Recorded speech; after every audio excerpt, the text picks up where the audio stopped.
Allan and the Holy Flower. By H. Rider Haggard. Chapter Brother John.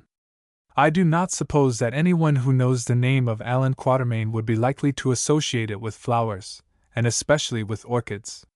Yet, as it happens, it was once my lot to take part in an orchid hunt of so remarkable a character that I think its details should not be lost. At least I will set them down, and if in the after days anyone cares to publish them, well, he is at liberty to do so. It was in the year, never mind the year, it was a long while ago, when I was much younger, that I went on a hunting expedition to the north of the Limpopo River which borders the Transvaal. My companion was a gentleman of the name of Scroop, Charles Scroop. He had come out to Durban from England in search of sport. At least, that was one of his reasons. The other was a lady whom I will call Miss Margaret Manners, though that was not her name. It seems that these two were engaged to be married, and really attached to each other. Unfortunately, however, they quarreled violently about another gentleman with whom Miss Manners danced 4 consecutive dances, including 2 that were promised to her fiancé at a hunt ball in Essex, where they all lived. Explanations, or rather argument, followed. Mr. Scroop said that he would not tolerate such conduct. Miss Manners replied that she would not be dictated to, she was her own mistress and meant to remain so. Mr. Scroop exclaimed that she might so far as he was concerned. She answered that she never wished to see his face again. He declared with emphasis that she never should, and that he was going to Africa to shoot elephants. What is more, he went, starting from his Essex home the next day without leaving any address. As it transpired afterwards, long afterwards, had he waited till the post came in, he would have received a letter that might have changed his plans. But they were high-spirited young people, both of them, and played the fool after the fashion of those in love. Well, Charles Scroop turned up in Durban, which was but a poor place then, and there we met in the bar of the Royal Hotel. "If you want to kill big game," I heard someone say, who it was I really forget, "there's the man to show you how to do it, Hunter Quatermain, the best shot in Africa and one of the finest fellows, too." I sat still, smoking my pipe and pretending to hear nothing. It is awkward to listen to oneself being praised, and I was always a shy man. Then, after a whispered colloquy, Mr. Scroop was brought forward and introduced to me. I bowed as nicely as I could and ran my eye over him. He was a tall young man with dark eyes and a rather romantic aspect. That was due to his love affair, but I came to the conclusion that I liked the cut of his jib. When he spoke, that conclusion was affirmed. I always think there is a great deal in a voice. Personally, I judge by it almost as much as by the face. This voice was particularly pleasant and sympathetic, though there was nothing very original or striking in the words by which it was, so to speak, introduced to me. These were, "How do you do, sir? Will you have a split?" I answered that I never drank spirits in the daytime, or at least not often, but that I should be pleased to take a small bottle of beer. When the beer was consumed, we walked up together to my little house on what is now called the Berea, the same in which, amongst others, I received my friends, Curtis and Good, in after days, and there we dined. Indeed, Charlie Scroop never left that house until we started on our shooting expedition. Now I must cut all this story short, since it is only incidentally that it has to do with the tale I am going to tell. Mr. Scroop was a rich man, and as he offered to pay all the expenses of the expedition, while I was to take all the profit in the shape of ivory or anything else that might accrue, of course I did not decline his proposal. Everything went well with us on that trip until its unfortunate end. We only killed 2 elephants, but of other game we found plenty. It was when we were near Delagoa Bay on our return that the accident happened. We were out one evening trying to shoot something for our dinner, when between the trees I caught sight of a small buck. It vanished round a little promontory of rock which projected from the side of the kloof, walking quietly, not running in alarm. We followed after it. I was the first, and had just wriggled round these rocks and perceived the buck standing about 10 paces away. It was a bush buck, when I heard a rustle among the bushes on the top of the rock not a dozen feet above my head, and Charlie Scroop's voice calling, "Look out, Quatermain! He's coming!" "Who's coming?" I answered in an irritated tone, for the noise had made the buck run away. Then it occurred to me, all in an instant, of course, that a man would not begin to shout like that for nothing, at any rate when his supper was concerned. So I glanced up above and behind me. To this moment I can remember exactly what I saw. There was the granite water-worn boulder, or rather several boulders, with ferns growing in their cracks of the maidenhair tribe, most of them, but some had a silver sheen on the underside of their leaves. On one of these leaves, bending it down, sat a large beetle with red wings and a black body engaged in rubbing its antennae with its front paws. And above, just appearing over the top of the rock, was the head of an extremely fine leopard. As I write, I seem to perceive its square jowl outlined against the arc of the quiet evening sky with the saliva dropping from its lips. This was the last thing which I did perceive for a little while, since at that moment the leopard, we call them tigers in South Africa, dropped upon my back and knocked me flat as a pancake. I presumed that it also had been stalking the buck and was angry at my appearance on the scene. Down I went, luckily for me, into a patch of mossy soil. "All up!" I said to myself, for I felt the brute's weight upon my back pressing me down among the moss, and what was worse, its hot breath upon my neck as it dropped its jaws to bite me in the head. Then I heard the report of Scroop's rifle, followed by furious snarling from the leopard, which evidently had been hit. Also it seemed to think that I had caused its injuries, for it seized me by the shoulder. I felt its teeth slip along my skin, but happily they only fastened in the shooting coat of tough corduroy that I was wearing. It began to shake me, then let go to get a better grip. Now, remembering that Scroop only carried a light, single-barreled rifle, and therefore could not fire again, I knew, or thought I knew, that my time had come. I was not exactly afraid, but the sense of some great, impending change became very vivid. I remembered, not my whole life, but one or two odd little things connected with my infancy. For instance, I seemed to see myself seated on my mother's knee, playing with a little jointed goldfish which she wore upon her watch chain. After this I muttered a word or two of supplication, and I think, lost consciousness. If so, it can only have been for a few seconds. Then my mind returned to me and I saw a strange sight. The leopard and Scroop were fighting each other. The leopard, standing on one hind leg, for the other was broken, seemed to be boxing Scroop, whilst Scroop was driving his big hunting knife into the brute's carcass. They went down, Scroop undermost, the leopard tearing at him. I gave a wriggle and came out of that mossy bed. I recall the sucking sound my body made as it left the ooze. Close by was my rifle, uninjured and at full cock as it had fallen from my hand. I seized it, and in another second had shot the leopard through the head just as it was about to seize Scroop's throat. It fell stone dead on the top of him. One quiver, one contraction of the claws, in poor Scroop's leg, and all was over. There it lay as though it were asleep, and underneath was Scroop. The difficulty was to get it off him, for the beast was very heavy, but I managed this at last with the help of a thorn bough I found which some elephant had torn from a tree. This I used as a lever. There beneath lay Scroop, literally covered with blood, though whether his own or the leopard's I could not tell. At first I thought that he was dead, but after I had poured some water over him from the little stream that trickled down the rock, he sat up and asked inconsequently, "What am I now?" "A hero," I answered. I have always been proud of that repartee. Then, discouraging further conversation, I set to work to get him back to the camp, which fortunately was close at hand.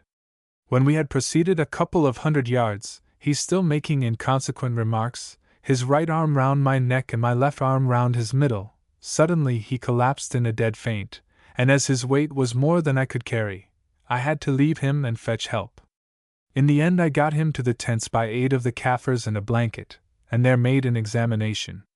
He was scratched all over, but the only serious wounds were a bite through the muscles of the left upper arm and 3 deep cuts in the right thigh just where it joins the body, caused by a stroke of the leopard's claws. I gave him a dose of laudanum to send him to sleep and dressed these hurts as best I could. For 3 days he went on quite well. Indeed, the wounds had begun to heal healthily when suddenly some kind of fever took him, caused, I suppose, by the poison of the leopard's fangs or claws. Oh! What a terrible week was that which followed! He became delirious, raving continually of all sorts of things, and especially of Miss Margaret Manners. I kept up his strength as well as was possible with soup made from the flesh of game, mixed with a little brandy which I had. But he grew weaker and weaker. Also the wounds in the thigh began to suppurate. The Kaffirs whom we had with us were of little use in such a case, so that all the nursing fell on me. Luckily, beyond a shaking, the leopard had done me no hurt, and I was very strong in those days. Still the lack of rest told on me, since I dared not sleep for more than half an hour or so at a time. At length came a morning when I was quite worn out. There lay poor Scroop turning and muttering in the little tent, and there I sat by his side, wondering whether he would live to see another dawn, or if he did, for how long I should be able to tend him. I called to a Kaffir to bring me my coffee, and just as I was lifting the pannikin to my lips with a shaking hand, help came. It arrived in a very strange shape.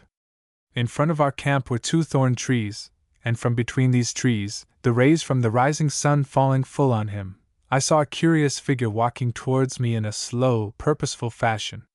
It was that of a man of uncertain age, for though the beard and long hair were white, the face was comparatively youthful, save for the wrinkles round the mouth, and the dark eyes were full of life and vigor. Tattered garments, surmounted by a torn kaross or skin rug, hung awkwardly upon his tall, thin frame. On his feet were felt shoon of untanned hide, on his back a battered tin case was strapped, and in his bony, nervous hand he clasped a long staff made of the black and white wood the natives call unzambidi, on the top of which was fixed a butterfly net. Behind him were some Kaffirs who carried cases on their heads. I knew him at once, since we had met before, especially on a certain occasion in Zululand, when he calmly appeared out of the ranks of a hostile native impi. He was one of the strangest characters in all South Africa. Evidently a gentleman in the true sense of the word. None knew his history, although I know it now, and a strange story it is, except that he was an American by birth, for in this matter at times his speech betrayed him. Also he was a doctor by profession, and to judge from his extraordinary skill, one who must have seen much practice both in medicine and in surgery. For the rest he had means, though where they came from was a mystery, and for many years past had wandered about South and Eastern Africa, collecting butterflies and flowers. By the natives, and I might add by white people also, he was universally supposed to be mad. This reputation, coupled with his medical skill, enabled him to travel wherever he would without the slightest fear of molestation, since the Kaffirs look upon the mad as inspired by God. Their name for him was Dojita, a ludicrous corruption of the English word doctor, whereas white folk called him indifferently Brother John, Uncle Jonathan, or St. John. The second appellation he got from his extraordinary likeness, when cleaned up and nicely dressed, to the figure by which the great American nation is typified in comic papers, as England is typified by John Bull. The first and third arose in the well-known goodness of his character, and a taste he was supposed to possess for living on locusts and wild honey, or their local equivalents. Personally, however, he preferred to be addressed as Brother John. Oh, who can tell the relief with which I saw him? An angel from heaven could scarcely have been more welcome. As he came I poured out a second jorum of coffee, and remembering that he liked it sweet, put in plenty of sugar. "How do you do, Brother John?" I said, proffering him the coffee. "Greeting, Brother Allan," he answered. In those days he affected a kind of old Roman way of speaking, as I imagine it. Then he took the coffee, put his long finger into it to test the temperature and stir up the sugar, drank it off as though it were a dose of medicine, and handed back the tin to be refilled. "Bug hunting?" I queried. He nodded. "That and flowers and observing human nature and the wonderful works of God. Wandering around generally." "Where from last?" I asked. "Those hills nearly 20 miles away. Left them at 8 in the evening, walked all night." "Why?" I said, looking at him. "Because it seemed as though someone were calling me. To be plain, you, Allan." "Oh, you've heard about my being here and the trouble?" "No, heard nothing. Meant to strike out for the coast this morning. Just as I was turning in, at 8:5 exactly, got your message and started. That's all." "My message?" I began, then stopped, and asking to see his watch, compared it with mine. Oddly enough, they showed the same time to within 2 minutes. It is a strange thing, I said slowly.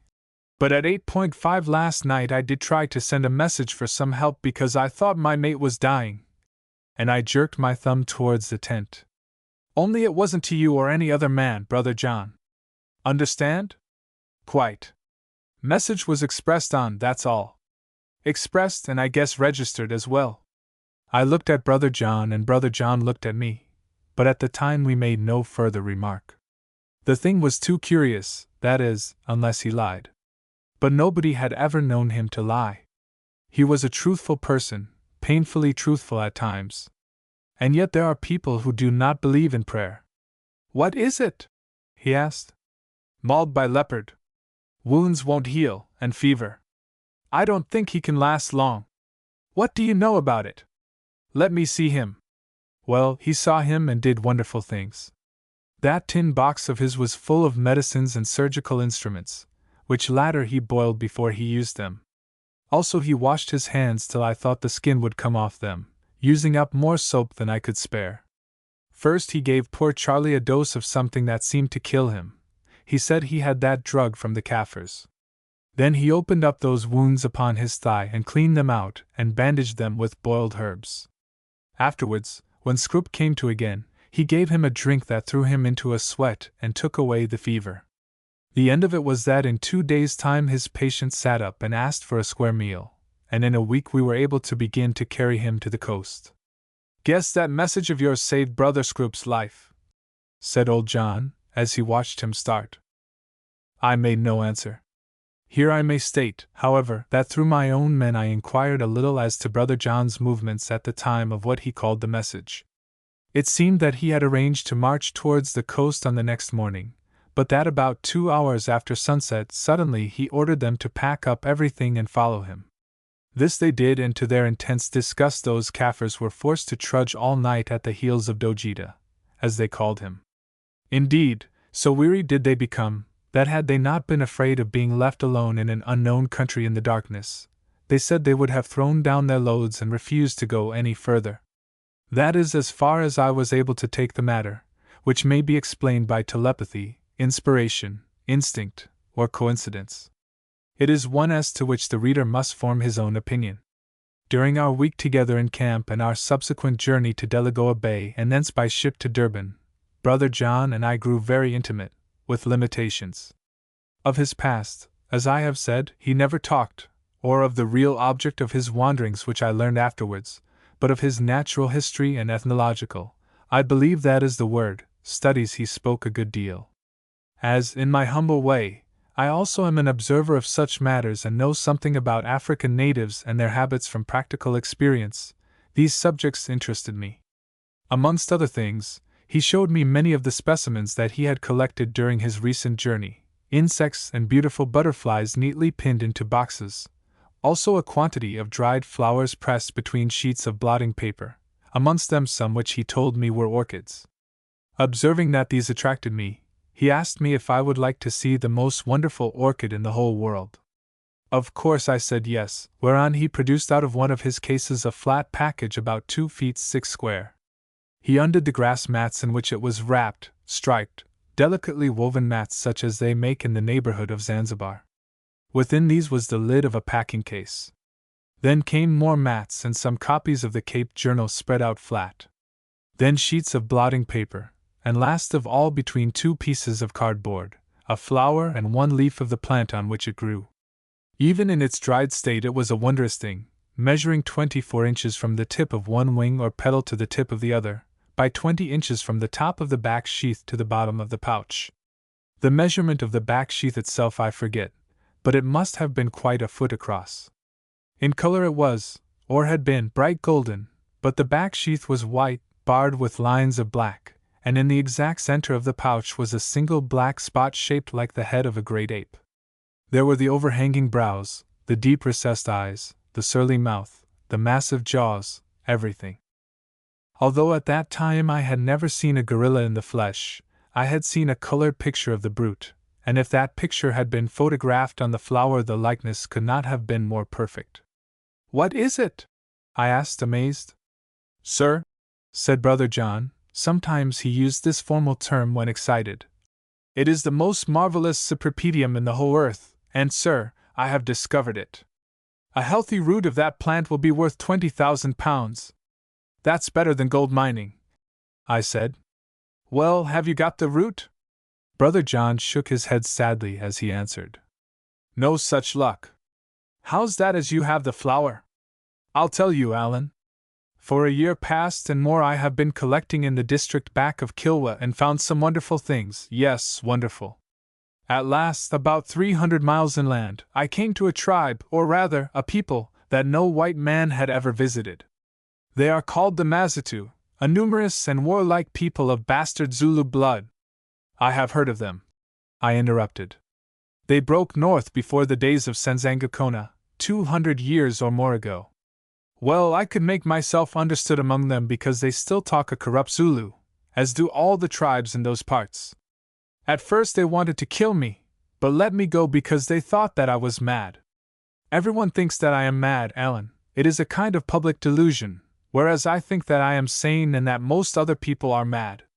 A private delusion, I suggested hurriedly, as I did not wish to discuss Brother John's sanity.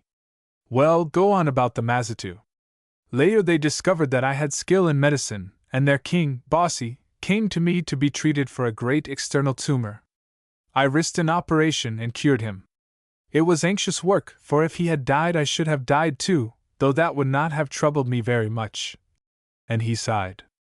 Of course, from that moment I was supposed to be a great magician. Also Bossy made a blood brotherhood with me, transfusing some of his blood into my veins and some of mine into his. I only hope he has not inoculated me with his tumors, which are congenital. So I became Bossy and Bossy became me. In other words, I was as much chief of the Mazitu as he was, and shall remain so all my life. That might be useful, I said reflectively, but go on. I learned that on the western boundary of the Mazitu territory were great swamps, that beyond these swamps was a lake called Karua, and beyond that a large and fertile land supposed to be an island, with a mountain in its center. This land is known as Pongo, and so are the people who live there. That is a native name for the gorilla, isn't it? I asked. At least so a fellow who had been on the west coast told me. Indeed, then that's strange, as you will see. Now these Pongo are supposed to be great magicians, and the god they worship is said to be a gorilla, which, if you are right, accounts for their name. Or rather, he went on, they have two gods. The other is that flower you see there. Whether the flower with the monkey's head on it was the first god and suggested the worship of the beast itself, or vice versa, I don't know. Indeed, I know very little, just what I was told by the Mazitu and a man who called himself a Pongo chief, no more. What did they say? The Mazitu said that the Pongo people are devils who came by the secret channels through the reeds and canoes and stole their children and women, whom they sacrificed to their gods. Sometimes, too, they made raids upon them at night, howling like hyenas. The men they killed and the women and children they took away. The Mazitu want to attack them but cannot do so, because they are not water people and have no canoes, and therefore are unable to reach the island, if it is an island. Also they told me about the wonderful flower which grows in the place where the ape god lives, and is worshipped like the god. They had the story of it from some of their people who had been enslaved and escaped. Did you try to get to the island? I asked. Yes, Allan. That is, I went to the edge of the reeds which lie at the end of a long slope of plain, where the lake begins. Here I stopped for some time catching butterflies and collecting plants. One night when I was camped there by myself, for none of my men would remain so near the Pongo country after sunset, I woke up with the sense that I was no longer alone. I crept out of my tent and by the light of the moon, which was setting for dawn drew near, I saw a man who leant upon the handle of a very wide-bladed spear which was taller than himself, a big man over 6 feet 2 high, I should say, and broad in proportion. He wore a long, white cloak reaching from his shoulders almost to the ground. On his head was a tight-fitting cap with lappets, also white. In his ears were rings of copper or gold, and on his wrists bracelets of the same metal. His skin was intensely black, but the features were not at all negroid. They were prominent and finely cut, the nose being sharp and the lips quite thin, indeed of an Arab type. His left hand was bandaged, and on his face was an expression of great anxiety. Lastly, he appeared to be about 50 years of age. So still did he stand that I began to wonder whether he were one of those ghosts which the Mazitu swore the Pongo wizards send out to haunt their country. For a long while we stared at each other, for I was determined that I would not speak first, or show any concern. At last he spoke in a low, deep voice and in Mazitu, or a language so similar that I found it easy to understand. "Is not your name Dojita, O White Lord, and are you not a master of medicine?" "Yes," I answered, "but who are you who dare to wake me from my sleep?" "Lord, I am the Kalubi, the chief of the Pongo, a great man in my own land yonder." "Then why do you come here alone at night, Kalubi, chief of the Pongo?" "Why do you come here alone, White Lord?" he answered evasively. "What do you want, anyway?" I asked. "Oh, Dojita, I have been hurt, I want you to cure me," and he looked at his bandaged hand. "Lay down that spear and open your robe that I may see you have no knife." He obeyed, throwing the spear to some distance. "Now unwrap the hand." He did so. I lit a match, the sight of which seemed to frighten him greatly, although he asked no questions about it, and by its light examined the hand. The first joint of the second finger was gone. From the appearance of the stump, which had been cauterized and was tied tightly with a piece of flexible grass, I judged that it had been bitten off. "What did this?" I asked. "Monkey," he answered, "poisonous monkey. Cut off the finger, O Dojita, or tomorrow I die." "Why do you not tell your own doctors to cut off the finger, you who are Kalubi, chief of the Pongo?" "No, no," he replied, shaking his head. "They cannot do it. It is not lawful. And I cannot do it, for if the flesh is black the hand must come off too, and if the flesh is black at the wrist, then the arm must be cut off." I sat down on my camp stool and reflected. Really, I was waiting for the sun to rise, since it was useless to attempt an operation in that light. The man, Kalubi, thought that I had refused his petition and became terribly agitated. "Be merciful, White Lord," he prayed, "do not let me die. I am afraid to die. Life is bad, but death is worse. Oh, if you refuse me, I will kill myself here before you, and then my ghost will haunt you till you die also of fear and come to join me. What fee do you ask? Gold or ivory or slaves? Say, and I will give it." "Be silent," I said, for I saw that if he went on thus he would throw himself into a fever, which might cause the operation to prove fatal. For the same reason I did not question him about many things I should have liked to learn. I lit my fire and boiled the instruments. He thought I was making magic. By the time that everything was ready the sun was up. "Now," I said, "let me see how brave you are." "Well, Allan, I performed that operation, removing the finger at the base where it joins the hand, as I thought there might be something in his story of the poison. Indeed, as I found afterwards on dissection, and can show you, for I have the thing in spirits, there was, for the blackness of which he spoke, a kind of mortification, I presume, had crept almost to the joint, though the flesh beyond was healthy enough. Certainly that Kalubi was a plucky fellow. He sat like a rock and never even winced. Indeed, when he saw that the flesh was sound he uttered a great sigh of relief. After it was all over he turned a little faint, so I gave him some spirits of wine mixed with water which revived him. "O Lord Dojita," he said, as I was bandaging his hand, "while I live I am your slave. Yet do me one more service. In my land there is a terrible wild beast, that which bit off my finger. It is a devil, it kills us and we fear it. I have heard that you white men have magic weapons which slay with a noise. Come to my land and kill me that wild beast with your magic weapon. I say, come, come, for I am terribly afraid," and indeed he looked it. "No," I answered, "I shed no blood, I kill nothing except butterflies, and of these only a few. But if you fear this brute, why do you not poison it? You black people have many drugs." No use," he replied in a kind of wail. "The beast knows poisons, some it swallows and they do not harm it. Others it will not touch. Moreover, no black man can do it hurt. It is white, and it has been known from of old that if it dies at all, it must be by the hand of one who is white. A very strange animal, I began, suspiciously, for I felt sure that he was lying to me. But just at that moment I heard the sound of my men's voices. They were advancing towards me through the giant grass, singing as they came, but as yet a long way off. The Kalubi heard it also and sprang up. I must be gone, he said. None must see me here. What fee, O Lord of Medicine, what fee? I take no payment for my medicine, I said. Yet stay. A wonderful flower grows in your country, does it not? A flower with wings and a cup beneath. I would have that flower. Who told you of the flower? He asked.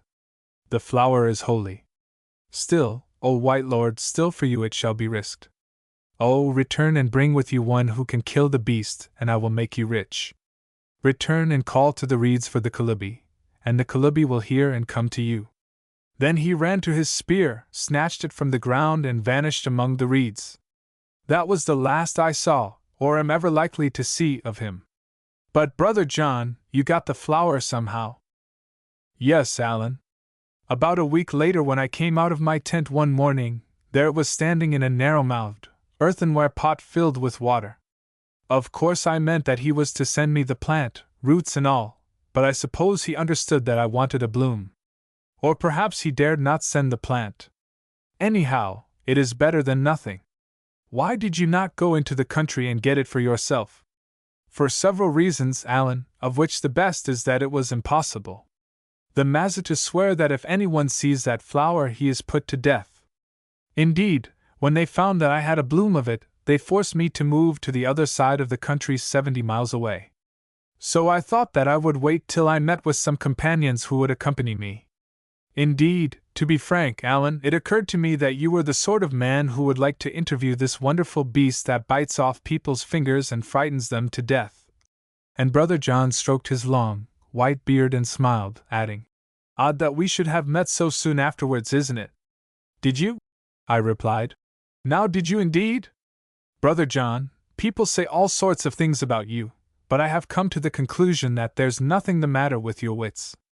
Again he smiled and stroked his long, white beard. Chapter 2: The Auction Room. I do not think that this conversation about the Pongos savages who were said to worship a gorilla and a golden flower was renewed until we reached my house at Durban. Thither of course I took Mr. Charles Scroop, and thither also came Brother John who, as bedroom accommodation was lacking, pitched his tent in the garden. One night we sat on the steps smoking. Brother John's only concession to human weakness was that he smoked. He drank no wine or spirits. He never ate meat unless he was obliged. But I rejoice to say that he smoked cigars, like most Americans, when he could get them. John, said I have been thinking over that yarn of yours and have come to one or two conclusions. What may they be, Allan?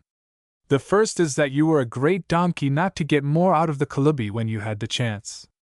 Agreed, Allan, but amongst other things I am a doctor and the operation was uppermost in my mind. The second is that I believe this Kalubi had charge of the gorilla god, as no doubt you've guessed, also that it was the gorilla which bit off his finger. Why so? Because I have heard of great monkeys called sokos that live in Central East Africa which are said to bite off men's toes and fingers. I have heard too that they are very like gorillas. Now you mention it, so have I, Allan. Indeed, once I saw a soko, though some way off, a huge brown ape which stood on its hind legs and drummed upon its chest with its fists. I didn't see it for long because I ran away. The third is that this yellow orchid would be worth a great deal of money if one could dig it up and take it to England. I think I told you, Allan, that I valued it at £20,000, so that conclusion of yours is not original. The fourth is that I should like to dig up that orchid and get a share of the £20,000. Brother John became intensely interested. Ah, he said, now we are getting to the point. I have been wondering how long it would take you to see it, Allan, but if you are slow, you are sure. The fifth is, I went on, that such an expedition to succeed would need a great deal of money, more than you or I could find. Partners would be wanted, active or sleeping, but partners with cash. Brother John looked towards the window of the room in which Charlie Scroop was in bed, for being still weak he went to rest early. No, I said. He's had enough of Africa, and you told me yourself that it will be 2 years before he is really strong again. Also, there's a lady in this case. Now listen. I have taken it on myself to write to that lady, whose address I found out while he didn't know what he was saying. I have said that he was dying, but that I hoped he might live. Meanwhile, I added, I thought she would like to know that he did nothing but rave of her, also that he was a hero, with a big H twice underlined. My word! I did lay it on about the hero business with a spoon, a real hotel gravy spoon. If Charlie Scroop knows himself again when he sees my description of him, well, I'm a Dutchman, that's all. The letter caught the last mail and will, I hope, reach the lady in due course. Now listen again. Scroop wants me to go to England with him to look after him on the voyage. That's what he says. What he means is that he hopes I might put in a word for him with the lady, if I should chance to be introduced to her. He offers to pay all my expenses and to give me something for my loss of time. So, as I haven't seen England since I was 3 years old, I think I'll take the chance. Brother John's face fell. Then how about the expedition, Allan? He asked. This is the 1st of November, I answered, and the wet season in those parts begins about now and lasts till April. So it would be no use trying to visit your Pongo friends till then, which gives me plenty of time to go to England and come out again. If you'll trust that flower to me, I'll take it with me. Perhaps I might be able to find someone who would be willing to put down money on the chance of getting the plant on which it grew. Meanwhile, you are welcome to this house if you care to stay here. Thank you, Allan, but I can't sit still for so many months. I'll go somewhere and come back. He paused and a dreamy look came into his dark eyes, then went on. You see, brother, it is laid on me to wander and wander through all this great land until I know. Until you know what? I asked sharply.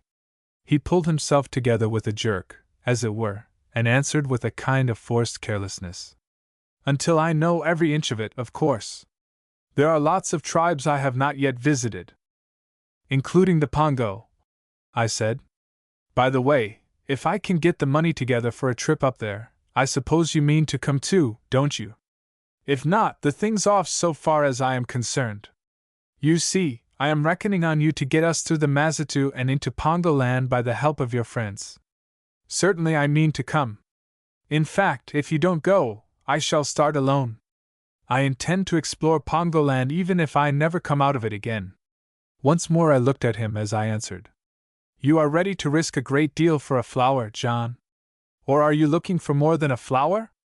If so, I hope you will tell me the truth.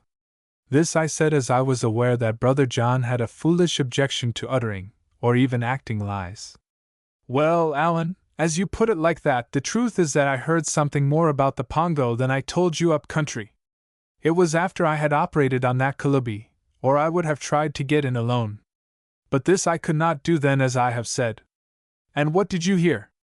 I heard that they had a white goddess as well as a white god. Well, what of it? A female gorilla, I suppose? Nothing, except that goddesses have always interested me. Good night. You are an odd old fish, I remarked after him. And what is more, you have got something up your sleeve. Well, I'll have it down one day. Meanwhile, I wonder whether the whole thing is a lie. No, not a lie, an hallucination. It can't be, because of that orchid. No one can explain away the orchid. A queer people, these Pongo, with their white god and goddess and their holy flower. But after all, Africa is a land of queer people, and of queer gods too. And now the story shifts away to England. Don't be afraid, my adventurous reader, if ever I have one, it is coming back to Africa again in a very few pages. Mr. Charles Scroop and I left Durban a day or two after my last conversation with Brother John. At Cape Town we caught the mail, a wretched little boat you would think it now, which after a long and wearisome journey at length landed us safe at Plymouth. Our companions on that voyage were very dull. I have forgotten most of them, but one lady I do remember. I imagine that she must have commenced life as a barmaid, for she had the orthodox tow hair and blowsy appearance. At any rate, she was the wife of a wine merchant who had made a fortune at the Cape. Unhappily, however, she had contracted too great a liking for her husband's wares, and after dinner was apt to become talkative. For some reason or other she took a particular aversion to me. Oh, I can see her now, seated in that saloon with the oil lamp swinging over her head. She always chose the position under the oil lamp because it showed off her diamonds. And I can hear her too. Don't bring any of your elephant hunting manners here, Mr. Allan. With an emphasis on the Allan. Quatermain, they are not fit for polite society. You should go and brush your hair, Mr. Quatermain. I may explain that my hair sticks up naturally. Then would come her little husband's horrified. Hush! Hush! You are quite insulting, my dear. Oh! Why do I remember it all after so many years when I have even forgotten the people's names? One of those little things that stick in the mind, I suppose? The island of Ascension, where we called Styx, also with its long swinging rollers breaking in white foam, its bare mountain peak capped with green, and the turtles in the ponds. Those poor turtles. We brought 2 of them home, and I used to look at them lying on their backs in the forecastle flapping their fins feebly. One of them died, and I got the butcher to save me the shell. Afterwards I gave it as a wedding present to Mr. and Mrs. Scroop, nicely polished and lined. I meant it for a work basket, and was overwhelmed with confusion when some silly lady said at the marriage, and in the hearing of the bride and bridegroom, that it was the most beautiful cradle she had ever seen. Of course, like a fool, I tried to explain, whereon everybody tittered. But why do I write of such trifles that have nothing to do with my story? I mentioned that I had ventured to send a letter to Miss Margaret Manners about Mr. Charles Scroop, in which I said incidentally that if the hero should happen to live I should probably bring him home by the next mail. Well, we got into Plymouth about 8 o'clock in the morning, on a mild, November day, and shortly afterwards a tug arrived to take off the passengers and mails, also some cargo. I, being an early riser, watched it come and saw upon the deck a stout lady wrapped in furs, and by her side a very pretty, fair-haired young woman clad in a neat serge dress and a pork-pie hat. Presently a steward told me that someone wished to speak to me in the saloon. I went and found these 2 standing side by side. I believe you are Mr. Allan Quatermain, said the stout lady. Where is Mr. Scroop, whom I understand you have brought home? Tell me at once. Something about her appearance and fierce manner of address alarmed me so much that I could only answer feebly. Below, madam, below. There, my dear, said the stout lady to her companion. I warned you to be prepared for the worst. Bear up, do not make a scene before all these people. The ways of Providence are just and inscrutable. It is your own temper that was to blame. You should never have sent the poor man off to these heathen countries. Then, turning to me, she added sharply, I suppose he is embalmed. We should like to bury him in Essex. Embalmed? I gasped. Embalmed? Why, the man is in his bath, or was a few minutes ago. In another second that pretty young lady who had been addressed was weeping with her head upon my shoulder. Margaret! Exclaimed her companion, she was a kind of heavy aunt. I told you not to make a scene in public. Mr. Quatermain, as Mr. Scroop is alive, would you ask him to be so good as to come here? Well, I fetched him, half-shaved, and the rest of the business may be imagined. It is a very fine thing to be a hero with a big H. Henceforth, thanks to me, that was Charlie Scroop's lot in life. He has grandchildren now, and they all think him a hero. What is more, he does not contradict them. I went down to the lady's place in Essex, a fine property with a beautiful old house. On the night I arrived there was a dinner party of 24 people. I had to make a speech about Charlie Scroop and the leopard. I think it was a good speech. At any rate everybody cheered, including the servants, who had gathered at the back of the big hall. I remember that to complete the story I introduced several other leopards, a mother and 2 3-part grown cubs, also a wounded buffalo, and told how Mr. Scroop finished them off one after the other with a hunting knife. The thing was to watch his face as the history proceeded. Luckily he was sitting next to me and I could kick him under the table. It was all very amusing, and very happy also, for these 2 really loved each other. Thank God that I, or rather Brother John, was able to bring them together again. It was during that stay of mine in Essex, by the way, that I first met Lord Ragnall and the beautiful Miss Holmes, with whom I was destined to experience some very strange adventures in the after years. After this interlude I got to work. Someone told me that there was a firm in the city that made a business of selling orchids by auction, flowers which at this time were beginning to be very fashionable among rich horticulturists. This, thought I, would be the place for me to show my treasure. Doubtless Messrs. May and Primrose, that was their world-famed style, would be able to put me in touch with opulent orchidists who would not mind venturing a couple of thousands on the chance of receiving a share in a flower that, according to Brother John, should be worth untold gold. At any rate, I would try. So on a certain Friday, about 12:30, I sought out the place of business of Messrs. May and Primrose, bearing with me the golden cypripedium, which was now enclosed in a flat tin case. As it happened, I chose an unlucky day and hour, for on arriving at the office and asking for Mr. May, I was informed that he was away in the country valuing. Then I would like to see Mr. Primrose, I said. Mr. Primrose is round at the rooms selling, replied the clerk, who appeared to be very busy. Where are the rooms? I asked. Out of the door, turn to the left again and under the clock, said the clerk, and closed the shutter.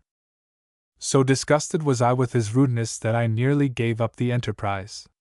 Thinking better of it, however, I followed the directions given, and in a minute or two found myself in a narrow passage that led to a large room. To one who had never seen anything of the sort before, this room offered a curious sight.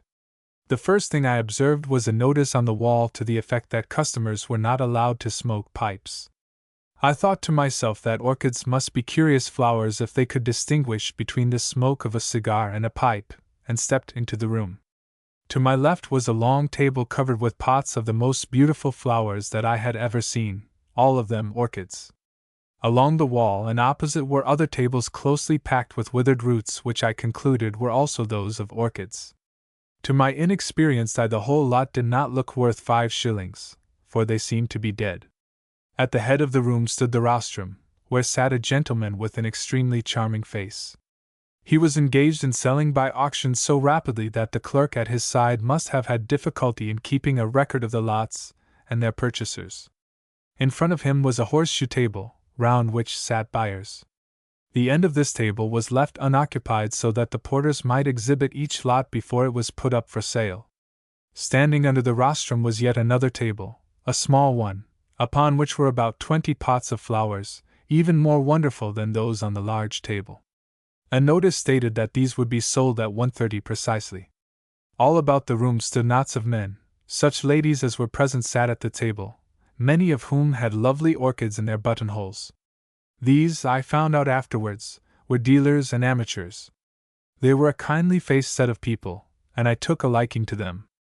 The whole place was quaint and pleasant, especially by contrast with the horrible London fog outside. Squeezing my small person into a corner where I was in nobody's way, I watched the proceedings for a while. Suddenly an agreeable voice at my side asked me if I would like a look at the catalogue. I glanced at the speaker, and in a sense fell in love with him at once. As I have explained before, I am one of those to whom a first impression means a great deal. He was not very tall, though strong-looking and well-made enough. He was not very handsome, though none so ill-favored.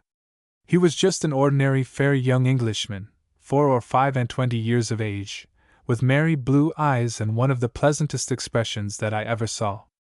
At once I felt that he was a sympathetic soul and full of the milk of human kindness.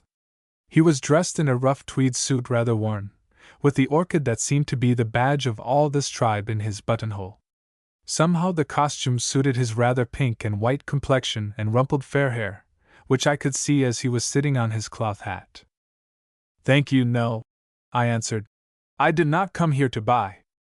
I know nothing about orchids," I added by way of explanation, "except a few I have seen growing in Africa, and this one," and I tapped the tin case which I held under my arm.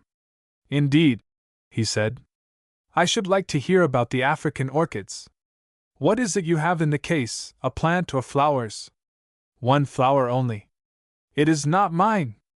A friend in Africa asked me to. Well, that is a long story which might not interest you. I'm not sure." I suppose it must be a cymbidium scape from the size. I shook my head. That's not the name my friend mentioned. He called it a cypripedium. The young man began to grow curious. One cypripedium in all that large case? It must be a big flower. Yes, my friend said it is the biggest ever found. It measures 24 inches across the wings, petals I think he called them, and about a foot across the back part. 24 inches across the petals and a foot across the dorsal sepal, said the young man in a kind of gasp. And a cypripedium. Sir, surely you are joking? Sir, I answered indignantly, I am doing nothing of the sort. Your remark is tantamount to telling me that I am speaking a falsehood. But of course, for all I know, the thing may be some other kind of flower. Let me see it. In the name of the goddess Flora, let me see it. I began to undo the case. Indeed, it was already half open when two other gentlemen, who had either overheard some of our conversation or noted my companion's excited look, edged up to us. I observed that they also wore orchids in their buttonholes. Hello? Summers, said one of them in a tone of false geniality. What have you got there? What has your friend got there? Asked the other. Nothing, replied the young man who had been addressed as Summers. Nothing at all, that is, only a case of tropical butterflies. Oh, butterflies, said number one and sauntered away. But number two, a keen-looking person with the eye of a hawk, was not so easily satisfied. Let us see these butterflies, he said to me. You can't, ejaculated the young man. My friend is afraid lest the damp should injure their colors. Ain't you Brown? Yes, I am Summers, I replied, taking his cue and shutting the tin case with a snap. Then the hawk-eyed person departed, also grumbling, for that story about the damp stuck in his throat. Orchidist, whispered the young man. Dreadful people, orchidists, so jealous. Very rich, too, both of them. Mr. Brown, I hope that is your name, though I admit the chances are against it. They are, I replied. My name is Allan Quatermain. Ah, much better than Brown. Well, Mr. Allan Quatermain, there's a private room in this place to which I have admittance. Would you mind coming with that? Here the hawk-eyed gentleman strolled past again. That case of butterflies? With pleasure, I answered, and followed him out of the auction chamber down some steps through the door to the left, and ultimately into a little cupboard-like room lined with shelves full of books and ledgers. He closed the door and locked it. Now, he said in a tone of the villain in a novel who at last has come face to face with the virtuous heroine. Now we are alone. Mr. Quatermain, let me see those butterflies. I placed the case on a deal table which stood under a skylight in the room. I opened it, I removed the cover of wadding, and there, pressed between two sheets of glass and quite uninjured after all its journeyings, appeared the golden flower, glorious even in death, and by its side the broad green leaf. The young gentleman called Summers looked at it till I thought his eyes would really start out of his head. He turned away muttering something and looked again. Oh, heavens, he said at last. Oh, heavens, is it possible that such a thing can exist in this imperfect world? You haven't faked it, Mr. Quatermain, have you? Sir, I said, for the second time you are making insinuations. Good morning, and I began to shut up the case. Don't be offhand, he exclaimed. Pity the weaknesses of a poor sinner.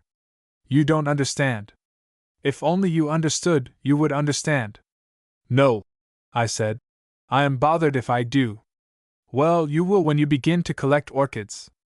I'm not mad, really, except perhaps on this point, Mr. Quatermain. This in a low and thrilling voice. That marvelous cypripedium, your friend is right, it is a cypripedium, is worth a gold mine. From my experience of gold mines I can well believe that, I said tartly, and I may add, prophetically.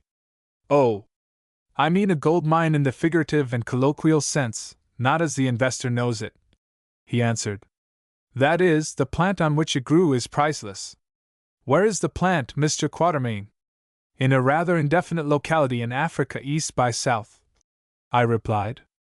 I can't place it to within 300 miles. That's vague, Mr. Quatermain. I have no right to ask it, seeing that you know nothing of me, but I assure you I am respectable, and in short, would you mind telling me the story of this flower? I don't think I should, I replied, a little doubtfully.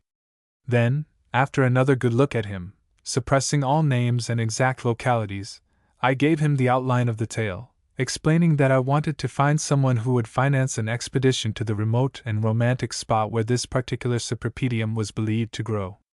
Just as I finished my narrative, and before he had time to comment on it, there came a violent knocking at the door. "Mr. Stephen," said a voice. "Are you there, Mr. Stephen?" "By Jove! That's Briggs!" exclaimed the young man. "Briggs is my father's manager. Shut up the case, Mr. Quatermain. Come in, Briggs," he went on, unlocking the door slowly. "What is it?" "It is a good deal," replied a thin and agitated person who thrust himself through the opening door. "Your father, I mean Sir Alexander, has come to the office unexpectedly and is in a nice taking because he didn't find you there, sir. When he discovered that you had gone to the orchid sale he grew furious, sir, furious, and sent me to fetch you." "Did he?" replied Mr. Summers in an easy and unruffled tone. "Well, tell Sir Alexander I am coming at once. Now please go, Briggs, and tell him I am coming at once." Briggs departed not too willingly. "I must leave you, Mr. Quatermain," said Mr. Summers as he shut the door behind him. "But will you promise me not to show that flower to anyone until I return? I'll be back within half an hour." "Yes, Mr. Summers. I'll wait half an hour for you in the sale room, and I promise that no one shall see that flower till you return." "Thank you. You are a good fellow, and I promise you shall lose nothing by your kindness if I can help it." We went together into the sale room, where some thought suddenly struck Mr. Summers. "By Jove!" he said. "I nearly forgot about that odontoglossum. Where's Wooden? Oh! Come here, Wooden, I want to speak to you." The person called Wooden obeyed.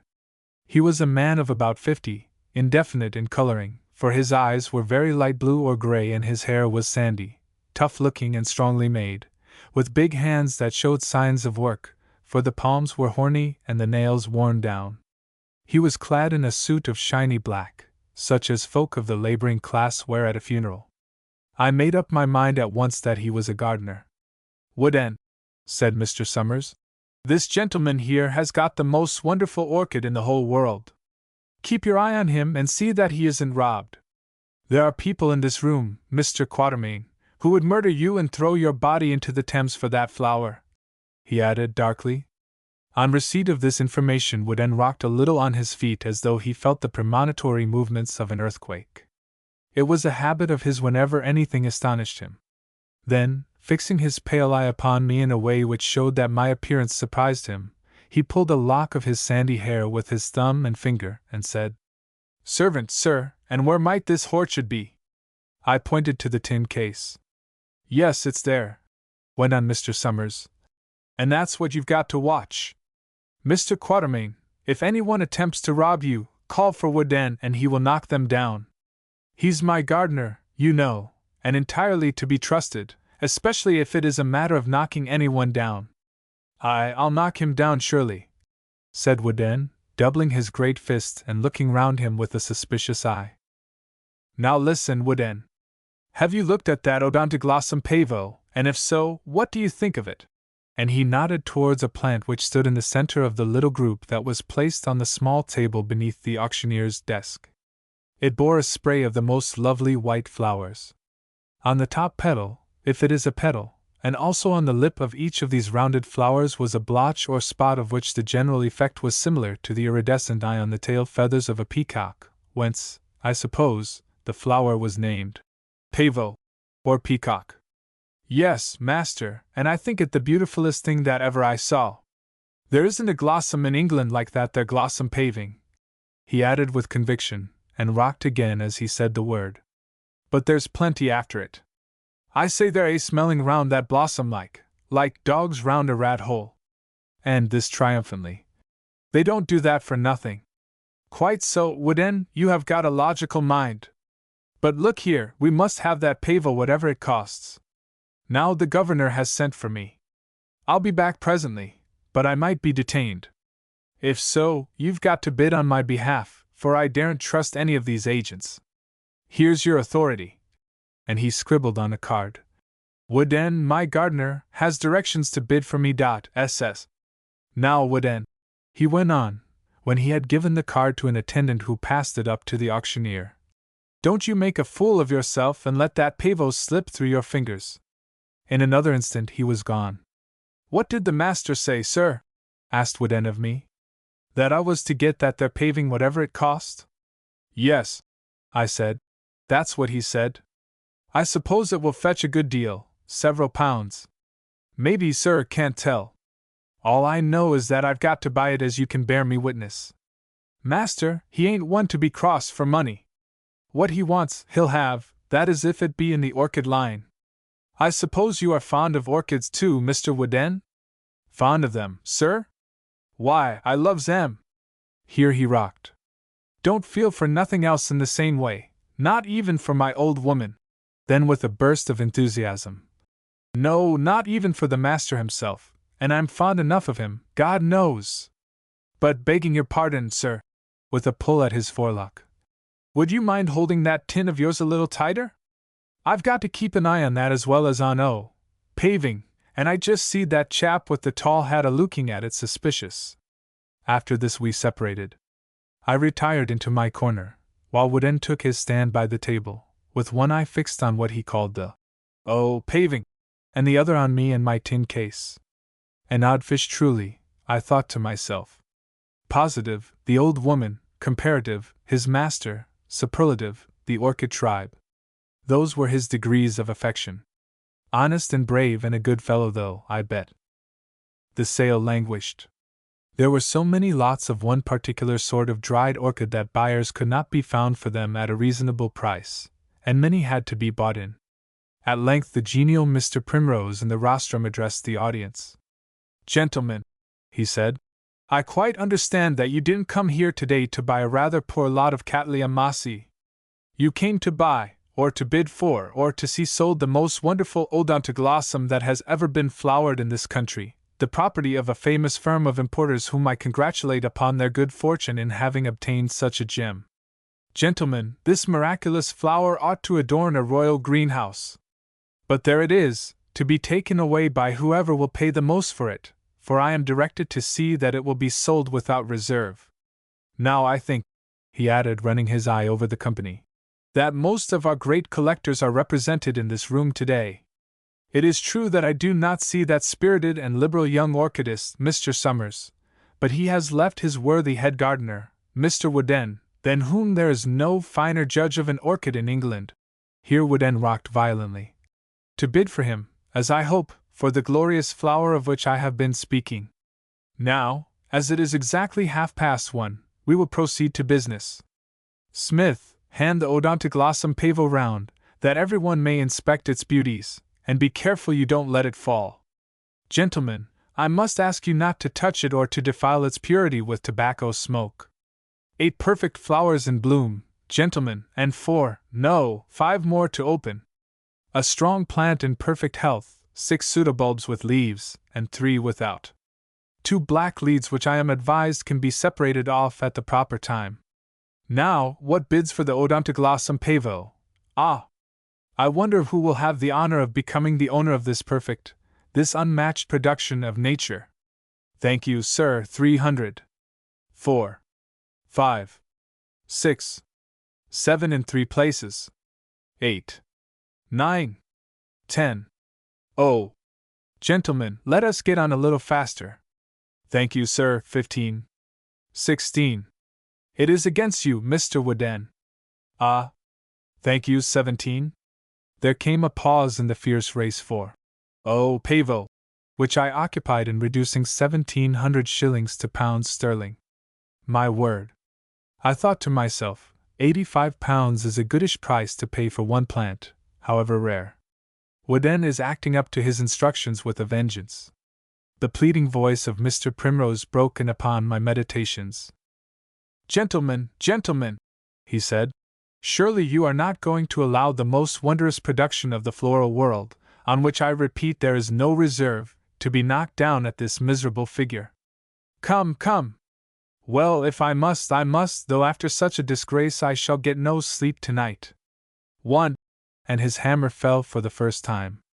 Think, gentlemen, upon my position, think what the eminent owners, who with their usual delicacy have stayed away, will say to me when I am obliged to tell them the disgraceful truth. 2. And his hammer fell a second time. Smith, hold up that flower. Let the company see it. Let them know what they are losing. Smith held up the flower, at which everybody glared. The little ivory hammer circled round Mr. Primrose's head. It was about to fall, when a quiet man with a long beard, who hitherto had not joined in the bidding, lifted his head and said softly, 1800. Ah! Exclaimed Mr. Primrose. I thought so. I thought that the owner of the greatest collection in England would not see this treasure slip from his grasp without a struggle. Against you, Mr. Wooden. 19, sir, said Wooden in a stony voice. 2000, echoed the gentleman with the long beard. 2100, said Wooden. That's right, Mr. Wooden, cried Mr. Primrose. You are indeed representing your principal worthily. I feel sure that you do not mean to stop for a few miserable pounds. Not if I knows it, ejaculated Wooden. I has my orders and I acts up to them. 2200, said Longbeard. 23, echoed Wooden. Oh, damn! Shouted Longbeard and rushed from the room. Odontoglossum pavo is going for 2300, only 2300, cried the auctioneer. Any advance on 2300? What? None? Then I must do my duty. 1. 2. For the last time, no advance? 3. Gone to Mr. Wooden, bidding for his principal, Mr. Summers. The hammer fell with a sharp tap, and at this moment my young friend sauntered into the room. Well, Wooden, he said, have they put the pavo up yet? It's up and it's down, sir. I've bought him right enough. The deuce you have. What did it fetch? Wooden scratched his head. I don't rightly know, sir, never was good at figures, not having much book learning, but it's 23 something. Pound 23? No, it would have brought more than that. By jingo! It must be 230 pounds, that's pretty stiff, but still, it may be worth it. At this moment Mr. Primrose, who, leaning over his desk, was engaged in animated conversation with an excited knot of orchid fanciers, looked up. Oh! There you are, Mr. Summers, he said. In the name of all this company let me congratulate you on having become the owner of the matchless Odontoglossum pavo for what, under all the circumstances, I consider the quite moderate price of 2,300 pounds. Really that young man took it very well. He shivered slightly and turned a little pale, that is all. Wooden rocked to and fro like a tree about to fall. I and my tin box collapsed together in the corner. Yes, I was so surprised that my legs seemed to give way under me. People began to talk, but above the hum of the conversation I heard young Summers say in a low voice, Wooden, you're a born fool. Also the answer, That's what my mother always told me, master, and she ought to know if anyone did. But what's wrong now? I obeyed orders and bought paving. Yes. Don't bother, my good fellow, it's my fault, not yours. I'm the born fool. But heavens above! How am I to face this? Then, recovering himself, he strolled up to the rostrum and said a few words to the auctioneer. Mr. Primrose nodded, and I heard him answer, Oh, that will be all right, sir, don't bother. We can't expect an account like this to be settled in a minute. A month hence will do. Then he went on with the sale. Chapter 3 Sir Alexander and Stephen. It was just at this moment that I saw standing by me a fine-looking, stout man with a square, grey beard and a handsome, but not very good-tempered face. He was looking about him as one does who finds himself in a place to which he is not accustomed. Perhaps you could tell me, sir, he said to me, whether a gentleman called Mr. Summers is in this room. I am rather short-sighted and there are a great many people. Yes, I answered. He has just bought the wonderful orchid called Odontoglossum pavo. That is what they are all talking about. Oh, has he? Has he indeed? And pray what did he pay for the article? A huge sum, I answered. I thought it was 2,300 shillings, but it appears it was 2,300 pounds. The handsome, elderly gentleman grew very red in the face, so red that I thought he was going to have a fit. For a few moments he breathed heavily. A rival collector, I thought to myself, and went on with the story which, it occurred to me, might interest him. You see, the young gentleman was called away to an interview with his father. I heard him instruct his gardener, a man named Wooden, to buy the plant at any price. At any price? Indeed. Very interesting, continue, sir. Well, the gardener bought it, that's all, after tremendous competition. Look, there he is packing it up. Whether his master meant him to go as far as he did I rather doubt. But here he comes. If you know him. The youthful Mr. Summers, looking a little pale and distrait, strolled up apparently to speak to me. His hands were in his pockets and an unlighted cigar was in his mouth. His eyes fell upon the elderly gentleman, a sight that caused him to shape his lips as though to whistle and drop the cigar. "Hello, father," he said in his pleasant voice. "I got your message and have been looking for you, but never thought that I should find you here. Orchids aren't much in your line, are they?" "Didn't you, indeed?" replied his parent in a choked voice. "No, I haven't much use for this stinking rubbish." And he waved his umbrella at the beautiful flowers. "But it seems that you have, Stephen. This little gentleman here tells me you have just bought a very fine specimen." "I must apologize," I broke in, addressing Mr. Summers. "I had not the slightest idea that this big gentleman," here the son smiled faintly, "was your intimate relation." "Oh, pray don't, Mr. Quatermain. Why should you not speak of what will be in all the papers?" "Yes, father, I have bought a very fine specimen, the finest known, or at least Wooden has on my behalf, while I was hunting for you, which comes to the same thing." "Indeed, Stephen, and what did you pay for this flower?" "I have heard a figure, but think that there must be some mistake." "I don't know what you heard, father, but it seems to have been knocked down to me at 2,300 pounds. It's a lot more than I can find, indeed, and I was going to ask you to lend me the money for the sake of the family credit, if not for my own. But we can talk about that afterwards." "Yes, Stephen, we can talk of that afterwards. In fact, as there is no time like the present, we will talk of it now. Come to my office. And, sir," this was to me, "as you seem to know something of the circumstances, I will ask you to come also, and you too, Blockhead." This was to Wooden, who just then approached with the plant. Now, of course, I might have refused an invitation conveyed in such a manner. But, as a matter of fact, I didn't. I wanted to see the thing out, also to put in a word for young Summers if I got the chance. So we all departed from that room, followed by a titter of amusement from those of the company who had overheard the conversation. In the street stood a splendid carriage and pair. A powdered footman opened its door. With a ferocious bow Sir Alexander motioned to me to enter, which I did, taking one of the back seats as it gave more room for my tin case.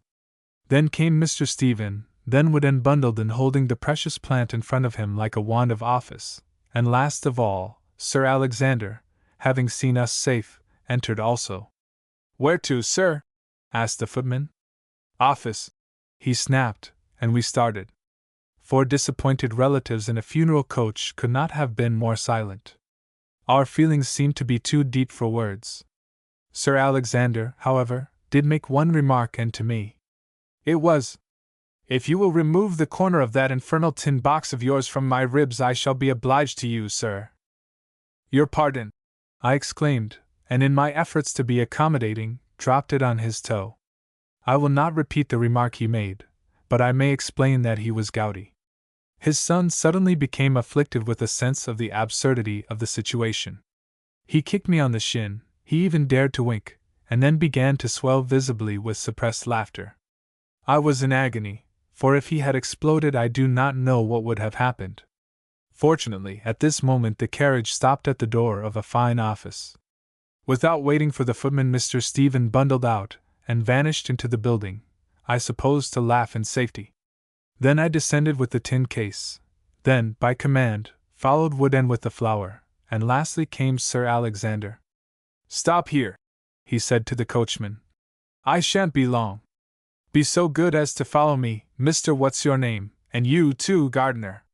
We followed, and found ourselves in a big room luxuriously furnished in a heavy kind of way. Sir Alexander Somers, I should explain, was an enormously opulent bullion broker, whatever a bullion broker may be. In this room Mr. Stephen was already established. Indeed, he was seated on the windowsill swinging his leg. "Now we are alone and comfortable," growled Sir Alexander with sarcastic ferocity. "As the boa constrictor said to the rabbit in the cage," I remarked. I did not mean to say it, but I had grown nervous, and the thought leapt from my lips in words. Again Mr. Stephen began to swell.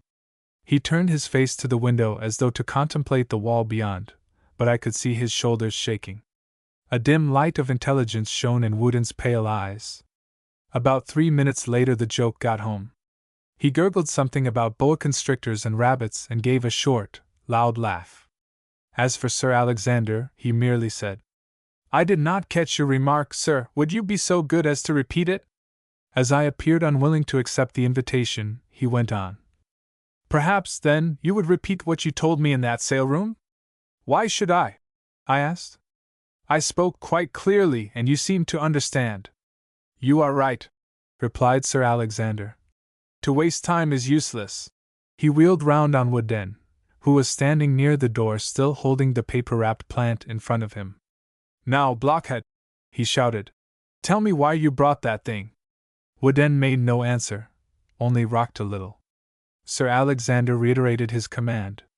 This time Wooden set the plant upon a table and replied, "If you're speaking to me, sir, that bain't my name, and what's more, if you calls me so again, I'll punch your head, whoever you be."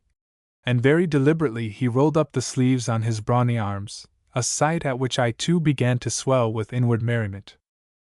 "Look here, father," said Mr. Stephen, stepping forward.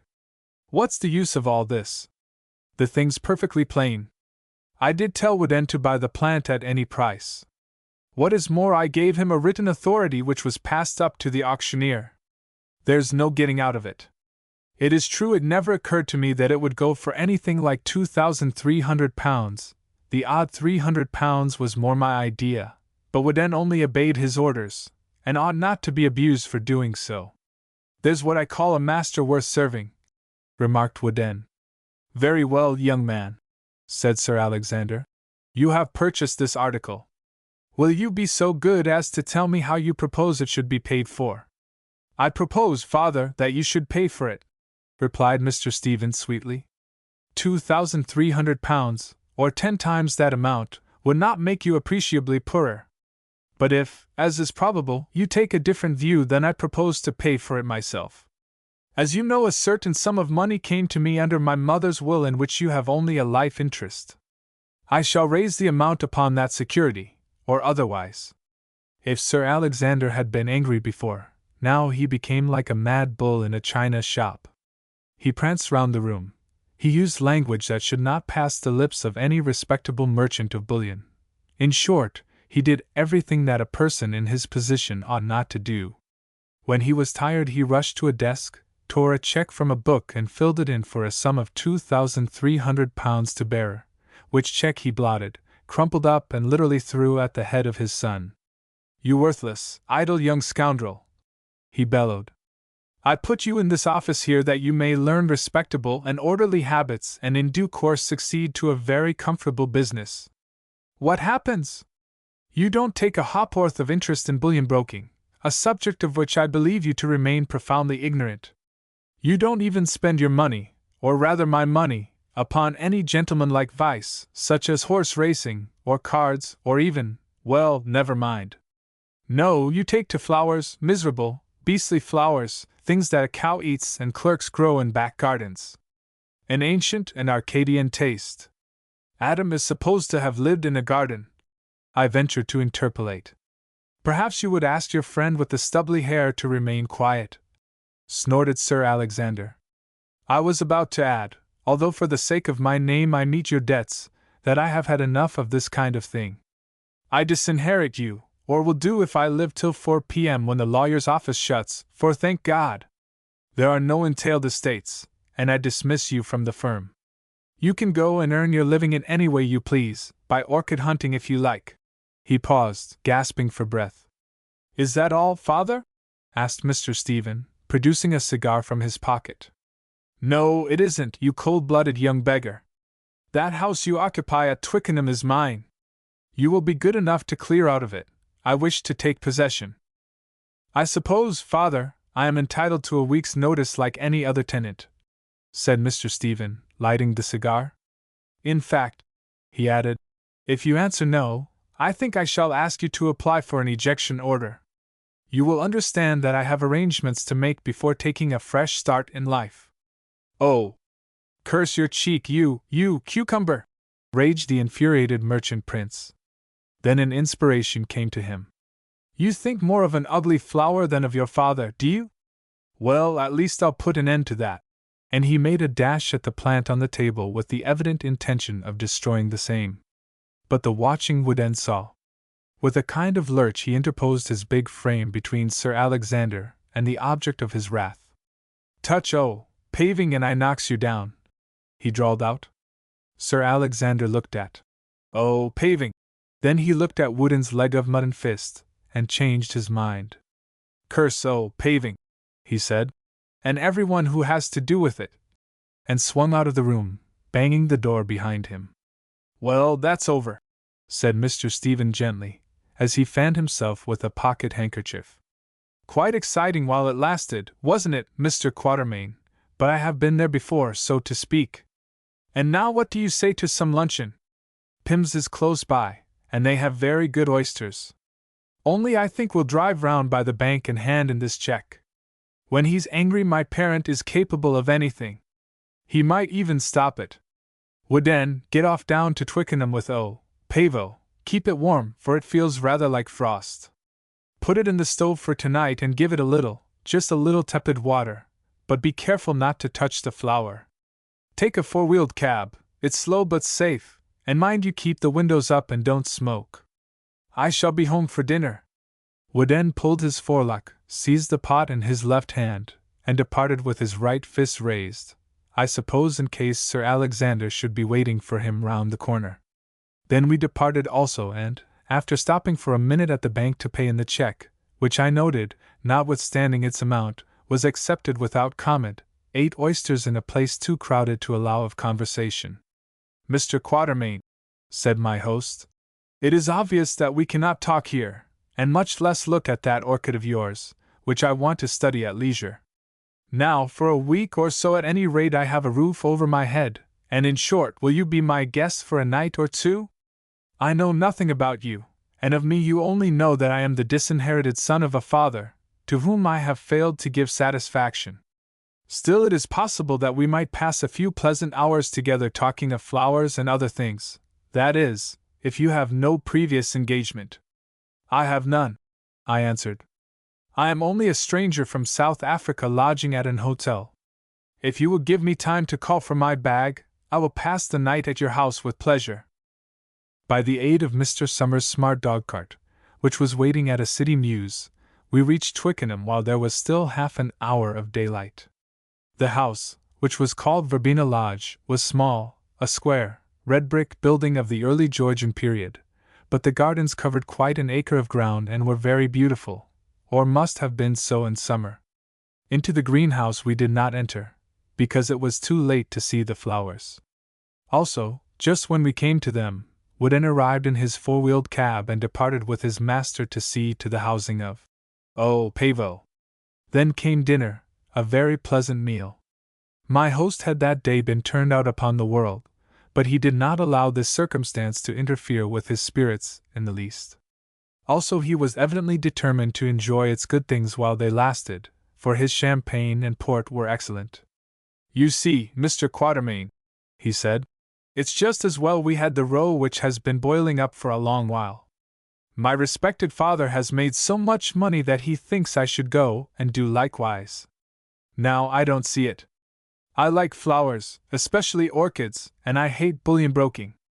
To me, the only decent places in London are that saleroom where we met and the horticultural gardens. Yes, I answered rather doubtfully. But the matter seems a little serious.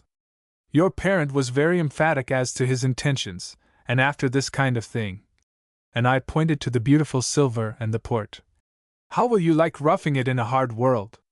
Don't think I shall mind a bit, it would be rather a pleasant change. Also, even if my father doesn't alter his mind, as he may, for he likes me at bottom because I resemble my dear mother, things ain't so very bad. I have got some money that she left me, £6,000 or £7,000, and I'll sell that Odontoglossum pavo for what it will fetch to Sir Joshua Treadgold. He was the man with the long beard who you tell me ran up Wood End to over £2,000, or failing him to someone else.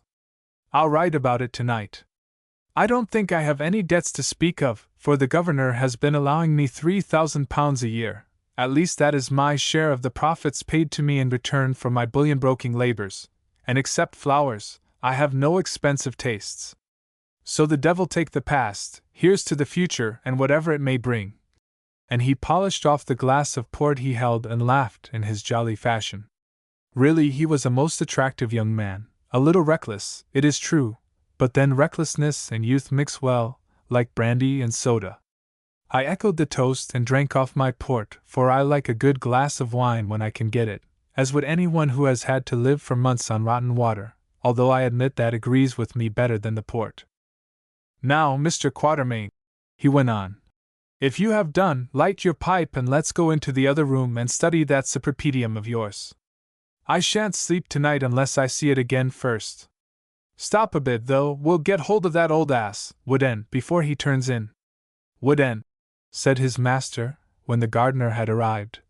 This gentleman, Mr. Quatermain, is going to show you an orchid that is 10 times finer than Pavo. Beg pardon, sir, answered Wood End. But if Mr. Quatermain says that, he lies. It ain't in nature, it don't bloom nowhere. I opened the case and revealed the golden cypripedium. Wood End stared at it and rocked. Then he stared again and felt his head as though to make sure it was on his shoulders. Then he gasped. Well, if that there flower bain't made up, it's a master one. If I could see that there flower a-blowing on the plant, I'd die happy. Wood End, stop talking and sit down, exclaimed his master. Yes, there, where you can look at the flower. Now, Mr. Quatermain, will you tell us the story of that orchid from beginning to end? Of course, omitting its habitat if you like, for it isn't fair to ask that secret. Wood End can be trusted to hold his tongue, and so can I. I remarked that I was sure they could, and for the next half-hour talked almost without interruption, keeping nothing back and explaining that I was anxious to find someone who would finance an expedition to search for this particular plant, as I believed, the only one of its sort that existed in the world. How much will it cost? Asked Mr. Summers. I lay it at £2,000, I answered. You see, we must have plenty of men and guns and stores, also trade goods and presents. I call that cheap. But supposing, Mr. Quatermain, that the expedition proves successful and the plant is secured, what then? Then I propose that Brother John, who found it, and of whom I have told you, should take 1/3 of whatever it might sell for, that I as captain of the expedition should take 1/3, and that whoever finds the necessary money should take the remaining 1/3. Good! That's settled. What's settled? I asked. Why, that we should divide in the proportions you named, only I'd bargained to be allowed to take my whack in kind, I mean in plant, and to have the first option of purchasing the rest of the plant at whatever value may be agreed upon. But, Mr. Summers, do you mean that you wish to find £2,000 and make this expedition in person? Of course I do. I thought you understood that. That is, if you will have me.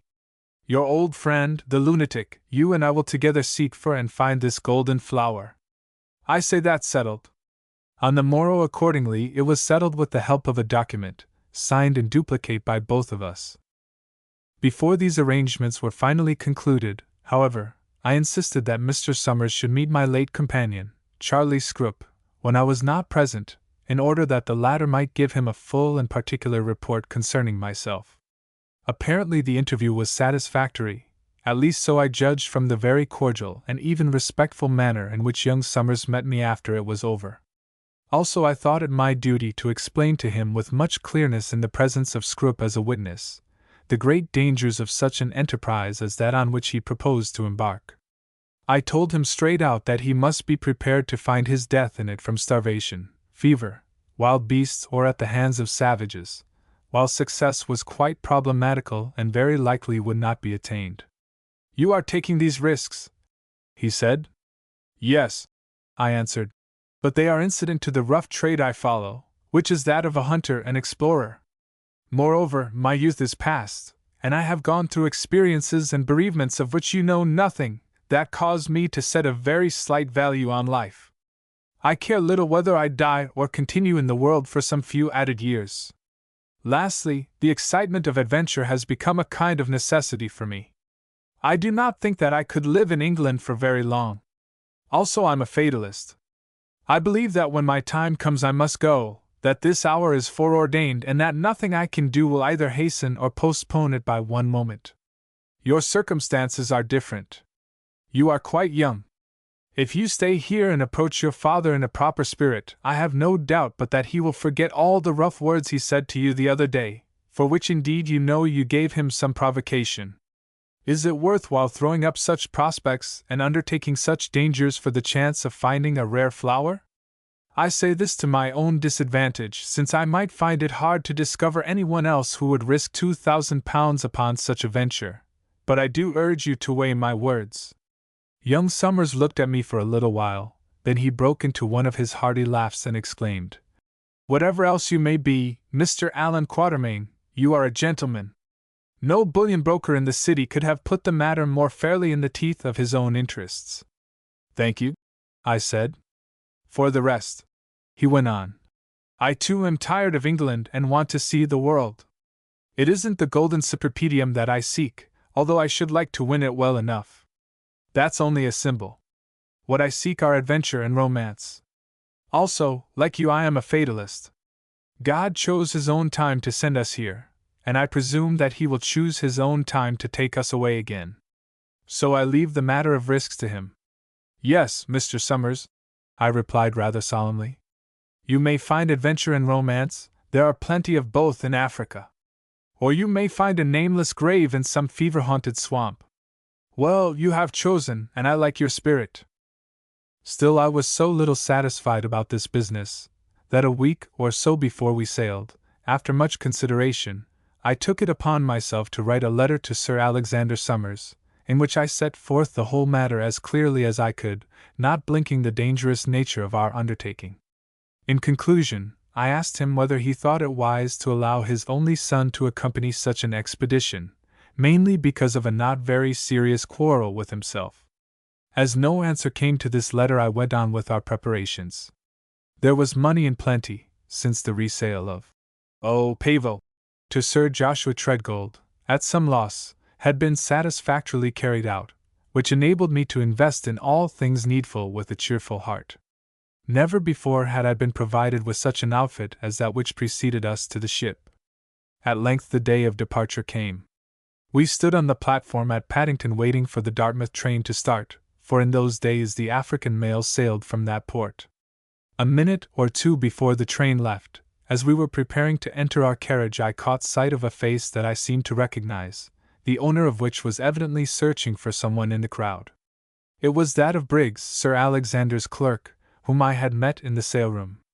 "Mr. Briggs," I said as he passed me, "are you looking for Mr. Summers?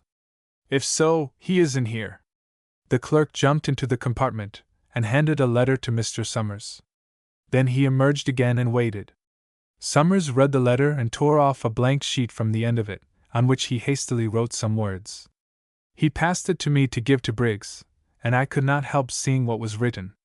It was, "Too late now. God bless you, my dear father. I hope we may meet again. If not, try to think kindly of your troublesome and foolish son, Stephen." In another minute the train had started. "By the way," he said, as we steamed out of the station, "I have heard from my father, who enclosed this for you." I opened the envelope, which was addressed in a bold, round hand that seemed to me typical of the writer, and read as follows. This letter touched me much, and indeed made me feel very uncomfortable. Without a word I handed it to my companion, who read it through carefully. Nice of him about the orchids, he said. My dad has a good heart, although he lets his temper get the better of him, having had his own way all his life. Well, what will you do? I asked. Go on, of course. I've put my hand to the plow and I am not going to turn back. I should be a cur if I did, and what's more, whatever he might say he'd think none the better of me. So please don't try to persuade me, it would be no good. For quite a while afterwards young Summers seemed to be comparatively depressed, a state of mind that in his case was rare indeed. At last he studied the wintry landscape through the carriage window and said nothing. By degrees, however, he recovered, and when we reached Dartmouth was as cheerful as ever, a mood that I could not altogether share. Before we sailed I wrote to Sir Alexander telling him exactly how things stood, and so I think did his son, though he never showed me the letter. At Durban, just as we were about to start up country, I received an answer from him, sent by some boat that followed us very closely. In it he said that he quite understood the position, and whatever happened would attribute no blame to me, whom he should always regard with friendly feelings. He told me that, in the event of any difficulty or want of money, I was to draw on him for whatever might be required, and that he had advised the African Bank to that effect. Further, he added that at least his son had shown grit in this matter, for which he respected him. And now for a long while I must bid good-bye to Sir Alexander Summers and all that has to do with England. Chapter 4 Mavovo and Hans. We arrived safely at Durban at the beginning of March and took up our quarters at my house on the Berea, where I expected that Brother John would be awaiting us. But no Brother John was to be found. The old lame Griqua, Jack, who looked after the place for me and once had been one of my hunters, said that shortly after I went away in this ship, Dojita, as he called him, had taken his tin box and his net and walked off inland, he knew not where, leaving, as he declared, no message or letter behind him. The cases full of butterflies and dried plants were also gone, but these, I found he had shipped to some port in America, by a sailing vessel bound for the United States which chanced to put in at Durban for food and water. As to what had become of the man himself I could get no clue. He had been seen at Maritzburg and, according to some Kaffirs whom I knew, afterwards on the borders of Zululand, where, so far as I could learn, he vanished into space. This, to say the least of it, was disconcerting, and a question arose as to what was to be done. Brother John was to have been our guide. He alone knew the Mazitu people. He alone had visited the borders of the mysterious Pongo land. I scarcely felt inclined to attempt to reach that country without his aid. When a fortnight had gone by and still there were no signs of him, Stephen and I held a solemn conference. I pointed out the difficulties and dangers of the situation to him and suggested that, under the circumstances, it might be wise to give up this wild orchid chase and go elephant hunting instead in a certain part of Zululand, where in those days these animals were still abundant. He was inclined to agree with me, since the prospect of killing elephants had attractions for him. And yet, I said after reflection, it's curious, but I never remember making a successful trip after altering plans at the last moment, that is, unless one was driven to it. I vote we toss up, said Summers. It gives Providence a chance. Now then, heads for the golden CYP, and tails for the elephants. He spun a half-crown into the air. It fell and rolled under a great, yellow wood chest full of curiosities that I had collected, which it took all our united strength to move. We dragged it aside and not without some excitement, for really a good deal hung upon the chance. I lit a match and peered into the shadow. There in the dust lay the coin. What is it? I asked of Summers, who was stretched on his stomach on the chest. Orchid, I mean head, he answered. Well, that's settled, so we needn't bother any more.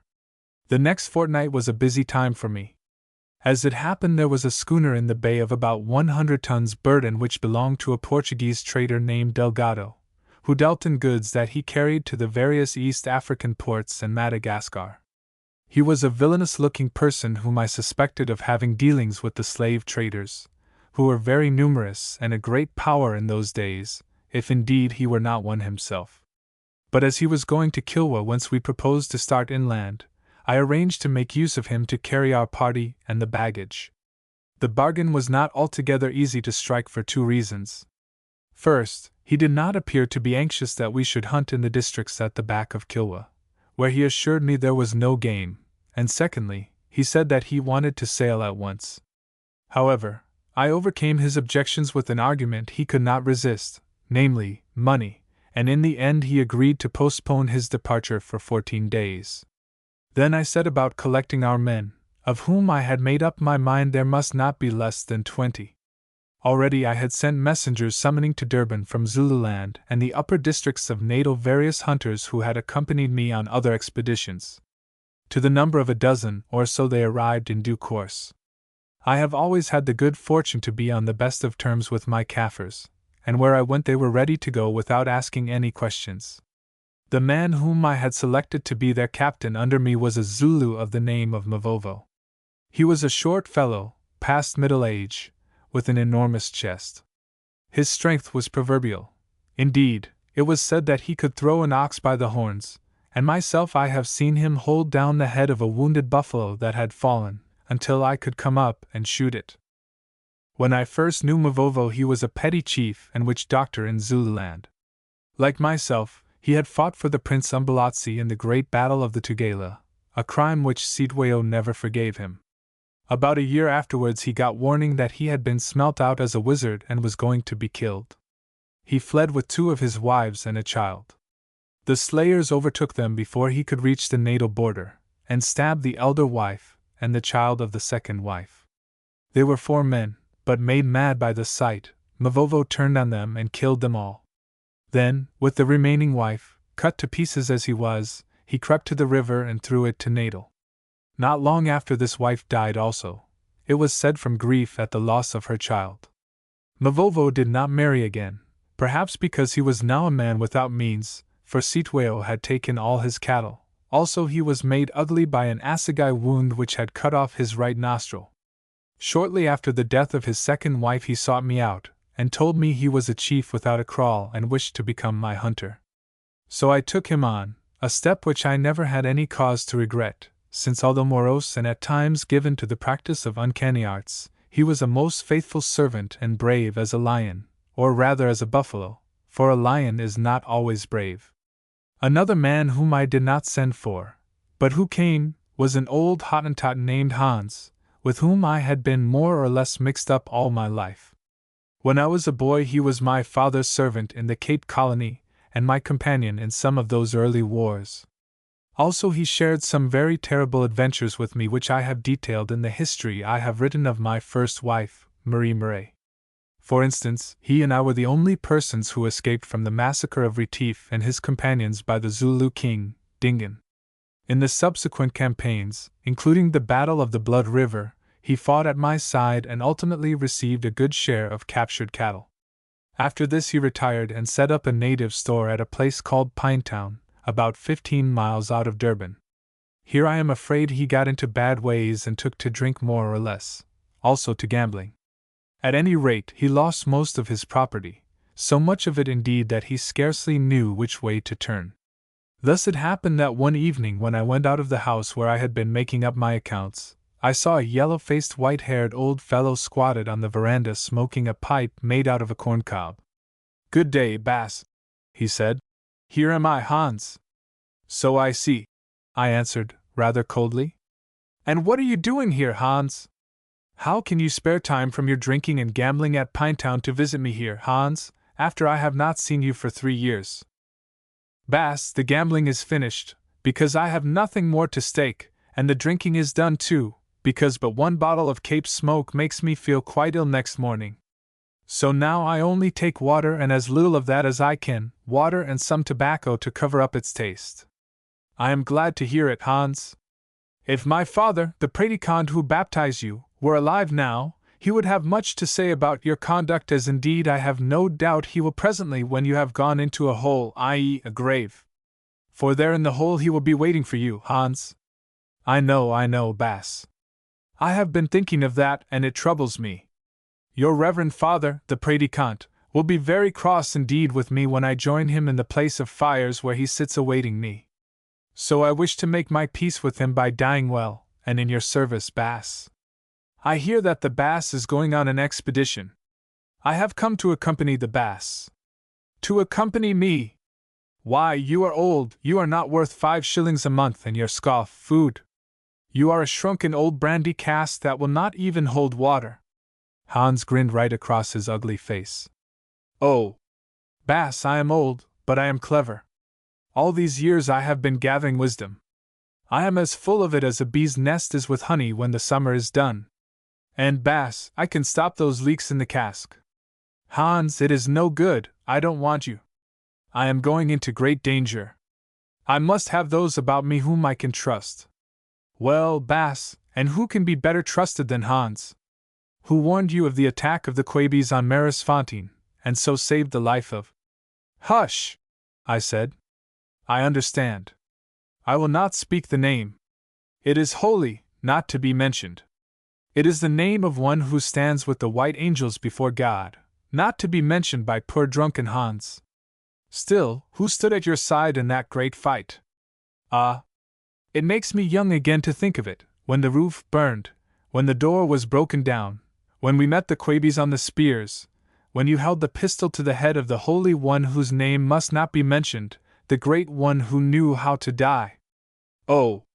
Bass, our lives are twisted up together like the creeper and the tree, and where you go, there I must go also. Do not turn me away. I ask no wages, only a bit of food and a handful of tobacco, and the light of your face and a word now and again of the memories that belong to both of us. I am still very strong. I can shoot well, Bass, who was it that put it into your mind to aim at the tails of the vultures on the hill of slaughter yonder in Zululand, and so save the lives of all the Boer people, and of her whose holy name must not be mentioned? Bass, you will not turn me away? No, I answered.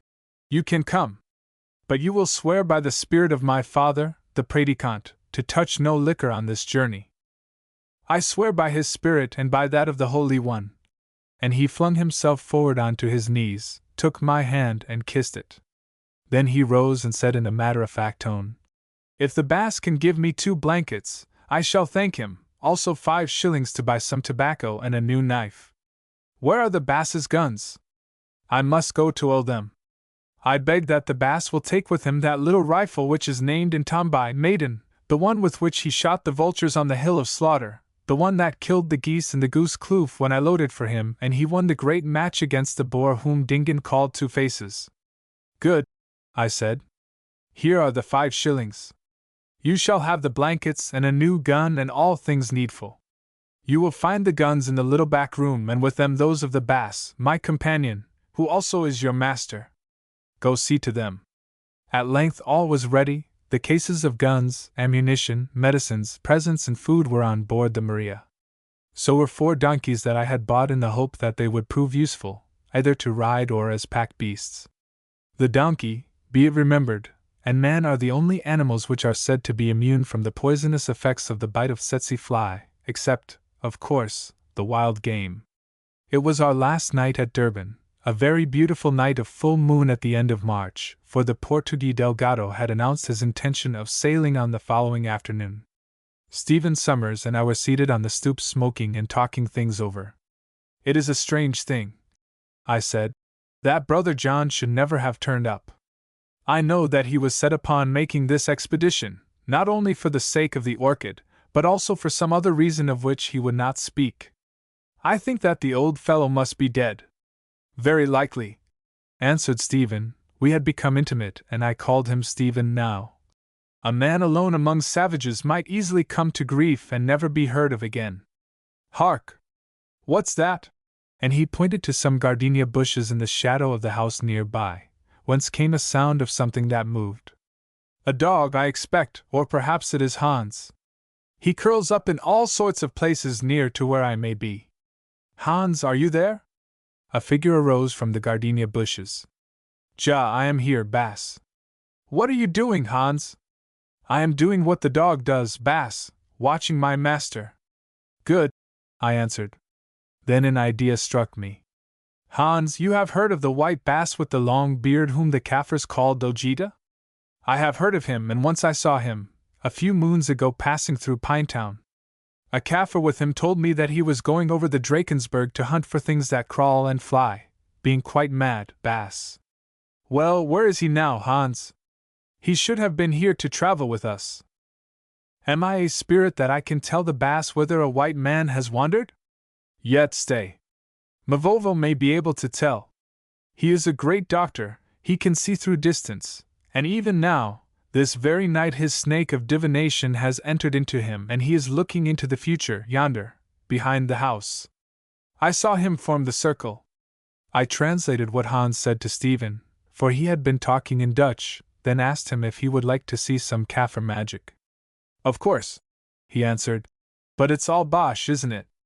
Oh, yes, all bosh, or so most people say, I answered evasively. Still, sometimes these Anyangas tell one strange things. Then, led by Hans, we crept round the house to where there was a 5-foot stone wall at the back of the stable. Beyond this wall, within the circle of some huts where my Kaffirs lived, was an open space with an ant-heap floor where they did their cooking. Here, facing us, sat Mavovo, while in a ring around him were all the hunters who were to accompany us, also Jack, the lame Griqua, and the 2 houseboys. In front of Mavovo burned a number of little wood fires. I counted them and found that there were 14, which, I reflected, was the exact number of our hunters, plus ourselves. One of the hunters was engaged in feeding these fires with little bits of stick and handfuls of dried grass so as to keep them burning brightly. The others sat round perfectly silent and watched with rapt attention. Mavovo himself looked like a man who is asleep. He was crouched on his haunches with his big head resting almost upon his knees. About his middle was a snakeskin, and round his neck an ornament that appeared to be made of human teeth. On his right side lay a pile of feathers from the wings of vultures, and on his left a little heap of silver money, I suppose the fees paid by the hunters for whom he was divining. After we had watched him for some while from our shelter behind the wall, he appeared to wake out of his sleep. First he muttered, then he looked up to the moon and seemed to say a prayer of which I could not catch the words. Next he shuddered 3 times convulsively and exclaimed in a clear voice, "My snake has come! It is within me! Now I can hear, now I can see!" 3 of the little fires, those immediately in front of him, were larger than the others. He took up his bundle of vulture's feathers, selected one with care, held it towards the sky, then passed it through the flame of the center one of the 3 fires, uttering as he did so, my native name, Macumazana. Withdrawing it from the flame, he examined the charred edges of the feather very carefully, a proceeding that caused a cold shiver to go down my back, for I knew well that he was inquiring of his spirit what would be my fate upon this expedition. How it answered I cannot tell, for he laid the feather down and took another, with which he went through the same process.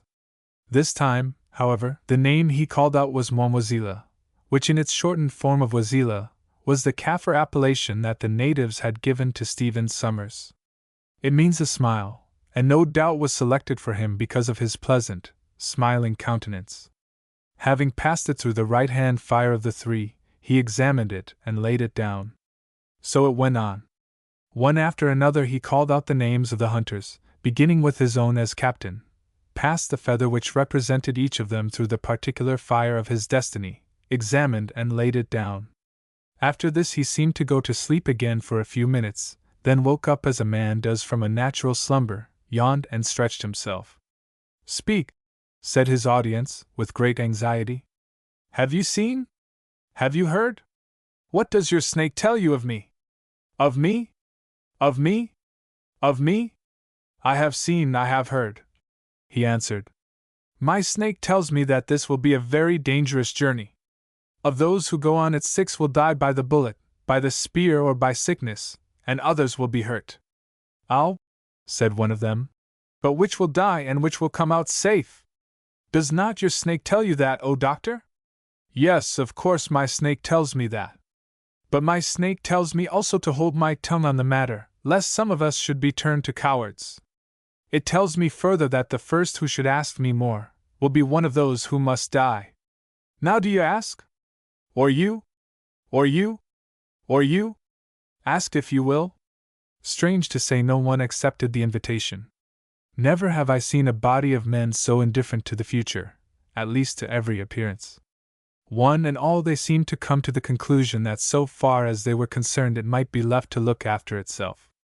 My snake told me something else, went on Mavovo.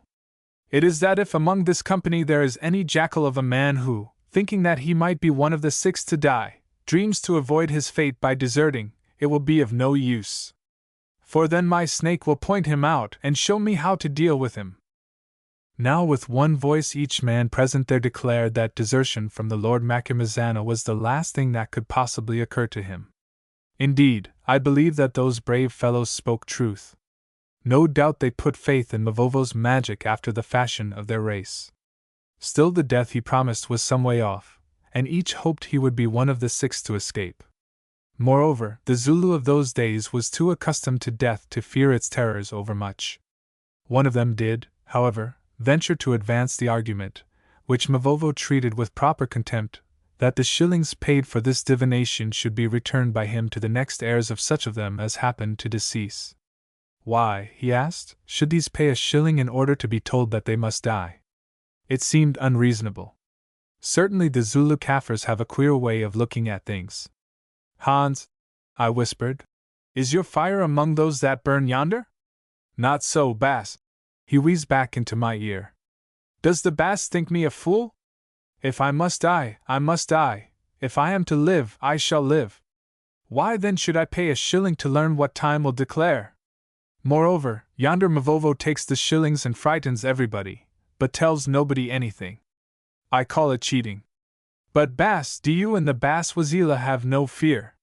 You did not pay shillings, and therefore Mavovo, though without doubt he is a great Inyanga, cannot really prophesy concerning you, since his snake will not work without a fee. The argument seems remarkably absurd. Yet it must be common, for now that I come to think of it, no gypsy will tell a true fortune, unless her hand is crossed with silver. I say, Quatermain, said Stephen idly, since our friend Mavovo seems to know so much, ask him what has become of Brother John, as Hans suggested. Tell me what he says afterwards, for I want to see something. So I went through the little gate in the wall in a natural kind of way, as though I had seen nothing, and appeared to be struck by the sight of the little fires. Well, Mavovo, I said, are you doing doctor's work? I thought that it had brought you into enough trouble in Zululand. That is so, Baba, replied Mavovo, who had a habit of calling me father, though he was older than I. It cost me my chieftainship and my cattle and my 2 wives and my son. It made of me a wanderer who is glad to accompany a certain Macumazana to strange lands where many things may befall me, yes, he added with meaning, even the last of all things. And yet a gift is a gift and must be used. You, Baba, have a gift of shooting, and do you cease to shoot? You have a gift of wandering, and can you cease to wander? He picked up one of the burnt feathers from the little pile by his side and looked at it attentively. Perhaps, Baba, you have been told, my ears are very sharp, and I thought I heard some such words floating through the air just now, that we poor Kaffir and Yangas can prophesy nothing true unless we are paid, and perhaps that is a fact so far as something of the moment is concerned. And yet the snake in the Inyanga, jumping over the little rock which hides the present from it, may see the path that winds far and far away through the valleys, across the streams, up the mountains, till it is lost in the heaven above. Thus on this feather, burnt in my magic fire, I seem to see something of your future, O my father Macumazana. Far and far your road runs. And he drew his finger along the feather. Here is a journey. And he flicked away a carbonised flake. Here is another, and another, and another. And he flicked off flake after flake. Here is one that is very successful, it leaves you rich, and here is yet one more, a wonderful journey this in which you see strange things and meet strange people. Then, and he blew on the feather in such a fashion that all the charred filaments, Brother John says that laminy is the right word for them, fell away from it. Then, there's nothing left save such a pole as some of my people stick upright on a grave, the shaft of memory they call it. Oh, my father, you will die in a distant land, but you will leave a great memory behind you that will live for hundreds of years, for see how strong is this quill over which the fire has had no power. With some of these others it is quite different," he added. "I dare say," I broke in. "But, Mavovo, be so good as to leave me out of your magic, for I don't at all want to know what is going to happen to me. Today is enough for me without studying next month and next year. There is a saying in our holy book which runs, 'Sufficient to the day is its evil.' Quite so, O Macumazana. Also that is a very good saying, as some of those hunters of yours are thinking now. Yet an hour ago they were forcing their shillings on me that I might tell them of the future. And you, too, want to know something. You did not come through that gate to quote to me the wisdom of your holy book.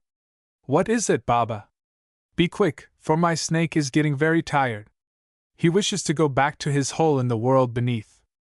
"Well then," I answered in rather a shamefaced fashion, for Mavovo had an uncanny way of seeing into one's secret motives. "I should like to know, if you can tell me, which you can't, what has become of the white man with the long beard whom you black people call Dojita. He should have been here to go on this journey with us. Indeed, he was to be our guide and we cannot find him. Where is he and why is he not here? Have you anything about you that belonged to Dojita, Macumazana?" "No," I answered. "That is, yes."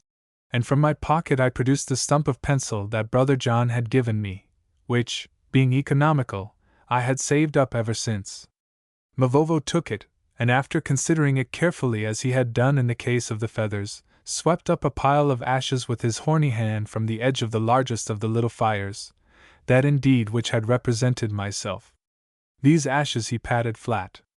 Then he drew on them with the point of the pencil, tracing what seemed to me to be the rough image of a man, such as children scratch upon whitewashed walls. When he had finished he sat up and contemplated his handiwork with all the satisfaction of an artist. A breeze had risen from the sea and was blowing in little gusts, so that the fine ashes were disturbed, some of the lines of the picture being filled in and others altered or enlarged. For a while Mavovo sat with his eyes shut. Then he opened them, studied the ashes and what remained of the picture, and taking a blanket that lay near by, threw it over his own head and over the ashes. Withdrawing it again presently he cast it aside and pointed to the picture, which was now quite changed. Indeed, in the moonlight it looked more like a landscape than anything else. "All is clear, my father," he said in a matter-of-fact voice. "The white wanderer, Dojita, is not dead. He lives, but he is sick. Something is the matter with one of his legs so that he cannot walk. Perhaps a bone is broken or some beast has bitten him. He lies in a hut such as Kaffirs make, only this hut has a veranda round it like your stoop, and there are drawings on the wall. The hut is a long way off, I don't know where." "Is that all?" I asked, for he paused. "No, not all. Dojita is recovering.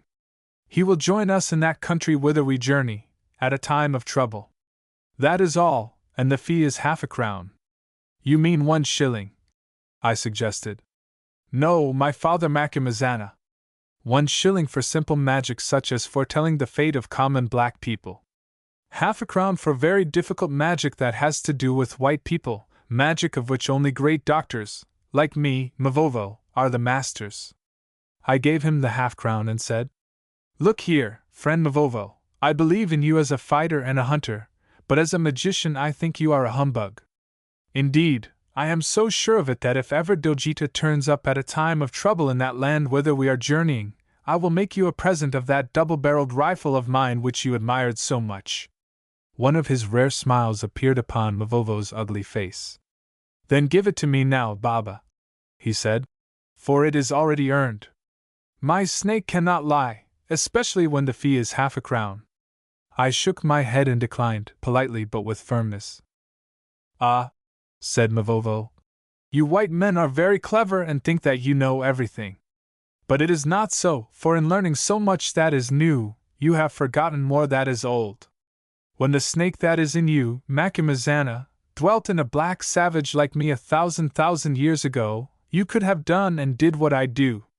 But now you can only mock and say, Mavovo the brave in battle, the great hunter, the loyal man, becomes a liar when he blows the burnt feather, or reads what the wind writes upon the charmed ashes. I do not say that you are a liar, Mavovo. I say that you are deceived by your own imaginings. It is not possible that man can know what is hidden from man. Is it indeed so, O Macumazana, watcher by night? Am I, Mavovo, the pupil of Zakali, the opener of roads, the greatest of wizards, indeed deceived by my own imaginings? And has man no other eyes but those in his head, that he cannot see what is hidden from man? Well, you say so, and all we black people know that you are very clever, and why should I, a poor Zulu, be able to see what you cannot see? Yet when tomorrow one sends you a message from the ship in which we are to sail, begging you to come fast because there is trouble on the ship, then bethink you of your words and my words, and whether or no man can see what is hidden from man in the blackness of the future. Oh! That rifle of yours is mine already, though you will not give it to me now, you who think that I am a cheat. Well, my father Macumazana, because you think I am a cheat, never again will I blow the feather or read what the wind writes upon the ashes for you or any who eat your food. Then he rose, saluted me with uplifted right hand, collected his little pile of money and bag of medicines and marched off to the sleeping hut. On our way round the house we met my old lame caretaker, Jack. Inkusi, he said, the white chief Wazila bade me say that he and the cook, Sam, have gone to sleep on board the ship to look after the goods. Sam came up just now and fetched him away. He says he will show you why tomorrow. I nodded and passed on, wondering to myself why Stephen had suddenly determined to stay the night on the Maria. Chapter 5 Hassan. I suppose it must have been 2 hours after dawn on the following morning that I was awakened by knocks upon the door, and the voice of Jack saying that Sam, the cook, wanted to speak to me. Wondering what he could be doing there, as I understood he was sleeping on the ship, I called out that he was to come in. Now this Sam, I should say, hailed from the Cape, and was a person of mixed blood. The original stock, I imagine, was Malay which had been crossed with Indian coolie. Also, somewhere or other, there was a dash of white and possibly, but of this I am not sure, a little Hottentot. The result was a person of few vices and many virtues. Sammy, I may say at once, was perhaps the biggest coward I ever met. He could not help it, it was congenital, though, curiously enough, this cowardice of his never prevented him from rushing into fresh danger. Thus he knew that the expedition upon which I was engaged would be most hazardous. Remembering his weakness, I explained this to him very clearly. Yet that knowledge did not deter him from imploring that he might be allowed to accompany me. Perhaps this was because there was some mutual attachment between us, as in the case of Hans. Once, a good many years before, I had rescued Sammy from a somewhat serious scrape by declining to give evidence against him. I need not enter into the details, but a certain sum of money over which he had control had disappeared. I will merely say, therefore, that at the time he was engaged to a colored lady of very expensive tastes, whom in the end he never married. After this, as it chanced, he nursed me through an illness. Hence the attachment of which I have spoken. Sammy was the son of a native Christian preacher, and brought up upon what he called the Word. He had received an excellent education for a person of his class, and in addition to many native dialects with which a varied career had made him acquainted, spoke English perfectly, though in the most bombastic style. Never would he use a short word if a long one came to his hand, or rather to his tongue. For several years of his life he was, I believe, a teacher in a school at Cape Town where colored persons received their education, his department, as he called it, being English language and literature. Wearying of or being dismissed from his employment for some reason that he never specified, he had drifted up the coast to Zanzibar, where he turned his linguistic abilities to the study of Arabic and became the manager or head cook of an hotel.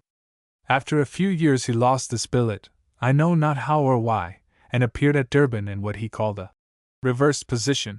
Here it was that we met again, just before my expedition to Pongoland. In manners he was most polite, in disposition most religious. I believe he was a Baptist by faith, and in appearance a small, brown dandy of a man of uncertain age, who wore his hair parted in the middle and, whatever the circumstances, was always tidy in his garments. I took him on because he was in great distress, an excellent cook, the best of nurses, and above all for the reason that, as I have said, we were in a way attached to each other. Also, he always amused me intensely, which goes for something on a long journey of the sort that I contemplated. Such in brief was Sammy. As he entered the room, I saw that his clothes were very wet, and asked him at once if it were raining, or whether he had got drunk and been sleeping in the damp grass. "No, Mr. Quatermain," he answered. "The morning is extremely fine, and like the poor Hottentot, Hans, I have abjured the use of intoxicants. Though we differ on much else, in this matter we agree." "Then what the deuce is up?" I interrupted, to cut short his flow of fine language. "Sir, there is trouble on the ship." Remembering Mavovo, I started at these words. "Where I passed the night in the company of Mr. Summers at his special request." It was the other way about, really. This morning before the dawn, when he thought that everybody was asleep, the Portuguese captain and some of his Arabs began to weigh the anchor quite quietly, also to hoist the sails. But Mr. Summers and I, being very much awake, came out of the cabin, and he sat upon the capstan with a revolver in his hand, saying, "Well, sir, I will not repeat what he said." "No, don't." "What happened then?" "Then, sir, there followed much noise and confusion. The Portuguese and the Arabs threatened Mr. Summers, but he, sir, continued to sit upon the capstan with the stern courage of a rock in a rushing stream, and remarked that he would see them all somewhere before they touched it. After this, sir, I do not know what occurred, since while I watched from the bulwarks someone knocked me head over heels into the sea, and being fortunately a good swimmer, I gained the shore and hurried here to advise you." "And did you advise anyone else, you idiot?" I asked. "Yes, sir. As I sped along, I communicated to an officer of the port that there was the devil of a mess upon the Maria which he would do well to investigate." By this time I was in my shirt and trousers and shouting to Mavovo and the others. Soon they arrived, for as the costume of Mavovo and his company consisted only of a moocha and a blanket, it did not take them long to dress. "Mavovo," I began, "there is trouble on the ship." "Oh, Baba," he interrupted with something resembling a grin. "It is very strange, but last night I dreamed that I told you." "Curse your dreams," I said. "Gather the men and go down." "No, that won't work, there would be murder done. Either it is all over now or it is all right. Get the hunters ready, I come with them. The luggage can be fetched afterwards." Within less than an hour we were at that wharf off which the Maria lay in what one day will be the splendid port of Durban, though in those times its shipping arrangements were exceedingly primitive. A strange-looking band we must have been. I, who was completely dressed, and I trust tidy, marched ahead. Next came Hans in the filthy wide-awake hat which he usually wore and greasy corduroys, and after him the oleaginous Sammy arrayed in European reach-me-downs, a billycock and a bright blue tie striped with red, garments that would have looked very smart had it not been for his recent immersion. After him followed the fierce-looking Mavovo and his squad of hunters, all of whom wore the ring, or isokoko, as the Zulus call it, that is, a circle of polished black wax sewn into their short hair. They were a grim set of fellows, but as, according to a recent law, it was not allowable for them to appear armed in the town, their guns had already been shipped, while their broad stabbing spears were rolled up in their sleeping mats, the blades wrapped round with dried grass. Each of them, however, bore in his hand a large knobkerrie of redwood, and they marched 4 by 4 in martial fashion. It is true that when we embarked on the big boat to go to the ship, much of their warlike ardor evaporated, since these men, who feared nothing on the land, were terribly afraid of that unfamiliar element, the water. We reached the Maria, an unimposing kind of tub, and climbed aboard. On looking aft, the first thing that I saw was Stephen seated on the capstan with a pistol in his hand, as Sammy had said. Near by, leaning on the bulwark, was the villainous-looking Portuguese, Delgado, apparently in the worst of tempers and surrounded by a number of equally villainous-looking Arab sailors clad in dirty white. In front was the captain of the port, a well-known and esteemed gentleman of the name of Cato, like myself a small man who had gone through many adventures. Accompanied by some attendants, he was seated on the after skylight, smoking, with his eyes fixed upon Stephen and the Portuguese. "Glad to see you, Quatermain," he said. "There's some row on here, but I have only just arrived and don't understand Portuguese, and the gentleman on the capstan won't leave it to explain." "What's up, Stephen?" I asked, after shaking Mr. Cato by the hand. "What's up?" replied Summers. This man, and he pointed to Delgado, wanted to sneak out to sea with all our goods, that's all, to say nothing of me and Sammy, whom, no doubt, he'd have chucked overboard, as soon as he was out of sight of land. However, Sammy, who knows Portuguese, overheard his little plans and, as you see, I objected. Well, Delgado was asked for his version of the affair, and, as I expected, explained that he only intended to get a little nearer to the bar and there wait till we arrived. Of course he lied and knew that we were aware of the fact and that his intention had been to slip out to sea with all our valuable property, which he would sell after having murdered or marooned Stephen and the poor cook. But as nothing could be proved, and we were now in strong enough force to look after ourselves and our belongings, I did not see the use of pursuing the argument. So I accepted the explanation with a smile, and asked everybody to join in a morning nip. Afterwards Stephen told me that while I was engaged with Mavovo on the previous night, a message had reached him from Sammy, who was on board the ship in charge of our belongings, saying that he would be glad of some company. Knowing the cook's nervous nature, fortunately enough he made up his mind at once to go and sleep upon the Maria. In the morning trouble arose as Sammy had told me.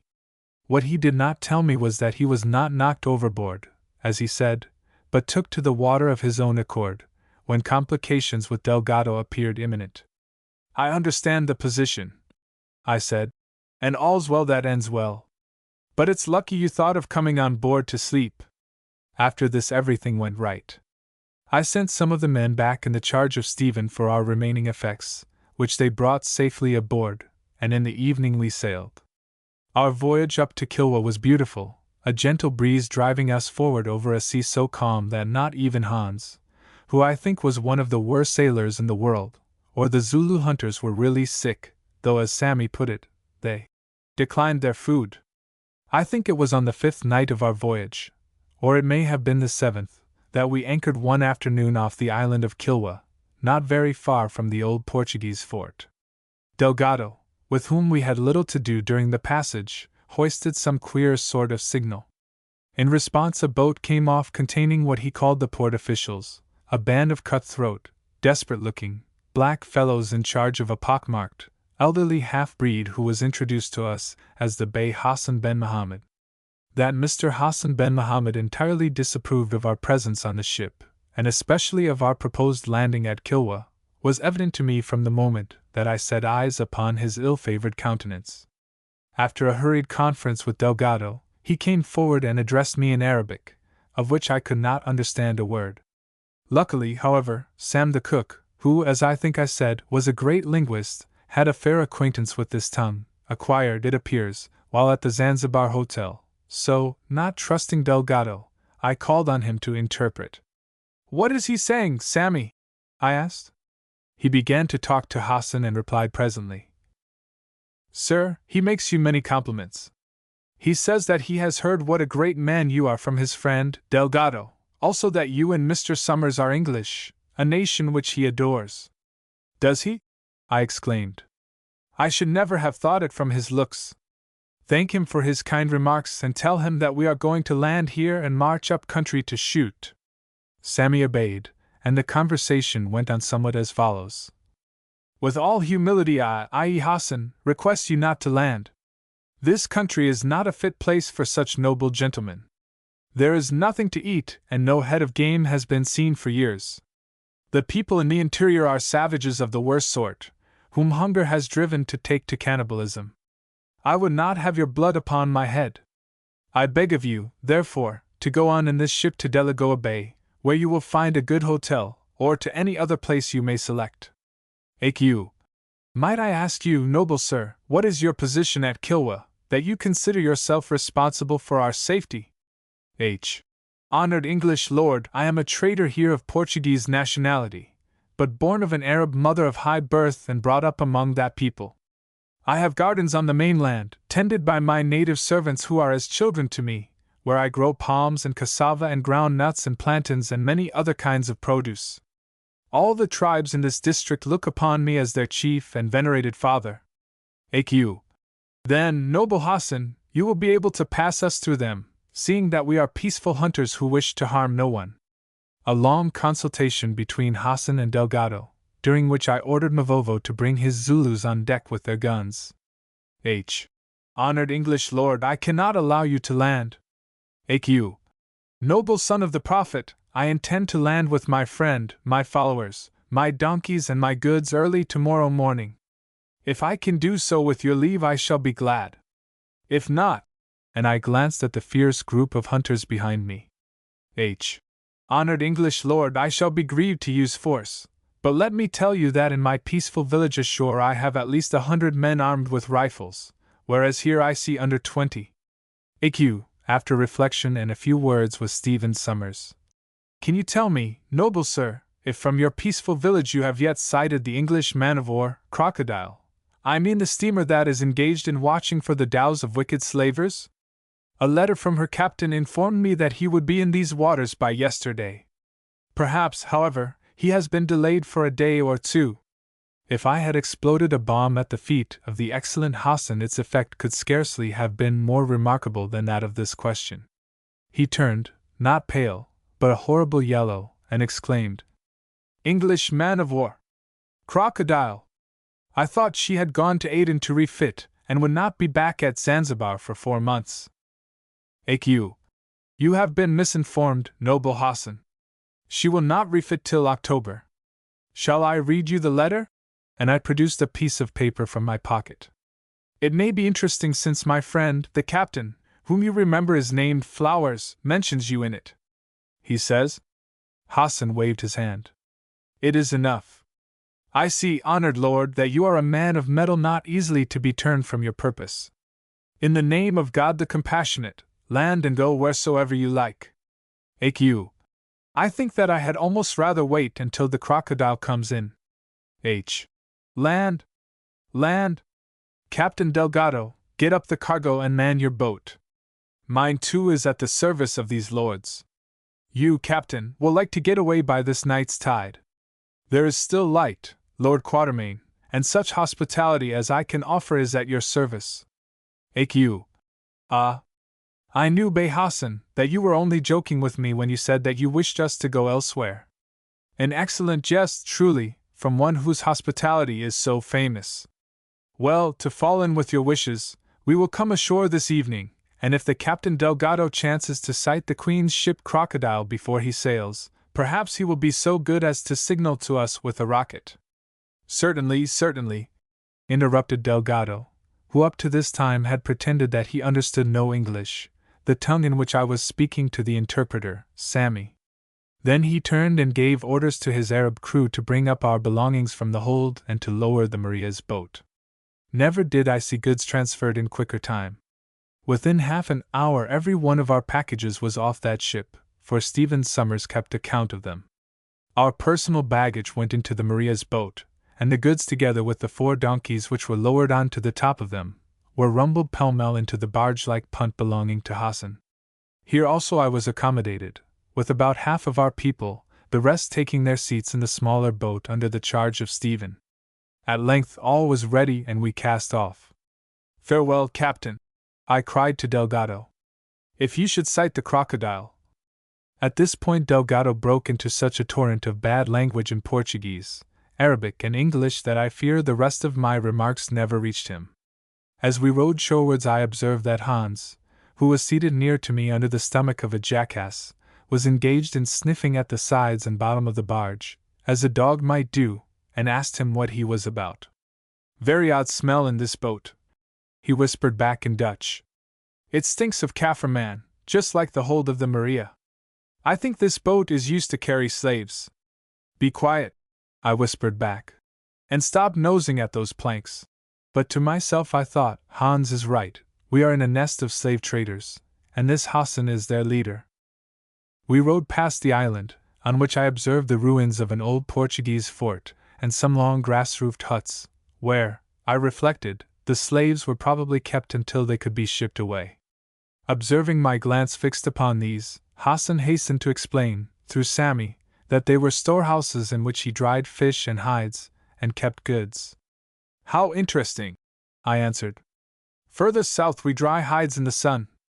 Crossing a narrow channel we arrived at a rough jetty where we disembarked, whence we were led by Hassan not to the village which I now saw upon our left, but to a pleasant-looking, though dilapidated house that stood 100 yards from the shore. Something about the appearance of this house impressed me with the idea that it was never built by slavers. The whole look of the place with its veranda and gardens suggested taste and civilization.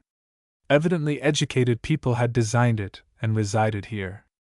I glanced about me and saw, amidst a grove of neglected orange trees that were surrounded with palms of some age, the ruins of a church.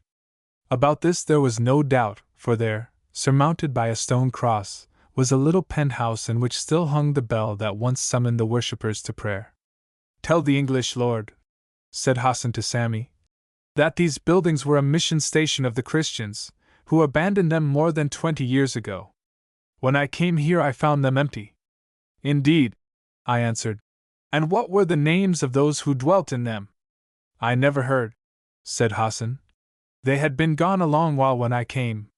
Then we went up to the house, and for the next hour and more were engaged with our baggage, which was piled in a heap in what had been the garden, and in unpacking and pitching 2 tents for the hunters, which I caused to be placed immediately in front of the rooms that were assigned to us.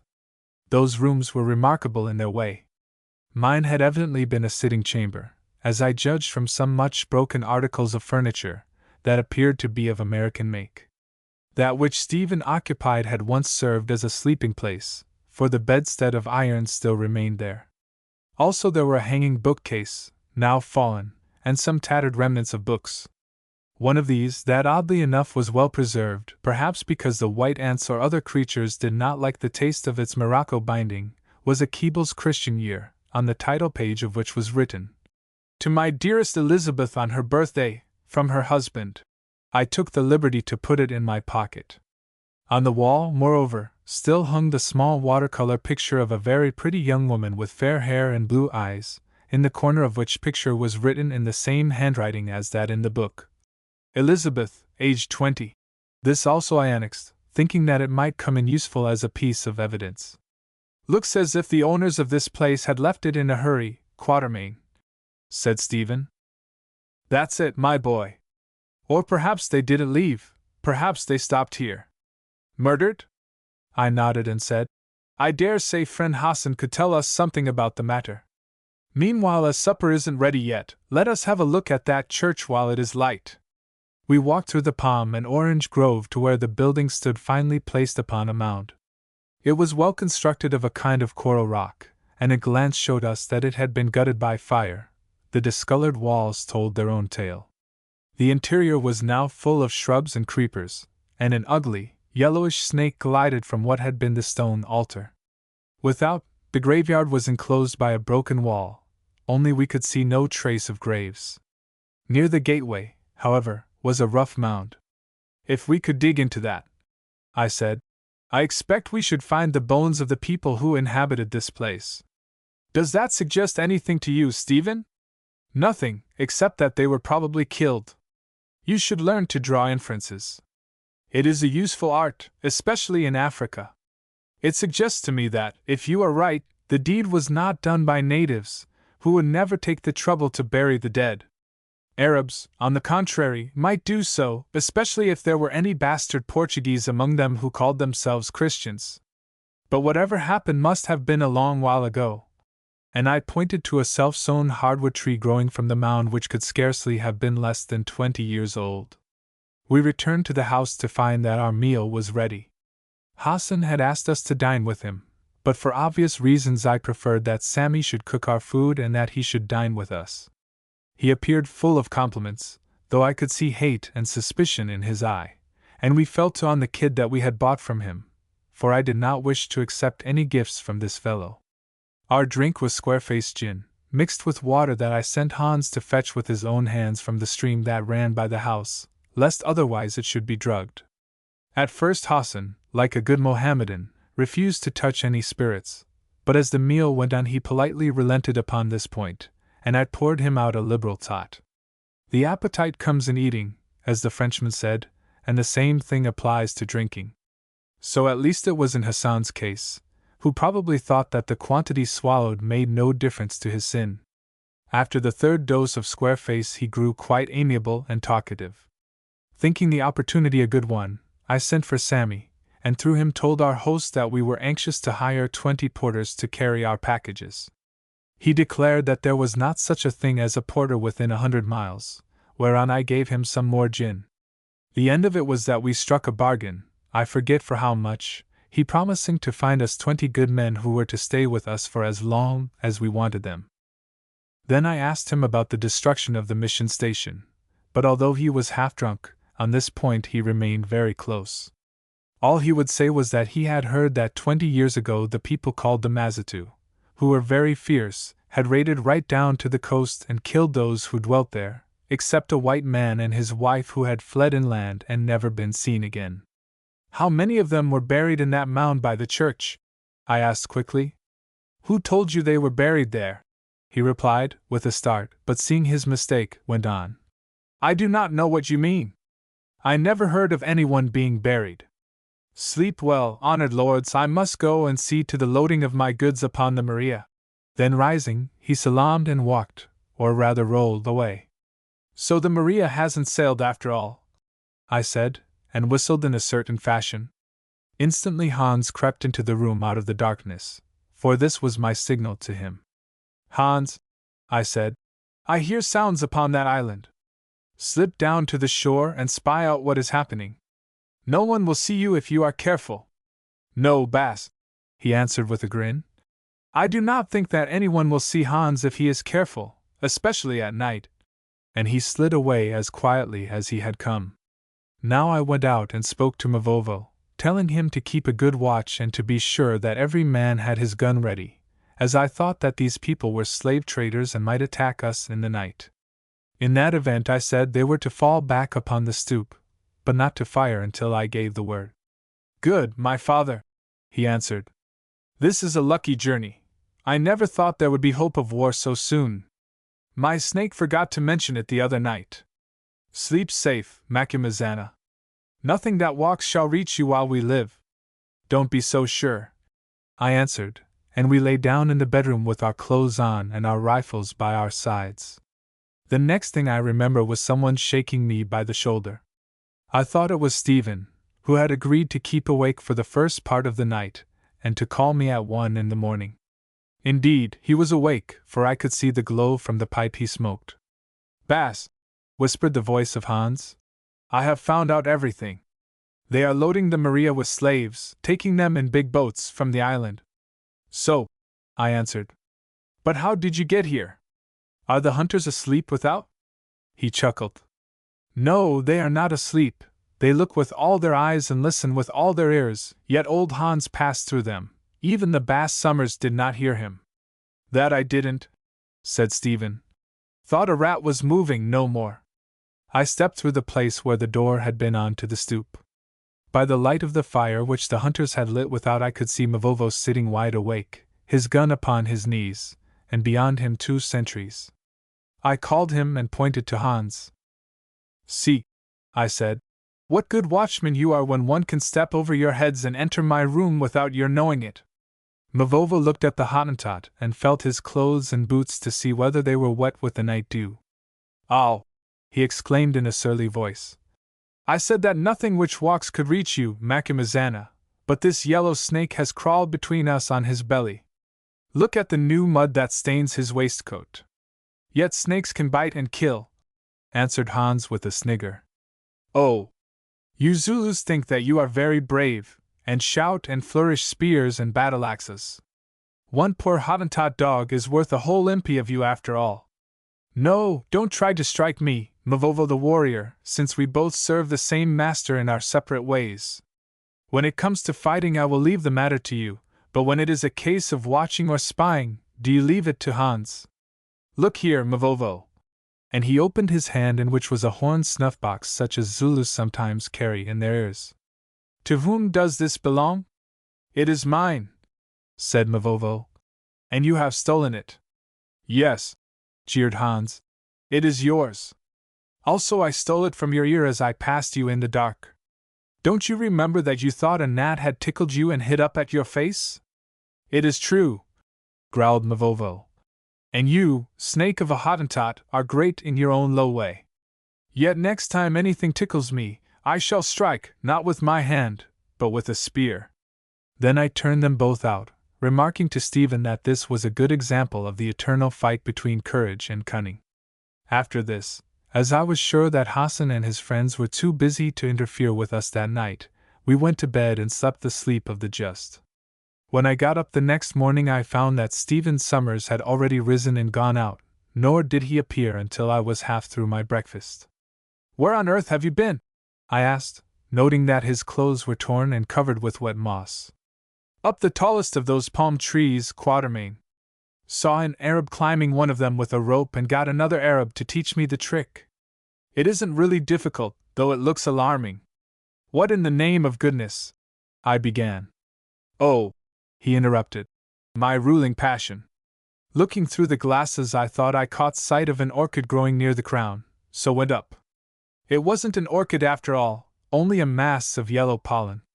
But I learned something from my pains. Sitting in the top of that palm I saw the Maria working out from under the lee of the island.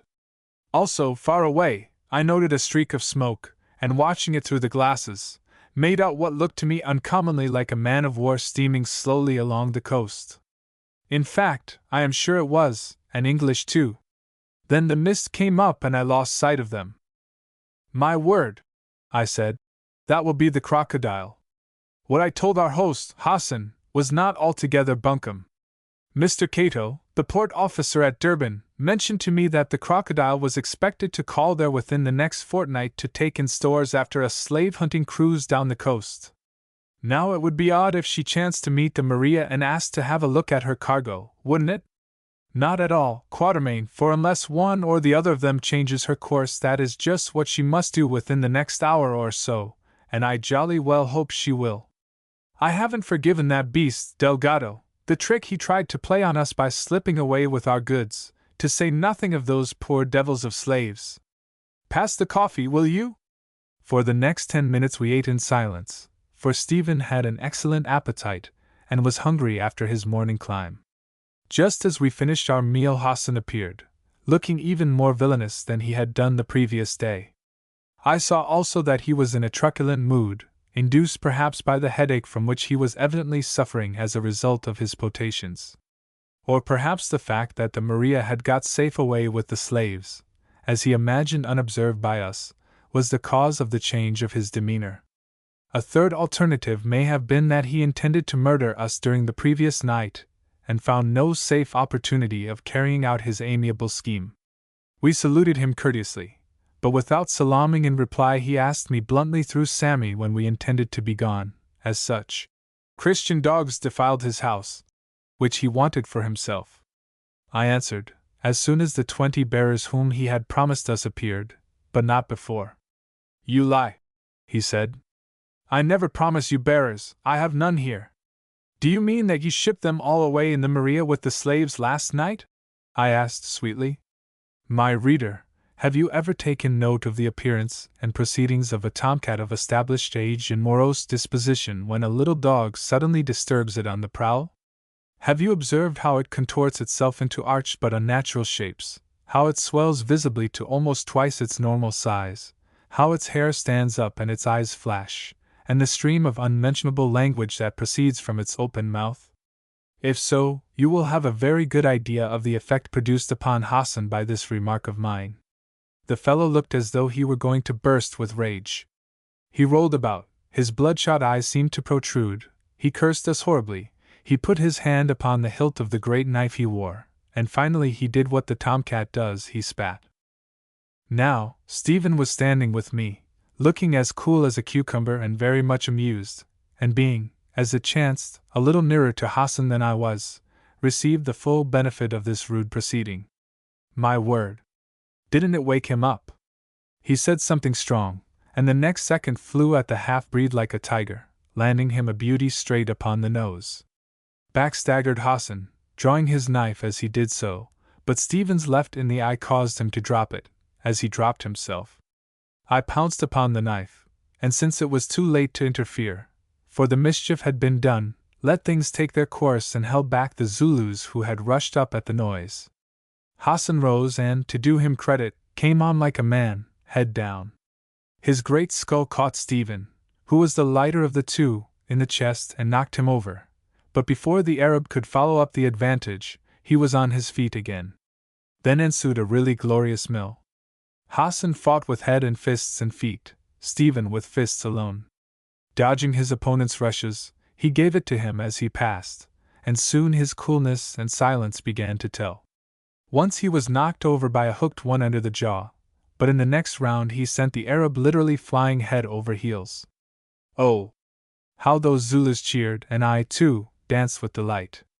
Up Hassan came again, spitting out several teeth and adopting new tactics, grabbed Stephen round the middle. To and fro they swung, the Arab trying to kick the Englishman with his knees and to bite him, also, till the pain reminded him of the absence of his front teeth.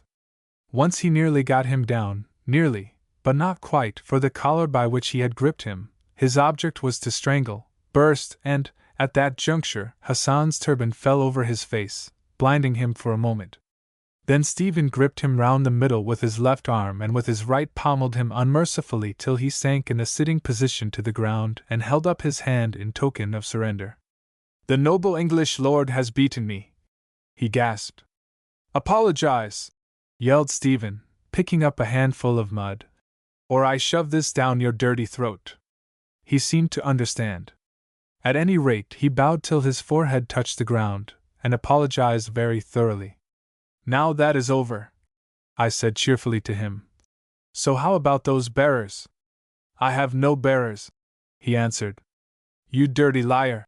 I exclaimed. "One of my people has been down to your village there and says it is full of men." "Then go and take them for yourself," he replied viciously, for he knew that the place was stockade. Now I was in a fix. It was all very well to give a slave dealer the thrashing he deserved, but if he chose to attack us with his Arabs we should be in a poor way. Watching me with the eye that was not bunged up, Hassan guessed my perplexity. "I have been beaten like a dog," he said, his rage returning to him with his breath. "But God is compassionate and just, He will avenge in due time." The words had not left his lips for 1 second when from somewhere out at sea there floated the sullen boom of a great gun. At this moment, too, an Arab rushed up from the shore, crying, "Where is the Bey Hassan?" "Here," I said, pointing at him. The Arab stared until I thought his eyes would drop out, for the Bey Hassan was indeed a sight to see. Then he gabbled in a frightened voice, "Captain, an English man-of-war is chasing the Maria." Boom went the great gun for the second time. Hassan said nothing, but his jaw dropped, and I saw that he had lost exactly 3 teeth. "That is the crocodile," I remarked slowly, causing Sammy to translate, and as I spoke, produced from my inner pocket a Union Jack which I had placed there after I heard that the ship was sighted. "Stephen," I went on as I shook it out, "if you have got your wind, would you mind climbing up that palm tree again and signaling with this to the crocodile out at sea?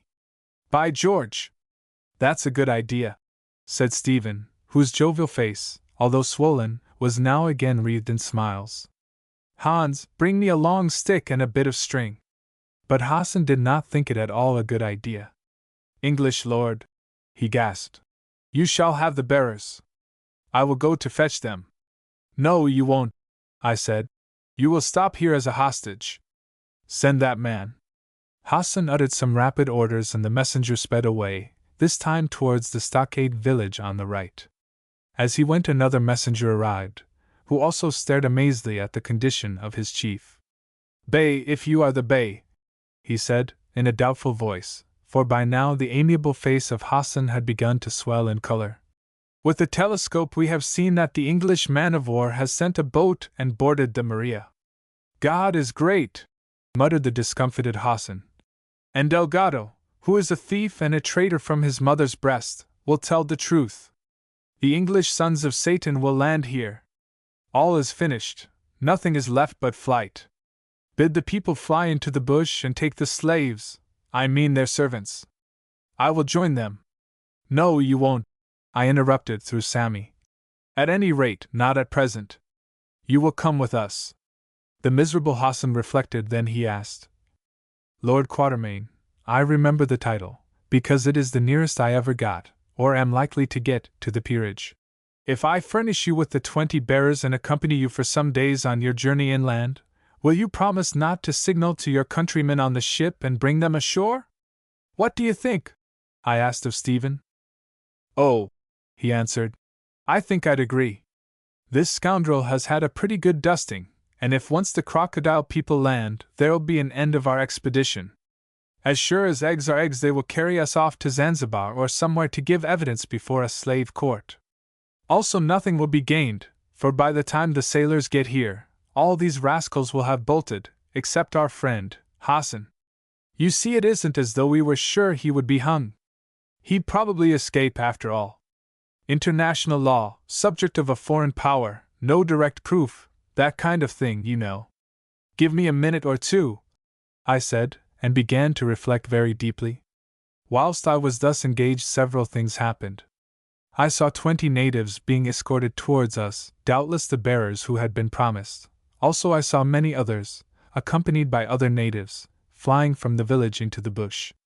Lastly, a third messenger arrived, who announced that the Maria was sailing away, apparently in charge of a prize crew, and that the man-of-war was putting about as though to accompany her. Evidently she had no intention of effecting a landing upon what was, nominally at any rate, Portuguese territory. Therefore, if anything was to be done, we must act at once. Well, the end of it was that, like a fool, I accepted Stephen's advice and did nothing, always the easiest course and generally that which leads to most trouble. 10 minutes afterwards I changed my mind, but then it was too late. The crocodile was out of signaling distance. This was subsequent to a conversation with Hans. Bass, said that worthy in his leery fashion, I think you have made a mistake. You forget that these yellow devils in white robes who have run away will come back again, and that when you return from up country, they may be waiting for you. Now, if the English man-of-war had destroyed their town, and their slave sheds, they might have gone somewhere else. However, he added as an afterthought, glancing at the disfigured Hassan, we have their captain, and of course you mean to hang him, Bass. Or if you don't like to, leave it to me. I can hang men very well. Once, when I was young, I helped the executioner at Cape Town. Get out, I said, but nevertheless I knew that Hans was right. Chapter 6: The Slave Road. The 20 bearers having arrived, in charge of 5 or 6 Arabs armed with guns, we went to inspect them, taking Hassan with us, also the hunters. They were a likely lot of men, though rather thin and scared-looking, and evidently, as I could see from their physical appearance, and varying methods of dressing the hair, members of different tribes. Having delivered them, the Arabs, or rather one of them, entered into excited conversation with Hassan. As Sammy was not at hand, I do not know what was said, although I gathered that they were contemplating his rescue. If so, they gave up the idea and began to run away as their companions had done. One of them, however, a bolder fellow than the rest, turned and fired at me.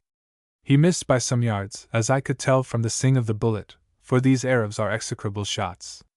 Still, his attempt at murder irritated me so much that I determined he should not go scot-free.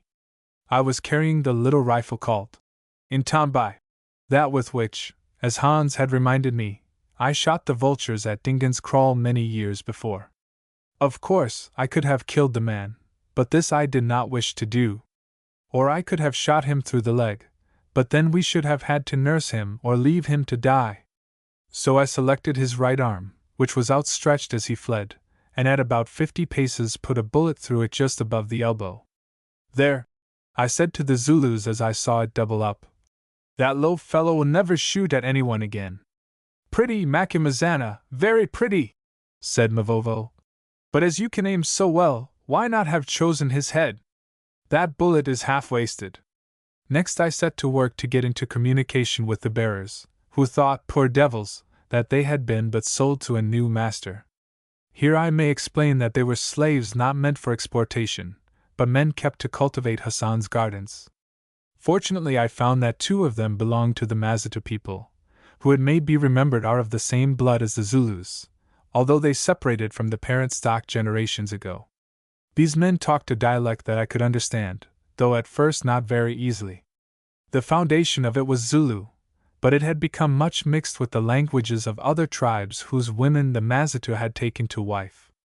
Also there was a man who could speak some bastard Arabic, sufficiently well for Sammy to converse with him. I asked the Mazitus if they knew the way back to their country. They answered yes, but it was far off, a full month's journey. I told them that if they would guide us thither, they should receive their freedom and good pay, adding that if the other men served us well, they also should be set free when we had done with them. On receiving this information, the poor wretches smiled in a sickly fashion and looked at Hassan ben Muhammad, who glowered at them and us from the box on which he was seated in charge of Mavovo. "How can we be free while that man lives?" their looks seemed to say. As though to confirm their doubts, Hassan, who understood or guessed what was passing, asked by what right we were promising freedom to his slaves. "By right of that," I answered, pointing to the Union Jack which Stephen still had in his hand. "Also we will pay you for them when we return, according as they have served us." "Yes," he muttered, "you will pay me for them when you return, or perhaps before that, Englishman." It was 3 o'clock in the afternoon before we were able to make a start. There was so much to be arranged that it might have been wiser to wait till the morrow, had we not determined that if we could help it nothing would induce us to spend another night in that place. Blankets were served out to each of the bearers who, poor naked creatures, seemed quite touched at the gift of them. The loads were apportioned, having already been packed at Durban in cases such as one man could carry.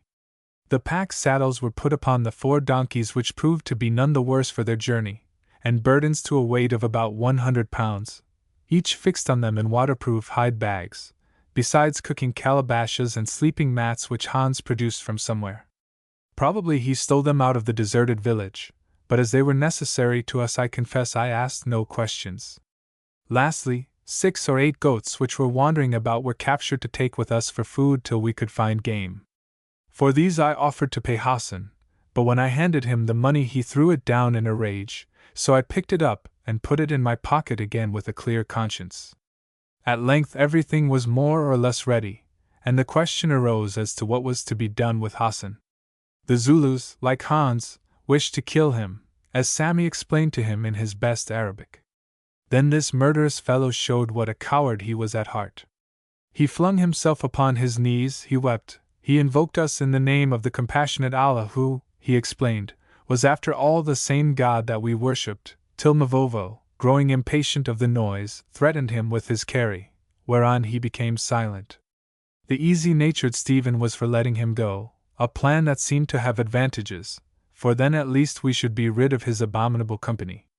After reflection, however, I decided that we had better take him along with us, at any rate for a day or so, to hold as a hostage in case the Arabs should follow and attack us. At first he refused to stir, but the assegai of one of the Zulu hunters pressed gently against what remained of his robe, furnished an argument that he could not resist. At length we were off. I with the 2 guides went ahead. Then came the bearers, then half of the hunters, then the 4 donkeys in charge of Hans and Sammy, then Hassan and the rest of the hunters, except Mavovo, who brought up the rear with Stephen. Needless to say, all our rifles were loaded, and generally we were prepared for any emergency. The only path, that which the guides said we must follow, ran by the seashore for a few hundred yards and then turned inland through Hassan's village where he lived, for it seemed that the old mission house was not used by him. As we marched along a little rocky cliff, it was not more than 10 feet high, where a deep water channel perhaps 50 yards in breadth separated the mainland from the island whence the slaves had been loaded on to the Maria, some difficulty arose about the donkeys. One of these slipped its load and another began to buck and evinced an inclination to leap into the sea with its precious burden. The rear guard of hunters ran to get hold of it, when suddenly there was a splash. "The brute's in," I thought to myself, till a shout told me that not the ass, but Hassan had departed over the cliff's edge. Watching his opportunity and being, it was clear, a first-rate swimmer, he had flung himself backwards in the midst of the confusion and falling into deep water, promptly dived. About 20 yards from the shore he came up for a moment, then dived again heading for the island. I dare say I could have potted him through the head with a snap shot, but somehow I did not like to kill a man swimming for his life as though he were a hippopotamus or a crocodile. Moreover, the boldness of the maneuver appealed to me. So I refrained from firing and called to the others to do likewise. As our late host approached the shore of the island, I saw Arabs running down the rocks to help him out of the water.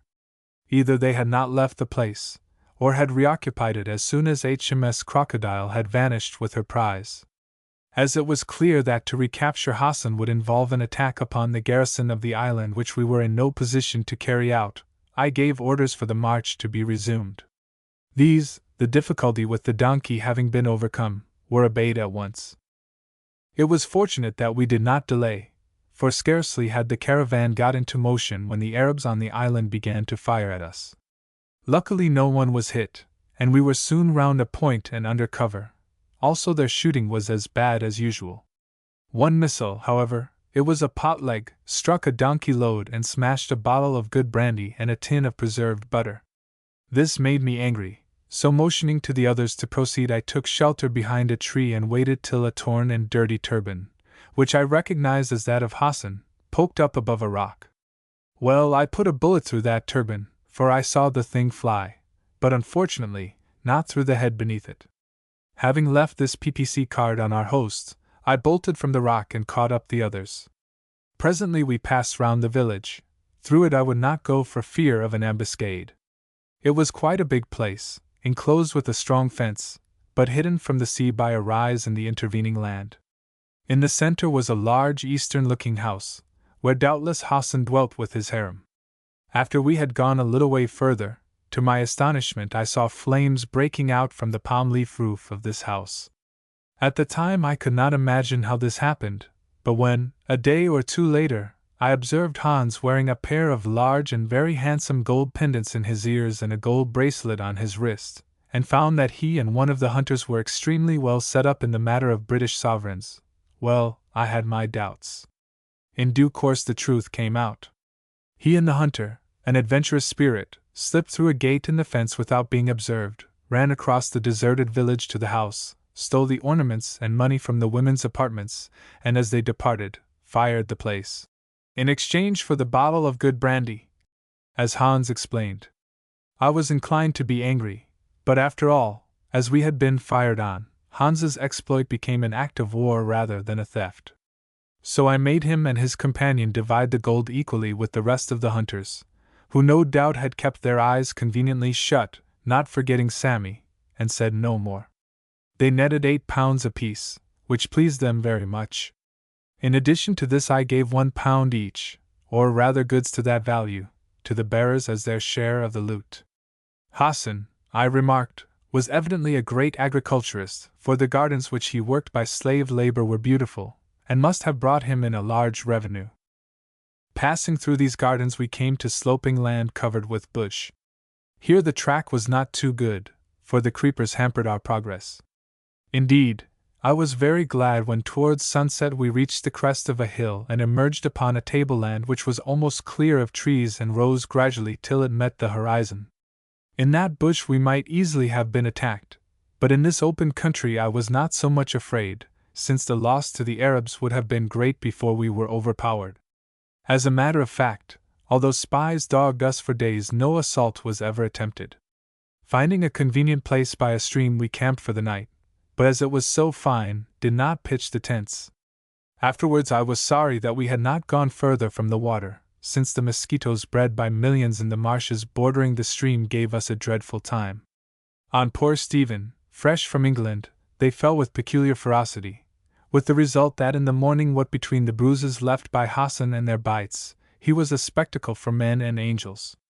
Another thing that broke our rest was the necessity of keeping a strict watch in case the slave traders should elect to attack us in the hours of darkness, also to guard against the possibility of our bearers running away and perhaps stealing the goods.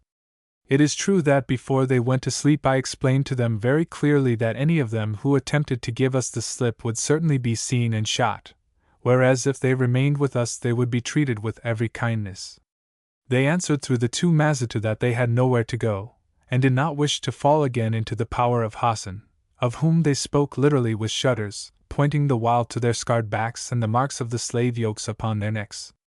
Their protestations seemed and indeed proved to be sincere, but of this of course we could not then be sure. As I was engaged at sunrise in making certain that the donkeys had not strayed and generally that all was well, I noted through the thin mist a little white object, which at first I thought was a small bird sitting on an upright stick about 50 yards from the camp.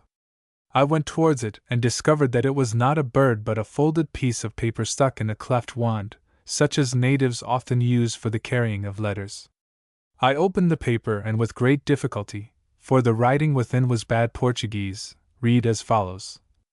This pleasing epistle was unsigned, but its anonymous author was not hard to identify.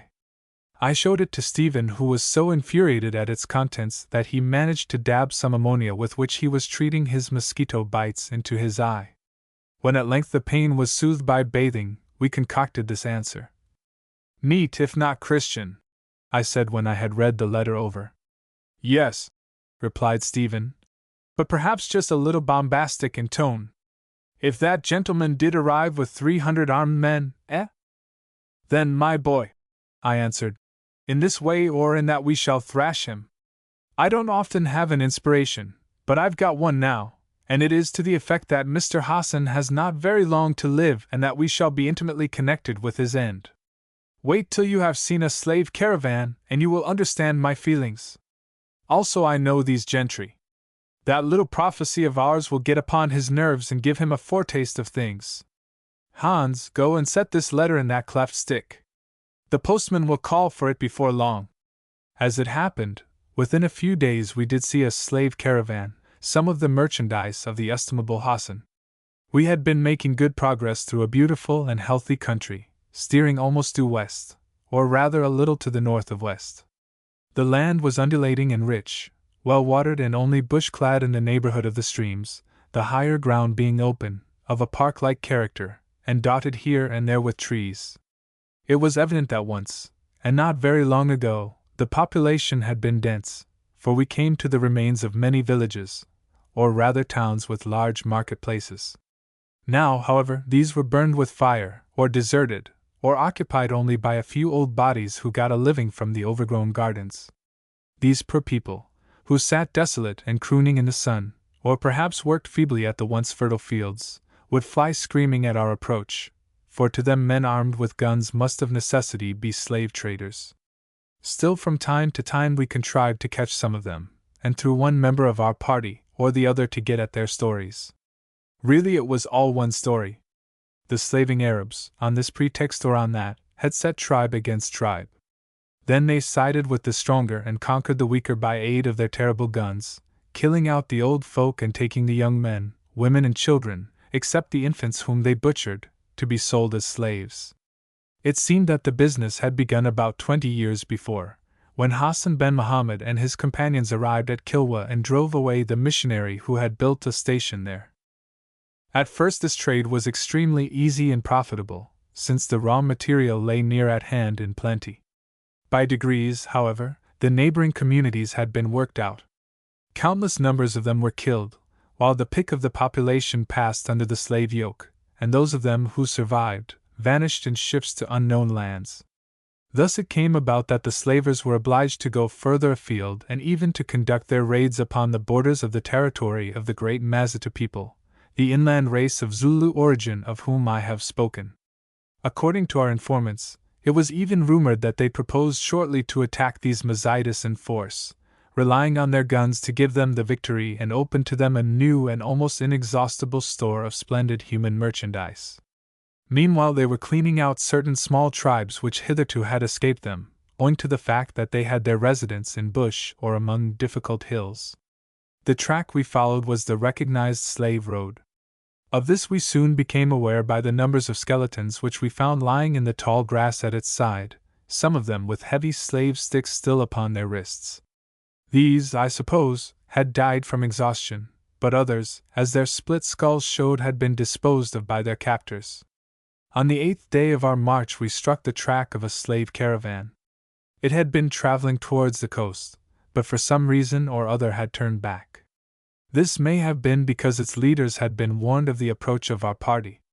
Or perhaps they had heard that another caravan, which was at work in a different district, was drawing near, bringing its slaves with it, and wished to wait for its arrival in order that they might join forces.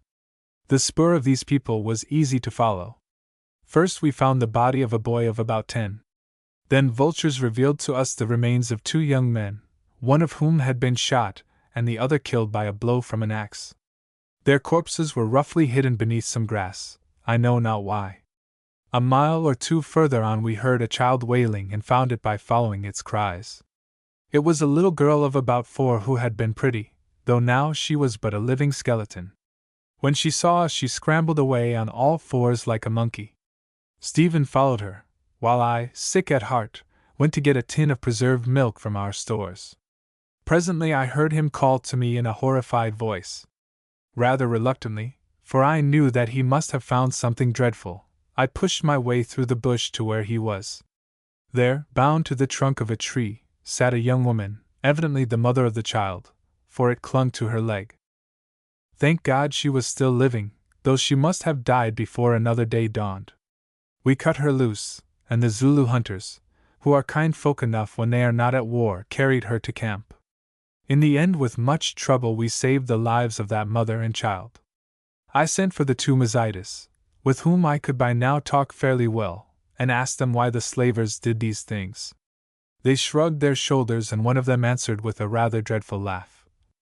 Because, chief, these Arabs, being black-hearted, kill those who can walk no more, or tie them up to die. If they let them go they might recover and escape, and it makes the Arabs sad that those who have been their slaves should live to be free and happy. Does it? Does it indeed? Exclaimed Stephen with a snort of rage that reminded me of his father. Well, if ever I get a chance I'll make them sad with a vengeance. Stephen was a tender-hearted young man, and for all his soft and indolent ways, an awkward customer when roused. Within 48 hours he got his chance. Thus, that day we camped early for 2 reasons. The first was that the woman and child we had rescued were so weak they could not walk without rest, and we had no men to spare to carry them. The second, that we came to an ideal spot to pass the night. It was, as usual, a deserted village through which ran a beautiful stream of water. Here we took possession of some outlying huts with a fence round them, and as Mavovo had managed to shoot a fat eland cow and her half-grown calf, we prepared to have a regular feast. Whilst Sammy was making some broth for the rescued woman, and Stephen and I smoked our pipes and watched him, Hans slipped through the broken gate of the thorn fence, or boma, and announced that Arabs were coming, 2 lots of them with many slaves. We ran out to look and saw that, as he had said, 2 caravans were approaching, or rather had reached the village, but at some distance from us, and were now camping on what had once been the marketplace. One of these was that whose track we had followed, although during the last few hours of our march we had struck away from it, chiefly because we could not bear such sights as I have described. It seemed to comprise about 250 slaves and over 40 guards, all black men carrying guns, and most of them by their dress Arabs, or bastard Arabs. In the second caravan, which approached from another direction, were not more than 100 slaves and about 20 or 30 captors. "Now," I said, "let us eat our dinner and then, if you like, we will go to call upon those gentlemen, just to show that we are not afraid of them. Hans, get the flag and tie it to the top of that tree. It will show them to what country we belong." Up went the Union Jack duly, and presently through our glasses we saw the slavers running about in a state of excitement. Also we saw the poor slaves turn and stare at the bit of flapping bunting and then begin to talk to each other. It struck me as possible that someone among their number had seen a Union Jack in the hands of an English traveler, or had heard of it as flying upon ships or at points on the coast, and what it meant to slaves. Or they may have understood some of the remarks of the Arabs, which no doubt were pointed and explanatory. At any rate, they turned and stared till the Arabs ran among them with sjambaks, that is, whips of hippopotamus hide, and suppressed their animated conversation with many blows. At first I thought that they would break camp and march away. Indeed, they began to make preparations to do this, then abandoned the idea, probably because the slaves were exhausted and there was no other water they could reach before nightfall. In the end they settled down and lit cooking fires. Also, as I observed, they took precautions against attack by stationing sentries and forcing the slaves to construct a boma of thorns about their camp. "Well," said Stephen, when we had finished our dinner, Are you ready for that call? No, I answered. I do not think that I am. I have been considering things, and concluded that we had better leave well alone. By this time those Arabs will know all the story of our dealings with their worthy master, Hassan, for no doubt he has sent messengers to them. Therefore, if we go to their camp, they may shoot us at sight. Or if they receive us well, they may offer hospitality and poison us, or cut our throats suddenly. Our position might be better, still it is one that I believe they would find difficult to take. So, in my opinion, we had better stop still and await developments. Stephen grumbled something about my being overcautious, but I took no heed of him. One thing I did do, however.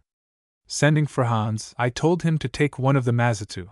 I dared not risk them both, for they were our guides, and another of the natives whom we had borrowed from Hassan, a bold fellow who knew all the local languages, and creep down to the slavers' camp as soon as it was quite dark. There I ordered him to find out what he could, and if possible to mix with the slaves and explain that we were their friends. Hans nodded, for this was exactly the kind of task that appealed to him, and went off to make his preparations. Stephen and I also made some preparations in the way of strengthening our defenses, building large watchfires and setting sentries. The night fell, and Hans with his companions departed stealthily as snakes. The silence was intense, save for the occasional wailings of the slaves, which now and again broke out in bursts of melancholy sound. La lu la lua! And then died away, to be followed by horrid screams as the Arabs laid their lashes upon some poor wretch. Once, too, a shot was fired. They have seen Hans, said Stephen. I think not, I answered, for if so there would have been more than one shot. Either it was an accident, or they were murdering a slave. After this nothing more happened for a long while, till at length Hans seemed to rise out of the ground in front of me, and behind him I saw the figures of the Mazitu and the other man. Tell your story, I said. Baas, it is this. Between us we have learned everything. The Arabs know all about you and what men you have. Hassan has sent them orders to kill you. It is well that you did not go to visit them, for certainly you would have been murdered. We crept near and overheard their talk. They purpose to attack us at dawn tomorrow morning unless we leave this place before, which they will know of as we are being watched. And if so, what then? I asked. Then, Baas, they will attack as we are making up the caravan, or immediately afterwards as we begin to march. Indeed. Anything more, Hans? Yes, Baas. These two men crept among the slaves and spoke with them. They are very sad, those slaves, and many of them have died of heart pain because they have been taken from their homes and do not know where they are going. I saw one die just now, a young woman. She was talking to another woman and seemed quite well, only tired, till suddenly she said in a loud voice, I am going to die, that I may come back as a spirit and bewitch these devils till they are spirits too. Then she called upon the fetish of her tribe, put her hands to her breast and fell down dead. At least, added Hans, spitting reflectively, she did not fall quite down because the slave stick held her head off the ground. The Arabs were very angry, both because she had cursed them and was dead. One of them came and kicked her body and afterwards shot her little boy who was sick, because the mother had cursed them. But fortunately he did not see us, because we were in the dark far from the fire. Anything more, Hans? One thing, Baas. These two men lent the knives you gave them to two of the boldest among the slaves that they might cut the cords of the slave sticks and the other cords with which they were tied, and then pass them down the lines, that their brothers might do the same. But perhaps the Arabs will find it out, and then the Mazitu and the other must lose their knives. That is all. Has the Baas a little tobacco? Now, Stephen, I said when Hans had gone and I had explained everything. There are two courses open to us. Either we can try to give these gentlemen the slip at once, in which case we must leave the woman and child to their fate, or we can stop where we are and wait to be attacked. I won't run, said Stephen sullenly.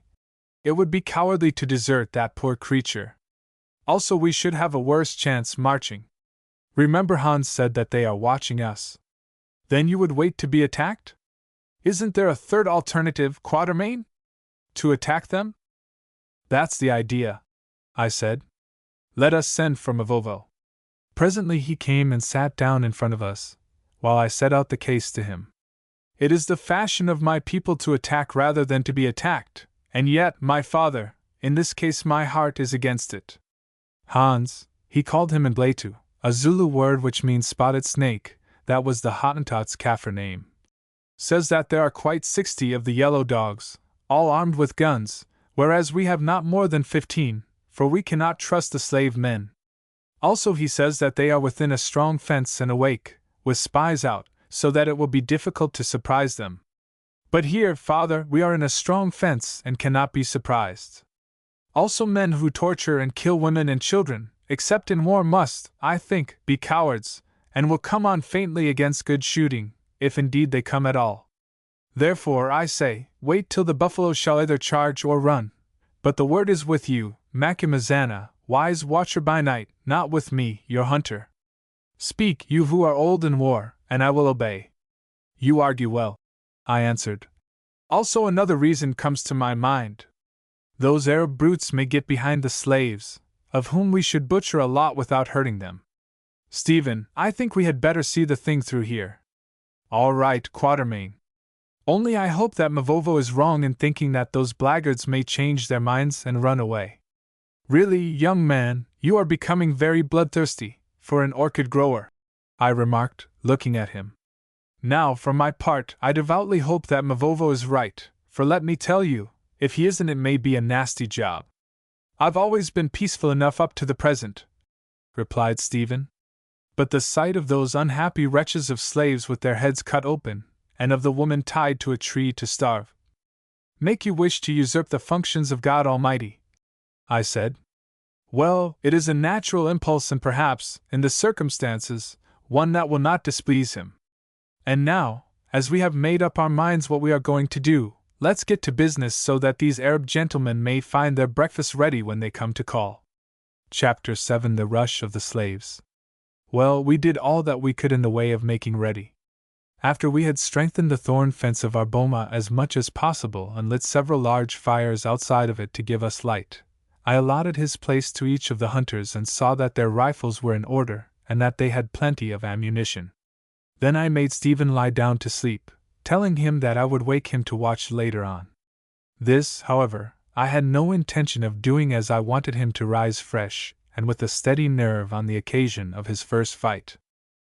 As soon as I saw that his eyes were shut, I sat down on a box to think. To tell the truth, I was not altogether happy in my mind. To begin with, I did not know how the 20 bearers would behave under fire.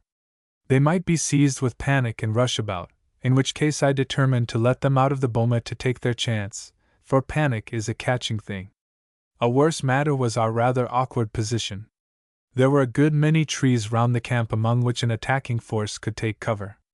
But what I feared much more than this, or even than the reedy banks of the stream along which they could creep out of reach of our bullets, was a sloping stretch of land behind us, covered with thick grass and scrub and rising to a crest about 200 yards away. Now if the Arabs got round to this crest they would fire straight into our boma and make it untenable. Also if the wind were in their favor, they might burn us out or attack under the clouds of smoke. As a matter of fact, by the special mercy of Providence, none of these things happened, for a reason which I will explain presently. In the case of a night, or rather a dawn attack, I have always found that hour before the sky begins to lighten very trying indeed. As a rule, everything that can be done is done, so that one must sit idle. Also it is then that both the physical and the moral qualities are at their lowest ebb, as is the mercury in the thermometer. The night is dying, the day is not yet born. All nature feels the influence of that hour. Then bad dreams come, then infants wake and call, then memories of those who are lost to us arise, then the hesitating soul often takes its plunge into the depths of the unknown.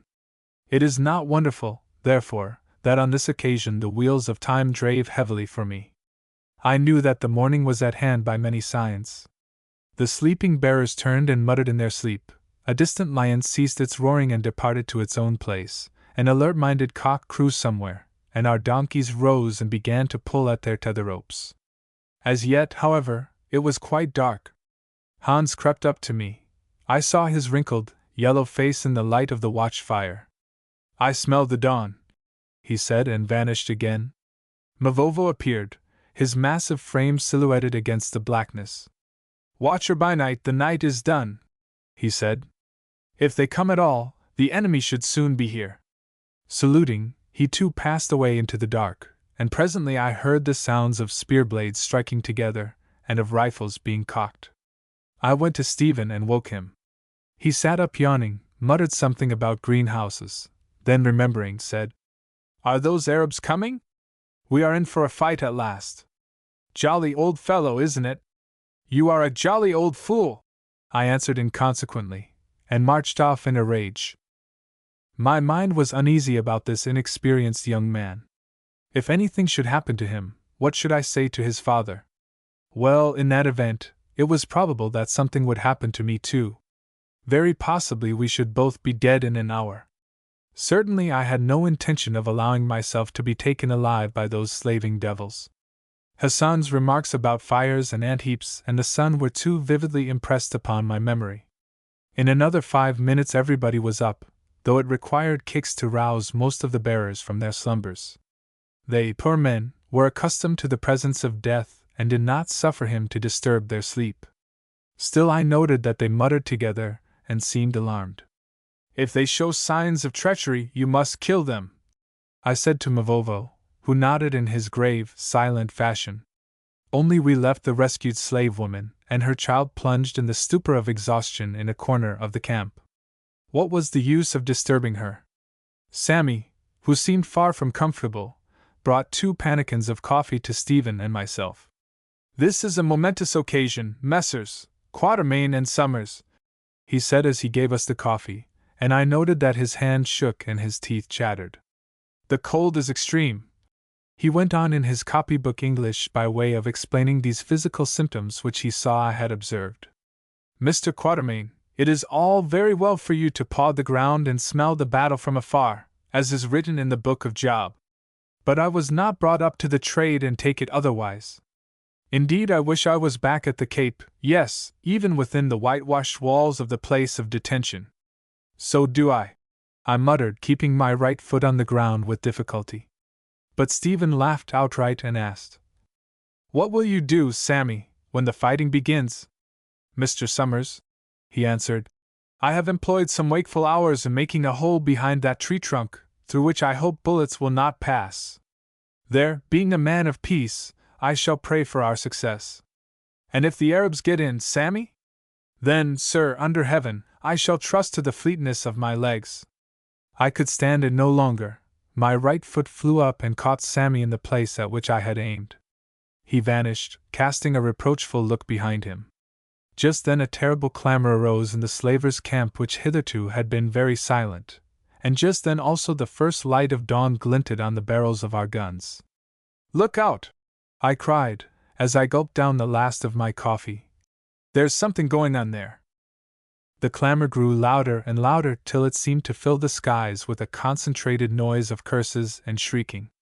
Distinct from it, as it were, I heard shouts of alarm and rage, and then came the sounds of gunshots, yells of agony, and the thud of many running feet.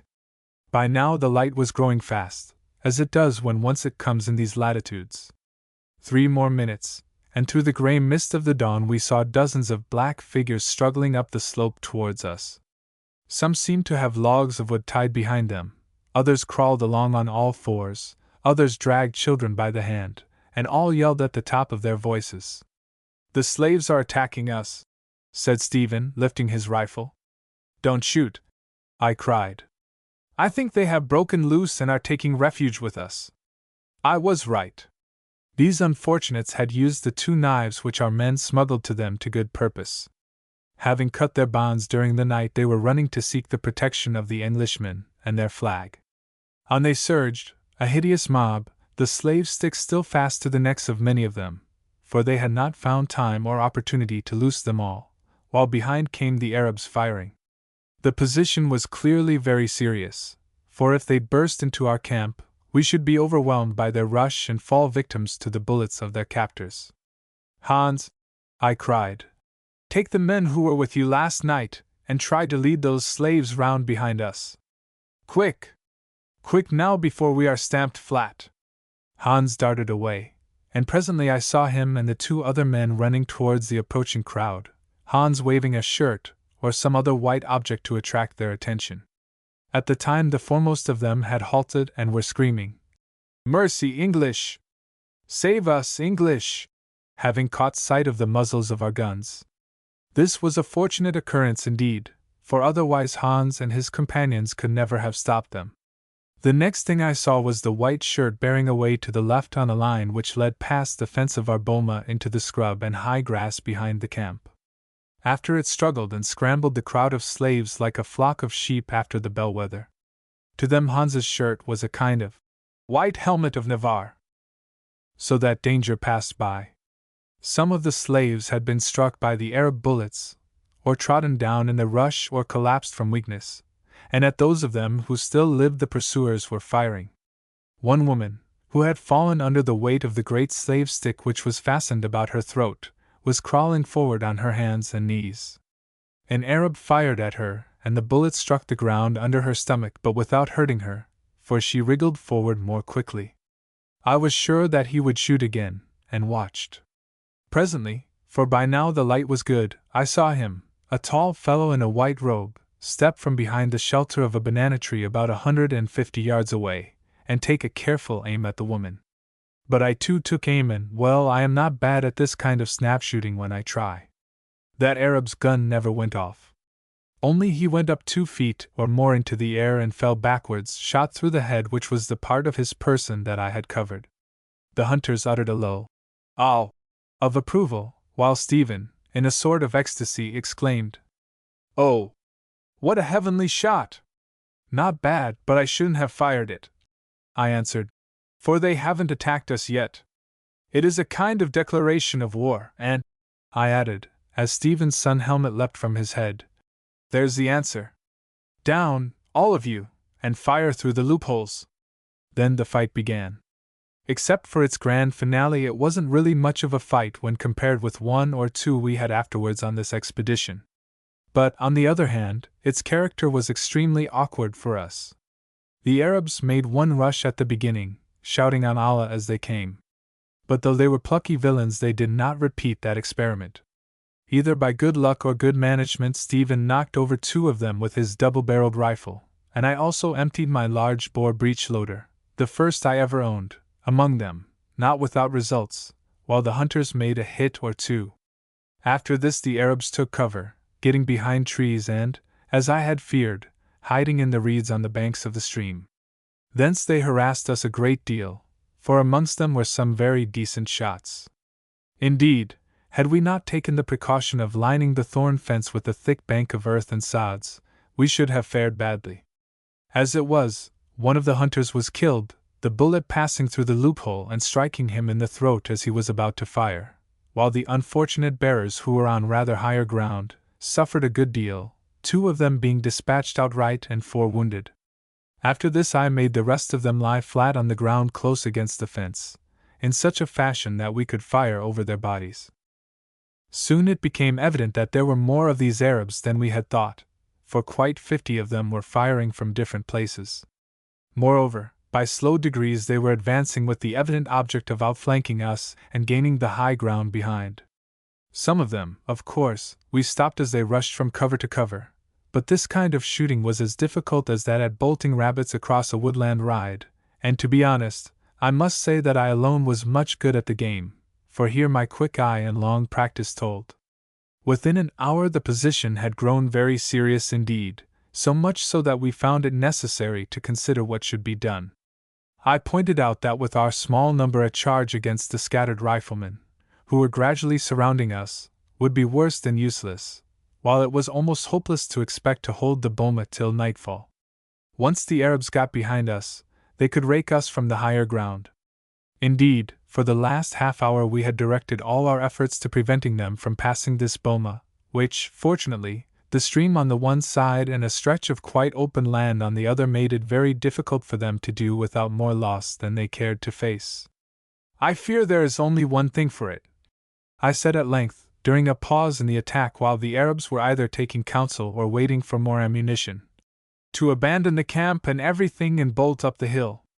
As those fellows must be tired and we are all good runners, we may save our lives in that way. How about the wounded? Asked Stephen. And the slave woman and child? I don't know, I answered, looking down. Of course I did know very well, but here, in an acute form, arose the ancient question, were we to perish for the sake of certain individuals in whom we had no great interest, and whom we could not save by remaining with them? If we stayed where we were our end seemed fairly certain, whereas if we ran for it, we had a good chance of escape. But this involved the desertion of several injured bearers and a woman and child whom we had picked up starving, all of whom would certainly be massacred, save perhaps the woman and child. As these reflections flitted through my brain, I remembered that a drunken Frenchman named Leblanc, whom I had known in my youth and who had been a friend of Napoleon, or so he said, told me that the great emperor, when he was besieging Acre in the Holy Land, was forced to retreat. Being unable to carry off his wounded men, he left them in a monastery on Mount Carmel, each with a dose of poison by his side. Apparently they did not take the poison, for according to Leblanc, who said he was present there, not as a wounded man, the Turks came and butchered them. So Napoleon chose to save his own life and that of his army at the expense of his wounded. But after all, I reflected, he was no shining example to Christian men and I hadn't time to find any poison. In a few words I explained the situation to Mavovo, leaving out the story of Napoleon, and asked his advice. We must run, he answered. Although I do not like running, life is more than stores, and he who lives may one day pay his debts. But the wounded, Mavovo, we cannot carry them. I will see to them, Macumazana, it is the fortune of war. Or if they prefer it, we can leave them, to be nursed by the Arabs.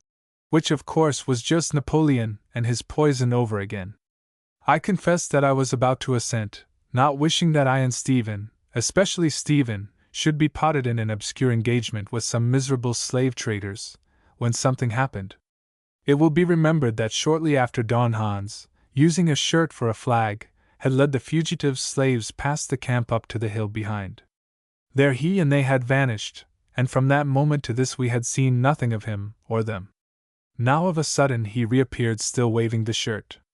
After him rushed a great mob of naked men, 200 of them perhaps, brandishing slave sticks, stones, and the boughs of trees. When they had almost reached the boma whence we watched them amazed, they split into two bodies, half of them passing to our left, apparently under the command of the Mazitu who had accompanied Hans to the slave camp, and the other half to the right following the old Hottentot himself. I stared at Mavovo, for I was too thunderstruck to speak. Ah, said Mavovo, that spotted snake of yours, he referred to Hans, is great in his own way, for he has even been able to put courage into the hearts of slaves. Do you not understand, my father, that they are about to attack those Arabs, yes, and to pull them down, as wild dogs do a buffalo calf? It was true, this was the Hottentot's superb design. Moreover, it succeeded. Up on the hillside he had watched the progress of the fight, and seen how it must end.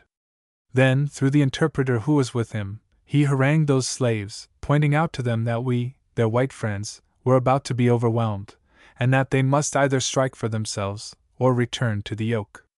Among them were some who had been warriors in their own tribes, and through these he stirred the others. They seized the slave sticks from which they had been freed, pieces of rock, anything that came to their hands, and at a given signal charged, leaving only the women and children behind them. Seeing them come, the scattered Arabs began to fire at them, killing some, but thereby revealing their own hiding places. At these the slaves rushed. They hurled themselves upon the Arabs. They tore them, they dashed out their brains in such fashion that within another 5 minutes quite 2/3 of them were dead, and the rest, of whom we took some toll with our rifles as they bolted from cover, were in full flight. It was a terrible vengeance. Never did I witness a more savage scene than that of these outraged men wreaking their wrongs upon their tormentors. I remember that when most of the Arabs had been killed and a few were escaped, the slaves found one, I think it was the captain of the gang, who had hidden himself in a little patch of dead reeds washed up by the stream. Somehow they managed to fire these. I expect that Hans, who had remained discreetly in the background after the fighting began, emerged when it was over and gave them a match. In due course out came the wretched Arab. Then they flung themselves on him as marching ants do upon a caterpillar, and despite his cries for mercy, tore him to fragments, literally to fragments. Being what they were, it was hard to blame them. If we had seen our parents shot, our infants pitilessly butchered, our homes destroyed, and our women and children marched off in the slave sticks to be sold into bondage, should we not have done the same? I think so, although we are not ignorant savages. Thus our lives were saved by those whom we had tried to save, and for once justice was done even in those dark parts of Africa, for in that time they were dark indeed. Had it not been for Hans and the courage which he managed to inspire into the hearts of these crushed blacks, I have little doubt but that before nightfall we should have been dead, for I do not think that any attempt at retreat would have proved successful. And if it had, what would have happened to us in that wild country surrounded by enemies, and with only the few rounds of ammunition that we could have carried in our flight? Ah, Bass, said the Hottentot a little while later, squinting at me with his bead-like eyes, after all you did well to listen to my prayer and bring me with you. Old Hans is a drunkard, yes, or at least he used to be, and old Hans gambles, yes, and perhaps old Hans will go to hell. But meanwhile old Hans can think, as he thought one day before the attack on Marisfontein, as he thought one day on the hill of slaughter by Dingaan's Kraal, and as he thought this morning up there among the bushes. Oh! He knew how it must end.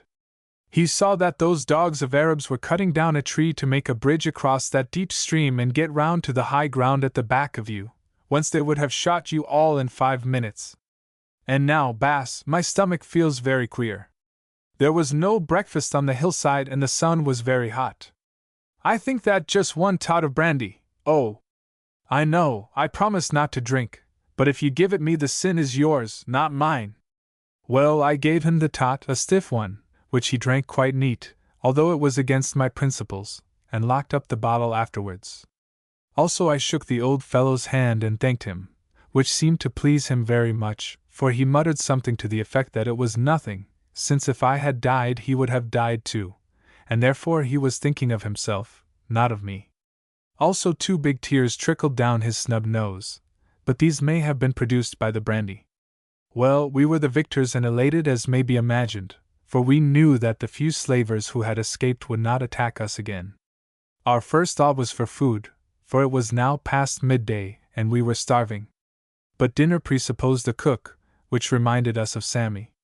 Stephen, who was in such a state of jubilation that he danced rather than walked, the helmet with a bullet hole through it stuck ludicrously upon the back of his head, started to look for him, and presently called to me in an alarmed voice.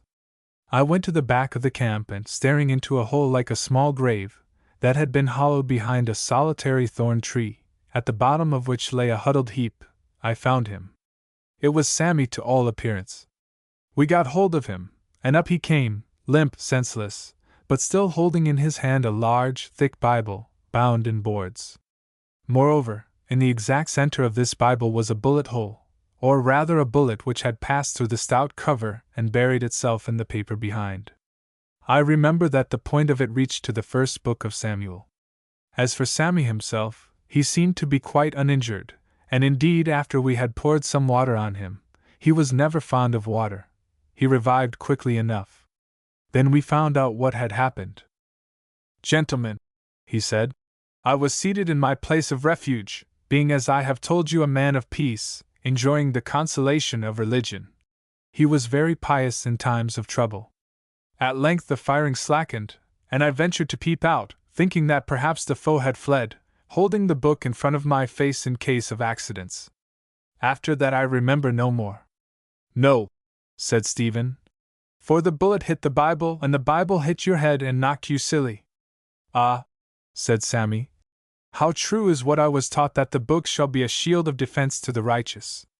Now I understand why I was moved to bring the thick old Bible that belonged to my mother in heaven, and not the little thin one given to me by the Sunday school teacher, through which the ball of the enemy would have passed. Then he went off to cook the dinner. Certainly it was a wonderful escape, though whether this was a direct reward of his piety, as he thought, is another matter. As soon as we had eaten, We set to work to consider our position, of which the crux was what to do with the slaves. There they sat in groups outside the fence, many of them showing traces of the recent conflict, and stared at us stupidly. Then of a sudden, as though with one voice, they began to clamor for food. "How are we to feed several hundred people?" asked Stephen. "The slavers must have done it somehow," I answered. "Let's go and search their camp." So we went, followed by our hungry clients, and in addition to many more things, to our delight found a great store of rice, mealies, and other grain, some of which was ground into meal. Of this we served out an ample supply together with salt, and soon the cooking pots were full of porridge. My word! How those poor creatures did eat, nor, although it was necessary to be careful, could we find it in our hearts to stint them of the first full meal that had passed their lips after weeks of starvation. When at length they were satisfied, we addressed them, thanking them for their bravery, telling them that they were free and asking what they meant to do. Upon this point they seemed to have but one idea. They said that they would come with us who were their protectors. Then followed a great indaba, or consultation, which really I have not time to set out. The end of it was that we agreed that so many of them as wished should accompany us till they reached country that they knew, when they would be at liberty to depart to their own homes. Meanwhile we divided up the blankets and other stores of the Arabs, such as trade goods and beads, among them, and then left them to their own devices, after placing a guard over the foodstuffs. For my part, one hoped devoutly that in the morning we should find them gone. After this we returned to our boma just in time to assist at a sad ceremony, that of the burial of my hunter who had been shot through the head. His companions had dug a deep hole outside the fence, and within a few yards of where he fell. In this they placed him in a sitting position with his face turned towards Zululand, setting by his side 2 gourds that belonged to him, one filled with water and the other with grain. Also they gave him a blanket and his 2 assegais, tearing the blanket and breaking the handles of the spears to kill them, as they said. Then quietly enough they threw in the earth about him and filled the top of the hole with large stones to prevent the hyenas from digging him up. This done, one by one, they walked past the grave, each man stopping to bid him farewell by name. Mavovo, who came last, made a little speech, telling the deceased to Nambakakal, that is, go comfortably to the land of ghosts, as, he added, no doubt he would do who had died as a man should. He requested him, moreover, if he returned as a spirit, to bring good and not ill fortune on us, since otherwise when he, Mavovo, became a spirit in his turn, he would have words to say to him on the matter.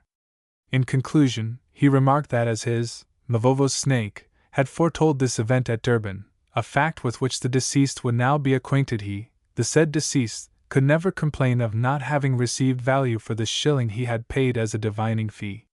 "Yes," exclaimed one of the hunters with a note of anxiety in his voice.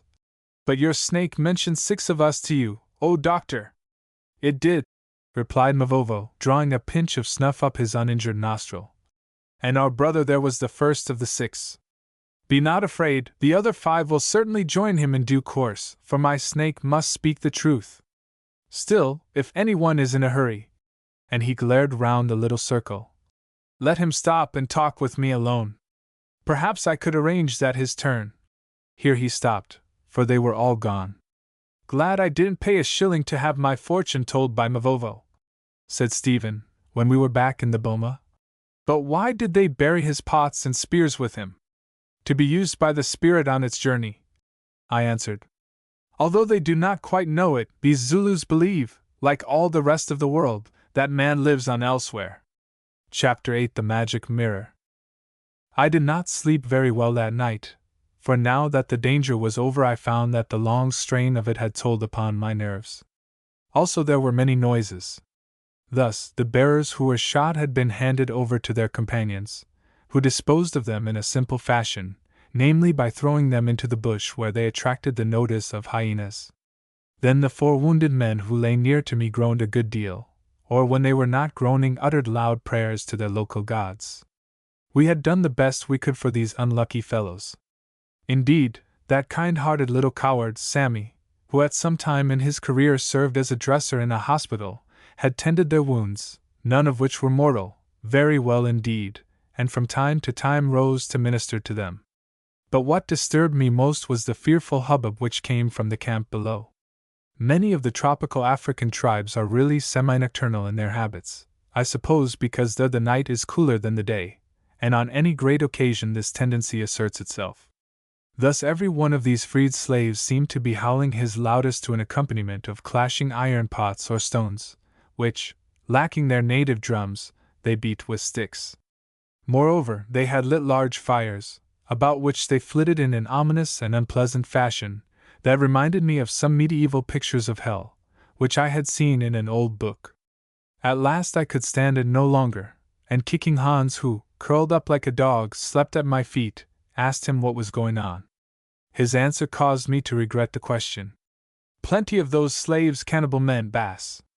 Think they eat the Arabs and like them very much," he said with a yawn, then went to sleep again. I did not continue the conversation.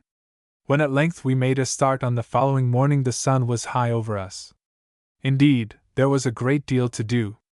The guns and ammunition of the dead Arabs had to be collected. The ivory, of which they carried a good store, must be buried, for to take it with us was impossible, and the loads apportioned. Also it was necessary to make litters for the wounded, and to stir up the slaves from their debauch, into the nature of which I made no further inquiries, was no easy task. On mustering them I found that a good number had vanished during the night, where to I do not know. Still a mob of well over 200 people, a considerable portion of whom were women and children, remained, whose one idea seemed to be to accompany us wherever we might wander. So with this miscellaneous following at length we started. To my sorrow we never saw this ivory again. AQ. To describe our adventures during the next month would be too long if not impossible, for to tell the truth, after the lapse of so many years, these have become somewhat entangled in my mind. Our great difficulty was to feed such a multitude, for the store of rice and grain, upon which we were quite unable to keep a strict supervision, they soon devoured.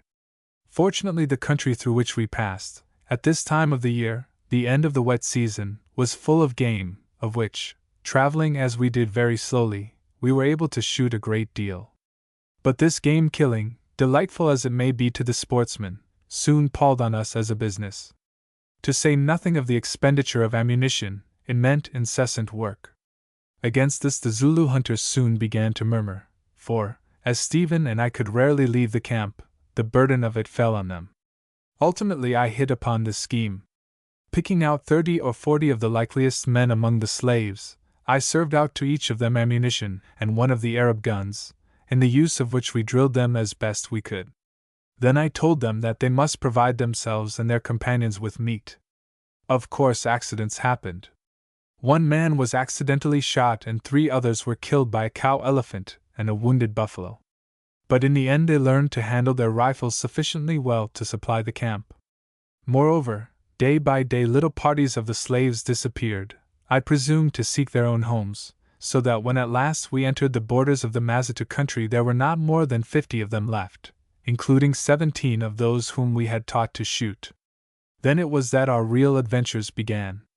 One evening, after 3 days' march through some difficult bush in which lions carried off a slave woman, killed one of the donkeys and mauled another so badly that it had to be shot, we found ourselves upon the edge of a great grassy plateau that, according to my aneroid, was 1,640 feet above sea level. "What place is this?" I asked of the 2 Mazitu guides, those same men whom we had borrowed from Hassan. "The land of our people, chief," they answered, "which is bordered on one side by the bush and on the other by the great lake where live the Pongo wizards." I looked about me at the bare uplands that already were beginning to turn brown, on which nothing was visible save vast herds of bucks such as were common further south. A dreary prospect it was, for a slight rain was falling, accompanied by mist and a cold wind. "I do not see your people or their kraals," I said. "I only see grass and wild game." "Our people will come," they replied, rather nervously. "No doubt even now their spies watch us from among the tall grass or out of some hole."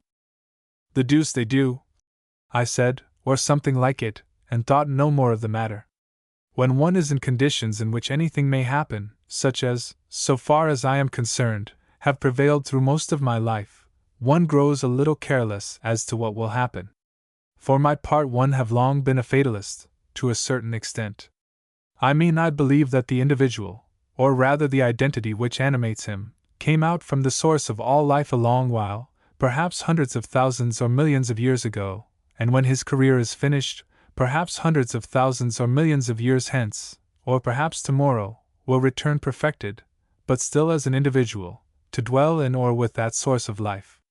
I believe also that his various existences, here or elsewhere, are foreknown and foreordained, although in a sense he may shape them by the action of his free will, and that nothing which he can do will lengthen or shorten one of them by a single hour. Therefore, so far as I am concerned, I have always acted up to the great injunction of our Master and taken no thought for the morrow. However, in this instance, as in many others of my experience, the morrow took plenty of thought for itself. Indeed, before the dawn, Hans, who never seemed really to sleep any more than a dog does, woke me up with the ominous information that he heard a sound which he thought was caused by the tramp of hundreds of marching men. "Where?" I asked, after listening without avail. To look was useless, for the night was dark as pitch. He put his ear to the ground and said, "There." I put my ear to the ground, but although my senses are fairly acute, could hear nothing. Then I sent for the sentries, but these, too, could hear nothing. After this I gave the business up and went to sleep again. However, as it proved, Hans was quite right. In such matters he generally was right, for his senses were as keen as those of any wild beast. At dawn I was once more awakened, this time by Mavovo, who reported that we were being surrounded by a regiment, or regiments. I rose and looked out through the mist.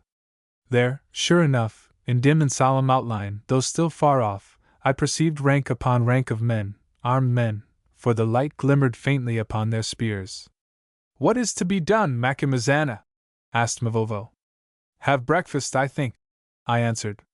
"If we are going to be killed, it may as well be after breakfast as before." And calling the trembling Sammy, I instructed him to make the coffee. Also I awoke Stephen and explained the situation to him. "Capital!" he answered. "No doubt these are the Mazitu, and we have found them much more easily than we expected. People generally take such a lot of hunting for in this confounded great country." "That's not such a bad way of looking at things," I answered. "But would you be good enough to go round the camp and make it clear that not on any account is anyone to fire without orders? Stay, collect all the guns from those slaves, for heaven knows what they will do with them if they are frightened." Stephen nodded and sauntered off with 3 or 4 of the hunters. While he was gone, in consultation with Mavovo, I made certain little arrangements of my own, which need not be detailed. They were designed to enable us to sell our lives as dearly as possible, should things come to the worst. One should always try to make an impression upon the enemy in Africa, for the sake of future travelers if for no other reason. In due course Stephen and the hunters returned with the guns, or most of them, and reported that the slave people were in a great state of terror, and showed a disposition to bolt.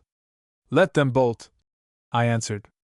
"They would be of no use to us in a row and might even complicate matters. Call in the Zulus who are watching at once." He nodded, and a few minutes later I heard, for the mist which hung about the bush to the east of the camp was still too dense to allow of my seeing anything, a clamor of voices, followed by the sound of scuttling feet. The slave people, including our bearers, had gone, every one of them. They even carried away the wounded. Just as the soldiers who surrounded us were completing their circle, they bolted between the two ends of it, and vanished into the bush out of which we had marched on the previous evening. Often since then I have wondered what became of them. Doubtless some perished, and the rest worked their way back to their homes or found new ones among other tribes. The experiences of those who escaped must be interesting to them if they still live. I can well imagine the legends in which these will be embodied 2 or 3 generations hence. Deducting the slave people and the bearers whom we had wrung out of Hassan, we were now a party of 17, namely 11 Zulu hunters including Mavovo, 2 white men, Hans and Sammy, and the 2 Mazitis who had elected to remain with us, while round us was a great circle of savages which closed in slowly. As the light grew, it was long in coming on that dull morning, and the mist lifted, I examined these people, without seeming to take any particular notice of them. They were tall, much taller than the average Zulu, and slighter in their build, also lighter in color. Like the Zulus, they carried large hide shields and one very broad-bladed spear. Throwing assegais seemed to be wanting, but in place of them I saw that they were armed with short bows, which, together with a quiver of arrows, were slung upon their backs. The officers wore a short skin cloak or cuirass, and the men also had cloaks, which I found out afterwards were made from the inner bark of trees. They advanced in the most perfect silence and very slowly. Nobody said anything, and if orders were given, this must have been done by signs. I could not see that any of them had firearms. "Now," I said to Stephen, "perhaps if we shot and killed some of those fellows, they might be frightened and run away. Or they might not, or if they did, they might return. Whatever happened," he remarked sagely, "we should scarcely be welcome in their country afterwards, so I think we had better do nothing unless we are obliged." I nodded, for it was obvious that we could not fight hundreds of men, and told Sammy, who was perfectly livid with fear, to bring the breakfast. No wonder he was afraid, poor fellow, for we were in great danger. These Mazitu had a bad name, and if they chose to attack us we should all be dead in a few minutes. The coffee and some cold buck's flesh were put upon our little camp table in front of the tent which we had pitched because of the rain, and we began to eat. The Zulu hunters also ate from a bowl of malai porridge which they had cooked on the previous night, each of them with his loaded rifle upon his knees. Our proceedings appeared to puzzle the Mazitu very much indeed. They drew quite near to us, to within about 40 yards, and halted there in a dead circle, staring at us with their great round eyes. It was like a scene in a dream. I shall never forget it. Everything about us appeared to astonish them, our indifference, the color of Stephen and myself. As a matter of fact, at that date Brother John was the only white man they had ever seen, our tent and our 2 remaining donkeys. Indeed, when one of these beasts broke into a bray, they showed signs of fright, looking at each other, and even retreating a few paces. At length the position got upon my nerves, especially as I saw that some of them were beginning to fiddle with their bows, and that their general, a tall, one-eyed old fellow, was making up his mind to do something. I called to one of the 2 Mazitus, whom I forgot to say we had named Tom and Jerry, and gave him a pannikin of coffee. "Take that to the captain there with my good wishes, Jerry, and ask him if he will drink with us," I said. Jerry, who was a plucky fellow, obeyed. Advancing with the steaming coffee, he held it under the captain's nose. Evidently he knew the man's name, for I heard him say, "O Babemba, the white lords, Macumazana and Wazila, ask if you will share their holy drink with them?" I could perfectly understand the words, for these people spoke a dialect so akin to Zulu that by now it had no difficulty for me. "Their holy drink!" exclaimed the old fellow, starting back. "Man, it is hot red water! Would these white wizards poison me with mwavi?" Here I should explain that mwavi or mkasa, as it is sometimes called, is the liquor distilled from the inner bark of a sort of mimosa tree or sometimes from a root of the strychnus tribe, which is administered by the witch doctors to persons accused of crime. If it makes them sick, they are declared innocent. If they are thrown into convulsions or stupor, they are clearly guilty and die, either from the effects of the poison or afterwards by other means. "This is no mwavi, O Babemba," said Jerry. "It is the divine liquor that makes the white lords shoot straight with their wonderful guns which kill at 1,000 paces. See, I will swallow some of it." And he did, though it must have burned his tongue. Thus encouraged, old Babemba sniffed at the coffee and found it fragrant. Then he called a man, who from his peculiar dress I took to be a doctor, made him drink some, and watched the results, which were that the doctor tried to finish the pannikin. Snatching it away indignantly, Babemba drank himself, and as I had half filled the cup with sugar, found the mixture good. "It is indeed a holy drink," he said, smacking his lips. "Have you any more of it?" "The white lords have more," said Jerry. "They invite you to eat with them." Babemba stuck his finger into the tin, and covering it with the sediment of sugar, sucked and reflected. "It's all right," I whispered to Stephen.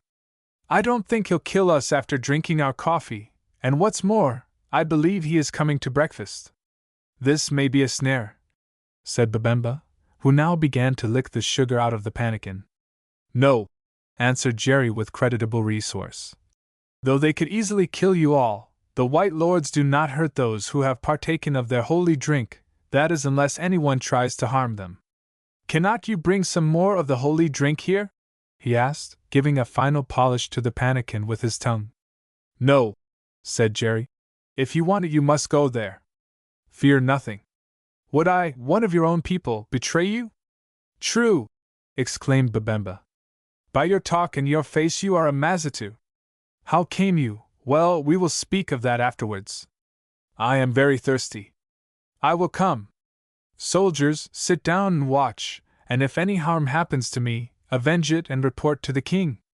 Now, while all this was going on, I had made Hans and Sammy open one of the boxes and extract therefrom a good-sized mirror in a wooden frame with a support at the back so that it could be stood anywhere. Fortunately it was unbroken. Indeed, our packing had been so careful that none of the looking-glasses or other fragile things were injured. To this mirror I gave a hasty polish, then set it upright upon the table. Old Babemba came along rather suspiciously, his one eye rolling over us and everything that belonged to us. When he was quite close it fell upon the mirror. He stopped, he stared, he retreated, then drawn by his overmastering curiosity, came on again and again stood still. "What is the matter?" called his second in command from the ranks. "The matter is," he answered, "that here is great magic. Here I see myself walking towards myself. There can be no mistake, for one eye is gone and my other self." "Advance, old Babemba," cried the doctor who had tried to drink all the coffee, "and see what happens. Keep your spear ready, and if your witch self attempts to harm you, kill it." Thus encouraged, Babemba lifted his spear and dropped it again in a great hurry. "That won't do, fool of a doctor!" he shouted back. "My other self lifts a spear also, and what is more, all of you who should be behind are in front of me. The holy drink has made me drunk. I am bewitched. Save me!" Now I saw that the joke had gone too far, for the soldiers were beginning to string their bows in confusion. Luckily at this moment, the sun at length came out almost opposite to us. "Old Babemba," I said in a solemn voice, "it is true that this magic shield, which we have brought as a gift to you, gives you another self. Henceforth your labors will be halved, and your pleasures doubled, for when you look into this shield you will be not one but two. Also it has other properties, see." And lifting the mirror I used it as a heliograph, flashing the reflected sunlight into the eyes of the long half-circle of men in front of us. My word! Didn't they run? "Wonderful!" exclaimed old Babemba. "And can I learn to do that also, White Lord?" "Certainly," I answered. "Come and try. Now, hold it so while I say the spell." And I muttered some hocus-pocus, then directed it towards certain of the Mazitu who were gathering again. "There! Look! Look! You have hit them in the eye. You are a master of magic. They run, they run!" And run they did indeed. "Is there anyone yonder whom you dislike?" "Yes, plenty," answered Babemba with emphasis. "Especially that witch doctor who drank nearly all the holy drink." "Very well, by and by I will show you how you can burn a hole in him with this magic." "No, not now, not now. For a while this mocker of the sun is dead. Look!" And dipping the glass beneath the table I produced it back first. "You cannot see anything, can you?" "Nothing except wood," replied Babemba, staring at the deal slip with which it was lined. Then I threw a dishcloth over it, and, to change the subject, offered him another pannikin of the holy drink and a stool to sit on. The old fellow perched himself very gingerly upon the stool, which was of the folding variety, stuck the iron-tipped end of his great spear in the ground between his knees and took hold of the pannikin. Or rather, he took hold of a pannikin and not the right one. So ridiculous was his appearance that the light-minded Stephen, who, forgetting the perils of the situation, had for the last minute or two been struggling with inward laughter, clapped down his coffee on the table and retired into the tent, where I heard him gurgling in unseemly merriment. It was this coffee that in the confusion of the moment Sammy gave to old Babemba. Presently Stephen reappeared, and to cover his confusion seized the pannikin meant for Babemba and drank it, or most of it. Then Sammy, seeing his mistake, said, "Mr. Summers, I regret that there is an error. You are drinking from the cup which that stinking savage has just licked clean." The effect was dreadful and instantaneous, for then and there Stephen was violently sick. "Why does the White Lord do that?" asked Babemba. "Now I see that you are truly deceiving me, and that what you are giving me to swallow is nothing but hot mwavi, which in the innocent causes vomiting, but that in those who mean evil, death." "Stop that foolery, you idiot!" I muttered to Stephen, kicking him on the shins. "Or you'll get our throats cut." Then, collecting myself with an effort, I said, "Oh, not at all, General. This White Lord is the priest of the holy drink, and what you see is a religious rite." "Is it so?" said Babemba. "Then I hope that the rite is not catching." "Never," I replied, proffering him a biscuit. "And now, General Babemba, tell me, why do you come against us with about 500 armed men?" "To kill you, White Lords, oh! How hot is this holy drink, yet pleasant! You said that it was not catching, did you not? For I feel." "Eat the cake," I answered. "And why do you wish to kill us? Be so good as to tell me the truth now, or I shall read it in the magic shield which portrays the inside as well as the out." And lifting the cloth, I stared at the glass. "If you can read my thoughts, White Lord, why trouble me to tell them?" asked Babemba sensibly enough, his mouth full of biscuit. "Still, as that bright thing may lie, I will set them out. Bossy, king of our people, has sent me to kill you, because news has reached him that you are great slave dealers who come hither with guns to capture the Mazitis and take them away to the Black Water to be sold and sent across it in big canoes that move of themselves. Of this he has been warned by messengers from the Arab men. Moreover, we know that it is true, for last night you had with you many slaves who, seeing our spears, ran away not an hour ago." Now I stared hard at the looking-glass and answered coolly, "This magic shield tells a somewhat different story. It says that your king, Bossy, for whom by the way we have many things as presents, told you to lead us to him with honor, that we might talk over matters with him." The shot was a good one. Babemba grew confused. "It is true," he stammered. "That, I mean, the king left it to my judgment. I will consult the witch doctor." "If he left it to your judgment, the matter is settled," I said, "since certainly, being so great a noble, you would never try to murder those of whose holy drink you have just partaken. Indeed, if you did so," I added in a cold voice, "you would not live long yourself. One secret word and that drink will turn to mwavi of the worst sort inside of you." "Oh! Yes, White Lord, it is settled," exclaimed Babemba. "It is settled. Do not trouble the secret word. I will lead you to the king and you shall talk with him. By my head and my father's spirit you are safe from me. Still, with your leave, I will call the great doctor, Mbazwi, and ratify the agreement in his presence, and also show him the magic shield." So Mbazwi was sent for, Jerry taking the message. Presently he arrived. He was a villainous-looking person of uncertain age, humpbacked like the picture of Punch, wizened and squint-eyed. His costume was of the ordinary witch-doctor type, being set off with snake skins, fish bladders, baboon's teeth, and little bags of medicine.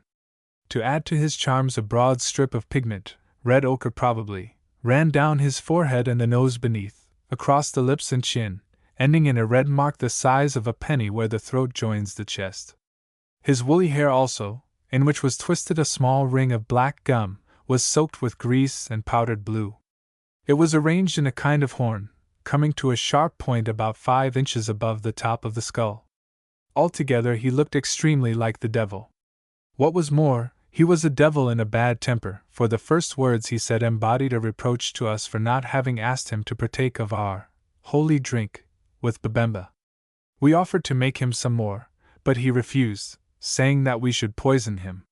Then Babemba set the matter out, rather nervously I thought, for evidently he was afraid of this old wizard, who listened in complete silence. When Babemba explained that without the king's direct order it would be foolish and unjustifiable to put to death such magicians as we were, Mbazwi spoke for the first time, asking why he called us magicians. Babemba instanced the wonders of the shining shield that showed pictures. "Pooh!" said Mbazwi. Does not calm water or polished iron show pictures? But this shield will make fire, said Babemba. The white lords say it can burn a man up. Then let it burn me up, replied Mbazwi with ineffable contempt. And I will believe that these white men are magicians worthy to be kept alive, and not common slave traders such as we have often heard of. Burn him, white lords, and show him that I am right, exclaimed the exasperated Babemba, after which they fell to wrangling. Evidently they were rivals, and by this time both of them had lost their tempers. The sun was now very hot, quite sufficiently so to enable us to give Mr. Mbazwi a taste of our magic, which I determined he should have. Not being certain whether an ordinary mirror would really reflect enough heat to scorch, I drew from my pocket a very powerful burning glass which I sometimes used for the lighting of fires in order to save matches, and holding the mirror in one hand and the burning glass in the other, I worked myself into a suitable position for the experiment. Babemba and the witch doctor were arguing so fiercely that neither of them seemed to notice what I was doing. Getting the focus right, I directed the concentrated spark straight on to Mbazwi's greased topknot, where I knew he would feel nothing, my plan being to char a hole in it. But as it happened, this topknot was built up round something of a highly inflammable nature, reed or camphor wood, I expect. At any rate, about 30 seconds later the topknot was burning like a beautiful torch. "Oh!" said the Kaffirs who were watching. "My aunt!" exclaimed Stephen. "Look, look!" shouted Babemba in tones of delight. "Now will you believe, old blown-out bladder of a man, that there are greater magicians than yourself in the world? What is the matter, son of a dog, that you make a mock of me?" screeched the infuriated Mbazwi, who alone was unaware of anything unusual. As he spoke, some suspicion rose in his mind which caused him to put his hand to his topknot, and withdraw it with a howl.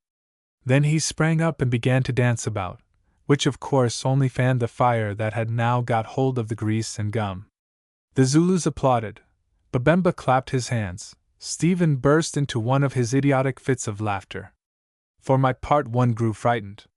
Near at hand stood a large wooden pot such as the Kaffirs make, from which the coffee kettle had been filled, that fortunately was still half full of water. I seized it and ran to him. "Save me, white lord!" he howled. "You are the greatest of magicians and I am your slave." Here I cut him short by clapping the pot bottom upwards on his burning head, into which it vanished as a candle does into an extinguisher. Smoke and a bad smell issued from beneath the pot, the water from which ran all over Mbazwi, who stood quite still. When I was sure the fire was out, I lifted the pot and revealed the discomfited wizard, but without his elaborate headdress. Beyond a little scorching, he was not in the least hurt, for I had acted in time. Only he was bald, for when touched the charred hair fell off at the roots. "It is gone," he said in an amazed voice after feeling at his scalp. "Yes," I answered, "quite. The magic shield worked very well, did it not? Can you put it back again, white lord?" he asked. "That will depend upon how you behave," I replied. Then without another word he turned and walked back to the soldiers, who received him with shouts of laughter. Evidently Mbazwi was not a popular character, and his discomfiture delighted them. Babemba also was delighted. Indeed, he could not praise our magic enough, and at once began to make arrangements to escort us to the king at his head town, which was called Beza, vowing that we need fear no harm at his hands or those of his soldiers. In fact, the only person who did not appreciate our black arts was Mbazwi himself. I caught a look in his eye as he marched off which told me that he hated us bitterly, and reflected to myself that perhaps I had been foolish to use that burning glass, although in truth I had not intended to set his head on fire. "My father," said Mavovo to me afterwards, "it would have been better to let that snake burn to death, for then you would have killed his poison. I am something of a doctor myself, and I tell you there is nothing our brotherhood hates so much as being laughed at. You have made a fool of him before all his people, and he will not forget it, Macumazana." Chapter 9. Bossy the King. About midday we made a start for Beza town where King Bossy lived, which we understood we ought to reach on the following evening. For some hours the regiment marched in front, or rather round us, but as we complained to Babemba of the noise and dust, with a confidence that was quite touching, he sent it on ahead. First, however, he asked us to pass our word, by our mothers, which was the most sacred of oaths among many African peoples, that we would not attempt to escape. I confess that I hesitated before giving an answer, not being entirely enamored of the Mazitu and of our prospects among them, especially as I had discovered through Jerry that the discomfited Mbazwi had departed from the soldiers on some business of his own. Had the matter been left to me, indeed, I should have tried to slip back into the bush over the border, and there put in a few months shooting during the dry season, while working my way southwards. This, too, was the wish of the Zulu hunters, of Hans, and I need not add of Sammy. But when I mentioned the matter to Stephen, he implored me to abandon the idea. "Look here, Quatermain," he said. "I have come to this God-forsaken country to get that great cypripedium, and get it I will or die in the attempt. Still," he added after surveying our rather blank faces, "I have no right to play with your lives, so if you think the thing too dangerous I will go on alone with this old boy Babemba. Putting everything else aside, I think that one of us ought to visit Bossy's Kraal in case the gentleman you call Brother John should turn up there. In short, I have made up my mind, so it is no use talking." I lit my pipe, and for quite a time contemplated this obstinate young man while considering the matter from every point of view. Finally, I came to the conclusion that he was right and I was wrong. It was true that by bribing Babemba, or otherwise, there was still an excellent prospect of effecting a masterly retreat, and of avoiding many perils. On the other hand, we had not come to this wild place in order to retreat. Further, at whose expense had we come here? At that of Stephen Summers, who wished to proceed. Lastly, to say nothing of the chance of meeting Brother John, to whom I felt no obligation since he had given us the slip at Durban, I did not like the idea of being beaten. We had started out to visit some mysterious savages who worshipped a monkey and a flower, and we might as well go until circumstances were too much for us. After all, dangers are everywhere. Those who turn back because of dangers will never succeed in any life that we can imagine. "Mavovo," I said presently, pointing to Stephen with my pipe. "The Nkusi Wazila does not wish to try to escape. He wishes to go on to the country of the Pongo people if we can get there. And, Mavovo, remember that he has paid for everything, we are his hired servants. Also that he says that if we run back he will walk forward alone with these Mazitis. Still, if any of you hunters desire to slip off, he will not look your way, nor shall I. What say you?" "I say, Macumazana, that, though young, Wazila is a chief with a great heart, and that where you and he go, I shall go also, as I think will the rest of us. I do not like these Mazitu, for if their fathers were Zulus their mothers were low people. They are bastards, and of the Pongo I hear nothing but what is evil. Still, no good ox ever turns in the yoke because of a mud-hole. Let us go on, for if we sink in the swamp what does it matter? Moreover, my snake tells me that we shall not sink, at least not all of us." So it was arranged that no effort should be made to return. Sammy, it is true, wished to do so, but when it came to the point and he was offered one of the remaining donkeys and as much food and ammunition as he could carry, he changed his mind. "I think it better, Mr. Quatermain," he said, "to meet my end in the company of high-born, lofty souls than to pursue a lonely career towards the inevitable and unknown circumstances." "Very well put, Sammy," I answered. "So while waiting for the inevitable, please go and cook the dinner."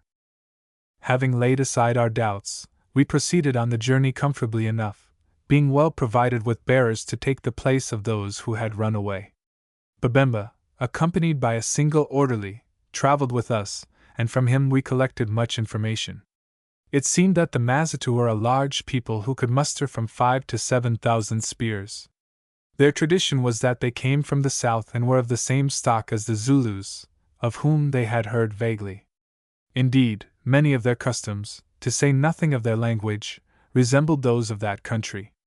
Their military organization, however, was not so thorough, and in other ways they struck me as a lower race.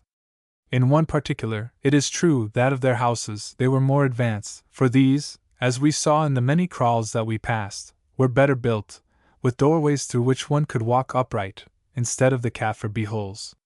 We slept in one of these houses on our march, and should have found it very comfortable had it not been for the innumerable fleas which at length drove us out into the courtyard. For the rest, these Mazitu much resembled the Zulus. They had kraals and were breeders of cattle. They were ruled by headmen under the command of a supreme chief or king. They believed in witchcraft and offered sacrifice to the spirits of their ancestors, also in some kind of a vague and mighty god who dominated the affairs of the world and declared his will through the doctors. Lastly, they were, and I dare say still are, a race of fighting men who loved war and raided the neighboring peoples upon any and every pretext, killing their men and stealing their women and cattle. They had their virtues, too, being kindly and hospitable by nature, though cruel enough to their enemies. Moreover, they detested dealing in slaves and those who practiced it, saying that it was better to kill a man than to deprive him of his freedom. Also, they had a horror of the cannibalism which is so common in the dark regions of Africa, and for this reason, more than any other, loathed the Pongo folk who were supposed to be eaters of men. On the evening of the second day of our march, during which we had passed through a beautiful and fertile upland country, very well watered, and except in the valleys, free from bush, we arrived at Beza. This town was situated on a wide plain surrounded by low hills and encircled by a belt of cultivated land made beautiful by the crops of maize and other cereals which were then ripe to harvest. It was fortified in a way. That is, a tall, unclimbable palisade of timber surrounded the entire town, which fence was strengthened by prickly pears and cacti planted on its either side. Within this palisade the town was divided into quarters more or less devoted to various trades. Thus one part of it was called the ironsmith's quarter, another the soldier's quarter, another the quarter of the land tillers, another that of the skin dressers, and so on. The king's dwelling and those of his women and dependents were near the north gate, and in front of these, surrounded by semicircles of huts, was a wide space into which cattle could be driven if necessary. This, however, at the time of our visit, was used as a market and a drilling ground. We entered the town, that must in all have contained a great number of inhabitants, by the south gate, a strong log structure facing a wooded slope through which ran a road. Just as the sun was setting we marched to the guest huts up a central street lined with the population of the place who had gathered to stare at us. These huts were situated in the soldiers' quarter, not far from the king's house and surrounded by an inner fence to keep them private. None of the people spoke as we passed them, for the Mazitu are polite by nature. Also it seemed to me that they regarded us with awe tempered by curiosity. They only stared, and occasionally those of them who were soldiers saluted us by lifting their spears. The huts into which we were introduced by Babemba, with whom we had grown very friendly, were good and clean. Here all our belongings, including the guns which we had collected just before the slaves ran away, were placed in one of the huts over which a Mazitu mounted guard, the donkeys being tied to the fence at a little distance. Outside this fence stood another armed Mazitu, also on guard. "Are we prisoners here?" I asked of Babemba. "The king watches over his guests," he answered enigmatically. "Have the white lords any message for the king whom I am summoned to see this night?" "Yes," I answered. "Tell the king that we are the brethren of him who more than a year ago cut a swelling from his body, whom we have arranged to meet here. I mean the white lord with a long beard who among you black people is called Dojita." Babemba started. "You are the brethren of Dojita? How comes it then that you never mentioned his name before, and when is he going to meet you here? Know that Dojita is a great man among us, for with him alone of all men the king has made blood brotherhood. As the king is, so is Dojita among the Mazitu. We never mentioned him because we do not talk about everything at once, Babemba. As to when Dojita will meet us I am not sure. I am only sure that he is coming." "Yes, Lord Macumazana, but when? That is what the king will want to know, and that is what you must tell him. Lord," he added, dropping his voice, "you are in danger here where you have many enemies, since it is not lawful for white men to enter this land. If you would save your lives, be advised by me and be ready to tell the king tomorrow when Dojita, whom he loves, will appear here to vouch for you, and see that he does appear very soon and by the day you name. Since otherwise when he comes, if come he does, he may not find you able to talk to him. Now I, your friend, have spoken and the rest is with you." Then without another word he rose, slipped through the door of the hut, and out by the gateway of the fence from which the sentry moved aside to let him pass. I, too, rose from the stool on which I sat and danced about the hut in a perfect fury. Do you understand what that infernal, I am afraid I used a stronger word, old fool told me? I exclaimed to Stephen. He says that we must be prepared to state exactly when that other infernal old fool, Brother John, will turn up at Beza Town, and that if we don't we shall have our throats cut as indeed has already been arranged. Rather awkward, replied Stephen. There are no express trains to Beza, and if there were we couldn't be sure that Brother John would take one of them. I suppose there is a Brother John, he added reflectively. To me he seems to be intimately connected with Mrs. Harris. Oh, there is, or there was, I explained. Why couldn't the confounded ass wait quietly for us at Durban instead of fooling off butterfly hunting to the north of Zululand and breaking his leg or his neck there if he has done anything of the sort? Don't know, I am sure. It's hard enough to understand one's own motives, let alone Brother John's. Then we sat down on our stools again and stared at each other. At this moment Hans crept into the hut and squatted down in front of us. He might have walked in as there was a doorway, but he preferred to creep on his hands and knees, I don't know why. What is it, you ugly little toad? I asked viciously, for that was just what he looked like. Even the skin under his jaw moved like a toad's. The bass is in trouble? Remarked Hans. I should think he was, I answered. And so will you be presently when you are wriggling on the point of a Mazata spear. They are broad spears that would make a big hole, remarked Hans again, whereupon I rose to kick him out, for his ideas were, as usual, unpleasant. Bass, he went on, I have been listening. There is a very good hole in this hut for listening if one lies against the wall and pretends to be asleep. I have heard all and understood most of your talk with that one-eyed savage and the Bass Stephen. Well, you little sneak, what of it? Only, Bass, that if we do not want to be killed in this place from which there is no escape, it is necessary that you should find out exactly on what day and at what hour Dojita is going to arrive. Look here, you yellow idiot, I exclaimed. If you are beginning that game too, I'll... Then I stopped, reflecting that my temper was getting the better of me and that I had better hear what Hans had to say before I vented it on him.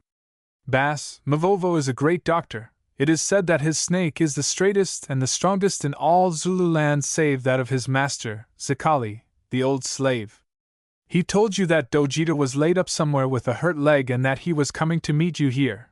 No doubt therefore he can tell you also when he is coming. I would ask him, but he won't set his snake to work for me. So you must ask him, Bass, and perhaps he will forget that you laughed at his magic and that he swore you would never see it again. Oh, blind one, I answered. How do I know that Mavovo's story about Dojita was not all nonsense? Hans stared at me amazed. Mavovo's story nonsense? Mavovo's snake a liar? Oh, Bass, that is what comes of being too much a Christian. Now, thanks to your father the predicant, I am a Christian too, but not so much that I have forgotten how to know good magic from bad. Mavovo's snake a liar, and after he whom we buried yonder was the first of the hunters whom the feathers named to him at Durban. And he began to chuckle in intense amusement, then added, Well, Bass, there it is. You must either ask Mavovo, and very nicely, or we shall all be killed. I don't mind much, for I should rather like to begin again a little younger somewhere else. But just think what a noise Sammy will make. And turning he crept out as he had crept in. Here's a nice position, I groaned to Stephen when he had gone. I, a white man, who, in spite of some coincidences with which I am acquainted, know that all this Kaffir magic is bosham, to beg a savage to tell me something of which he must be ignorant. That is, unless we educated people have got hold of the wrong end of the stick altogether. It is humiliating, it isn't Christian, and I'm hanged if I'll do it. I dare say you will be, hanged I mean, whether you do it or whether you don't, replied Stephen with his sweet smile. But I say, old fellow, how do you know it is all bosh? We are told about lots of miracles which weren't bosh, and if miracles ever existed, why can't they exist now? But there, I know what you mean and it is no use arguing. Still, if you're proud, I ain't. I'll try to soften the stony heart of Mavovo. We are rather pals, you know, and get him to unroll the book of his occult wisdom. And he went. A few minutes later I was called out to receive a sheep which, with milk, native beer, some corn, and other things, including green forage for the donkeys, Bossy had sent for us to eat. Here I may remark that while we were among the Mazitu we lived like fighting cocks. There was none of that starvation which is, or was, so common in East Africa, where the traveler often cannot get food for love or money, generally because there is none. When this business was settled by my sending a message of thanks to the king with an intimation that we hoped to wait upon him on the morrow with a few presents, I went to seek Sammy in order to tell him to kill and cook the sheep. After some search I found, or rather heard him beyond a reed fence which divided two of the huts. He was acting as interpreter between Stephen Summers and Mavovo.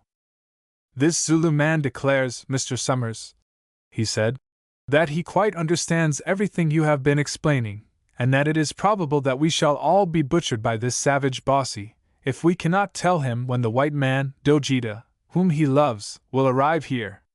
He says also that he thinks that by his magic he could learn when this will happen, if it is to happen at all, which of course, Mr. Summers, for your private information only, is a mighty lie of the ignorant heathen. He adds, however, that he does not care one brass farthing. His actual expression, Mr. Summers, is 1 grain of corn on a mealie cob, about his or anybody else's life, which from all I have heard of his proceedings I can well believe to be true. He says in his vulgar language that there is no difference between the belly of a Mazatuland hyena and that of any other hyena, and that the earth of Mazatuland is as welcome to his bones as any other earth, since the earth is the wickedest of all hyenas, in that he has observed that soon or late it devours everlastingly everything which once it bore.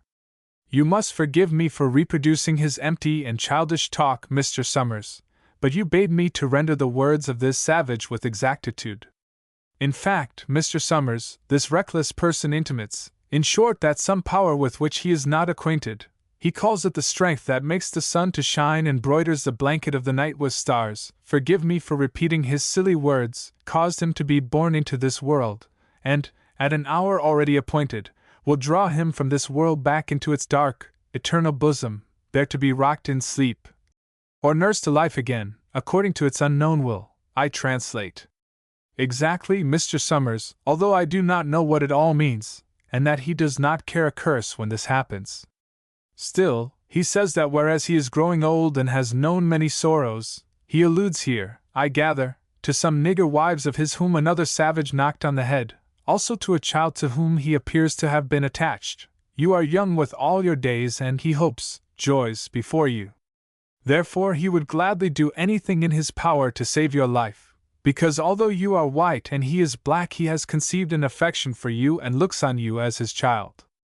Yes, Mr. Summers, although I blush to repeat it, this black fellow says he looks upon you as his child. He adds, indeed, that if the opportunity arises, he will gladly give his life to save your life, and that it cuts his heart in two to refuse you anything. Still he must refuse this request of yours? That he will ask the creature he calls his snake, what he means by that, I don't know, Mr. Summers, to declare when the white man, named Dojita, will arrive in this place. For this reason, that he told Mr. Quatermain when he laughed at him about his divinations that he would make no more magic for him or any of you, and that he will die rather than break his word. That's all, Mr. Summers, and I dare say you will think, quite enough, too. I understand, replied Stephen. Tell the chief, Mavovo. I observed he laid an emphasis on the word chief. That I quite understand, and that I thank him very much for explaining things to me so fully. Then ask him whether, as the matter is so important, there is no way out of this trouble? Sammy translated into Zulu, which he spoke perfectly, as I noted without interpolations or additions. Only one way, answered Mavovo in the intervals of taking snuff. It is that Macumazana himself shall ask me to do this thing. Macumazana is my old chief and friend, and for his sake I will forget what in the case of others I should always remember.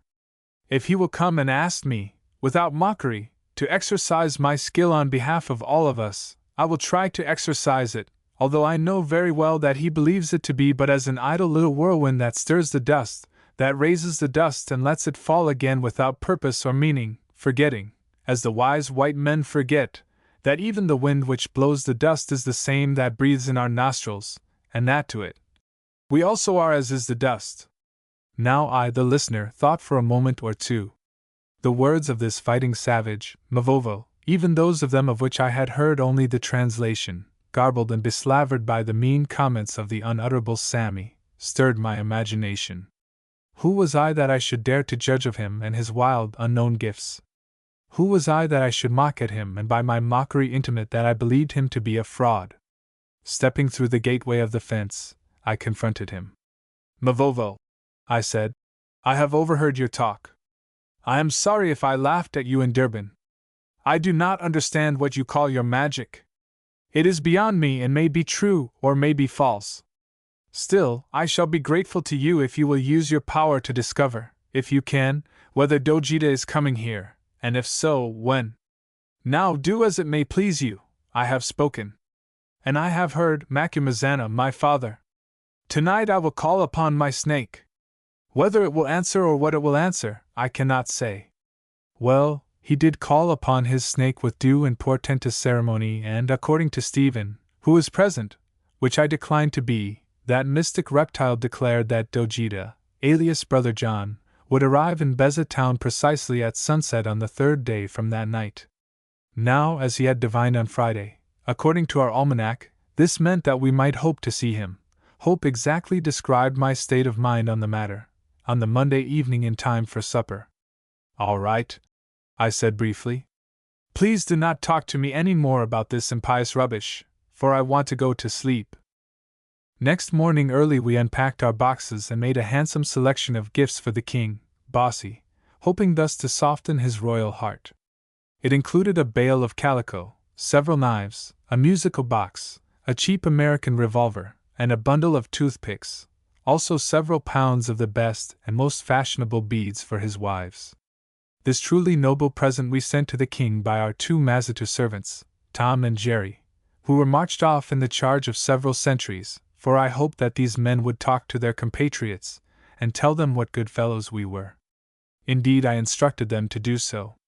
Imagine our horror, therefore, when about an hour later, just as we were tidying ourselves up after breakfast, there appeared through the gate, not Tom and Jerry, for they had vanished, but a long line of Mazitu soldiers, each of whom carried one of the articles that we had sent.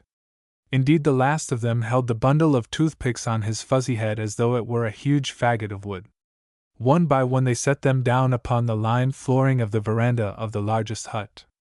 Then their captain said solemnly, Bossy, the great black one, has no need of the white men's gifts. Indeed, I replied, for my dander was up. Then he won't get another chance at them. The men turned away without more words, and presently Babemba turned up with a company of about 50 soldiers. The king is waiting to see you, white lords, he said in a voice of very forced jollity, and I have come to conduct you to him. Why would he not accept our presents? I asked, pointing to the row of them. Oh, that is because of Mbazwi's story of the magic shield. He said he wanted no gifts to burn his hair off. But come, he will explain for himself. If the elephant is kept waiting, he grows angry and trumpets. Does he? I said. And how many of us are to come? All, white lord. He wishes to see every one of you. Not me, I suppose? Said Sammy, who was standing close by. I must stop to make ready the food. Yes, you too, replied Babemba. The king would look on the mixer of the holy drink. Well, there was no way out of it, so off we marched, all well armed as I need not say, and were instantly surrounded by the soldiers. To give an unusual note to the proceedings, I made Hans walk first, carrying on his head the rejected musical box from which flowed the touching melody of Home, Sweet Home. Then came Stephen bearing the Union Jack on a pole, then I in the midst of the hunters and accompanied by Babemba, then the reluctant Sammy, and last of all the 2 donkeys led by Mazitus, for it seemed that the king had especially ordered that these should be brought also. It was a truly striking cavalcade, the sight of which under any other circumstances would have made me laugh. Nor did it fail in its effect, for even the silent Mazitu people through whom we wended our way were moved to something like enthusiasm. Home, sweet home. They evidently thought heavenly, though perhaps the 2 donkeys attracted them most, especially when these brayed. Where are Tom and Jerry? I asked of Babemba. I don't know, he answered. I think they have been given leave to go to see their friends. Mbazwi is suppressing evidence in our favor, I thought to myself, and said no more. Presently we reached the gate of the royal enclosure. Here, to my dismay, the soldiers insisted on disarming us, taking away our rifles, our revolvers, and even our sheath knives. In vain did I remonstrate, saying that we were not accustomed to part with these weapons. The answer was that it was not lawful for any man to appear before the king armed even with so much as a dancing stick. Mavovo and the Zulus showed signs of resisting, and for a minute I thought there was going to be a row, which of course would have ended in our massacre, for although the Mazitis feared guns very much, what could we have done against hundreds of them? I ordered him to give way, but for once he was on the point of disobeying me. Then by a happy thought I reminded him that, according to his snake, Dojita was coming, and that therefore all would be well. So he submitted with an ill grace, and we saw our precious guns borne off we knew not where. Then the Mazita soldiers piled their spears and bows at the gate of the kraal, and we proceeded with only the Union Jack and the musical box, which was now discoursing. Britannia rules the waves. Across the open space we marched to where several broad-leaved trees grew in front of a large native house. Not far from the door of this house a fat, middle-aged and angry-looking man was seated on a stool, naked except for a moocha of catskins about his loins and a string of large blue beads round his neck. "Bossy the king," whispered Babemba. At his side squatted a little hunchbacked figure, in whom I had no difficulty in recognizing Mbazwi, although he had painted his scorched scalp white with vermilion spots and adorned his snub nose with a purple tip, his dress of ceremony, I presume. Round and behind there were a number of silent counselors. At some signal, or on reaching a given spot, all the soldiers, including old Babemba, fell upon their hands and knees and began to crawl. They wanted us to do the same, but here I drew the line, feeling that if once we crawled we must always crawl. So at my word we advanced upright, but with slow steps, in the midst of all this wriggling humanity, and at length found ourselves in the august presence of Bossy, the beautiful black one, king of the Mazitu. Chapter 10. The sentence. We stared at Bossy and Bossy stared at us. "I am the black elephant Bossy," he exclaimed at last, worn out by our solid silence. "And I trumpet! I trumpet! I trumpet!" It appeared that this was the ancient and hallowed formula with which a Mazita king was wont to open a conversation with strangers. After a suitable pause I replied in a cold voice. "We are the White Lions, Macumazana and Wazila, and we roar! We roar! We roar! I can trample," said Bossy. "And we can bite," I said haughtily, though how we were to bite or do anything else effectual with nothing but a Union Jack, I did not in the least know. "What is that thing?" asked Bossy, pointing to the flag. "That which shadows the whole earth," I answered proudly, a remark that seemed to impress him, although he did not at all understand it, for he ordered a soldier to hold a palm leaf umbrella over him to prevent it from shadowing him. "And that?" he asked again, pointing to the music box. "Which is not alive and yet makes a noise." "That sings the war song of our people," I said. "We sent it to you as a present and you returned it. Why do you return our presents, O Bossy?" Then of a sudden this potentate grew furious. "Why do you come here, white men?" he asked. "Uninvited and against the law of my land, where only one white man is welcome, my brother Dojita, who cured me of sickness with a knife? I know who you are. You are dealers in men. You come here to steal my people and sell them into slavery. You had many slaves with you on the borders of my country, but you sent them away. You shall die, you who call yourselves lions, and the painted rag which you say shadows the world shall rot with your bones. As for that box which sings a war song, I will smash it. It shall not bewitch me as your magic shield bewitched my great doctor, Mbazwi, burning off his hair." Then springing up with wonderful agility for one so fat, he knocked the musical box from Hans's head, so that it fell to the ground and after a little whirring grew silent. "That is right," squeaked Mbazwi. Trample on their magic, O elephant! Kill them, O black one! Burn them as they burned my hair! Now things were, I felt, very serious, for already Bossy was looking about him as though to order his soldiers to make an end of us. So I said in desperation, O king, you mentioned a certain white man, Dojita, a doctor of doctors, who cured you of sickness with a knife, and called him your brother. Well, he is our brother also, and it was by his invitation that we have come to visit you here, where he will meet us presently. If Dojita is your friend, then you are my friends, answered Bossy. For in this land he rules as I rule, he whose blood flows in my veins, as my blood flows in his veins. But you lie. Dojita is no brother of slave dealers, his heart is good and yours are evil. You say that he will meet you here. When will he meet you? Tell me, and if it is soon, I will hold my hand and wait to hear his report of you before I put you to death, for if he speaks well of you, you shall not die. Now I hesitated, as well I might, for I felt that looking at our case from his point of view, Bossy, believing us to be slave traders, was not angry without cause. While I was racking my brains for a reply that might be acceptable to him, and would not commit us too deeply, to my astonishment Mavovo stepped forward and confronted the king. Who are you, fellow? Shouted Bossy. I am a warrior, O king, as my scars show. And he pointed to the assegai wounds upon his breast, and to his cut nostril.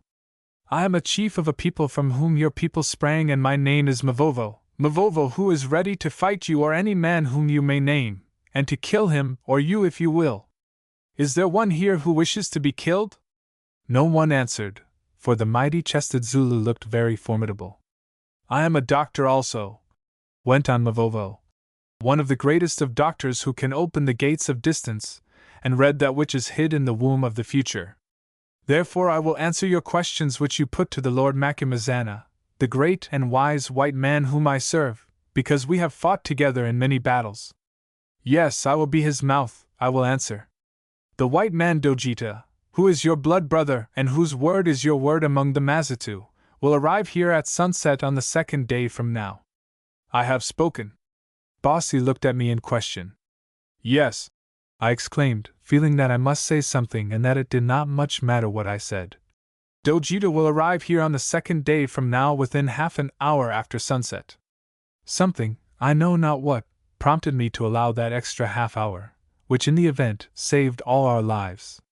Now Bossy consulted a while with the execrable Mbazwi, and also with the old one-eyed General Babemba while we watched, knowing that our fate hung upon the issue. At length he spoke. White men, he said, Mbazwi, the head of the witch-finders here, whose hair you burned off by your evil magic, says that it would be better to kill you at once as your hearts are bad and you are planning mischief against my people. So I think also. But Babemba my general, with whom I am angry because he did not obey my orders and put you to death on the borders of my country when he met you there with your caravan of slaves, thinks otherwise. He prays me to hold my hand, first because you have bewitched him into liking you, and secondly because if you should happen to be speaking the truth, which we do not believe, and to have come here at the invitation of my brother Dojita, he, Dojita, would be pained if he arrived and found you dead, nor could even he bring you to life again. This being so, since it matters little whether you die now or later, my command is that you be kept prisoners till sunset of the 2nd day from this, and that then you will be led out and tied to stakes in the marketplace, there to wait till the approach of darkness, by when you say Dojita will be here. If he arrives and owns you as his brethren, well and good. If he does not arrive, or disowns you, better still, for then you shall be shot to death with arrows as a warning to all other stealers of men not to cross the borders of the Mazitu. I listened to this atrocious sentence with horror, then gasped out. We are not stealers of men, O king, we are freers of men, as Tom and Jerry of your own people could tell you. Who are Tom and Jerry? He asked, indifferently. Well, it does not matter, for doubtless they are liars like the rest of you. I have spoken. Take them away, feed them well, and keep them safe till within an hour of sunset on the 2nd day from this. Then, without giving us any further opportunity of speaking, Bossy rose, and followed by Mbazwi and his counselors, marched off into his big hut. We too were marched off, this time under a double guard commanded by someone whom I had not seen before. At the gate of the kraal we halted and asked for the arms that had been taken from us. No answer was given, only the soldiers put their hands upon our shoulders and thrust us along. "This is a nice business," I whispered to Stephen. "Oh, it doesn't matter," he answered. "There are lots more guns in the huts. I am told that these Mazitis are dreadfully afraid of bullets. So all we have to do is just to break out and shoot our way through them, for of course they will run when we begin to fire." I looked at him but did not answer, for to tell the truth I felt in no mood for argument. Presently we arrived at our quarters, where the soldiers left us, to camp outside. Full of his warlike plan, Stephen went at once to the hut in which the slavers' guns had been stored with our own spare rifles and all the ammunition. I saw him emerge looking very blank indeed and asked him what was the matter. "Matter?" he answered in a voice that for once really was full of dismay. "The matter is that those Mazitu have stolen all the guns and all the ammunition. There's not enough powder left to make a blue devil." "Well," I replied, with the kind of joke one perpetrates under such circumstances, "we shall have plenty of blue devils without making any more." Truly ours was a dreadful situation. Let the reader imagine it. Within a little more than 48 hours we were to be shot to death with arrows if an erratic old gentleman who, for aught I knew might be dead, did not turn up at what was then one of the remotest and most inaccessible spots in Central Africa. Moreover, our only hope that such a thing would happen, if hope it could be called, was the prophecy of a Kaffir witch doctor. To rely on this in any way was so absurd that I gave up thinking of it, and set my mind to considering if there were any possible means of escape. After hours of reflection I could find none.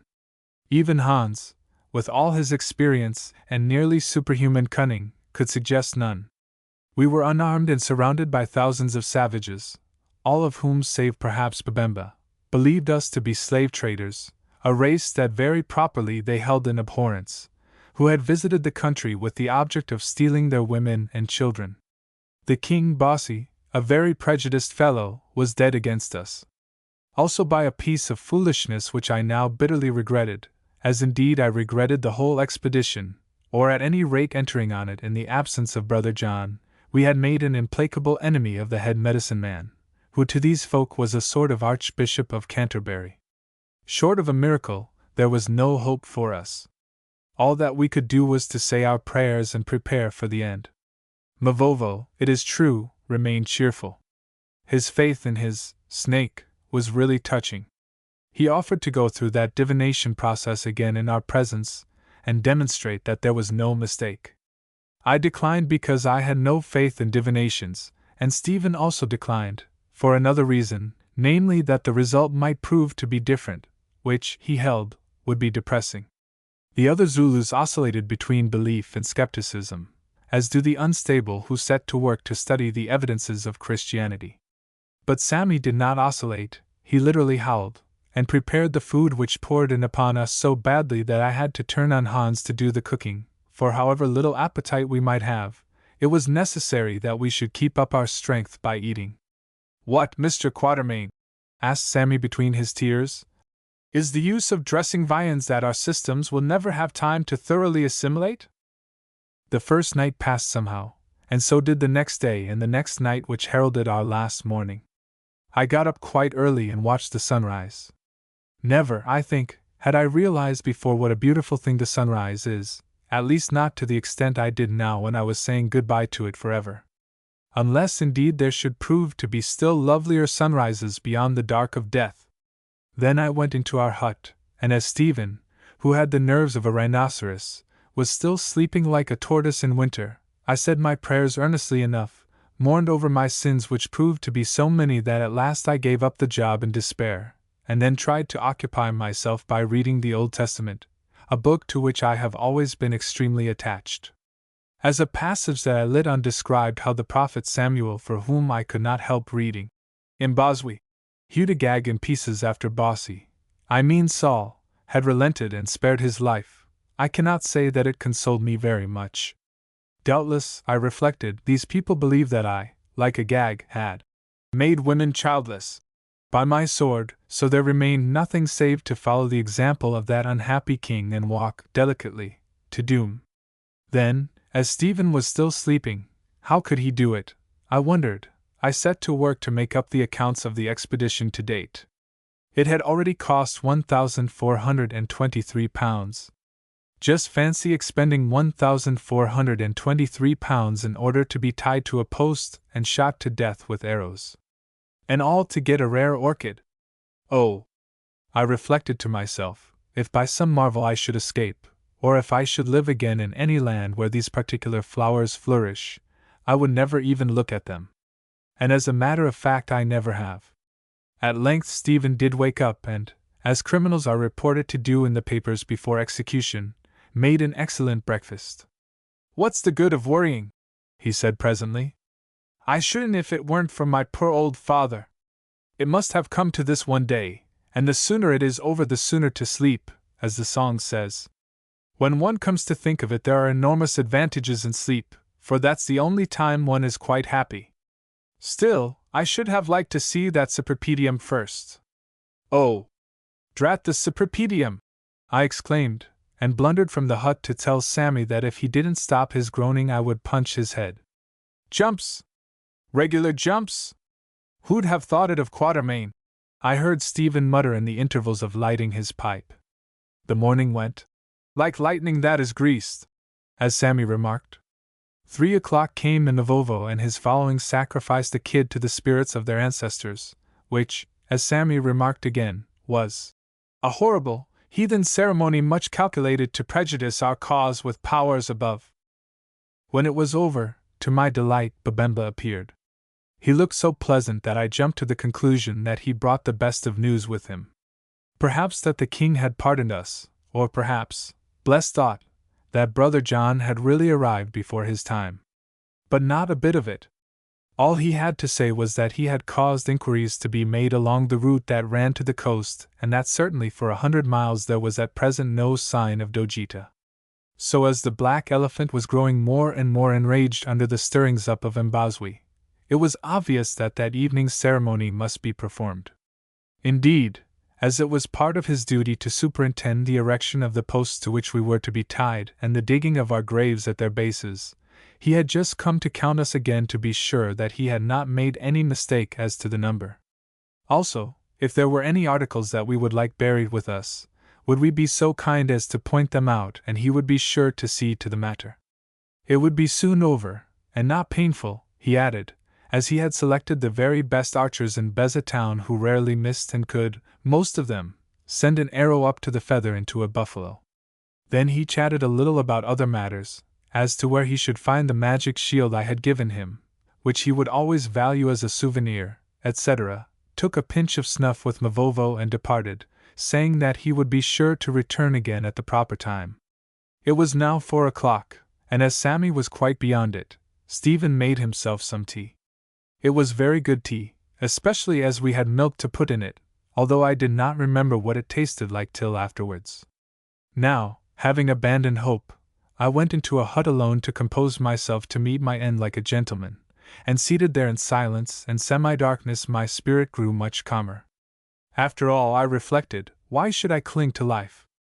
In the country whither I traveled, as the reader who has followed my adventures will know, were some whom I clearly longed to see again, notably my father and my mother, and 2 noble women who were even more to me.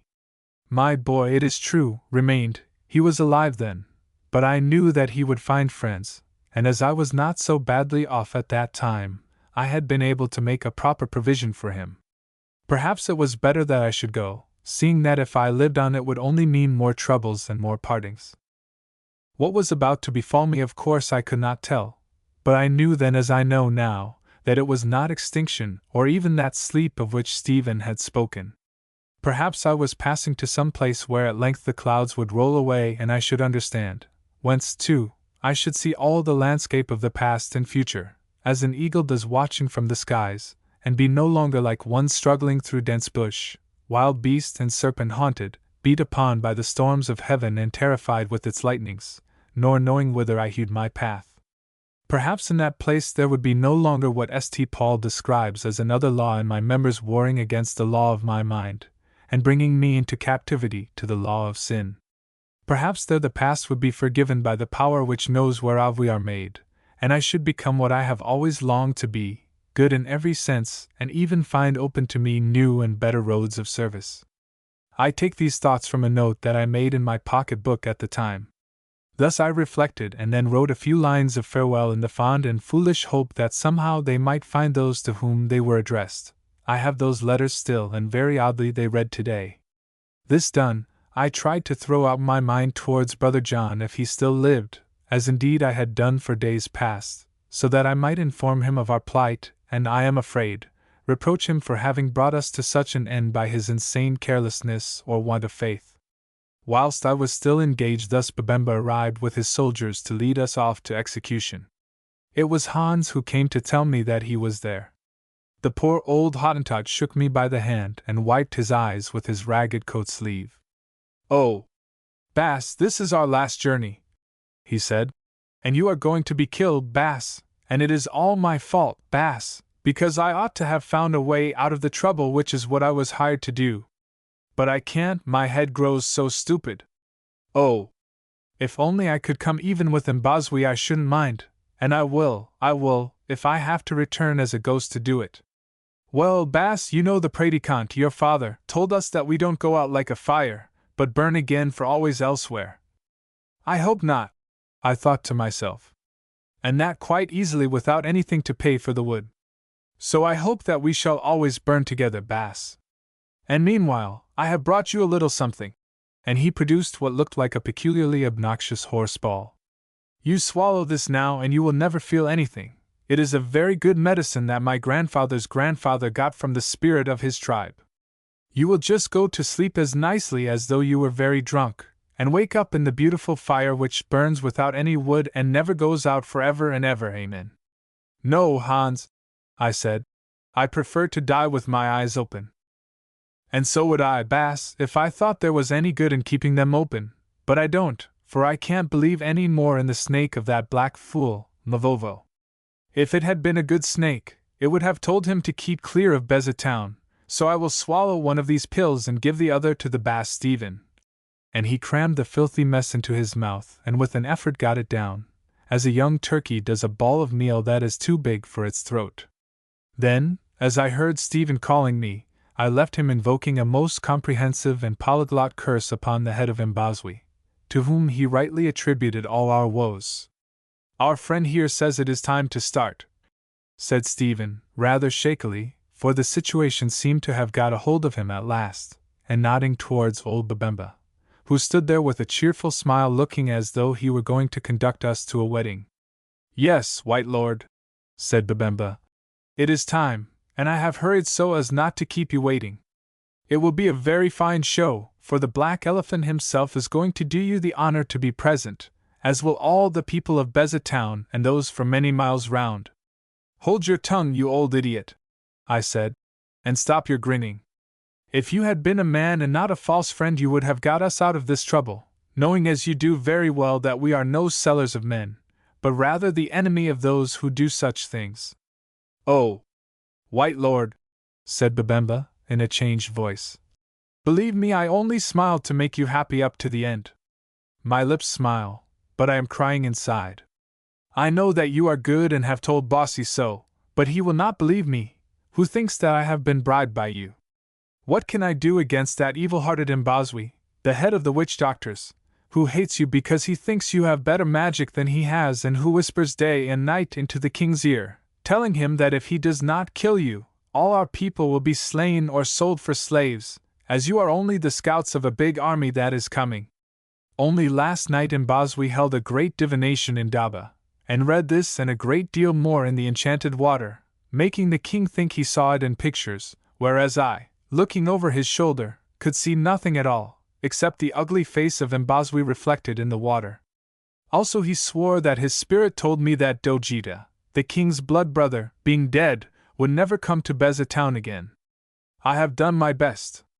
Keep your heart white towards me, O Macumazana, and do not haunt me, for I tell you I have done my best, and if ever I should get a chance against Mbazwi, which I am afraid I shan't, as he will poison me first, I will pay him back. Oh! He shall not die quickly as you will. I wish I could get a chance at him, I muttered, for even in this solemn moment I could cultivate no Christian spirit towards Mbazwi. Feeling that he was honest after all, I shook old Babemba's hand and gave him the letters I had written, asking him to try and get them to the coast. Then we started on our last walk.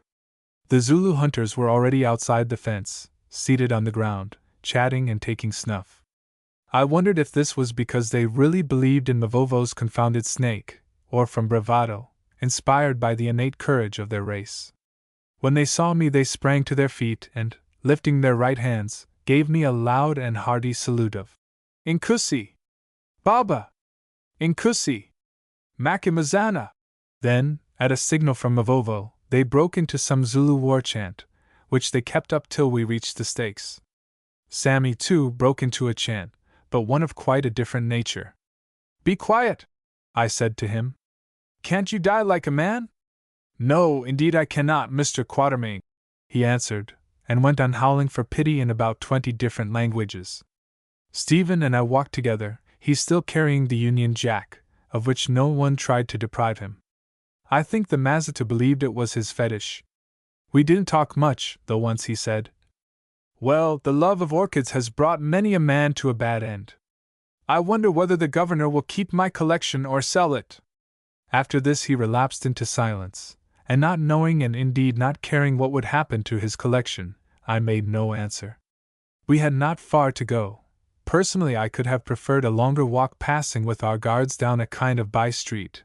We emerged suddenly at the head of the marketplace, to find that it was packed with thousands of people gathered there to see our execution. I noticed that they were arranged in orderly companies and that a broad open roadway was left between them, running to the southern gate of the market, I suppose to facilitate the movements of so large a crowd. All this multitude received us in respectful silence, though Sammy's howls caused some of them to smile, while the Zulu war chant appeared to excite their wonder or admiration. At the head of the marketplace, not far from the king's enclosure, 15 stout posts had been planted on as many mounds. These mounds were provided so that everyone might see the show and, in part at any rate, were made of soil hollowed from 15 deep graves dug almost at the foot of the mounds. Or rather there were 17 posts, an extra large one being set at each end of the line in order to accommodate the 2 donkeys, which it appeared were also to be shot to death. A great number of soldiers kept a space clear in front of the posts. On this space were gathered Bossy, his counselors, some of his head wives, Mbazwi more hideously painted than usual, and perhaps 50 or 60 picked archers with strung bows and an ample supply of arrows, whose part in the ceremony it was not difficult for us to guess. "King Bossy," I said as I was led past that potentate, "you are a murderer and heaven above will be avenged upon you for this crime. If our blood is shed, soon you shall die and come to meet us where we have power, and your people shall be destroyed." My words seemed to frighten the man, for he answered, "I am no murderer. I kill you because you are robbers of men. Moreover, it is not I who have passed sentence on you. It is Mbazwi here, the chief of the doctors, who has told me all about you, and whose spirit says you must die unless my brother Dojita appears to save you. If Dojita comes, which he cannot do because he is dead, and vouches for you, then I shall know that Mbazwi is a wicked liar, and as you were to die, so he shall die." "Yes, yes," screeched Mbazwi. "If Dojita comes, as that false wizard prophesies," and he pointed to Mavovo, "then I shall be ready to die in your place, white slave dealers. Yes, yes, then you may shoot me with arrows. King, take note of those words, and people, take note of those words, that they may be fulfilled if Dojita comes," said Mavovo in a great, deep voice. "I take note of them," answered Bossy, "and I swear by my mother on behalf of all the people, that they shall be fulfilled, if Dojita comes." "Good!" exclaimed Mavovo, and stalked on to the stake which had been pointed out to him. As he went he whispered something into Mbazwi's ear that seemed to frighten that limb of Satan, for I saw him start and shiver. However, he soon recovered, for in another minute he was engaged in superintending those whose business it was to lash us to the posts. This was done simply and effectively by tying our wrists with a grass rope behind these posts, each of which was fitted with two projecting pieces of wood that passed under our arms and practically prevented us from moving. Stephen and I were given the places of honor in the middle, the Union Jack being fixed, by his own request, to the top of Stephen's stake. Mavovo was on my right, and the other Zulus were ranged on either side of us. Hans and Sammy occupied the end posts respectively, except those to which the poor jackasses were bound. I noted that Hans was already very sleepy and that shortly after he was fixed up, his head dropped forward on his breast. Evidently his medicine was working, and almost I regretted that I had not taken some while I had the chance. When we were all fastened, Mbazwi came round to inspect. Moreover, with a piece of white chalk he made a round mark on the breast of each of us, a kind of bull's eye for the archers to aim at. "Ah, white man," he said to me as he chalked away at my shooting coat, "you will never burn anyone's hair again with your magic shield. Never, never, for presently I shall be treading down the earth upon you in that hole, and your goods will belong to me." I did not answer, for what was the use of talking to this vile brute when my time was so short? So he passed on to Stephen and began to chalk him. Stephen, however, in whom the natural man still prevailed, shouted, "Take your filthy hands off me!" and lifting his leg, which was unfettered, gave the painted witch-doctor such an awful kick in the stomach, that he vanished backwards into the grave beneath him. "Oh! Well done, Wazila!" said the Zulus. "We hope that you have killed him." "I hope so too," said Stephen, and the multitude of spectators gasped to see the sacred person of the head witch-doctor, of whom they evidently went in much fear, treated in such a way. Only Babemba grinned, and even the King Bossy did not seem displeased. But Mbazwi was not to be disposed of so easily, for presently, with the help of sundry myrmidons, minor witch-doctors, he scrambled out of the grave, cursing and covered with mud, for it was wet down there. After that I took no more heed of him, or of much else. Seeing that I had only half an hour to live, as may be imagined, I was otherwise engaged. Chapter 11: The Coming of Dojita. The sunset that day was like the sunrise, particularly fine, although as in the case of the tea, I remembered little of it till afterwards. In fact, thunder was about, which always produces grand cloud effects in Africa. The sun went down like a great red eye, over which there dropped suddenly a black eyelid of cloud with a fringe of purple lashes. "There's the last I shall see of you, my old friend," thought I to myself, "unless I catch you up presently." The gloom began to gather. The king looked about him, also at the sky overhead, as though he feared rain, then whispered something to Babemba, who nodded and strolled up to my post. "White lord," he said, "the elephant wishes to know if you are ready, as presently the light will be very bad for shooting?" "No," I answered with decision. "Not till half an hour after sundown as was agreed." Babemba went to the king and returned to me. "White lord, the king says that a bargain is a bargain, and he will keep to his word. Only you must not then blame him if the shooting is bad, since of course he did not know that the night would be so cloudy, which is not usual at this time of year." It grew darker and darker, till at length we might have been lost in a London fog. The dense masses of the people looked like banks, and the archers, flitting to and fro as they made ready, might have been shadows in Hades. Once or twice lightning flashed, and was followed after a pause by the distant growling of thunder. The air, too, grew very oppressive. Dense silence reigned. In all those multitudes no one spoke or stirred. Even Sammy ceased his howling, I suppose because he had become exhausted and fainted away, as people often do just before they are hanged. It was a most solemn time. Nature seemed to be adapting herself to the mood of sacrifice, and making ready for us a mighty pall. At length I heard the sound of arrows being drawn from their quivers, and then the squeaky voice of Mbazwi, saying, "Wait a little, the cloud will lift. There is light behind it, and it will be nicer if they can see the arrows coming." The cloud did begin to lift, very slowly, and from beneath it flowed a green light like that in a cat's eye. "Shall we shoot, Mbazwi?" asked the voice of the captain of the archers. "Not yet, not yet. Not till the people can watch them die." The edge of cloud lifted a little more. The green light turned to a fiery red thrown by the sunk sun and reflected back upon the earth from the dense black cloud above. It was as though all the landscape had burst into flames, while the heaven over us remained of the hue of ink. Again the lightning flashed, showing the faces and staring eyes of the thousands who watched, and even the white teeth of a great bat that flittered past. That flash seemed to burn off an edge of the lowering cloud, and the light grew stronger and stronger, and redder and redder. Mbazwi uttered a hiss like a snake. I heard a bowstring twang, and almost at the same moment the thud of an arrow striking my post just above my head. Indeed, by lifting myself I could touch it. I shut my eyes and began to see all sorts of queer things that I had forgotten for years and years. My brain swam and seemed to melt into a kind of confusion. Through the intense silence I thought I heard the sound of some animal running heavily, much as a fat bull eland does when it is suddenly disturbed.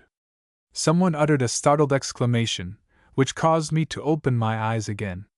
The first thing I saw was the squad of savage archers lifting their bows. Evidently that first arrow had been a kind of trial shot. The next, looking absolutely unearthly in that terrible and ominous light, was a tall figure seated on a white ox shambling rapidly towards us along the open roadway that ran from the southern gate of the marketplace. Of course, I knew that I dreamed, for this figure exactly resembled Brother John. There was his long, snowy beard. There in his hand was his butterfly net, with the handle of which he seemed to be prodding the ox. Only he was wound about with wreaths of flowers as were the great horns of the ox, and on either side of him and before and behind him ran girls, also wreathed with flowers.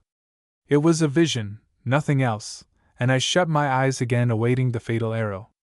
"Shoot!" screamed Mbazwi. "Nay, shoot not!" shouted Babemba. "Dojita is come!" A moment's pause, during which I heard arrows falling to the ground, then from all those thousands of throats a roar that shaped itself to the words. "Dojita! Dojita is come to save the White Lords!"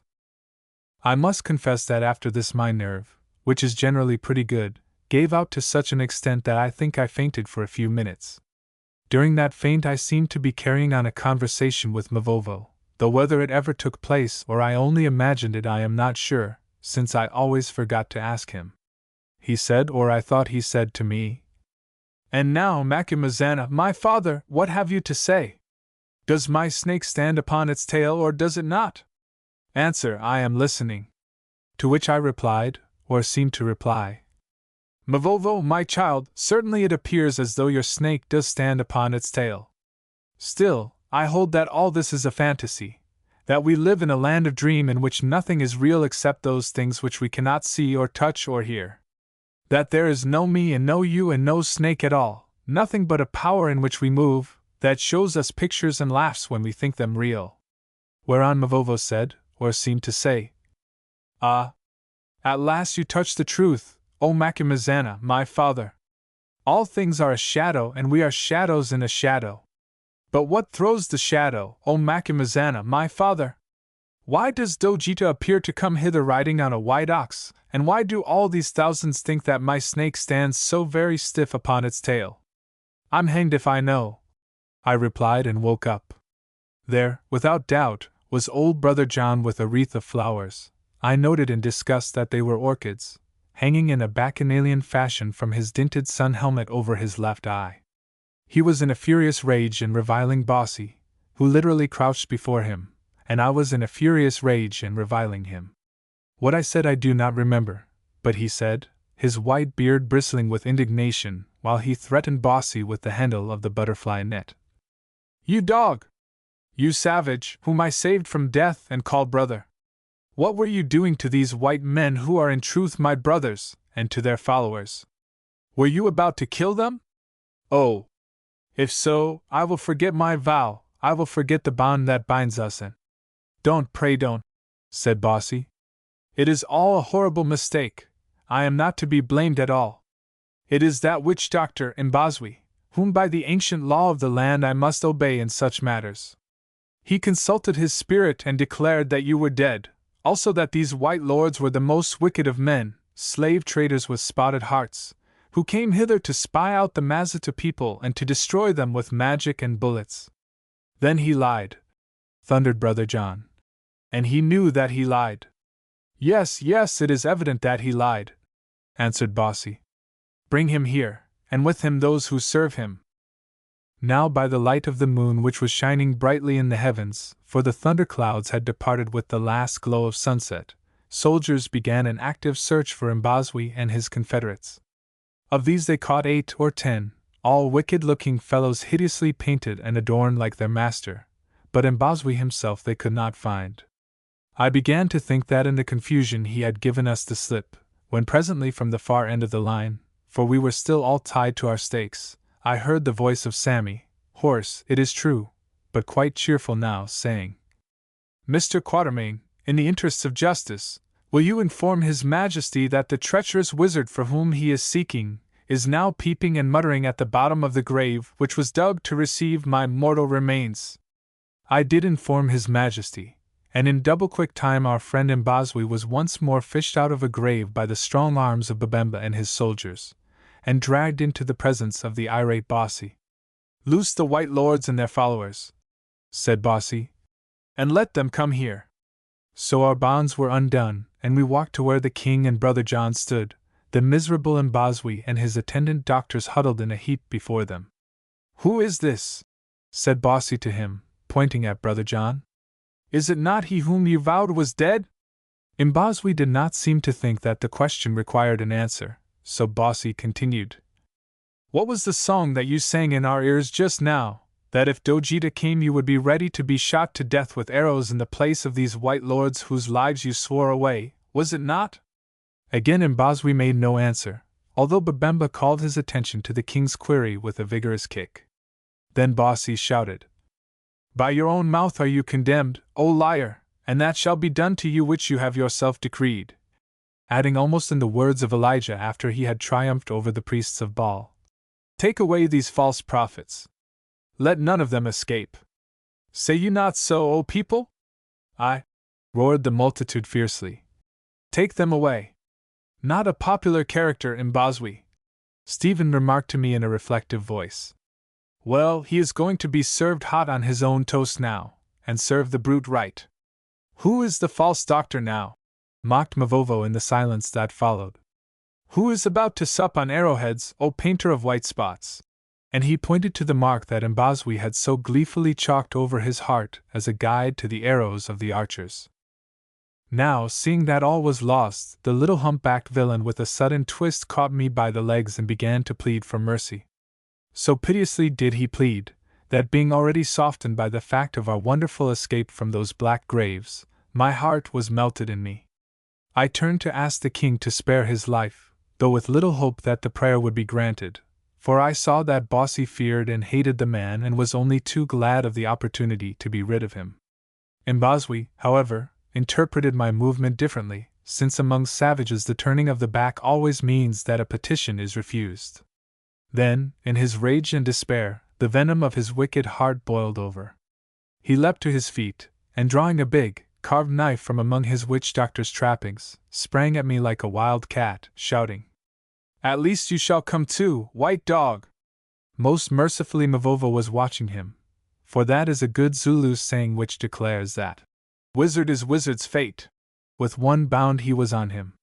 Just as the knife touched me, it actually pricked my skin though without drawing blood, which was fortunate as probably it was poisoned. He gripped Mbazwi's arm in his grasp of iron and hurled him to the ground as though he were but a child. After this, of course, all was over. "Come away," I said to Stephen and Brother John. "This is no place for us." So we went and gained our huts without molestation and indeed quite unobserved, for the attention of everyone in Beza town was fully occupied elsewhere. From the marketplace behind us rose so hideous a clamor that we rushed into my hut and shut the door to escape or lessen the sound. It was dark in the hut, for which I was really thankful, for the darkness seemed to soothe my nerves. Especially was this so when Brother John said, "Friend, Allan Quatermain, and you, young gentleman, whose name I don't know, I will tell you what I think I never mentioned to you before, that, in addition to being a doctor, I am a clergyman of the American Episcopalian Church. Well, as a clergyman, I will ask your leave to return thanks for your very remarkable deliverance from a cruel death. By all means, I muttered for both of us, and he did so in a most earnest and beautiful prayer. Brother John may or may not have been a little touched in the head at this time of his life, but he was certainly an able and a good man. Afterwards, as the shrieks and shouting had now died down to a confused murmur of many voices, we went and sat outside under the projecting eaves of the hut, where I introduced Stephen Summers to Brother John. "And now," I said, "in the name of goodness, where do you come from tied up in flowers like a Roman priest at sacrifice, and riding on a bull like the lady called Europa? And what on earth do you mean by playing us such a scurvy trick down there in Durban, leaving us without a word after you had agreed to guide us to this hellish hole?" Brother John stroked his long beard and looked at me reproachfully. "I guess, Allan," he said in his American fashion, "there is a mistake somewhere. To answer the last part of your question first, I did not leave you without a word. I gave a letter to that lame old Griqua gardener of yours, Jack, to be handed to you when you arrived. Then the idiot either lost it and lied to me, as Griquas will, or he forgot all about it. That is likely. I ought to have thought of that, Allan, but I didn't. Well, in that letter I said that I would meet you here, where I should have been 6 weeks ago awaiting you. Also, I sent a message to Bossy to warn him of your coming in case I should be delayed, but I suppose that something happened to it on the road. Why did you not wait and come with us like a sensible man? Allan, as you ask me straight out, I will tell you, although the subject is one of which I do not care to speak. I knew that you were going to journey by Kilwa. Indeed, it was your only route with a lot of people and so much baggage, and I did not wish to visit Kilwa." He paused, then went on.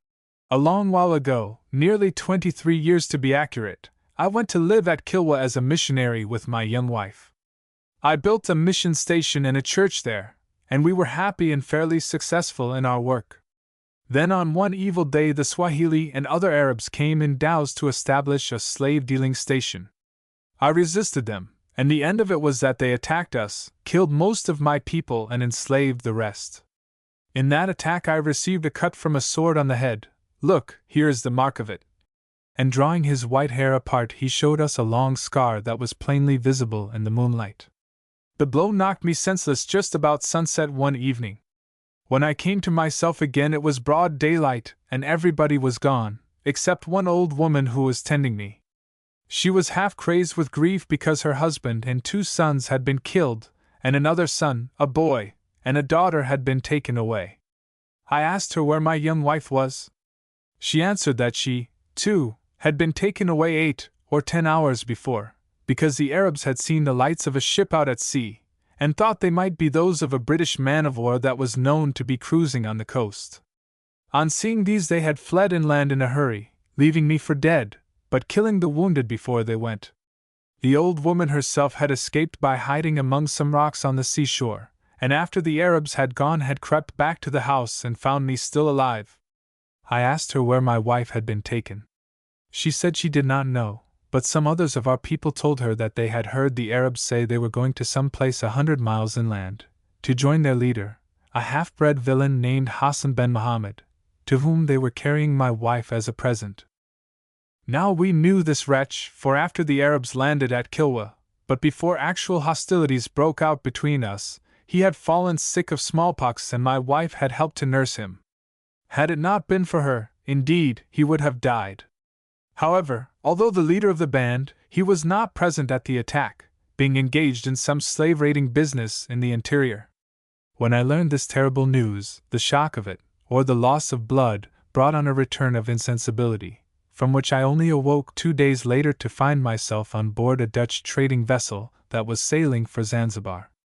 It was the lights of this ship that the Arabs had seen and mistaken for those of an English man-of-war. She had put into Kilwa for water, and the sailors, finding me on the veranda of the house and still living, in the goodness of their hearts carried me on board. Of the old woman they had seen nothing. I suppose that at their approach she ran away. At Zanzibar, in an almost dying condition, I was handed over to a clergyman of our mission, in whose house I lay desperately ill for a long while. Indeed, 6 months went by before I fully recovered my right mind. Some people say that I have never recovered it. Perhaps you are one of them, Allan. At last the wound in my skull healed, after a clever English naval surgeon had removed some bits of splintered bone, and my strength came back to me. I was and still am an American subject, and in those days we had no consul at Zanzibar, if there is one there now, of which I am not sure, and of course no warship.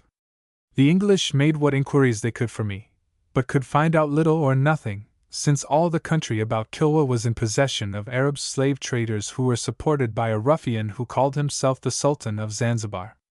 Again he paused, as though overcome by the sadness of his recollections. "Did you never hear any more of your wife?" asked Stephen. "Yes, Mr. Summers. I heard at Zanzibar from a slave whom our mission bought and freed, that he had seen a white woman who answered to her description alive and apparently well, at some place I was unable to identify. He could only tell me that it was 15 days' journey from the coast. She was then in charge of some black people, he did not know of what tribe, who, he believed, had found her wandering in the bush. He noted that the black people seemed to treat her with the greatest reverence, although they could not understand what she said.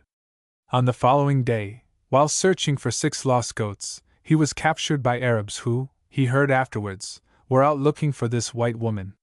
The day after the man had told me this, he was seized with inflammation of the lungs, of which, being in a weak state from his sufferings in the slave gang, he quickly died.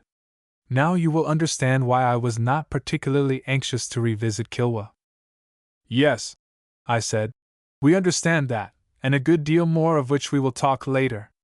But to change the subject, where do you come from now, and how did you happen to turn up just in the nick of time?" "I was journeying here across country by a route I will show you on my map," he answered, "when I met with an accident to my leg." Here Stephen and I looked at each other. "Which kept me laid up in a Kaffir hut for 6 weeks. When I got better, as I could not walk very well, I rode upon oxen that I had trained. That white beast you saw is the last of them. The others died of the bite of the tsetse fly. A fear which I could not define caused me to press forward as fast as possible. For the last 24 hours I have scarcely stopped to eat or sleep. When I got into the Mazata country this morning I found the kraals empty, except for some women and girls, who knew me again, and threw these flowers over me. They told me that all the men had gone to Beza town for a great feast, but what the feast was they either did not know or would not reveal. So I hurried on and arrived in time, thank God in time. It is a long story, I will tell you the details afterwards. Now we are all too tired. What's that noise?"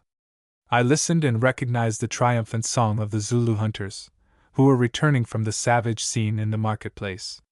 Presently they arrived, headed by Sammy, a very different Sammy from the wailing creature who had gone out to execution an hour or 2 before. Now he was the gayest of the gay, and about his neck were strung certain weird ornaments which I identified as the personal property of Mbazwi. "Virtue is victorious and justice has been done, Mr. Quatermain. These are the spoils of war," he said, pointing to the trappings of the late witch doctor. "Oh! Get out, you little cur! We want to know nothing more," I said. "Go cook us some supper." And he went, not in the least abashed. The hunters were carrying between them what appeared to be the body of Hans. At first I was frightened, thinking that he must be dead, but examination showed that he was only in a state of insensibility such as might be induced by laudanum. Brother John ordered him to be wrapped up in a blanket and laid by the fire, and this was done. Presently Mavovo approached and squatted down in front of us. "Macumazana, my father," he said quietly, "what words have you for me?" "Words of thanks, Mavovo. If you had not been so quick, Mbazwi would have finished me. As it is, the knife only touched my skin without breaking it, for Dojita has looked to see." Mavovo waved his hand as though to sweep this little matter aside, and asked, looking me straight in the eyes, "And what other words, Macumazana? As to my snake I mean." "Only that you were right and I was wrong," I answered shamefacedly. "Things have happened as you foretold, how or why I do not understand." "No, my father, because you white men are so vain," blown out, was his word, "that you think you have all wisdom. Now you have learned that this is not so. I am content. The false doctors are all dead, my father, and I think that Mbazwi." I held up my hand, not wishing to hear details. Mavovo rose, and with a little smile, went about his business. "What does he mean about his snake?" inquired Brother John curiously. I told him as briefly as I could, and asked him if he could explain the matter. He shook his head. "The strangest example of native vision that I have ever heard of," he answered, "and the most useful." "Explain!" "There is no explanation, except the old one that there are more things in heaven and earth, etc., and that God gives different gifts to different men." Then we ate our supper, I think one of the most joyful meals of which I have ever partaken. It is wonderful how good food tastes when one never expected to swallow another mouthful. After it was finished, the others went to bed, but, with the still unconscious Hans for my only companion, I sat for a while smoking by the fire, for on this high tableland the air was chilly. I felt that as yet I could not sleep, if for no other reason because of the noise that the Mazitu were making in the town, I suppose in celebration of the execution of the terrible witch doctors and the return of Dojita. Suddenly Hans awoke, and sitting up, stared at me through the bright flame which I had recently fed with dry wood. "Bass," he said in a hollow voice, "there you are, here I am, and there's the fire which never goes out, a very good fire. But Bass, why are we not inside of it as your father the Predikant promised, instead of outside here in the cold?" "Because you are still in the world, you old fool, and not where you deserve to be," I answered. "Because Mavovo's snake was a snake with a true tongue after all, and Dojita came as it foretold. Because we are all alive and well, and it is Mbazwi with his spawn who are dead upon the posts. That is why, Hans, as you would have seen for yourself if you had kept awake, instead of swallowing filthy medicine like a frightened woman, just because you were afraid of death, which at your age you ought to have welcomed." "Oh, Bass," broke in Hans, "don't tell me that things are so and that we are really alive in what your honored father used to call this gourd full of tears. Don't tell me, Bass, that I made a coward of myself and swallowed that beastliness. If you knew what it was made of you would understand, Bass, for nothing but a bad headache. Don't tell me that Dojita came when my eyes were not open to see him, and worst of all, that Mbazwi and his children were tied to those poles when I was not able to help them out of the bottle of tears into the fire that burns forever and ever. Oh, it is too much, and I swear, Bass, that however often I have to die, henceforward it shall always be with my eyes open." And holding his aching head between his hands he rocked himself to and fro in bitter grief. Well might Hans be sad, seeing that he never heard the last of the incident.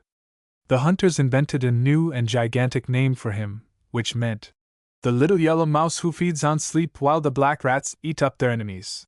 Even Sammy made a mock of him, showing him the spoils which he declared he had wrenched unaided from the mighty master of magic, Mbazwi. As indeed he had, after the said Mbazwi was stoned dead at the stake. It was very amusing until things grew so bad that I feared Hans would kill Sammy, and had to put a stop to the joke. Chapter 12 Brother John's Story. Although I went to bed late, I was up before sunrise. Chiefly because I wished to have some private conversation with Brother John, whom I knew to be a very early riser. Indeed, he slept less than any man I ever met. As I expected, I found him astir in his hut. He was engaged in pressing flowers by candlelight. "John," I said, "I have brought you some property which I think you have lost." And I handed him the morocco-bound Christian Year, and the watercolor drawing which we had found in the sacked mission house at Kilwa. He looked first at the picture and then at the book. At least, I suppose he did, for I went outside the hut for a while, to observe the sunrise. In a few minutes he called me, and when the door was shut, said in an unsteady voice, "How did you come by these relics, Allan?" I told him the story from beginning to end. He listened without a word, and when I had finished said, "I may as well tell what perhaps you have guessed, that the picture is that of my wife, and the book is her book." "Is?" I exclaimed. "Yes, Allan. I say is because I do not believe that she is dead. I cannot explain why, any more than I could explain last night how that great Zulu savage was able to prophesy my coming.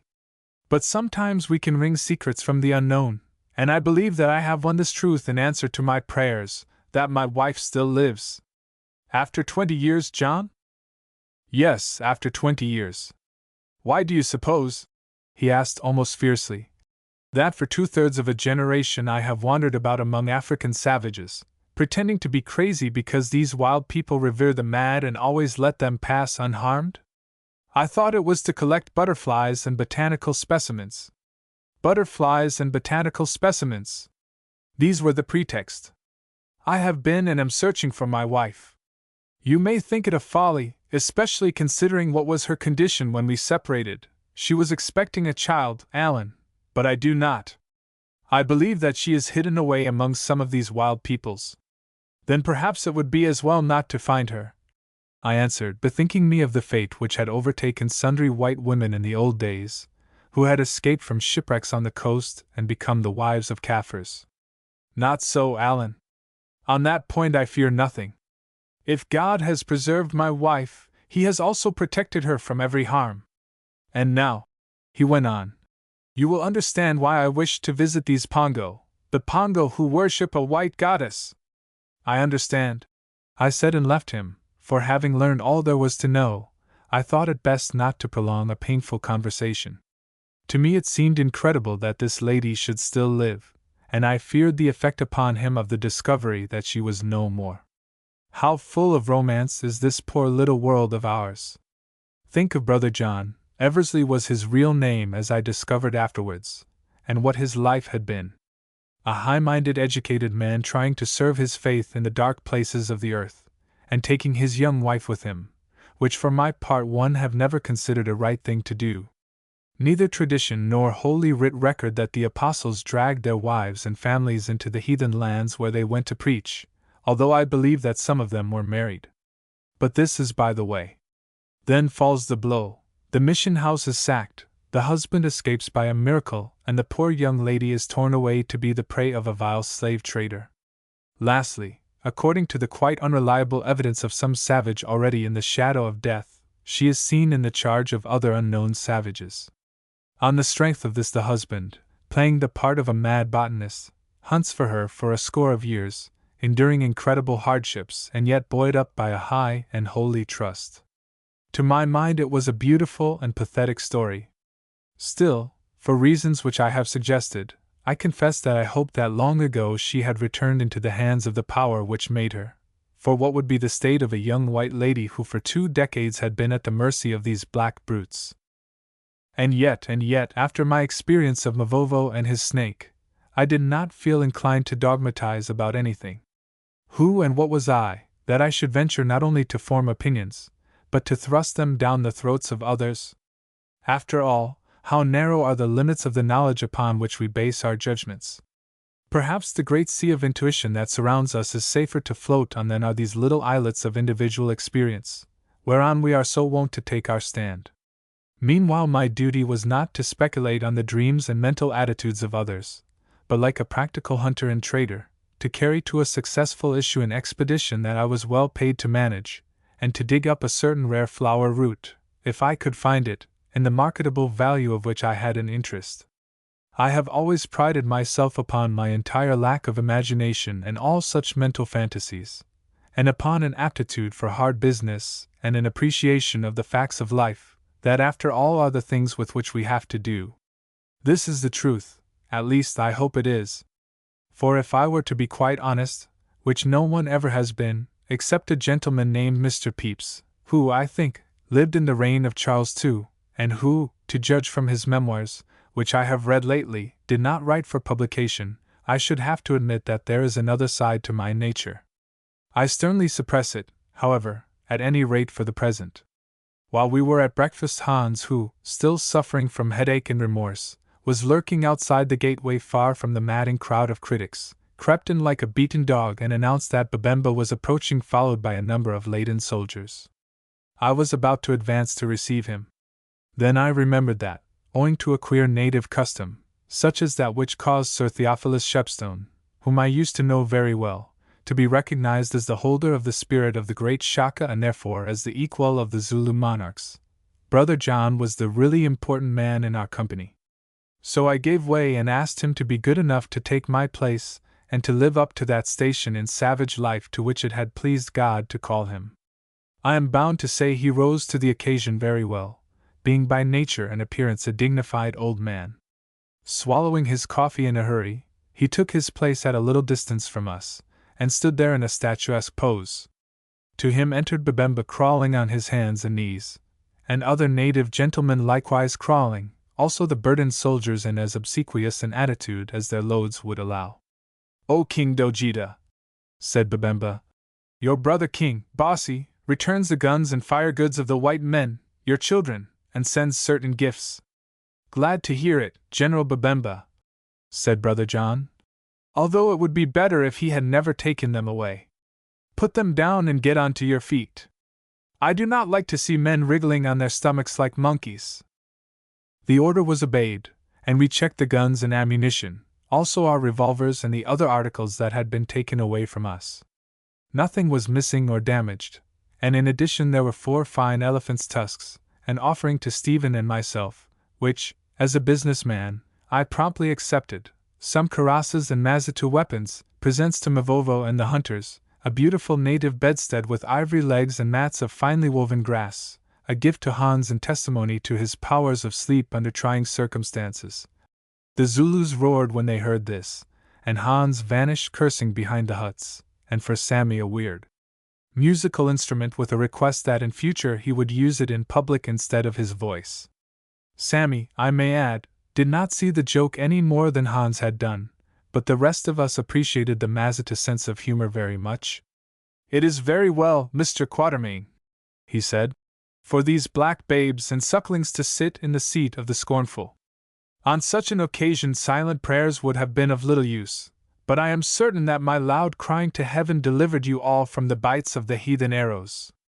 O Dojita and white lords," said Babemba, "the king invites your presence that he may ask your forgiveness for what has happened, and this time there will be no need for you to bring arms, since henceforward no hurt can come to you from the Mazitu people."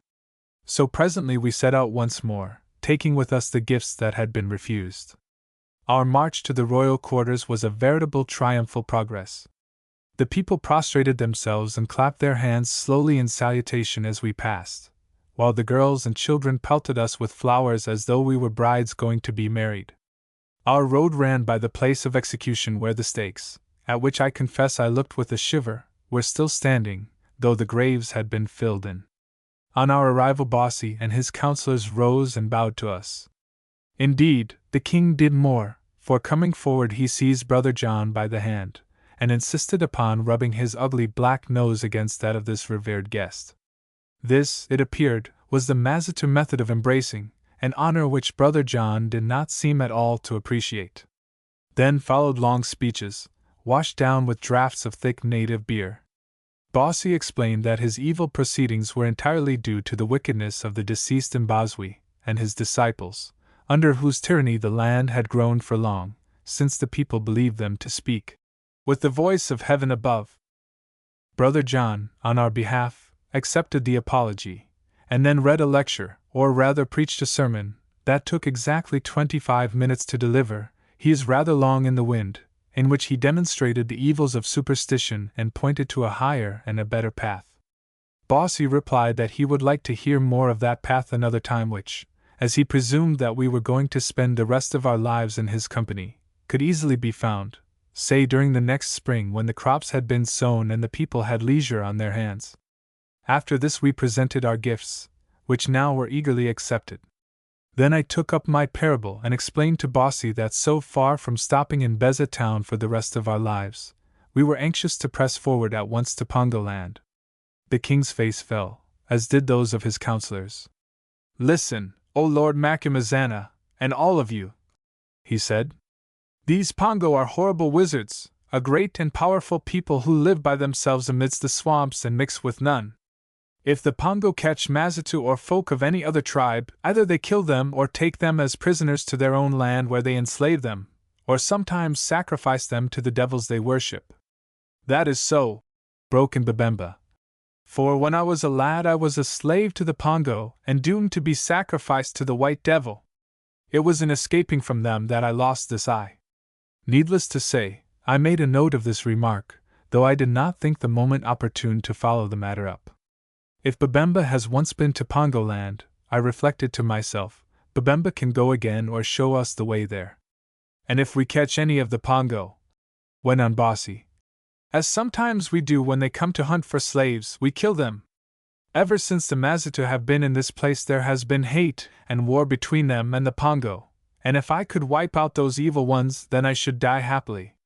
That you will never do, O king, while the white devil lives, said Babemba. Have you not heard the pongo prophecy, that while the white devil lives and the holy flower blooms, they will live? But when the white devil dies and the holy flower ceases to bloom, then their women will become barren and their end will be upon them. Well, I suppose that this white devil will die some day, I said. Not so, Macumazana. It will never die of itself. Like its wicked priest, it has been there from the beginning and will always be there unless it is killed. But who is there that can kill the white devil? I thought to myself that I would not mind trying, but again I did not pursue the point. My brother Dojita and lords, exclaimed Bossy, it is not possible that you should visit these wizards except at the head of an army. But how can I send an army with you, seeing that the Mazitu are a land people and have no canoes in which to cross the great lake, and no trees whereof to make them? We answered that we did not know but would think the matter over, as we had come from our own place for this purpose and meant to carry it out. Then the audience came to an end, and we returned to our huts, leaving Dojita to converse with his brother Bossy on matters connected with the latter's health. As I passed Babemba I told him that I should like to see him alone, and he said that he would visit me that evening after supper. The rest of the day passed quietly, for we had asked that people might be kept away from our encampment. We found Hans, who had not accompanied us, being a little shy of appearing in public just then, engaged in cleaning the rifles, and this reminded me of something. Taking the double-barreled gun of which I have spoken, I called Mavovo and handed it to him, saying, It is yours, so true prophet. Yes, my father, he answered. It is mine for a little while, then perhaps it will be yours again. The words struck me, but I did not care to ask their meaning. Somehow I wanted to hear no more of Mavovo's prophecies. Then we dined, and for the rest of that afternoon slept, for all of us, including Brother John, needed rest badly. In the evening Babemba came, and we three white men saw him alone. Tell us about the pongo and this white devil they worship, I said. Macumazana, he answered. 50 years have gone by since I was in that land, and I see things that happened to me there as through a mist. I went to fish amongst the reeds when I was a boy of 12, and tall men robed in white came in a canoe and seized me. They led me to a town where there were many other such men, and treated me very well, giving me sweet things to eat till I grew fat and my skin shone. Then in the evening I was taken away, and we marched all night to the mouth of a great cave. In this cave sat a horrible old man about whom danced robed people, performing the rites of the white devil. The old man told me that on the following morning I was to be cooked and eaten, for which reason I had been made so fat. There was a canoe at the mouth of the cave, beyond which lay water. While all were asleep I crept to the canoe.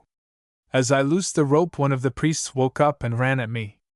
But I hit him on the head with the paddle, for though only a boy I was bold and strong, and he fell into the water. He came up again and gripped the edge of the canoe, but I struck his fingers with the paddle till he let go. A great wind was blowing that night, tearing off boughs from the trees which grew upon the other shore of the water. It whirled the canoe round, and one of the boughs struck me in the eye. I scarcely felt it at the time, but afterwards the eye withered. Or perhaps it was a spear or a knife that struck me in the eye, I do not know. I paddled till I lost my senses, and always that wind blew. The last thing that I remember was the sound of the canoe being driven by the gale through reeds. When I woke up again I found myself near a shore, to which I waded through the mud, scaring great crocodiles. But this must have been some days later, for now I was quite thin. I fell down upon the shore, and there some of our people found me and nursed me till I recovered. That is all. And quite enough too, I said. Now answer me. How far was the town from the place where you were captured in Mazataland? A whole day's journey in the canoe, Macumazana. I was captured in the morning early, and we reached the harbor in the evening at a place where many canoes were tied up, perhaps 50 of them, some of which would hold 40 men. And how far was the town from this harbor? Quite close, Macumazana. Now Brother John asked a question. Did you hear anything about the land beyond the water by the cave? Yes, Dojita. I heard then, or afterwards, for from time to time rumors reach us concerning these Pongo, that it is an island where grows the holy flower, of which you know, for when last you were here you had one of its blooms. I heard, too, that this holy flower was tended by a priestess named Mother of the Flower, and her servants, all of whom were virgins. Who was the priestess? I do not know, but I have heard that she was one of those people who, although their parents are black, are born white, and that if any females among the Pongo are born white, or with pink eyes, or deaf and dumb, they are set apart to be the servants of the priestess.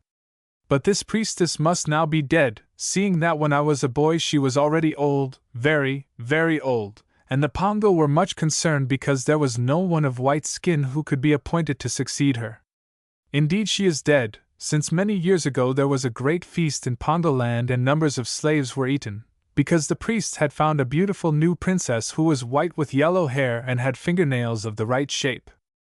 Now I bethought me that this finding of the priestess named Mother of the Flower, who must be distinguished by certain personal peculiarities, resembled not a little that of the finding of the Apis bull god, which also must have certain prescribed and holy markings, by the old Egyptians, as narrated by Herodotus. However, I said nothing about it at the time, because Brother John asked sharply, And is this priestess also dead? I do not know, Dojita, but I think not. If she were dead, I think that we should have heard some rumor of the feast of the eating of the dead mother. Eating the dead mother! I exclaimed. Yes, Macumazana. It is the law among the Pongo that, for a certain sacred reason, the body of the Mother of the Flower, when she dies, must be partaken of by those who are privileged to the holy food. But the white devil neither dies nor is eaten, I said. No, as I have told you, he never dies.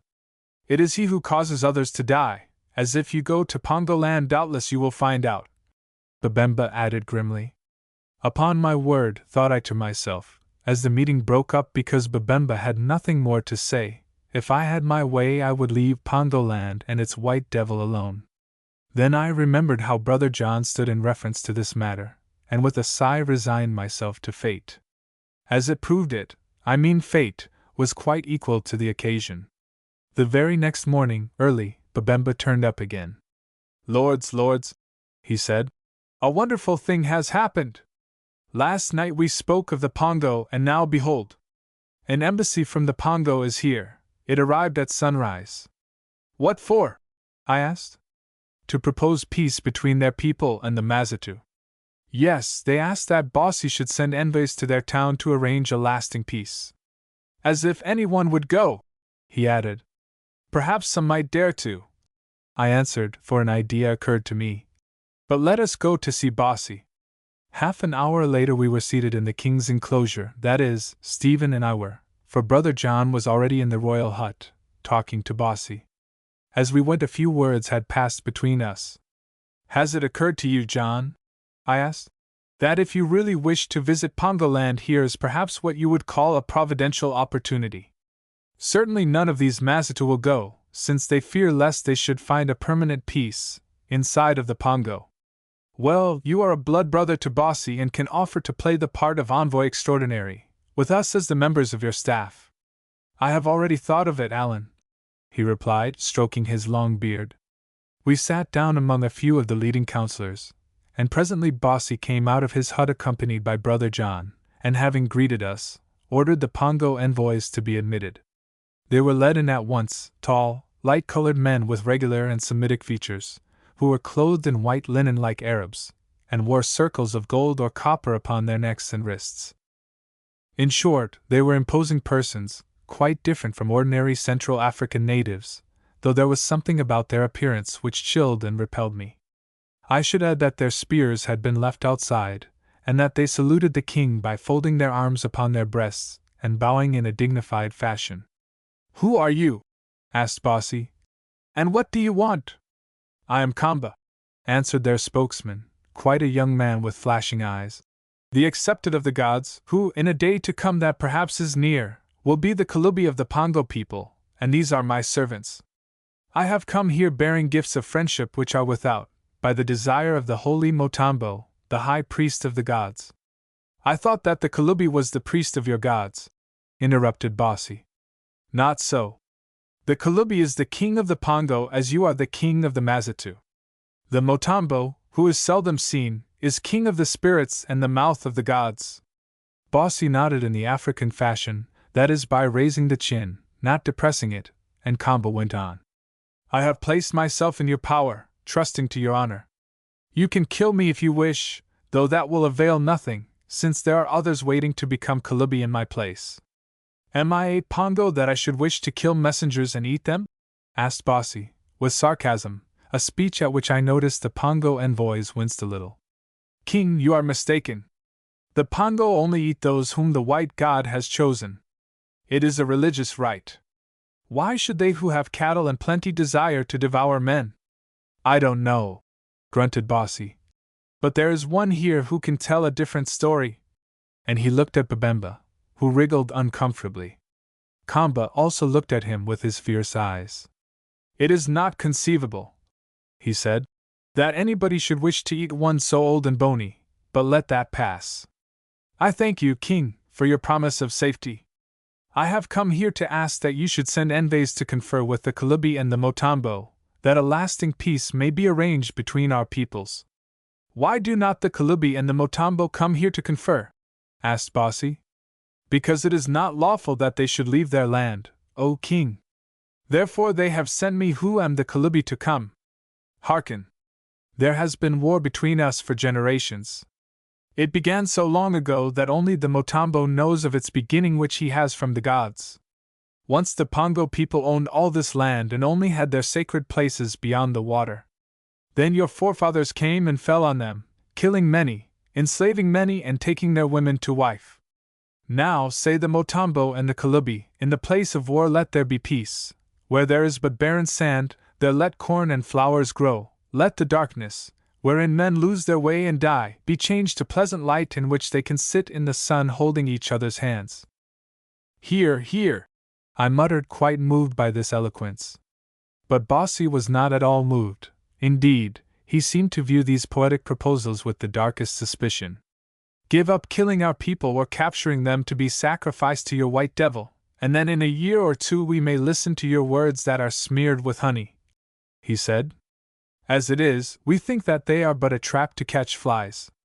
Still, if there are any of our counselors willing to visit your Motambo and your Kalubi and hear what they have to propose, taking the risk of whatever may happen to them there, I do not forbid it.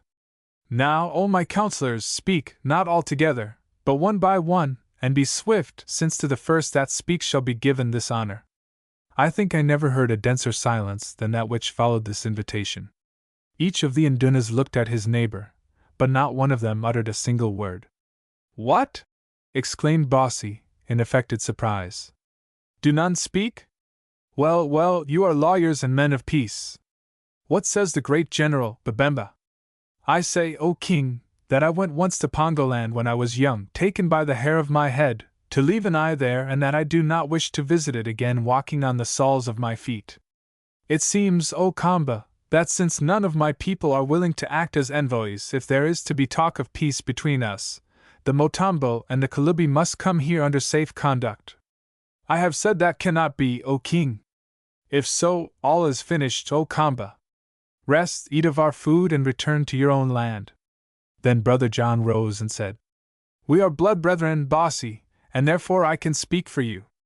If you and your counselors are willing, and these Pongos are willing, I and my friends do not fear to visit the Motambo and the Kalubi, to talk with them of peace on behalf of your people, since we love to see new lands and new races of mankind. Say, Kamba, if the king allows, will you accept us as ambassadors? It is for the king to name his own ambassadors, answered Kamba. Yet the Kalubi has heard of the presence of you white lords in Mazitaland and bade me say that if it should be your pleasure to accompany the embassy and visit him, he would give you welcome. Only when the matter was laid before the Motambo, the oracle spoke thus. Let the white men come if come they will, or let them stay away. But if they come, let them bring with them none of those iron tubes, great or small, whereof the land has heard, that vomit smoke with a noise and cause death from afar. They will not need them to kill meat, for meat shall be given to them in plenty. Moreover, among the Pongo they will be safe, unless they offer insult to the god. These words Kamba spoke very slowly and with much emphasis, his piercing eyes fixed upon my face as though to read the thoughts it hid. As I heard them, my courage sank into my boots. Well, I knew that the Kalubi was asking us to Pongoland that we might kill this great white devil that threatened his life, which, I took it, was a monstrous ape. And how could we face that or some other frightful brute without firearms? My mind was made up in a minute. "Oh, Kamba," I said, "my gun is my father, my mother, my wife, and all my other relatives. I do not stir from here without it." "Then, White Lord," answered Kamba, "you will do well to stop in this place in the midst of your family, since, if you try to bring it with you to Pongoland, you will be killed as you set foot upon the shore." Before I could find an answer, Brother John spoke, saying, "It is natural that the great hunter, Macumazana, should not wish to be parted from which to him is as a stick to a lame man. But with me it is different. For years I have used no gun, who kill nothing that God made, except a few bright-winged insects. I am ready to visit your country with naught save this in my hand." And he pointed to the butterfly net that leaned against the fence behind him. "Good, you are welcome," said Kamba, and I thought that I saw his eyes gleam with unholy joy. There followed a pause, during which I explained everything to Stephen, showing that the thing was madness. But here, to my horror, that young man's mulish obstinacy came in. "I say, you know, Quatermain," he said, "we can't let the old boy go alone, or at least I can't. It's another matter for you who have a son dependent on you. But putting aside the fact that I mean to get," he was about to add, "the orchid," when I nudged him. Of course, it was ridiculous, but an uneasy fear took me lest this Kamba should in some mysterious way understand what he was saying. "What's up?" "Oh, I see, but the beggar can't understand English." "Well, putting aside everything else, it isn't the game, and there you are, you know. If Mr. Brother John goes, I'll go too, and indeed if he doesn't go, I'll go alone." "You unutterable young ass," I muttered in a stage aside.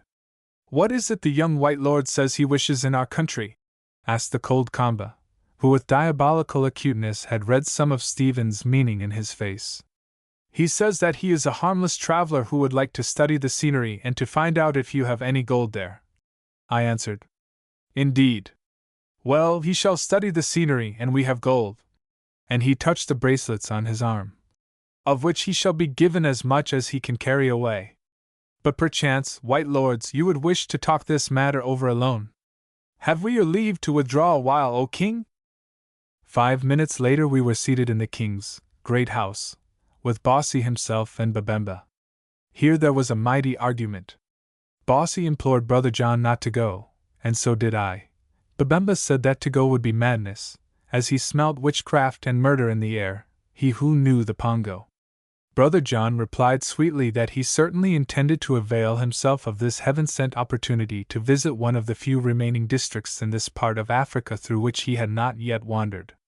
Stephen yawned and fanned himself with a pocket handkerchief, for the hut was hot, and remarked that having come so far after a certain rare flower he did not mean to return empty-handed. "I perceive, Dojita," said Bossy at last, "that you have some reason for this journey which you are hiding from me. Still, I am minded to hold you here by force."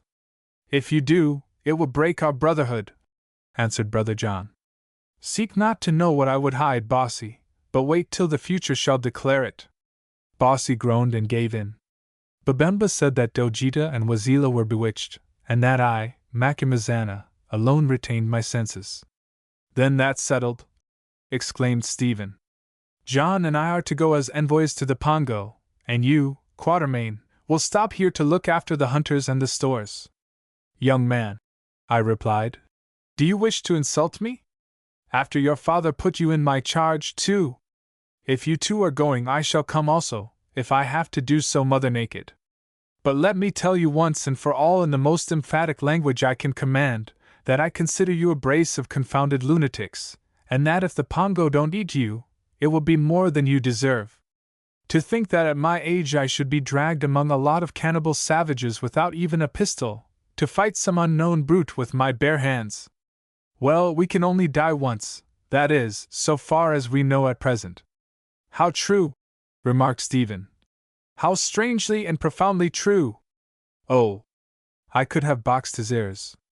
We went into the courtyard again, whither Kamba was summoned with his attendants. This time they came bearing gifts, or having them borne for them. These consisted, I remember, of 2 fine tusks of ivory which suggested to me that their country could not be entirely surrounded by water, since elephants would scarcely live upon an island, gold dust in a gourd and copper bracelets, which showed that it was mineralized, white native linen, very well woven, and some really beautiful decorated pots, indicating that the people had artistic tastes. Where did they get them from, I wonder, and what was the origin of their race? I cannot answer the question, for I never found out with any certainty. Nor do I think they knew themselves. The indaba was resumed. Bossy announced that we 3 white men with a servant apiece, I stipulated for this, would visit Pongoland as his envoys, taking no firearms with us, there to discuss terms of peace between the 2 peoples, and especially the questions of trade and intermarriage. Kamba was very insistent that this should be included. At the time I wondered why. He, Kamba, on behalf of the Motambo and the Kalubi, the spiritual and temporal rulers of his land, guaranteed us safe conduct on the understanding that we attempted no insult or violence to the gods, a stipulation from which there was no escape, though I liked it little. He swore also that we should be delivered safe and sound in the Mazitu country within 6 days of our having left its shores. Bossy said that it was good, adding that he would send 500 armed men to escort us to the place where we were to embark, and to receive us on our return. Also that if any hurt came to us he would wage war upon the Pongo people forever until he found means to destroy them. So we parted, it being agreed that we were to start upon our journey on the following morning. Chapter 13 Rika Town. As a matter of fact, we did not leave Beza Town till 24 hours later than had been arranged, since it took some time for old Babemba, who was to be in charge of it, to collect and provision our escort of 500 men. Here I may mention that when we got back to our huts we found the 2 Mazitu bearers, Tom and Jerry, eating a hearty meal, but looking rather tired. It appeared that in order to get rid of their favorable evidence, the deceased witch doctor, Mbazwi, who for some reason or other had feared to kill them, caused them to be marched off to a distant part of the land where they were imprisoned. On the arrival of the news of the fall and death of Mbazwi and his subordinates, they were set at liberty, and at once returned to us at Beza Town. Of course it became necessary to explain to our servants what we were about to do. When they understood the nature of our proposed expedition they shook their heads, and when they learned that we had promised to leave our guns behind us, they were speechless with amazement. Kransick! Kransick!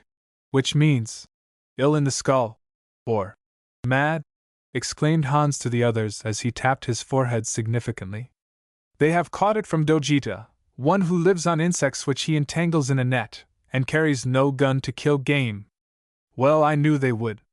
The hunters nodded in assent, and Sammy lifted his arms to heaven as though in prayer. Only Mavovo seemed indifferent. Then came the question of which of them was to accompany us. So far as I am concerned that is soon settled, said Mavovo. I go with my father, Macumazana, seeing that even without a gun I am still strong and can fight as my male ancestors fought with a spear. And I, too, go with the Bass Quatermain, grunted Hans, seeing that even without a gun I am cunning, as my female ancestors were before me. Except when you take medicine, Spotted Snake, and lose yourself in the mist of sleep, mocked one of the Zulus. Does that fine bedstead which the king sent you go with you? No, son of a fool, answered Hans. I'll lend it to you who do not understand that there is more wisdom within me when I am asleep than there is in you when you are awake. It remained to be decided who the third man should be. As either of Brother John's 2 servants, who had accompanied him on his cross-country journey, was suitable, one being ill and the other afraid, Stephen suggested Sammy as the man, chiefly because he could cook. No, Mr. Summers, no, said Sammy, with earnestness. At this proposal I draw the thick rope. To ask one who can cook to visit a land where he will be cooked, is to seethe the offspring in its parents' milk. So we gave him up, and after some discussion fixed upon Jerry, a smart and plucky fellow, who was quite willing to accompany us. The rest of that day we spent in making our preparations which, if simple, required a good deal of thought. To my annoyance, at the time I wanted to find Hans to help me, he was not forthcoming. When at length he appeared I asked him where he had been. He answered, to cut himself a stick in the forest, as he understood we should have to walk a long way. Also he showed me the stick, a long, thick staff of a hard and beautiful kind of bamboo which grows in Mazatuland. What do you want that clumsy thing for? I said, when there are plenty of sticks about? New journey, new stick! Bass. Also this kind of wood is full of air and might help me to float if we are upset into the water. What an idea!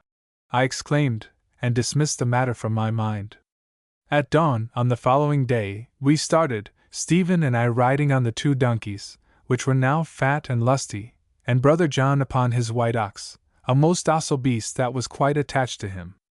All the hunters, fully armed, came with us to the borders of the Mazatu country, where they were to await our return in company with the Mazatu regiment. The king himself went with us to the west gate of the town, where he bade us all, and especially Brother John, an affectionate farewell. Moreover, he sent for Kamba and his attendants, and again swore to him that if any harm happened to us, he would not rest till he had found a way to destroy the Pongo, root and branch. Have no fear, answered the cold Kamba. In our holy town of Rika we do not tie innocent guests to stakes to be shot to death with arrows. The repartee, which was undoubtedly neat, irritated Bossy, who was not fond of allusions to this subject. If the white men are so safe, why do you not let them take their guns with them? He asked, somewhat illogically. If we meant evil, king, would their guns help them, they being but few among so many? For instance, could we not steal them, as you did when you plotted the murder of these white lords? It is a law among the Pongo that no such magic weapon shall be allowed to enter their land. Why? I asked, to change the conversation, for I saw that Bossy was growing very wrath and feared complications. Because, my lord Macumazana, there is a prophecy among us that when a gun is fired in Pongo land, its gods will desert us, and the Motambo, who is their priest, will die.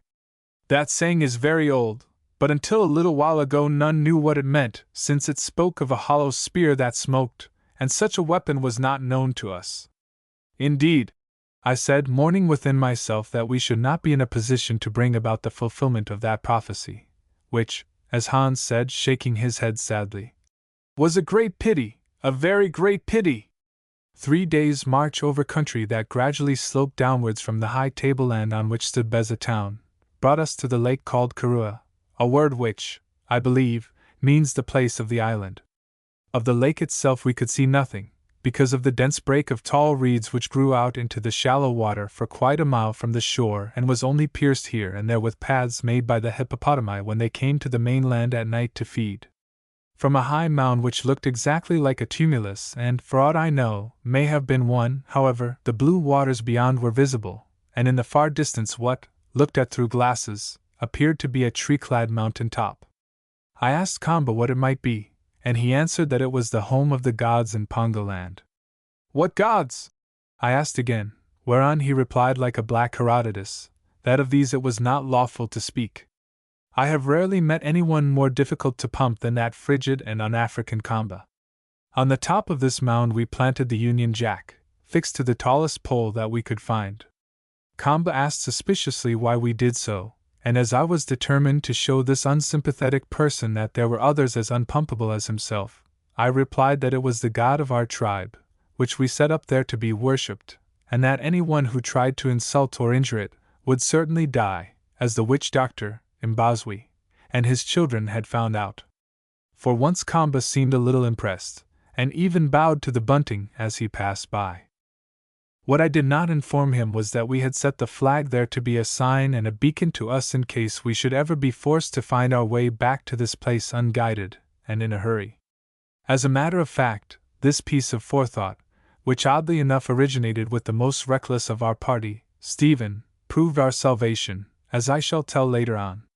At the foot of the mound we set our camp for the night, the Mazitu soldiers under Babemba, who did not mind mosquitoes, making theirs nearer to the lake, just opposite to where a wide hippopotamus lane pierced the reeds, leaving a little canal of clear water. I asked Kamba when and how we were to cross the lake. He said that we must start at dawn on the following morning when, at this time of the year, the wind generally blew offshore, and that if the weather were favorable, we should reach the Pongo town of Rika by nightfall. As to how we were to do this, he would show me if I cared to follow him. I nodded, and he led me 400 or 500 yards along the edge of the reeds in a southerly direction. As we went, two things happened. The first of these was that a very large black rhinoceros, which was sleeping in some bushes, suddenly got our wind and, after the fashion of these beasts, charged down on us from about 50 yards away. Now I was carrying a heavy, single-barreled rifle, for as yet we and our weapons were not parted. On came the rhinoceros, and Kamba, small blame to him for he only had a spear, started to run. I cocked the rifle and waited my chance. When it was not more than 15 paces away the rhinoceros threw up its head, at which, of course, it was useless to fire because of the horn, and I let drive at the throat. The bullet hit it fair, and I suppose penetrated to the heart. At any rate, it rolled over and over like a shot rabbit, and with a single stretch of its limbs, expired almost at my feet. Kamba was much impressed. He returned. He stared at the dead rhinoceros and at the hole in its throat. He stared at me. He stared at the still smoking rifle. "The great beast of the plains killed with a noise," he muttered. "Killed in an instant by this little monkey of a white man." I thanked him for that and made a note of it. And his magic. Oh! The Motombo was wise when he commanded. And with an effort he stopped. "Well, friend, what is the matter?" I asked. "You see there was no need for you to run. If you had stepped behind me you would have been as safe as you are now, after running." "It is so, Lord Macumazana, but the thing is strange to me. Forgive me if I do not understand." "Oh! I forgive you, my Lord Kalubi, that is, to be. It is clear that you have a good deal to learn in Pongoland." "Yes, my Lord Macumazana, and so perhaps have you," he replied dryly, having by this time recovered his nerve and sarcastic powers. Then after telling Mavovo, who appeared mysteriously at the sound of the shot, I think he was stalking us in case of accidents, to fetch men to cut up the rhinoceros, Kamba and I proceeded on our walk. A little further on, just by the edge of the reeds, I caught sight of a narrow, oblong trench dug in a patch of stony soil, and of a rusted mustard tin half hidden by some scanty vegetation. "What is that?" I asked, in seeming astonishment, though I knew well what it must be. "Oh," replied Kamba, who evidently was not yet quite himself. "That is where the White Lord Dojita, Bossy's blood brother, set his little canvas house when he was here over 12 moons ago." "Really?" I exclaimed. "He never told me he was here." This was a lie, but somehow I was not afraid of lying to Kamba. "How do you know that he was here?" "One of our people who was fishing in the reeds saw him." "Oh! That explains it, Kamba. But what an odd place for him to fish in, so far from home, and I wonder what he was fishing for. When you have time, Kamba, you must explain to me what it is that you catch amidst the roots of thick reeds in such shallow water." Kamba replied that he would do so with pleasure, when he had time. Then, as though to avoid further conversation, he ran forward, and thrusting the reeds apart, showed me a great canoe, big enough to hold 30 or 40 men, which with infinite labor had been hollowed out of the trunk of a single, huge tree. This canoe differed from the majority of those that personally I have seen used on African lakes and rivers, in that it was fitted for a mast, now unshipped. I looked at it, and said it was a fine boat, whereon Kamba replied that there were 100 such at Rika town, though not all of them were so large. "Ah!" thought I to myself as we walked back to the camp. Then, allowing an average of 20 to a canoe, the Pongo tribe number about 2,000 males old enough to paddle, an estimate which turned out to be singularly correct. Next morning at dawn we started, with some difficulty. To begin with, in the middle of the night old Babemba came to the canvas shelter under which I was sleeping, woke me up and in a long speech implored me not to go. He said he was convinced that the Pongo intended foul play of some sort, and that all this talk of peace was a mere trick to entrap us white men into the country, probably in order to sacrifice us to its gods for a religious reason. I answered that I quite agreed with him, but that as my companions insisted upon making this journey, I could not desert them. All that I could do was to beg him to keep a sharp lookout so that he might be able to help us in case we got into trouble. "Here I will stay and watch for you, Lord Macumazana," he answered. "But if you fall into a snare, am I able to swim through the water like a fish, or to fly through the air like a bird to free you?" After he had gone, one of the Zulu hunters arrived, a man named Ganza, a sort of lieutenant to Mavovo, and sang the same song. He said that it was not right that I should go without guns to die among devils and leave him and his companions wandering alone in a strange land. I answered that I was much of the same opinion, but that Dojita insisted upon going and that I had no choice. "Then let us kill Dojita, or at any rate tie him up, so that he can do no more mischief in his madness," Ganza suggested blandly, whereon I turned him out. Lastly Sammy arrived and said, "Mr. Quatermain, before you plunge into this deep well of foolishness, I beg that you will consider your responsibilities to God and man, and especially to us, your household, who are now but lost sheep far from home, and further, that you will remember that if anything disagreeable should overtake you, you are indebted to me to the extent of 2 months' wages, which will probably prove unrecoverable." I produced a little leather bag from a tin box and counted out to Sammy the wages due to him, also those for 3 months in advance. To my astonishment, he began to weep. "Sir," he said, "I do not seek filthy lucre. What I mean is that I am afraid you will be killed by these Pongo, and alas! Although I love you, sir, I am too great a coward to come and be killed with you, for God made me like that. I pray you not to go, Mr. Quatermain, because I repeat I love you, sir." "I believe you do, my good fellow," I answered, "and I also am afraid of being killed, who only seem to be brave because I must. However, I hope we shall come through all right. Meanwhile, I am going to give this box and all the gold in it, of which there is a great deal, into your charge, Sammy, trusting to you, if anything happens to us, to get it safe back to Durban if you can." "Oh, Mr. Quatermain," he exclaimed, "I am indeed honored, especially as you know that once I was in jail for embezzlement, with extenuating circumstances, Mr. Quatermain. I tell you that although I am a coward, I will die before anyone gets his fingers into that box." "I am sure that you will, Sammy my boy," I said.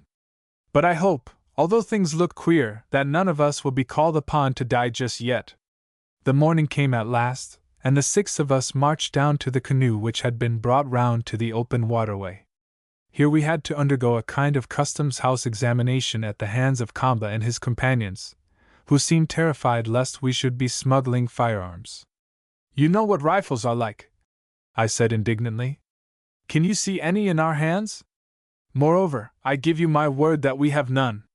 Kamba bowed politely, but suggested that perhaps some little guns, by which he meant pistols, remained in our baggage, by accident.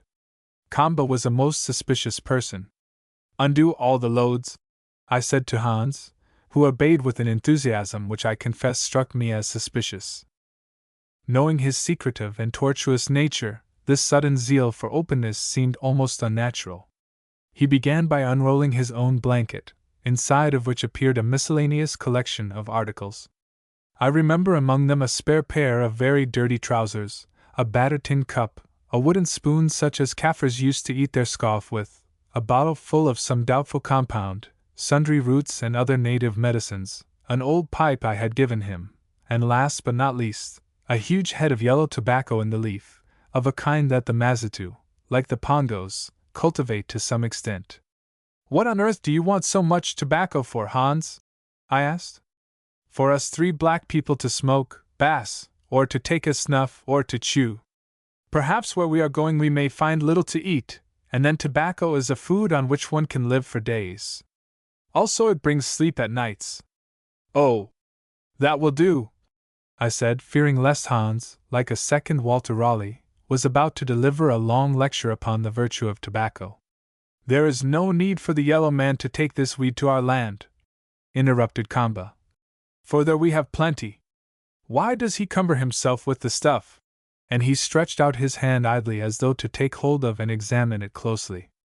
At this moment, however, Mavovo called attention to his bundle which he had undone, whether on purpose or by accident, I do not know, and forgetting the tobacco, Kamba turned to attend to him. With a marvelous celerity Hans rolled up his blanket again. In less than a minute the lashings were fast, and it was hanging on his back. Again suspicion took me, but an argument which had sprung up between Brother John and Kamba about the former's butterfly net, which Kamba suspected of being a new kind of gun or at least a magical instrument of a dangerous sort, attracted my notice. After this dispute, another arose over a common garden trowel that Stephen had thought fit to bring with him. Kamba asked what it was for. Stephen replied through Brother John that it was to dig up flowers. Flowers, said Kamba. One of our gods is a flower. Does the White Lord wish to dig up our god? Of course, this was exactly what Stephen did desire to do, but not unnaturally he kept the fact to himself. The squabble grew so hot that finally I announced that if our little belongings were treated with so much suspicion, it might be better that we should give up the journey altogether. We have passed our word that we have no firearms, I said in the most dignified manner that I could command. And that should be enough for you, O Kamba. Then Kamba, after consultation with his companions, gave way. Evidently he was anxious that we should visit Pongo land. So at last we started. We 3 white men and our servants seated ourselves in the stern of the canoe on grass cushions that had been provided. Kamba went to the bows and his people, taking the broad paddles, rowed and pushed the boat along the waterway made by the hippopotami through the tall and matted reeds, from which ducks and other fowl rose in multitudes with a sound like thunder. A quarter of an hour or so of paddling through these weed-encumbered shallows brought us to the deep and open lake. Here, on the edge of the reeds, a tall pole that served as a mast was shipped, and a square sail, made of closely woven mats, run up. It filled with the morning off-land breeze, and presently we were bowling along at a rate of quite 8 miles the hour.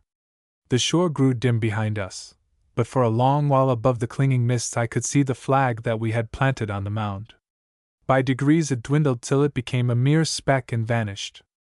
As it grew smaller my spirits sank, and when it was quite gone, I felt very low indeed. Another of your fool's errands, Allan my boy, I said to myself. I wonder how many more you are destined to survive. The others, too, did not seem in the best of spirits. Brother John stared at the horizon, his lips moving as though he were engaged in prayer, and even Stephen was temporarily depressed. Jerry had fallen asleep, as a native generally does when it is warm and he has nothing to do. Mavovo looked very thoughtful.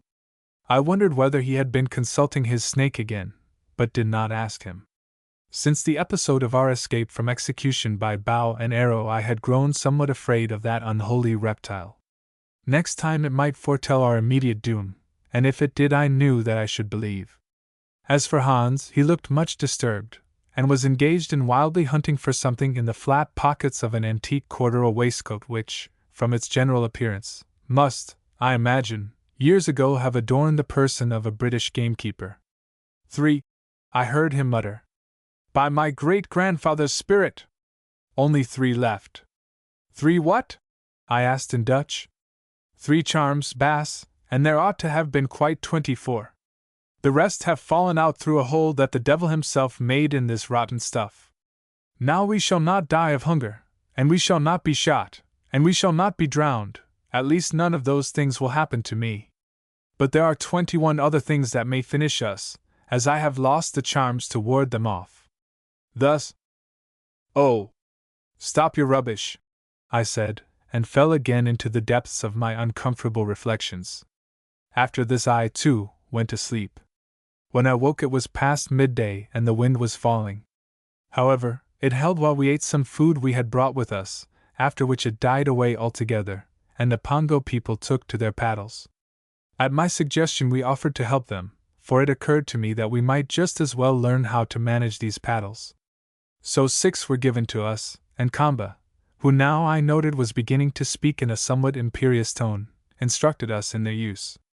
At first we made but a poor hand at the business, but 3 or 4 hours' steady practice taught us a good deal. Indeed, before our journey's end, I felt that we should be quite capable of managing a canoe, if ever it became necessary for us to do so. By 3 in the afternoon the shores of the island we were approaching, if it really was an island, a point that I never cleared up, were well in sight, the mountain top that stood some miles inland having been visible for hours. In fact, through my glasses, I had been able to make out its configuration almost from the beginning of the voyage. About 5 we entered the mouth of a deep bay fringed on either side with forests, in which were cultivated clearings with small villages of the ordinary African stamp. I observed from the smaller size of the trees adjacent to these clearings, that much more land had once been under cultivation here, probably within the last century, and asked Kamba why this was so. He answered in an enigmatic sentence which impressed me so much that I find I entered it verbatim in my notebook. When man dies, corn dies. Man is corn, and corn is man. Under this entry I see that I wrote, compare the saying, bread is the staff of life. I could not get any more out of him. Evidently he referred, however, to a condition of shrinking in the population, a circumstance which he did not care to discuss. After the first few miles the bay narrowed sharply, and at its end came to a point where a stream of no great breadth fell into it. On either side of this stream that was roughly bridged in many places stood the town of Rika. It consisted of a great number of large huts roofed with palm leaves and constructed apparently of whitewashed clay, or rather, as we discovered afterwards, of lake mud mixed with chopped straw or grass.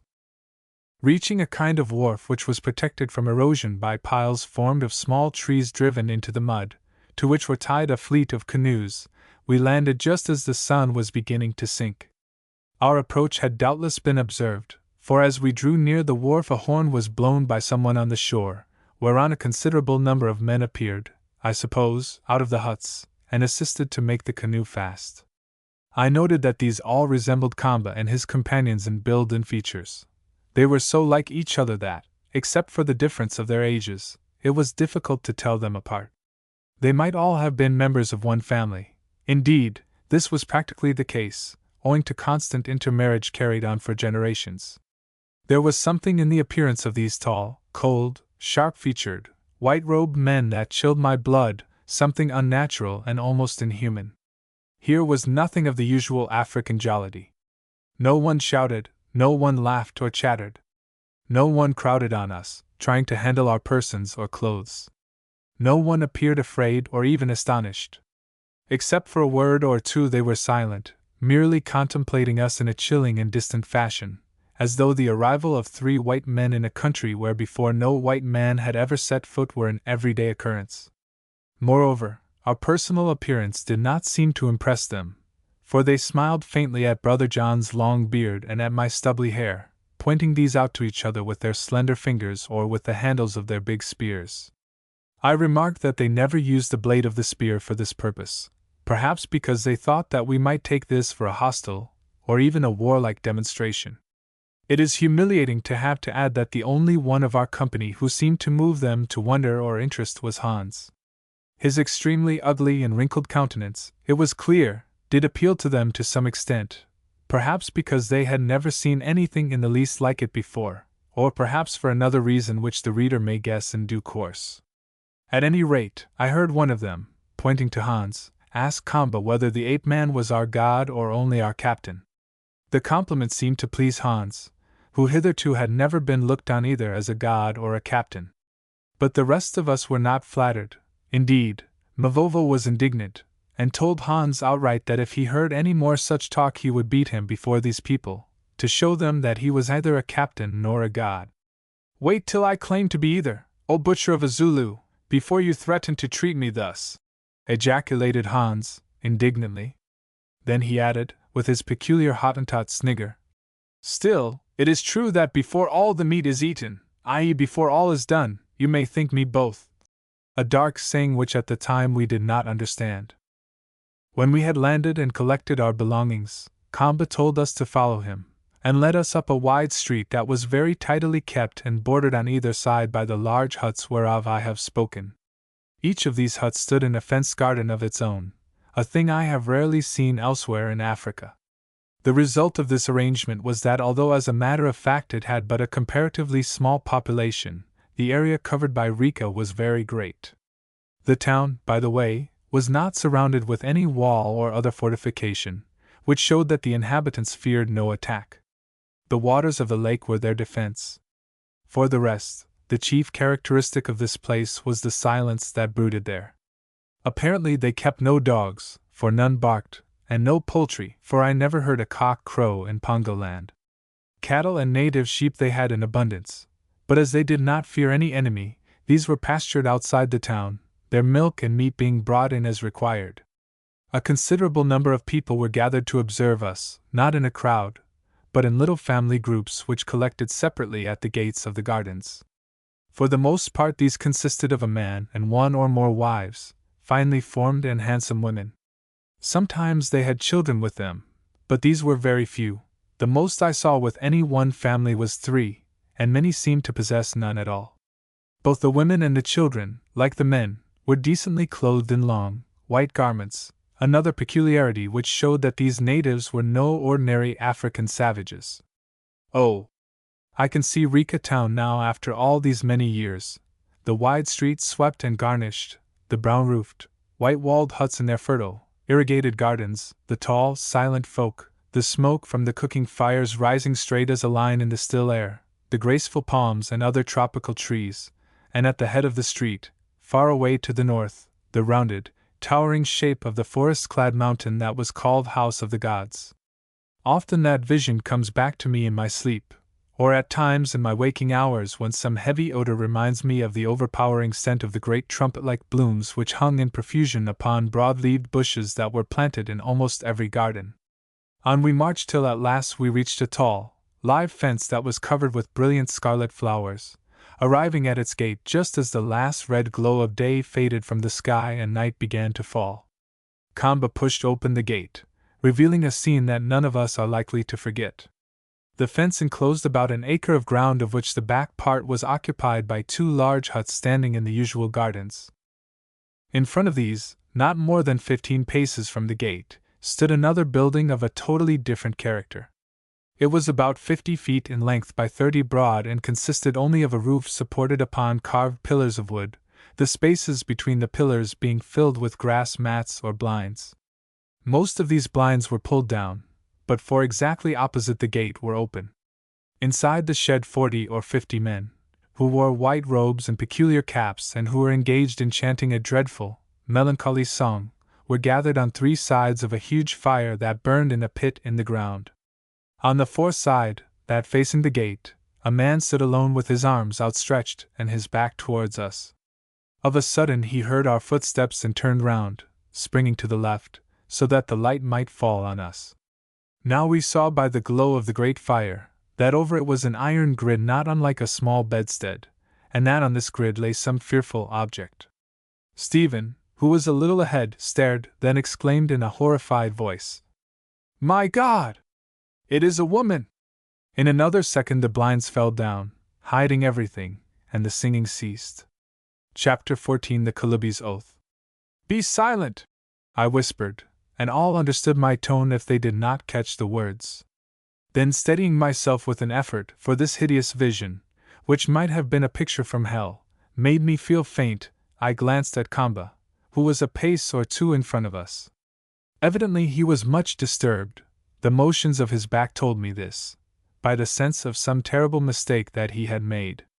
For a moment he stood still, then wheeled round and asked me if we had seen anything.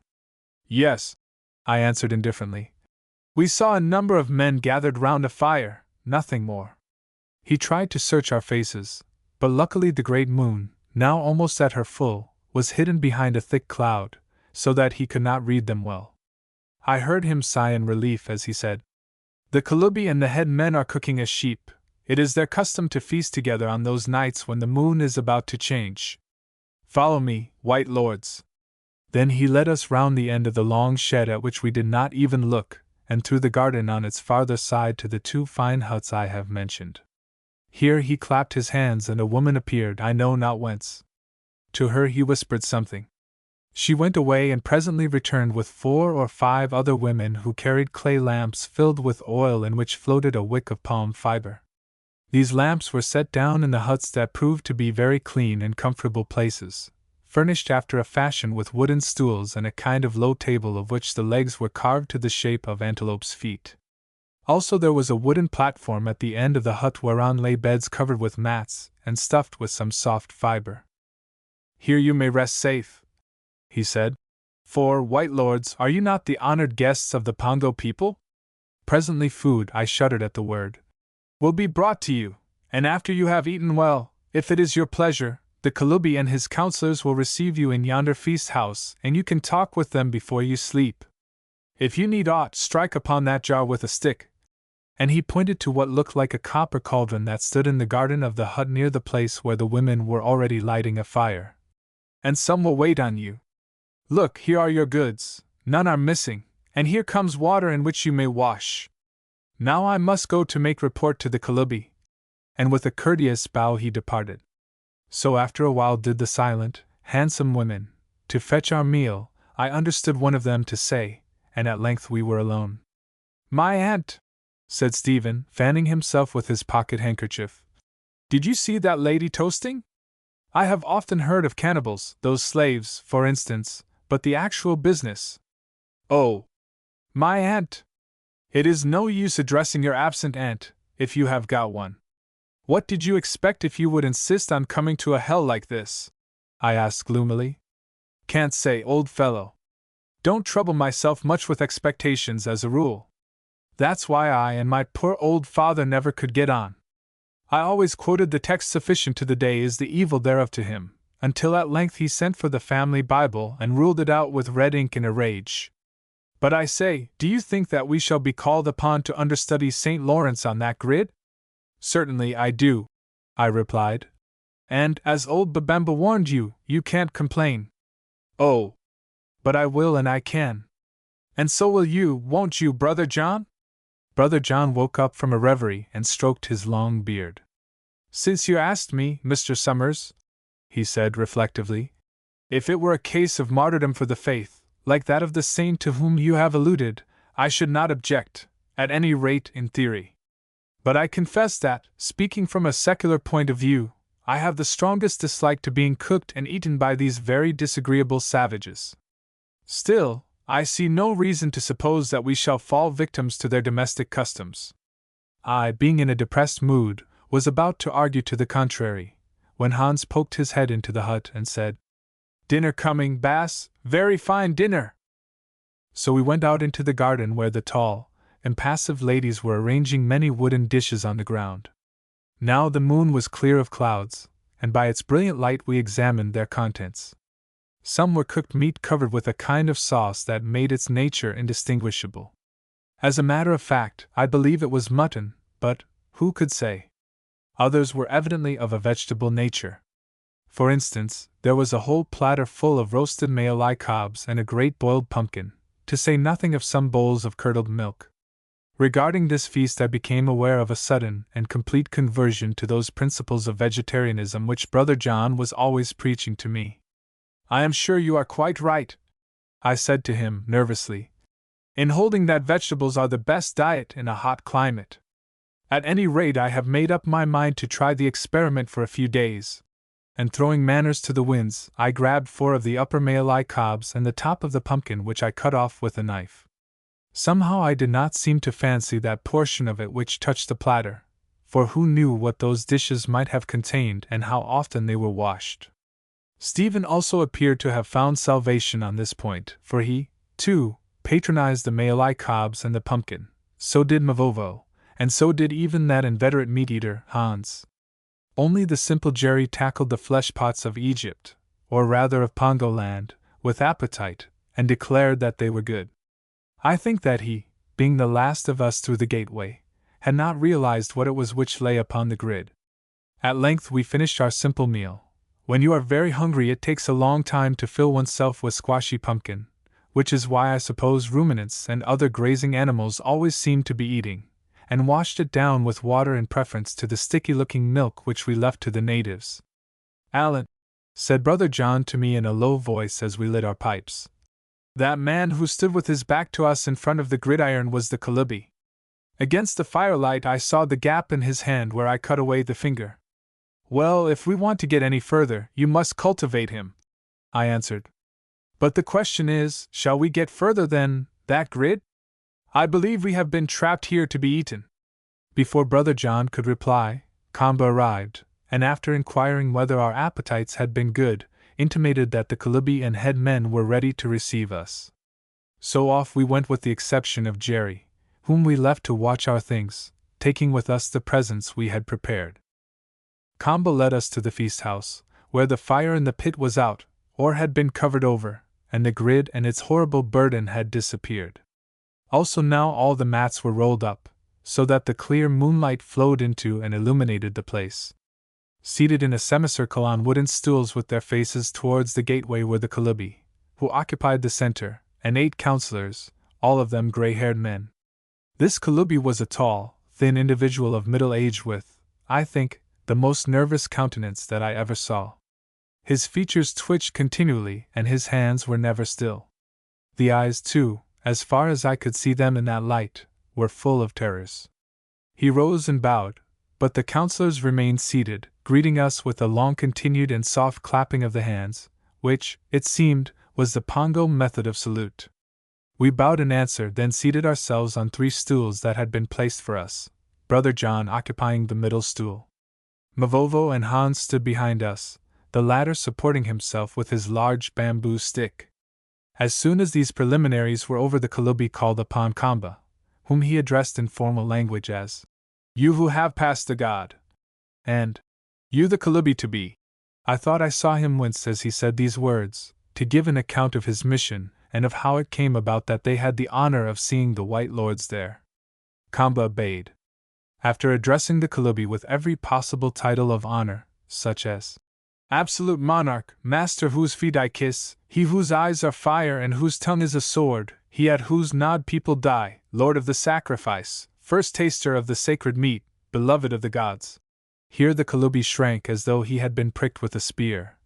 Second to none on earth save the Motambo, the most holy, the most ancient, who comes from heaven and speaks with the voice of heaven, etc., etc. He gave a clear but brief account of all that had happened in the course of his mission to Beza town. Especially did he narrate how, in obedience to a message which he had received from the Motambo, he had invited the White Lords to Pongo land, and even accepted them as envoys from the Mazitu when none would respond to King Bossi's invitation to fill that office. Only he had stipulated that they should bring with them none of their magic weapons which vomited out smoke and death, as the Motambo had commanded.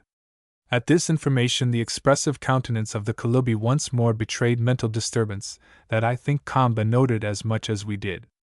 However, he said nothing, and after a pause, Kamba went on to explain that no such weapons had been brought, since, not satisfied with our word that this was so, he and his companions had searched our baggage before we left Mazitaland. Therefore, he added, there was no cause to fear that we should bring about the fulfillment of the old prophecy that when a gun was fired among the Pongo the gods would desert the land and the people cease to be a people. Having finished his speech, he sat down in a humble place behind us. Then the Kalubi, after formally accepting us as ambassadors from Bossi, king of the Mazitu, discoursed at length upon the advantages which would result to both peoples from a lasting peace between them. Finally he propounded the articles of such a peace. These, it was clear, had been carefully prepared, but to set them out would be useless, since they never came to anything, and I doubt whether it was intended that they should.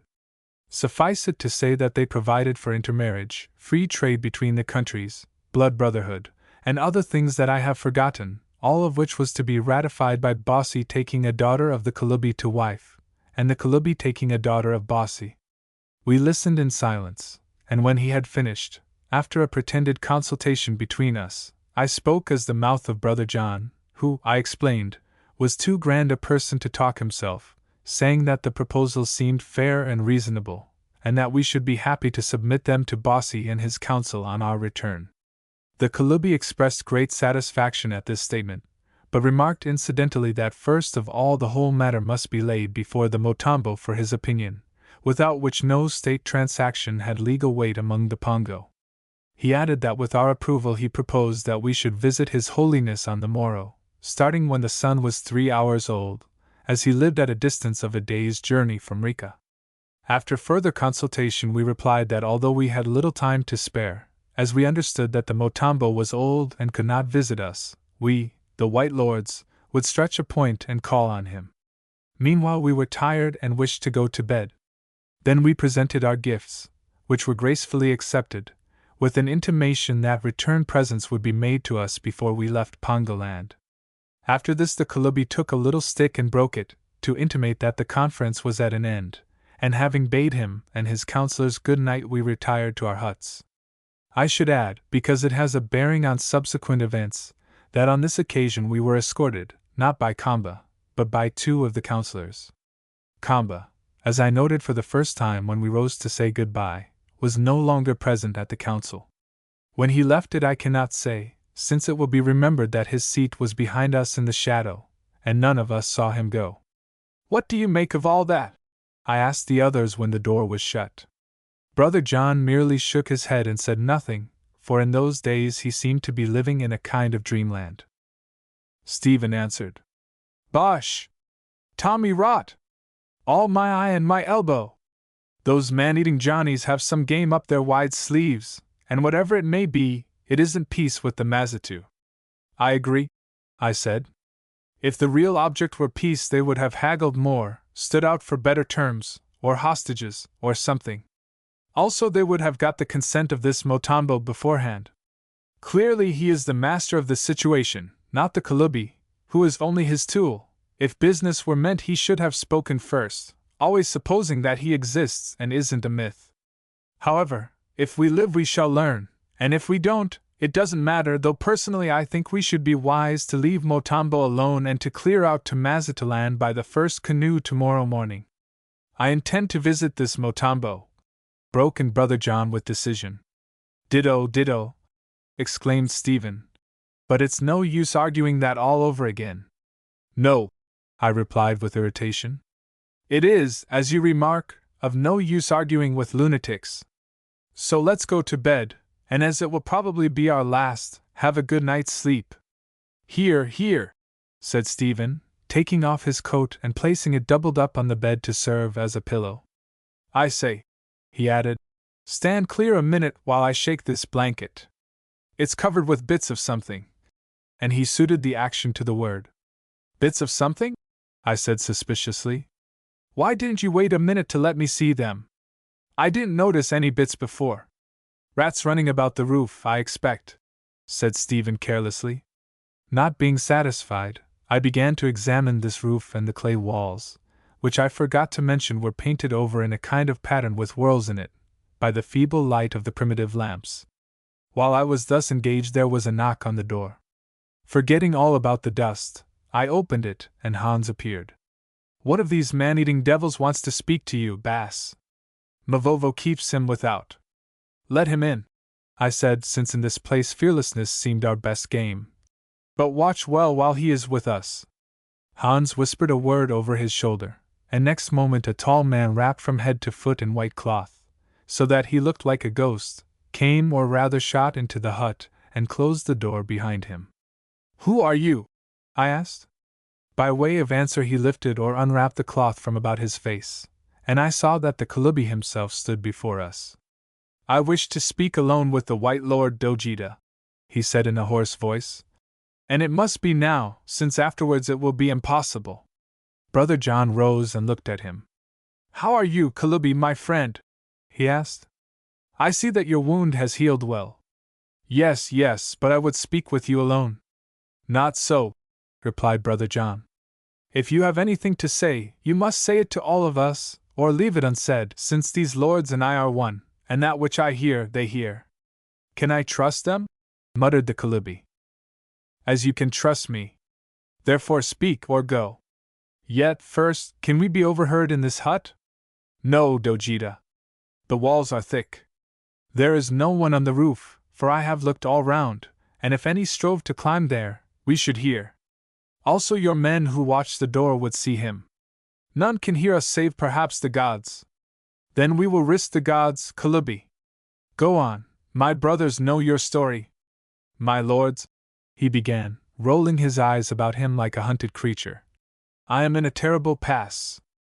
Once, since I saw you, Dojita, I should have visited the white god that dwells in the forest on the mountain yonder, to scatter the sacred seed. But I feigned to be sick, and Kamba, the Kalubi to be, who has passed the god, went in my place and returned unharmed.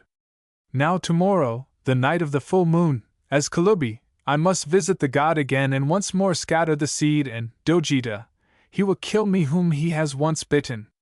He will certainly kill me unless I can kill him. Then Kamba will rule as Kalubi in my stead, and he will kill you in a way you can guess by the hot death, as a sacrifice to the gods, that the women of the Pongo may once more become the mothers of many children. Yes, yes, unless we can kill the god who dwells in the forest, we all must die. And he paused, trembling, while the sweat dropped from him to the floor. That's pleasant, said Brother John. But supposing that we kill the god, how would that help us or you to escape from the Motambo and these murdering people of yours? Surely they would slay us for the sacrilege. Not so, Dojita. If the god dies, the Motambo dies. It is known from of old, and therefore the Motambo watches over the god as a mother over her child. Then, until a new god is found, the mother of the holy flower rules, she who is merciful and will harm none, and I rule under her and will certainly put my enemies to death, especially that wizard Kamba. Here I thought I heard a faint sound in the air like the hiss of a snake, but as it was not repeated and I could see nothing, concluded that I was mistaken. Moreover, he went on, I will load you with gold dust and any gifts you may desire, and set you safe across the water among your friends, the Mazitu. Look here, I broke in. Let us understand matters clearly, and John, do you translate to Stephen? Now, friend Kalubi, first of all, who and what is this god you talk of? Lord Macumazana, he is a huge ape white with age, or born white, I know not which. He is twice as big as any man, and stronger than 20 men, whom he can break in his hands, as I break a reed, or whose heads he can bite off in his mouth, as he bit off my finger for a warning. For that is how he treats the Kalubis when he wearies of them. First he bites off a finger and lets them go, and next he breaks them like a reed, as also he breaks those who are doomed to sacrifice before the fire. Ah, I said, a great ape! I thought as much. Well, and how long has this brute been a god among you? I do not know how long. From the beginning. He was always there, as the Motambo was always there, for they are one. That's a lie anyway, I said in English, then went on. And who is this mother of the holy flower? Is she also always there, and does she live in the same place as the eighth god? Not so, Lord Macumazana. She dies like other mortals, and is succeeded by one who takes her place. Thus the present mother is a white woman of your race, now of middle age. When she dies she will be succeeded by her daughter, who also is a white woman and very beautiful. After she dies another who is white will be found, perhaps one who is of black parents but born white.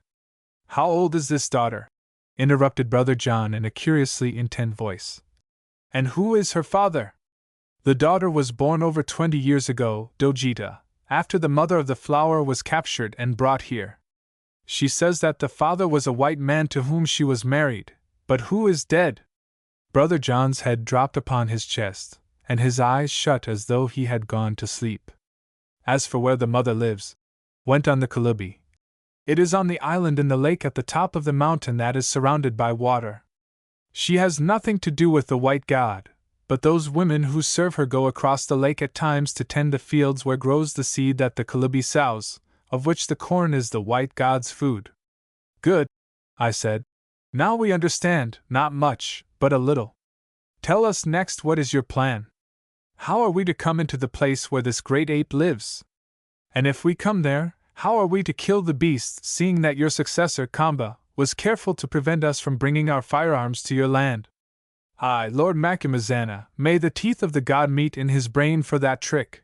Yes, may he die as I know how to make him die. That prophecy of which he told you is no prophecy from of old. It arose in the land within the last moon only, though whether it came from Kamba or from the Motambo I know not. None save myself, or at least very few here, had heard of the iron tubes that throw out death, so how should there be a prophecy concerning them? I am sure I don't know, Kalubi, but answer the rest of the question.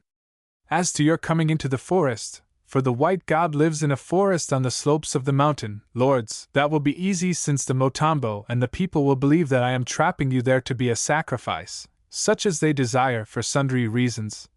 And he looked at the plump Stephen in a very suggestive way. As to how you are to kill the god without your tubes of iron, that I do not know. But you are very brave and great magicians. Surely you can find a way. Here Brother John seemed to wake up again. Yes, he said, we shall find a way. Have no fear of that, O Kalubi. We are not afraid of the big ape whom you call a god. Yet it must be at a price. We will not kill this beast and try to save your life, save at a price. What price? Asked the Kalubi nervously.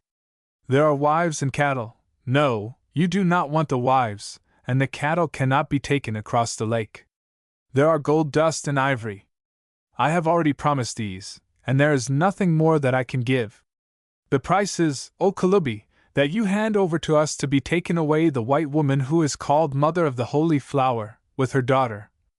And, interrupted Stephen, to whom I had been interpreting, the Holy Flower itself, all of it dug up by the roots. When he heard these modest requests, the poor Kalubi became like one upon the verge of madness. Do you understand? He gasped. Do you understand that you are asking for the gods of my country? Quite, replied Brother John with calmness. For the gods of your country, nothing more nor less. The Kalubi made as though he would fly from the hut, but I caught him by the arm and said, See, friend, things are thus. You ask us, at great danger to ourselves, to kill one of the gods of your country, the highest of them, in order to save your life. Well, in payment we ask you to make a present of the remaining gods of your country, and to see us and them safe across the lake. Do you accept or refuse? I refuse, answered the Kalubi sullenly. To accept would mean the last curse upon my spirit, that is too horrible to tell.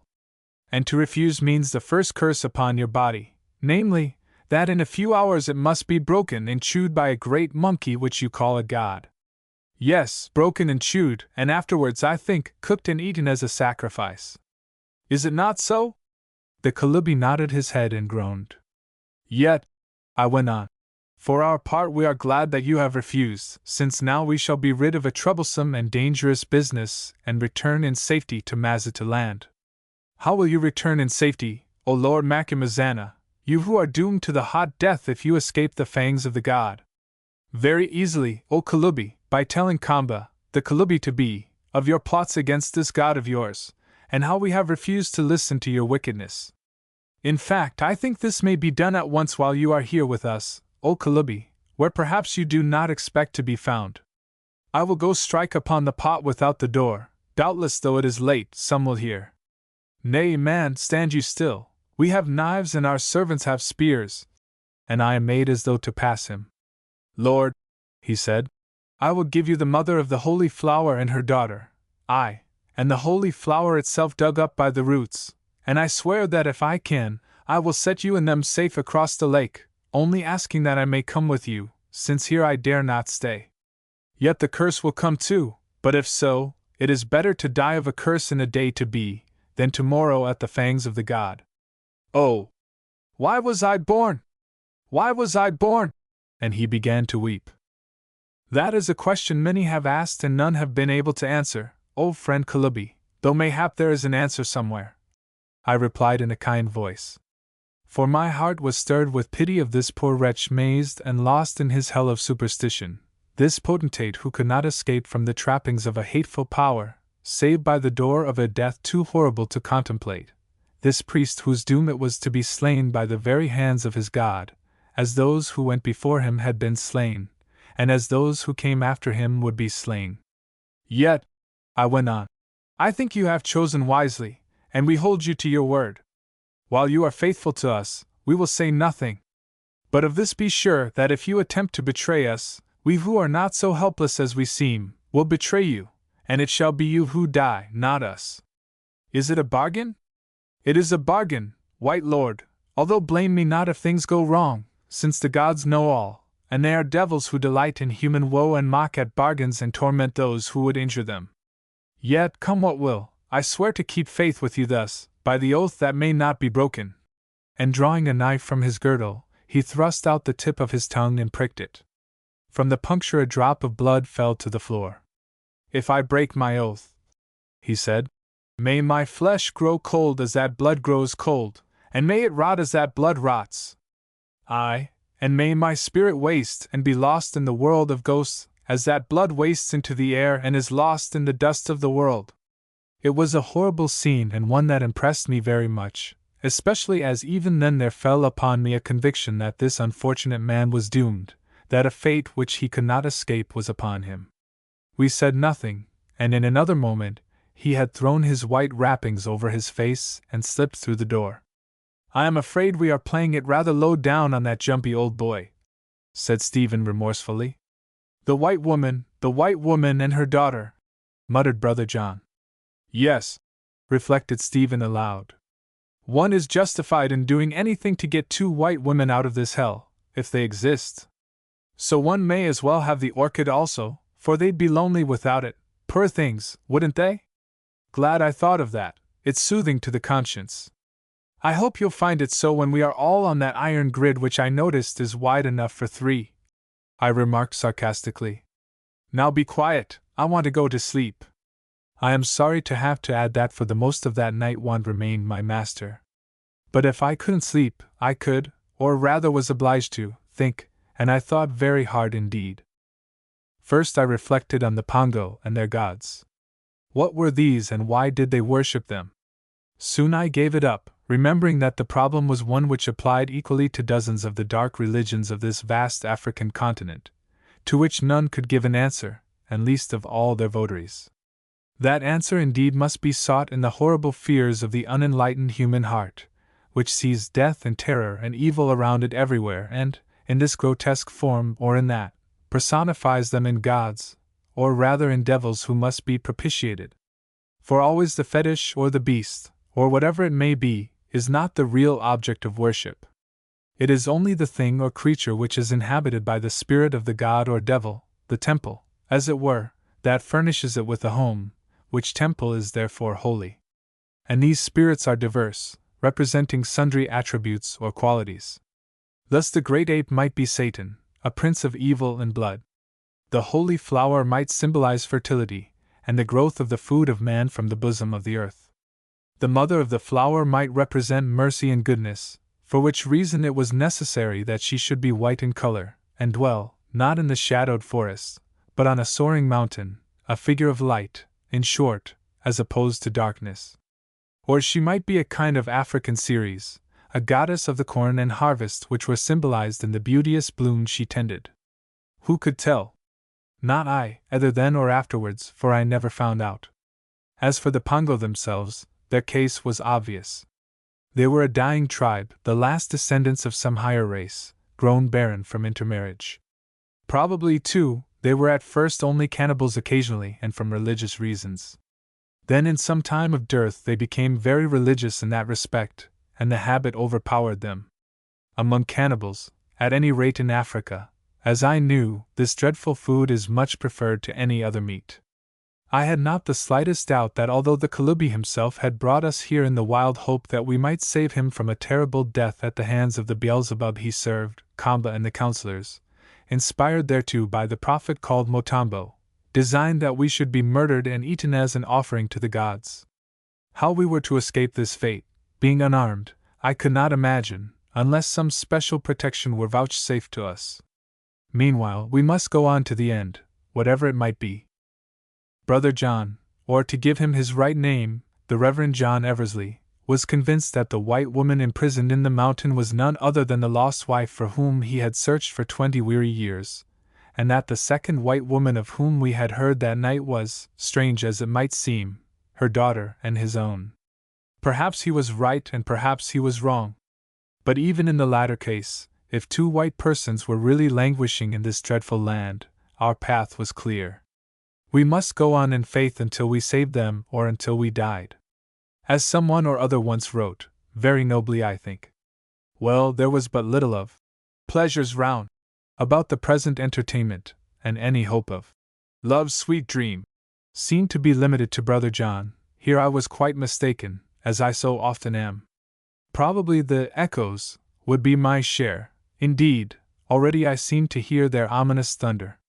At last I did go to sleep and dreamed a very curious dream.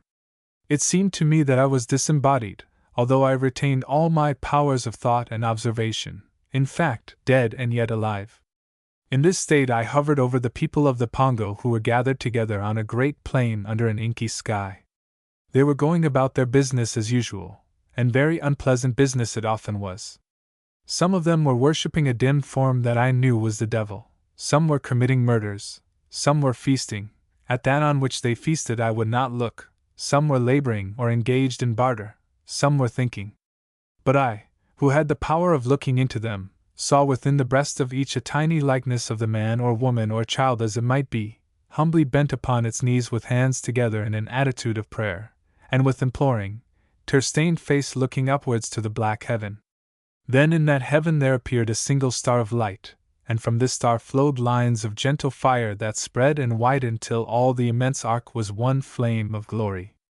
And now from the pulsing heart of the glory, which somehow reminded me of moving lips, fell countless flakes of snow, each of which followed in a pointed path till it lit upon the forehead of one of the tiny, imploring figures hidden within those savage breasts, and made it white and clean. Then the glory shrank and faded till there remained of it only the similitude of two transparent hands stretched out as though in blessing, and I woke up wondering how on earth I found the fancy to invent such a vision, and whether it meant anything or nothing. Afterwards I repeated it to Brother John, who was a very spiritually minded as well as a good man. The two things are often quite different, and asked him to be kind enough to explain. At the time he shook his head, but some days later he said to me, "I think I have read your riddle, Allan." The answer came to me quite of a sudden. In all those sin-stained hearts there is a seed of good and an aspiration towards the right. For every one of them also there is at last mercy and forgiveness, since how could they learn who never had a teacher? Your dream, Allan, was one of the ultimate redemption of even the most evil of mankind, by gift of the grace that shall one day glow through the blackness of the night in which they wander. That is what he said, and I only hope that he was right, since at present there is something very wrong with the world, especially in Africa. Also we blame the blind savage for many things, but on the balance are we so much better, considering our lights and opportunities? Oh! The truth is that the devil, a very convenient word that, is a good fisherman. He has a large book full of flies of different sizes and colors, and well he knows how to suit them to each particular fish.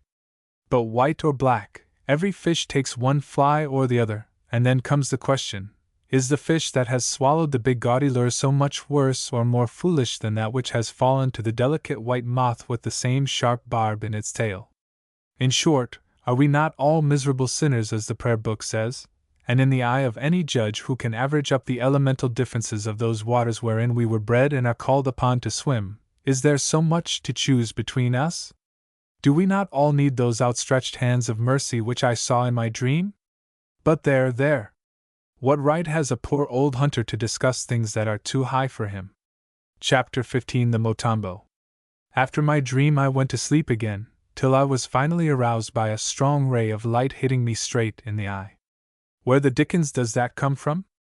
Thought I to myself, for these huts had no windows. Then I followed the ray to its source, which I perceived was a small hole in the mud wall some 5 feet above the floor. I rose and examined the said hole, and noted that it appeared to have been freshly made, for the clay at the sides of it was in no way discolored. I reflected that if anyone wanted to eavesdrop, such an aperture would be convenient, and went outside the hut to pursue my investigations. Its wall, I found, was situated about 4 feet from the eastern part of the encircling reed fence, which showed no signs of disturbance, although there, in the outer face of the wall, was the hole, and beneath it on the lime flooring lay some broken fragments of plaster. I called Hans and asked him if he had kept watch round the hut when the wrapped-up man visited us during the night. He answered yes, and that he could swear that no one had come near it, since several times he had walked to the back and looked. Somewhat comforted, though not satisfied, I went in to wake up the others, to whom I said nothing of this matter since it seemed foolish to alarm them for no good purpose. A few minutes later the tall, silent women arrived with our hot water. It seemed curious to have hot water brought to us in such a place by these very queer kind of housemaids, but so it was. The Pongo, I may add, were, like the Zulus, very clean in their persons, though whether they all used hot water, I cannot say. At any rate, it was provided for us.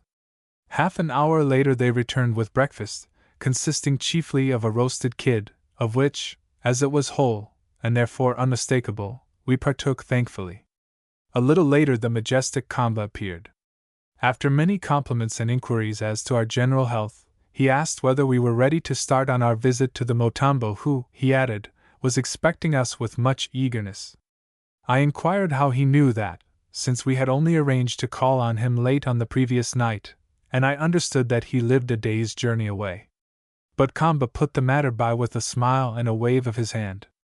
So in due course off we went, taking with us all our baggage, which now that it had been lightened by the delivery of the presents, was of no great weight. 5 minutes' walk along the wide, main street led us to the northern gate of Rika town. Here we found the Kalubi himself with an escort of 30 men armed with spears. I noted that unlike the Mazitu they had no bows and arrows. He announced in a loud voice that he proposed to do us the special honor of conducting us to the sanctuary of the Holy One, by which we understood him to mean the Motambo. When we politely begged him not to trouble, being in an irritable mood, or assuming it, he told us rudely to mind our own business. Indeed, I think this irritability was real enough, which, in the circumstances known to the reader, was not strange. At any rate, an hour or so later it declared itself in an act of great cruelty which showed us how absolute was this man's power in all temporal matters.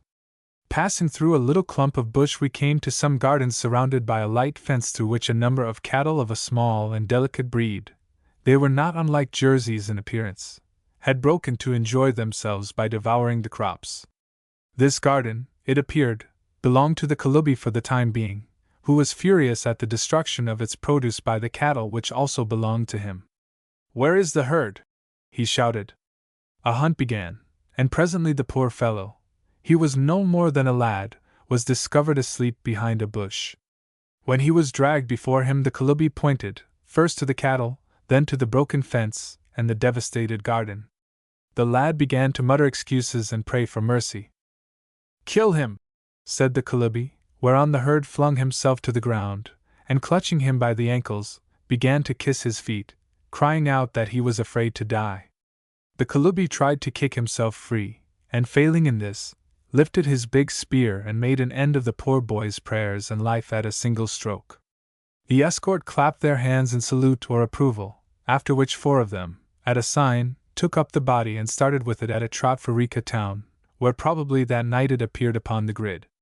Brother John saw, and his big white beard bristled with indignation like the hair on the back of an angry cat, while Stephen spluttered something beginning with, "You brute!" and lifted his fist as though to knock the Kalubi down. This, had I not caught hold of him, I have no doubt he would have done. "O Kalubi!" gasped Brother John. "Do you not know that blood calls for blood? In the hour of your own death remember this death.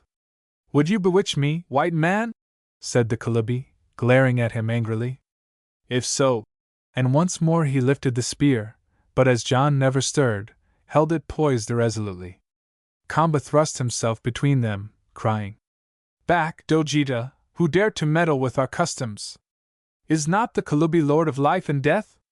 Brother John was about to answer, but I called to him in English, "For heaven's sake be silent, unless you want to follow the boy.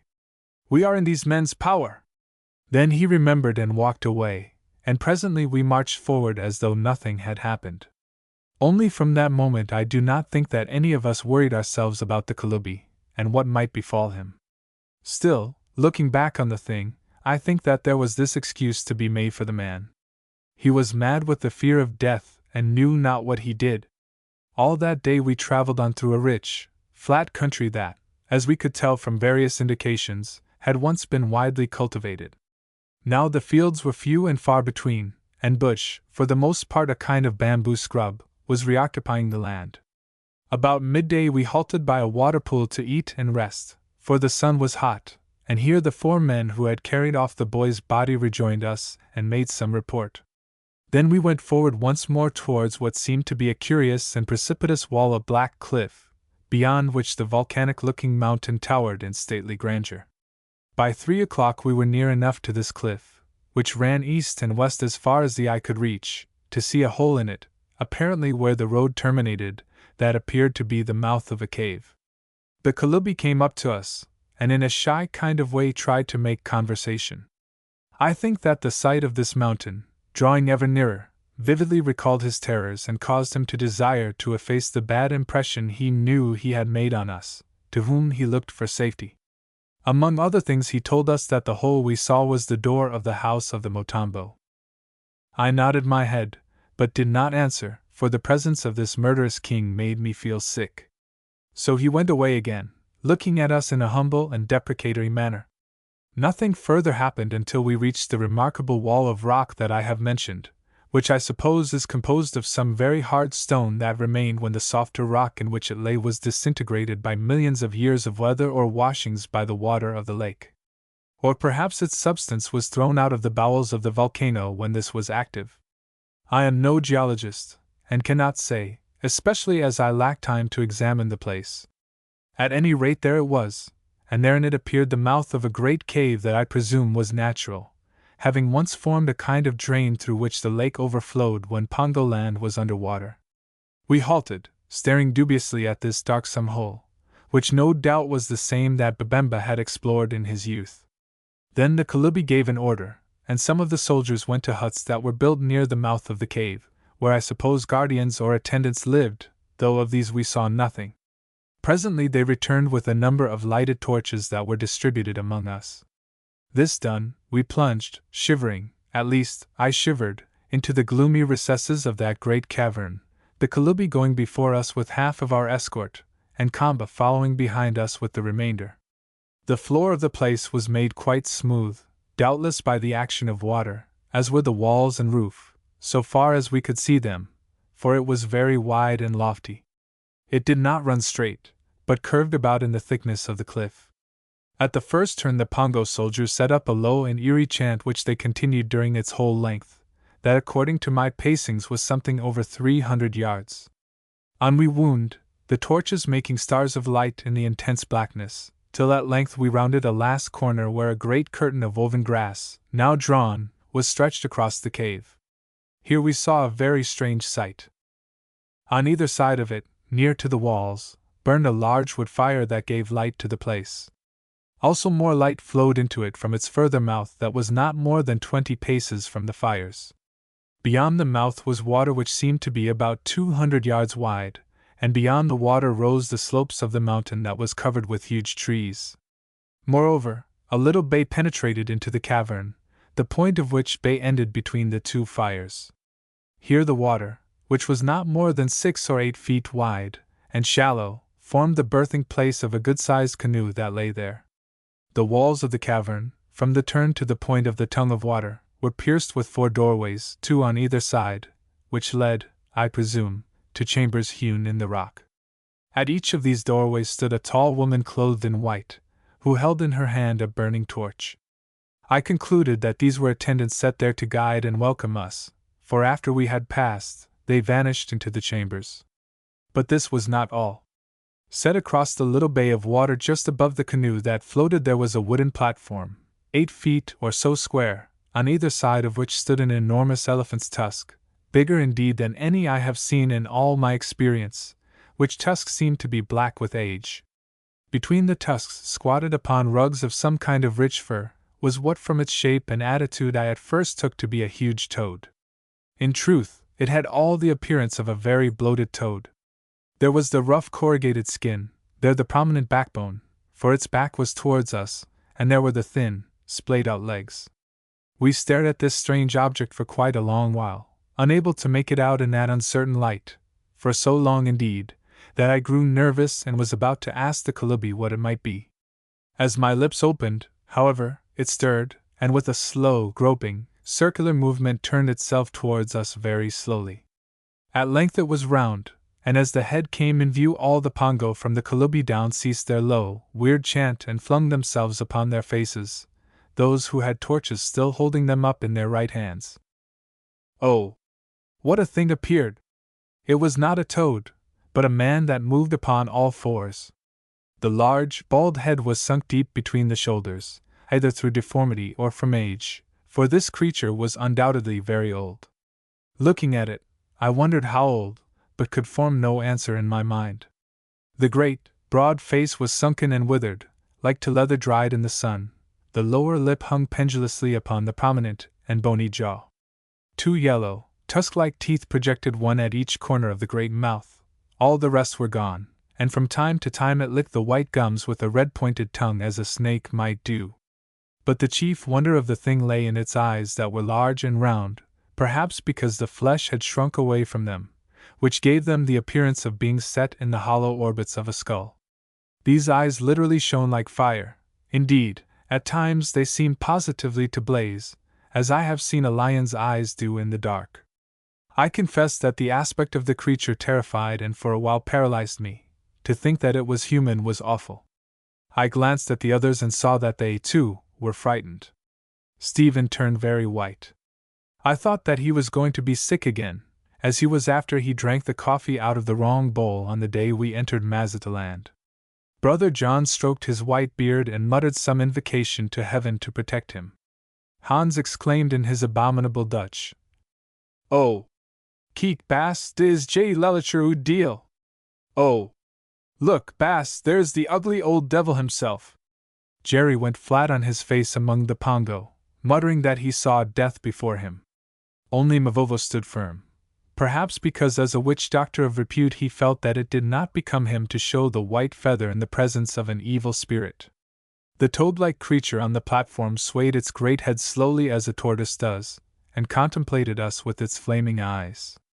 At length it spoke in a thick, guttural voice, using the tongue that seemed to be common to this part of Africa and indeed to that branch of the Bantu people to which the Zulus belong, but, as I thought, with a foreign accent. "So you are the white men come back," it said slowly. "Let me count!" And lifting one skinny hand from the ground, it pointed with the forefinger and counted. 1. Tall, with a white beard. Yes, that is right. 2. Short, nimble like a monkey, with hair that wants no comb, clever, too, like a father of monkeys. Yes, that is right. 3. Smooth-faced, young and stupid, like a fat baby that laughs at the sky because he is full of milk, and thinks that the sky is laughing at him. Yes, that is right. All three of you are just the same as you used to be. Do you remember, Whitebeard, how, while we killed you, you said prayers to one who sits above the world, and held up a cross of bone to which a man was tied who wore a cap of thorns? Do you remember how you kissed the man with the cap of thorns as the spear went into you? You shake your head, oh! You are a clever liar, but I will show you that you are a liar, for I have the thing yet. And snatching up a horn which lay on the karass beneath him, he blew. As the peculiar, wailing note that the horn made died away, a woman dashed out of one of the doorways that I have described and flung herself on her knees before him. He muttered something to her, and she dashed back again to reappear in an instant holding in her hand a yellow ivory crucifix. Here it is, he said. Take it, Whitebeard, and kiss it once more, perhaps for the last time. And he threw the crucifix to Brother John, who caught it and stared at it amazed. And do you remember, fat baby, how we caught you? You fought well, very well, but we killed you at last, and you were good, very good. We got much strength from you. And do you remember, father of monkeys, how you escaped from us by your cleverness? I wonder where you went to and how you died. I shall not forget you, for you gave me this. And he pointed to a big white scar upon his shoulder.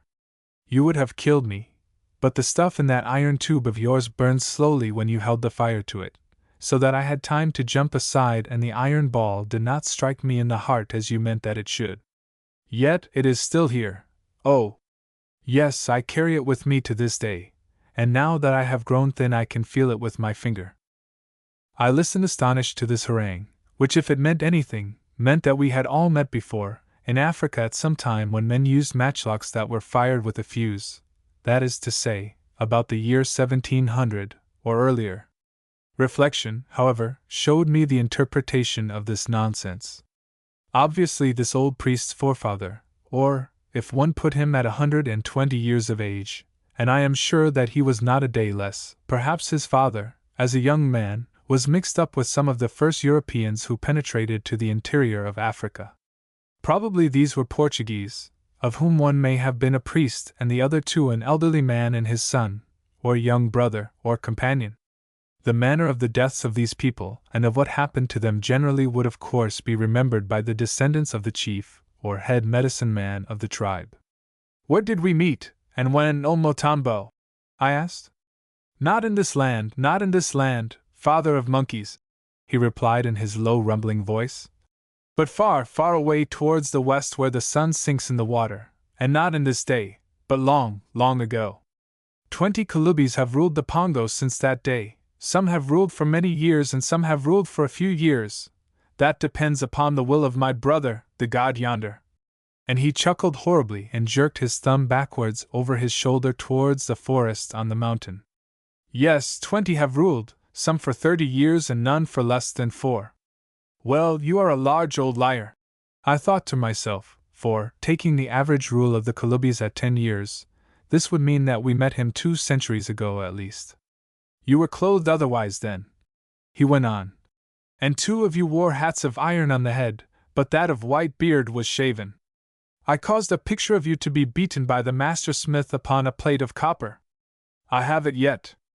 Again he blew upon his horn. Again a woman darted out, to whom he whispered. Again she went to one of the chambers and returned bearing an object which he cast to us. We looked at it. It was a copper or bronze plaque, black, apparently with age, which once had been nailed on something, for there were the holes. It represented a tall man with a long beard and a tonsured head who held a cross in his hand, and 2 other men, both short, who wore round metal caps and were dressed in queer-looking garments and boots with square toes. These men carried big and heavy matchlocks, and in the hand of one of them was a smoking fuse. That was all we could make out of the thing. "Why did you leave the far country and come to this land, O Motambo?" I asked. "Because we were afraid that other white men would follow on your steps and avenge you. The Kalubi of that day ordered it, though I said no, who knew that none can escape by flight from what must come when it must come. So we traveled and traveled till we found this place, and here we have dwelt from generation to generation. The gods came with us also. My brother that dwells in the forest came, though we never saw him on the journey, yet he was here before us.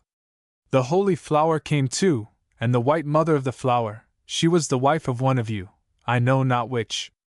"Your brother the god," I said. "If the god is an ape as we have heard, how can he be the brother of a man?" "Oh, you white men do not understand, but we black people understand. In the beginning the ape killed my brother who was Kalubi, and his spirit entered into the ape, making him as a god, and so he kills every other Kalubi and their spirits enter also into him. Is it not so, O Kalubi of today, you without a finger?" And he laughed mockingly. The Kalubi, who was lying on his stomach, groaned and trembled, but made no other answer. "So all has come about as I foresaw," went on the toad-like creature. "You have returned, as I knew you would, and now we shall learn whether Whitebeard yonder spoke true words when he said that his god would be avenged upon our god. You shall go to be avenged on him if you can, and then we shall learn. But this time you have none of your iron tubes, which alone we fear. For did not the god declare to us through me that when the white men came back with an iron tube, then he, the god, would die, and I, the Motambo, the god's mouth, would die, and the holy flower would be torn up, and the mother of the flower would pass away, and the people of the Pongo would be dispersed and become wanderers and slaves? And did he not declare that if the white men came again without their iron tubes, then certain secret things would happen? Oh! Ask them not, in time they shall be known to you, and the people of the Pongo who were dwindling would again become fruitful and very great? And that is why we welcome you, white men, who arise again from the land of ghosts, because through you we, the Pongo, shall become fruitful and very great." Of a sudden he ceased his rumbling talk, his head sank back between his shoulders, and he sat silent for a long while, his fierce, sparkling eyes playing on us as though he would read our very thoughts. If he succeeded, I hope that mine pleased him. To tell the truth, I was filled with mixed fear, fury, and loathing. Although, of course, I did not believe a word of all the rubbish he had been saying, which was akin to much that is evolved by these black-hearted African wizards, I hated the creature whom I felt to be only half human. My whole nature sickened at his aspect and talk. And yet I was dreadfully afraid of him. I felt as a man might who wakes up to find himself alone with some peculiarly disgusting Christmas story kind of ghost. Moreover, I was quite sure that he meant us ill, fearful and imminent ill. Suddenly he spoke again. "Who is that little yellow one?" he said. "That old one with a face like a skull." And he pointed to Hans, who had kept as much out of sight as possible behind Mavovo. "That wizened, snub-nosed one who might be a child of my brother the god, if ever he had a child? And why, being so small, does he need so large a staff?" Here he pointed again to Hans's big bamboo stick. "I think he is as full of guile as a new-filled gourd with water. The big black one." And he looked at Mavovo. "I do not fear, for his magic is less than my magic." He seemed to recognize a brother doctor in Mavovo. "But the little yellow one with the big stick and the pack upon his back, I fear him. I think he should be killed." He paused, and we trembled, for if he chose to kill the poor Hottentot, how could we prevent him? But Hans, who saw the great danger, called his cunning to his aid. "O Motombo," he squeaked, "you must not kill me, for I am the servant of an ambassador. You know well that all the gods of every land hate, and will be revenged upon those who touch ambassadors or their servants, whom they, the gods, alone may harm. If you kill me, I shall haunt you. Yes, I shall sit on your shoulder at night and gibber into your ears so that you cannot sleep, until you die. For though you are old, you must die at last, Motombo." "It is true," said the Motombo. "Did I not tell you that he was full of cunning? All the gods will be avenged upon those who kill ambassadors or their servants. That," here he laughed again in his dreadful way, "is the rights of the gods alone. Let the gods of the Pongo settle it." I uttered a sigh of relief, and he went on in a new voice, a dull, businesslike voice if I may so describe it. "Say, O Kalubi, on what matter have you brought these white men to speak with me, the mouth of the god? Did I dream that it was a matter of a treaty with the king of the Mazitu? Rise and speak." So the Kalubi rose and with a humble air set out briefly and clearly the reason of our visit to Pongoland as the envoys of Bossy, and the heads of the treaty that had been arranged subject to the approval of the Motombo and Bossy. We noted that the affair did not seem to interest the Motombo at all. Indeed, he appeared to go to sleep while the speech was being delivered, perhaps because he was exhausted with the invention of his outrageous falsehoods, or perhaps for other reasons. When it was finished, he opened his eyes and pointed to Kamba, saying, "Arise, Kalubi, that is to be." So Kamba rose, and in his cold, precise voice narrated his share in the transaction, telling how he had visited Bossy, and all that had happened in connection with the embassy. Again the Motombo appeared to go to sleep, only opening his eyes once as Kamba described how we had been searched for firearms, whereon he nodded his great head in approval and licked his lips with his thin red tongue. When Kamba had done, he said, "The gods tell me that the plan is wise and good, since without new blood the people of the Pongo will die, but of the end of the matter the god knows alone, if even he can read the future." He paused, then asked sharply, "Have you anything more to say, O Kalubi, that is to be?" Now of a sudden the god puts it into my mouth to ask if you have anything more to say? "Something, O Motombo.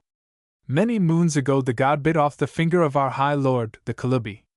The Kalubi, having heard that a white man skilled in medicine who could cut off limbs with knives was in the country of the Mazitu and camped on the borders of the Great Lake, took a canoe and rowed to where the white man was camped, he with the beard, who is named Dojita, and who stands before you. I followed him in another canoe, because I wished to know what he was doing, also to see a white man. I hid my canoe and those who went with me in the reeds far from the Kalubi's canoe. I waded through the shallow water and concealed myself in some thick reeds quite near to the white man's linen house. I saw the white man cut off the Kalubi's finger, and I heard the Kalubi pray the white man to come to our country with the iron tubes that smoke, and to kill the god of whom he was afraid. Now from all the company went up a great gasp, and the Kalubi fell down upon his face again, and lay still. Only the Motambo seemed to show no surprise, perhaps because he already knew the story. "Is that all?" he asked. "No, O mouth of the god. Last night, after the council of which you have heard, the Kalubi wrapped himself up like a corpse and visited the white men in their hut. I thought that he would do so, and had made ready. With a sharp spear I bored a hole in the wall of the hut, working from outside the fence.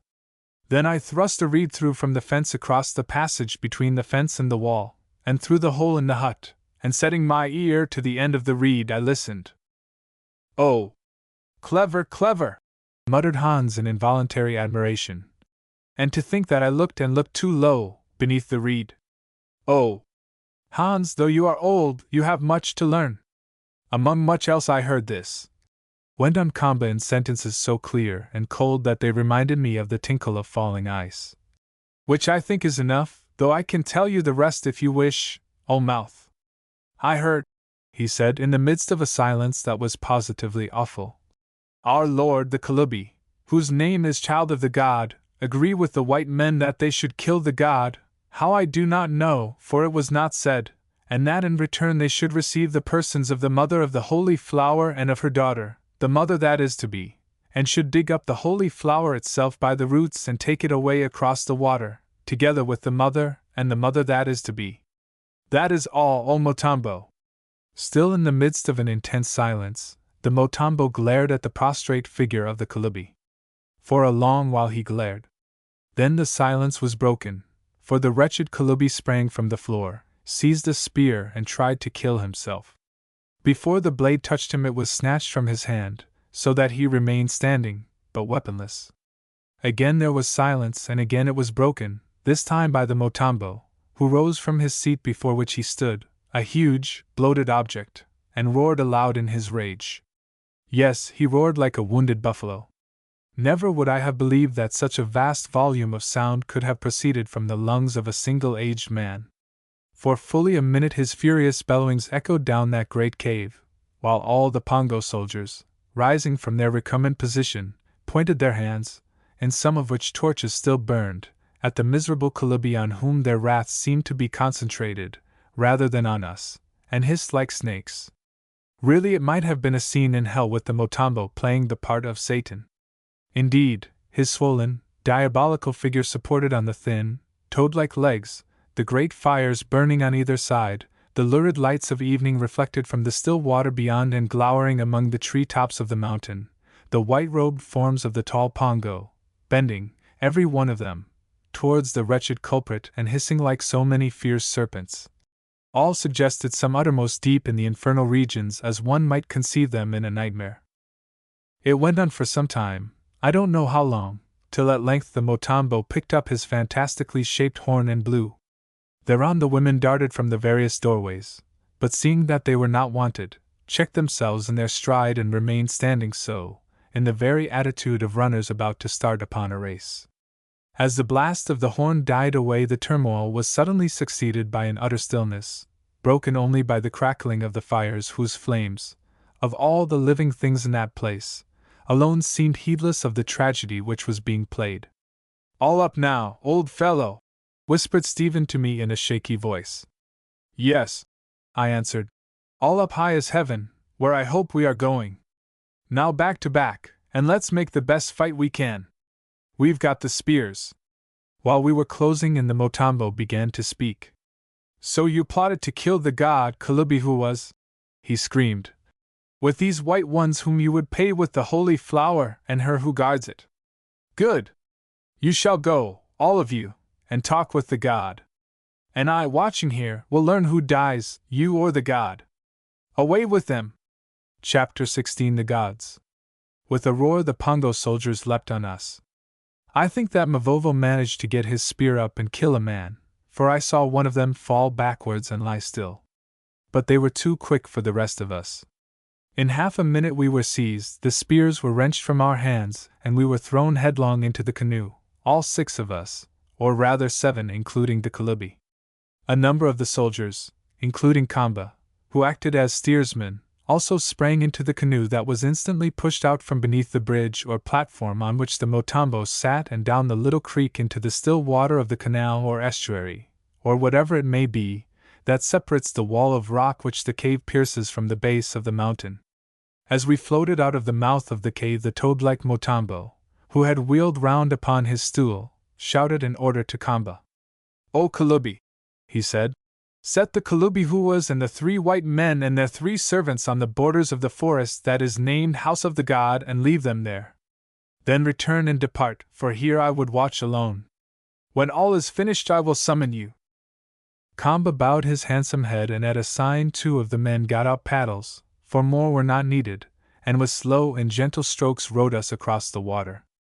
The first thing I noted about this water at the time was that its blackness was inky, owing, I suppose, to its depth and the shadows of the towering cliff on one side and of the tall trees on the other.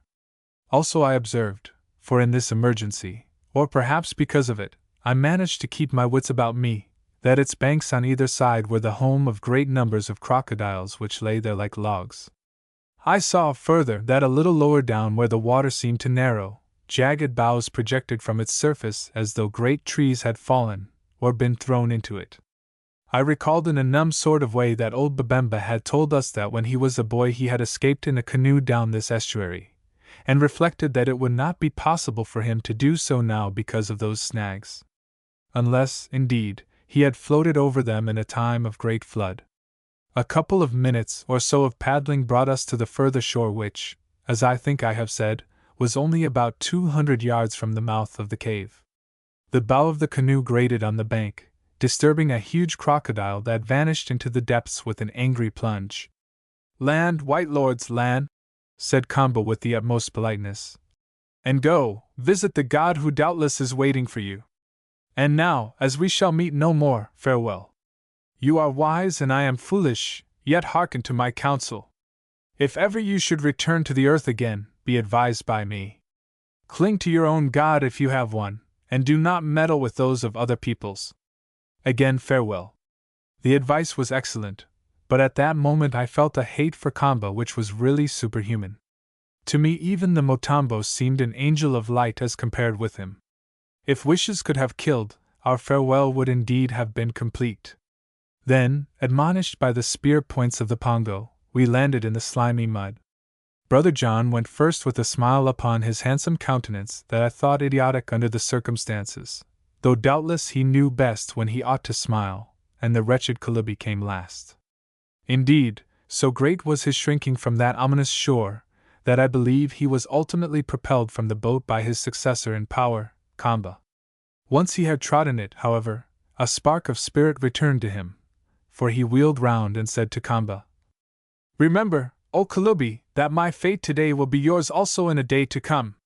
The god wearies of his priests. This year, next year, or the year after, he always wearies of his priests." "Then, O Kalubi, that was," answered Kamba in a mocking voice as the canoe was pushed off. "Pray to the god for me, that it may be the year after. Pray it as your bones break in his embrace." While we watched that craft depart, there came into my mind the memory of a picture in an old Latin book of my father's, which represented the souls of the dead being paddled by a person named Charon across a river called the Styx. The scene before us bore a great resemblance to that picture. There was Charon's boat floating on the dreadful Styx. Yonder glowed the lights of the world, here was the gloomy, unknown shore. And we were the souls of the dead awaiting the last destruction at the teeth and claws of some unknown monster, such as that which haunts the recesses of the Egyptian hell. Oh! The parallel was painfully exact. And yet, what do you think was the remark of that irrepressible young man Stephen? "Here we are at last, Allan, my boy," he said, "and after all without any trouble on our own part. I call it downright providential. Oh! Isn't it jolly? Hip, hip, hooray!" Yes, he danced about in that filthy mud, threw up his cap and cheered. I withered, or rather tried to wither him with a look, muttering the single word, "Lunatic!" Providential. Jolly. Well, it's fortunate that some people's madness takes a cheerful turn. Then I asked the Kalubi where the god was. Everywhere, he replied, waving his trembling hand at the illimitable forest. Perhaps behind this tree, perhaps behind that, perhaps a long way off. Before morning we shall know. What are you going to do? I inquired savagely. Die, he answered. Look here, fool, I exclaimed, shaking him. You can die if you like, but we don't mean to. Take us to some place where we shall be safe from this god. One is never safe from the god, Lord, especially in his own house. And he shook his silly head and went on. How can we be safe when there is nowhere to go and even the trees are too big to climb? I looked at them, it was true. They were huge and ran up for 50 or 60 feet without a bough. Moreover, it was probable that the god climbed better than we could. The Kalubi began to move inland in an indeterminate fashion, and I asked him where he was going. To the burying place, he answered. There are spears yonder with the bones. I pricked up my ears at this, for when one has nothing but some clasp knives, spears are not to be despised, and ordered him to lead on. In another minute we were walking uphill through the awful wood where the gloom at this hour of approaching night was that of an English fog. 300 or 400 paces brought us to a kind of clearing, where I suppose some of the monster trees had fallen down in past years and never been allowed to grow up again. Here, placed upon the ground, were a number of boxes made of imperishable ironwood, and on the top of each box sat, or rather lay, a mouldering and broken skull. Kalubi that were, murmured our guide in explanation. Look, Kamba has made my box ready. And he pointed to a new case with the lid off. How thoughtful of him, I said. But show us the spears before it gets quite dark. He went to one of the newer coffins and intimated that we should lift off the lid as he was afraid to do so. I shoved it aside. There within lay the bones, each of them separate, and wrapped up in something, except of course the skull. With these were some pots filled apparently with gold dust, and alongside of the pots 2 good spears that, being made of copper, had not rusted much. We went on to other coffins and extracted from them more of these weapons that were laid there for the dead man to use upon his journey through the shades, until we had enough. The shafts of most of them were somewhat rotten from the damp, but luckily they were furnished with copper sockets from 2.5 to 3 feet long, into which the wood of the shaft fitted, so that they were still serviceable. Poor things these to fight a devil with, I said. Yes, Bass, said Hans in a cheerful voice. Very poor. It is lucky that I have got a better. I stared at him. We all stared at him. What do you mean, spotted snake? Asked Mavovo. What do you mean, child of 100 idiots? Is this a time to jest? Is not one joker enough among us? I asked, and looked at Stephen. Mean, Bass? Don't you know that I have the little rifle with me, that which is called in Tombai, that with which you shot the vultures at Dingin's Kraal? I never told you because I was sure you knew, also because if you didn't know it was better that you should not know, for if you had known, those Pongo skellums, that is, vicious ones, might have come to know also. And if they had known... Mad, interrupted Brother John, tapping his forehead. Quite mad, poor fellow! Well, in these depressing circumstances it is not wonderful. I inspected Hans again, for I agreed with John. Yet he did not look mad, only rather more cunning than usual. Hans, I said, tell us where this rifle is, or I will knock you down and Mavovo shall flog you. Where, Bass? Why, cannot you see it when it is before your eyes? You are right, John, I said. He's off it. But Stephen sprang at Hans and began to shake him. Leave go, Bass, he said, or you may hurt the rifle. Stephen obeyed in sheer astonishment. Then Hans did something to the end of his great bamboo stick, turned it gently upside down, and out of it slid the barrel of a rifle neatly tied round with greased cloth, and stoppered at the muzzle with a piece of tow. I could have kissed him. Yes, such was my joy that I could have kissed that hideous, smelly old Hottentot. The stock? I panted. The barrel isn't any use without the stock, Hans. Oh, Bass, he answered, grinning. Do you think that I have shot with you all these years without knowing that a rifle must have a stock to hold it by? Then he slipped off the bundle from his back, undid the lashings of the blanket, revealing the great yellow head of tobacco that had excited my own and Kamba's interest on the shores of the lake. This head he tore apart, and produced the stock of the rifle nicely cleaned, a cap set ready on the nipple, onto which the hammer was let down, with a little piece of wad between to prevent the cap from being fired by any sudden jar. "Hans!" I exclaimed.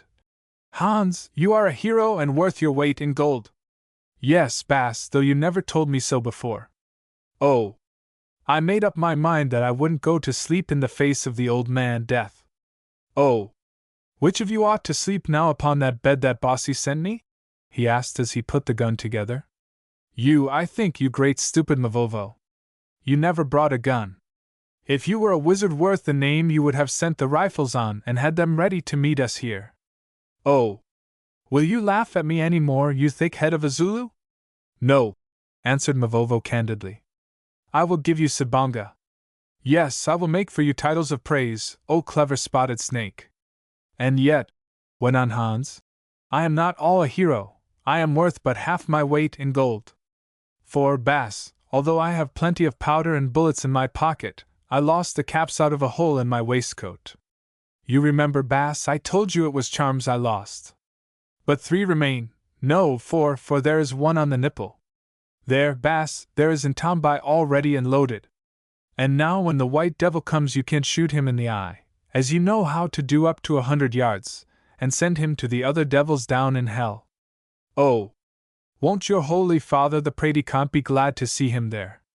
Then with a self-satisfied smirk he half-cocked the rifle and handed it to me ready for action. "I thank God," said Brother John solemnly, "who has taught this poor Hottentot how to save us." "No, Bass John, God never taught me, I taught myself. But see, it grows dark. Had we not better light a fire?" And forgetting the rifle he began to look about for wood. "Hans," called Stephen after him, "if ever we get out of this, I will give you £500, or at least my father will, which is the same thing." "Thank you, Bass, thank you, though just now I'd rather have a drop of brandy, and I don't see any wood." He was right. Outside of the graveyard clearing lay, it is true, some huge fallen boughs. But these were too big for us to move or cut. Moreover, they were so soaked with damp, like everything in this forest, that it would be impossible to fire them. The darkness closed in. It was not absolute blackness, because presently the moon rose, but the sky was rainy and obscured it. Moreover, the huge trees all about seemed to suck up whatever light there was. We crouched ourselves upon the ground back to back as near as possible to the center of the place, unrolled such blankets as we had to protect us from the damp and cold, and ate some biltong or dried game flesh and parched corn, of which fortunately the boy Jerry carried a bagful that had remained upon his shoulders when he was thrown into the canoe. Luckily I had thought of bringing this food with us, also a flask of spirits. Then it was that the first thing happened. Far away in the forest resounded a most awful roar, followed by a drumming noise, such a roar as none of us had ever heard before, for it was quite unlike that of a lion or any other beast. "What is that?" I asked. "The god," groaned the Kalubi. "The god praying to the moon with which he always rises." I said nothing, for I was reflecting that 4 shots, which was all we had, was not many, and that nothing should tempt me to waste one of them. Oh! Why had Hans put on that rotten old waistcoat instead of the new one I gave him in Durban? Since we heard no more roars, Brother John began to question the Kalubi as to where the mother of the flower lived. "Lord," answered the man in a distracted way, "there, towards the east. You walk for a quarter of the sun's journey up the hill, following a path that is marked by notches cut upon the trees, till beyond the garden of the god at the top of the mountain more water is found surrounding an island. There on the banks of the water a canoe is hidden in the bushes, by which the water may be crossed to the island, where dwells the mother of the holy flower." Brother John did not seem to be quite satisfied with the information, and remarked that he, the Kalubi, would be able to show us the road on the morrow. "I do not think that I shall ever show you the road," groaned the shivering wretch. At that moment the god roared again much nearer. Now the Kalubi's nerve gave out altogether, and quickened by some presentiment, he began to question Brother John, whom he had learned was a priest of an unknown sort, as to the possibility of another life after death. Brother John, who, be it remembered, was a very earnest missionary by calling, proceeded to administer some compressed religious consolations, when, quite near to us, the god began to beat upon some kind of very large and deep drum. He didn't roar this time, he only worked away at a massed band military drum. At least that is what it sounded like, and very unpleasant it was to hear in that awful forest with skulls arranged on boxes all round us, I can assure you, my reader. The drumming ceased, and pulling himself together, Brother John continued his pious demonstrations. Also just at that time a thick rain cloud quite obscured the moon, so that the darkness grew dense. I heard John explaining to the Kalubi that he was not really a Kalubi, but an immortal soul. I wonder whether he understood him. Then I became aware of a horrible shadow. I cannot describe it in any other way, that was blacker than the blackness, which advanced towards us at extraordinary speed from the edge of the clearing. Next second there was a kind of scuffle a few feet from me, followed by a stifled yell, and I saw the shadow retreating in the direction from which it had come. "What's the matter?" I asked. "Strike a match," answered Brother John. "I think something has happened." I struck a match, which burned up very well, for the air was quite still. In the light of it I saw first the anxious faces of our party, how ghastly they looked, and next the Kalubi who had risen and was waving his right arm in the air, a right arm that was bloody and lacked the hand. "The god has visited me and taken away my hand," he moaned in a wailing voice. I don't think anybody spoke, the thing was beyond words, but we tried to bind the poor fellow's arm up by the light of matches. Then we sat down again and watched.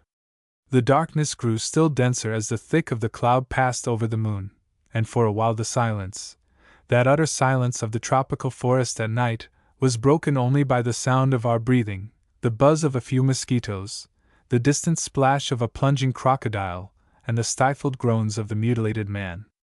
Again I saw, or thought I saw, this may have been half an hour later, that black shadow dart towards us, as a pike darts at a fish in a pond.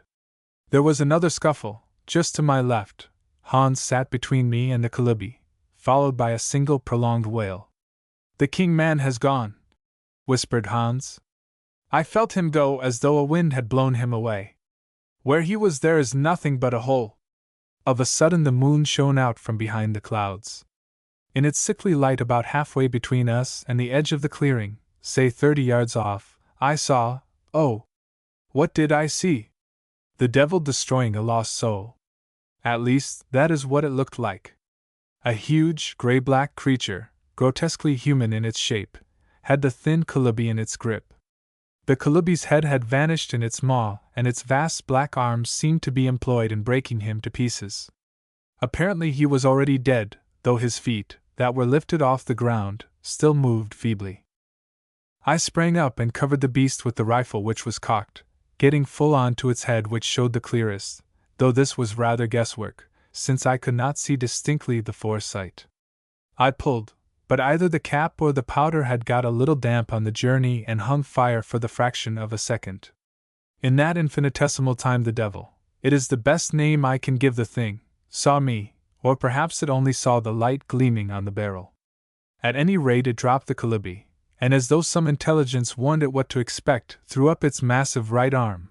I remember how extraordinarily long the limb seemed and that it looked thick as a man's thigh, in such a fashion as to cover its head. Then the rifle exploded and I heard the bullet strike. By the light of the flash I saw the great arm tumble down in a dead, helpless kind of way, and next instant the whole forest began to echo with peal upon peal of those awful roarings that I have described, each of which ended with a dog-like yelp of pain. "You have hit him, Bass," said Hans. "And he isn't a ghost, for he doesn't like it. But he's still very lively." "Close up," I answered, "and hold out the spears while I reload." My fear was that the brute would rush on us. But it did not. For all that dreadful night we saw or heard it no more. Indeed, I began to hope that after all the bullet had reached some mortal part, and that the great ape was dead. At length, It seemed to be weeks afterwards, the dawn broke and revealed us sitting white and shivering in the grey mist. That is, all except Stephen, who had gone comfortably to sleep with his head resting on Mavovo's shoulder. He is a man so equably minded and so devoid of nerves that I feel sure he will be one of the last to be disturbed by the trump of the archangel. At least, so I told him indignantly when at length we roused him from his indecent slumbers. "You should judge things by results, Allan," he said with a yawn. "I'm as fresh as a pippin while you all look as though you had been to a ball with 12 extras. Have you retrieved the Kalubi yet?" Shortly afterwards, when the mist lifted a little, we went out in a line to retrieve the Kalubi, and found, well, I won't describe what we found.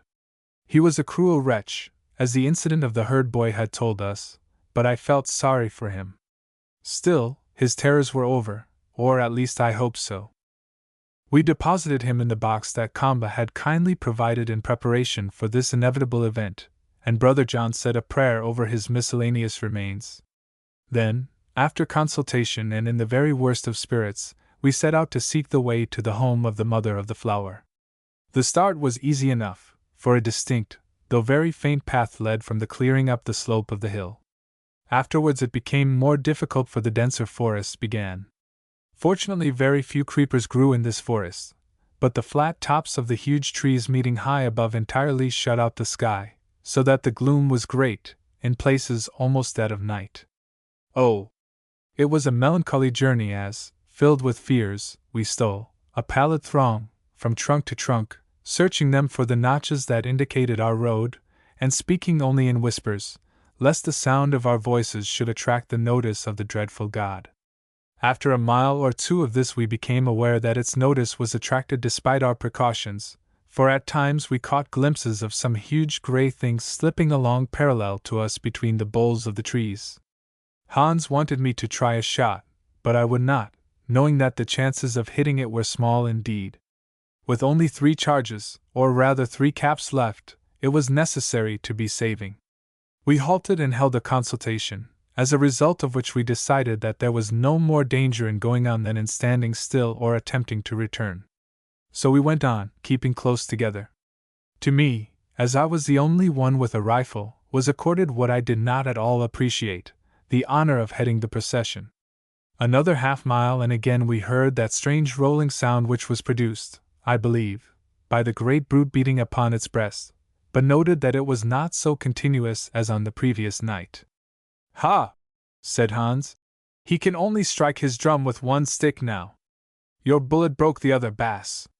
A little farther, and the god roared quite close, so loudly that the air seemed to tremble. "The drum is all right, whatever may have happened to the sticks," I said. 100 yards or so more and the catastrophe occurred. We had reached a spot in the forest where one of the great trees had fallen down, letting in a little light. I can see it to this hour. There lay the enormous tree, its bark covered with grey mosses and clumps of a giant species of maidenhair fern. On our side of it was the open space which may have measured 40 feet across, where the light fell in a perpendicular ray, as it does through the smoke hole of a hut. Looking at this prostrate trunk, I saw first 2 lurid and fiery eyes that glowed red in the shadow, and then, almost in the same instant, made out what looked like the head of a fiend enclosed in a wreath of the delicate green ferns. I can't describe it, I can only repeat that it looked like the head of a very large fiend with a pallid face, huge overhanging eyebrows and great yellow tushes on either side of the mouth. Before I had even time to get the rifle up, with one terrific roar the brute was on us. I saw its enormous grey shape on the top of the trunk, I saw it pass me like a flash, running upright as a man does, but with the head held forward, and noted that the arm nearest to me was swinging as though broken. Then as I turned I heard a scream of terror and perceived that it had gripped the poor Mazitu, Jerry, who walked last but one of our line which was ended by Mavovo. Yes, it had gripped him and was carrying him off, clasped to its breast with its sound arm. When I say that Jerry, although a full-grown man and rather inclined to stoutness, looked like a child in that fell embrace, it will give some idea of the creature's size. Mavovo, who had the courage of a buffalo, charged at it, and drove the copper spear he carried into its side. They all charged like berserkers, except myself, for even then, Thank heaven! I knew a trick worth two of that. In 3 seconds there was a struggling mass in the center of the clearing. Brother John, Stephen, Mavovo, and Hans were all stabbing at the enormous gorilla, for it was a gorilla, although their blows seemed to do it no more harm than pinpricks. Fortunately for them, for its part, the beast would not let go of Jerry, and having only one sound arm, could but snap at its assailants, for if it had lifted a foot to rend them, its top-heavy bulk would have caused it to tumble over. At length it seemed to realize this, and hurled Jerry away, knocking down Brother John and Hans with his body. Then it leapt on Mavovo, who, seeing it come, placed the copper socket of the spear against his own breast, with the result that when the gorilla tried to crush him, the point of the spear was driven into its carcass. Feeling the pain, it unwound its arm from about Mavovo, knocking Stephen over with a backward sweep. Then it raised its great hand to crush Mavovo with a blow, as I believe gorillas are wont to do. This was the chance for which I was waiting. Up till that moment I had not dared to fire, fearing lest I should kill one of my companions. Now, for an instant, it was clear of them all, and steadying myself, I aimed at the huge head and let drive. The smoke thinned, and through it I saw the gigantic ape standing quite still, like a creature lost in meditation. Then it threw up its sound arm, turned its fierce eyes to the sky, and uttering one pitiful and hideous howl, sank down dead. The bullet had entered just behind the ear and buried itself in the brain. The great silence of the forest flowed in over us, as it were. For quite a while no one did or said anything. Then from somewhere down amidst the mosses I heard a thin voice, the sound of which reminded me of air being squeezed out of an india-rubber cushion. "Very good shot, Bass," it piped up. "As good as that which killed the king vulture at Dingin's Kraal, and more difficult. But if the bass could pull the god off me I should say, thank you." The thank you was almost inaudible, and no wonder, for poor Hans had fainted. There he lay under the huge bulk of the gorilla, just his nose and mouth appearing between the brute's body and its arm.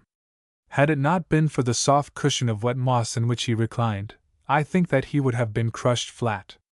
We rolled the creature off him somehow and poured a little brandy down his throat, which had a wonderful effect, for in less than a minute he sat up, gasping like a dying fish, and asked for more.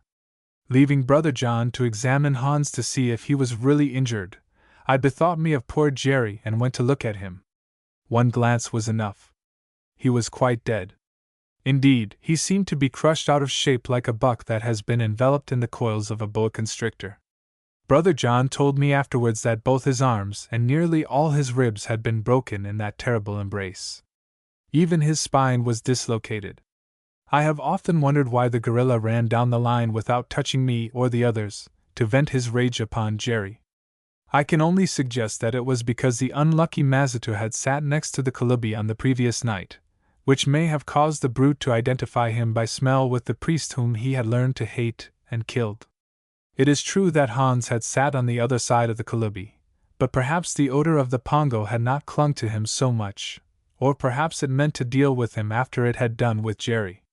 When we knew that the Mazitu was past human help and had discovered to our joy that, save for a few bruises, no one else was really hurt, although Stephen's clothes were half torn off him, we made an examination of the dead god. Truly it was a fearful creature. What its exact weight or size may have been we had no means of ascertaining, but I never saw or heard of such an enormous ape, if a gorilla is really an ape. It needed the united strength of the 5 of us to lift the carcass with a great effort off the fainting Hans and even to roll it from side to side when subsequently we removed the skin.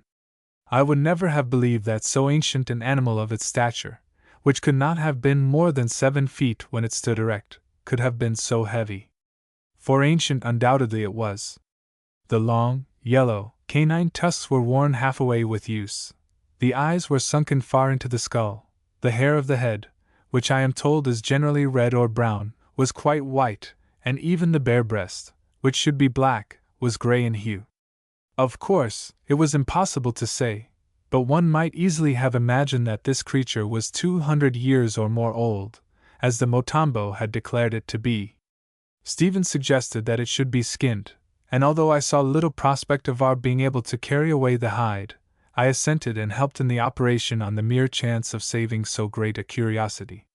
Also, although Brother John was restless and murmured something about wasting time, I thought it necessary that we should have a rest after our fearful anxieties and still more fearful encounter with this consecrated monster. So we set to work, and as a result of more than an hour's toil, dragged off the hide, which was so tough and thick that, as we found, the copper spears had scarcely penetrated to the flesh. The bullet that I had put into it on the previous night struck, we discovered, upon the bone of the upper arm, which it shattered sufficiently to render that limb useless, if it did not break it altogether. This, indeed, was fortunate for us, for had the creature retained both its arms uninjured, it would certainly have killed more of us in its attack. We were saved only by the fact that when it was hugging Jerry it had no limb left with which it could strike, and luckily did not succeed in its attempts to get hold with its tremendous jaws that had nipped off the Kalubi's hand as easily as a pair of scissors severs the stalk of a flower. When the skin was removed, except that of the hands, which we did not attempt to touch, we pegged it out, raw side uppermost, to dry in the center of the open place where the sun struck. Then, having buried poor Jerry in the hollow trunk of the great fallen tree, we washed ourselves with the wet mosses and ate some of the food that remained to us. After this we started forward again in much better spirits. Jerry, it was true, was dead, but so was the god, leaving us happily still alive and practically untouched.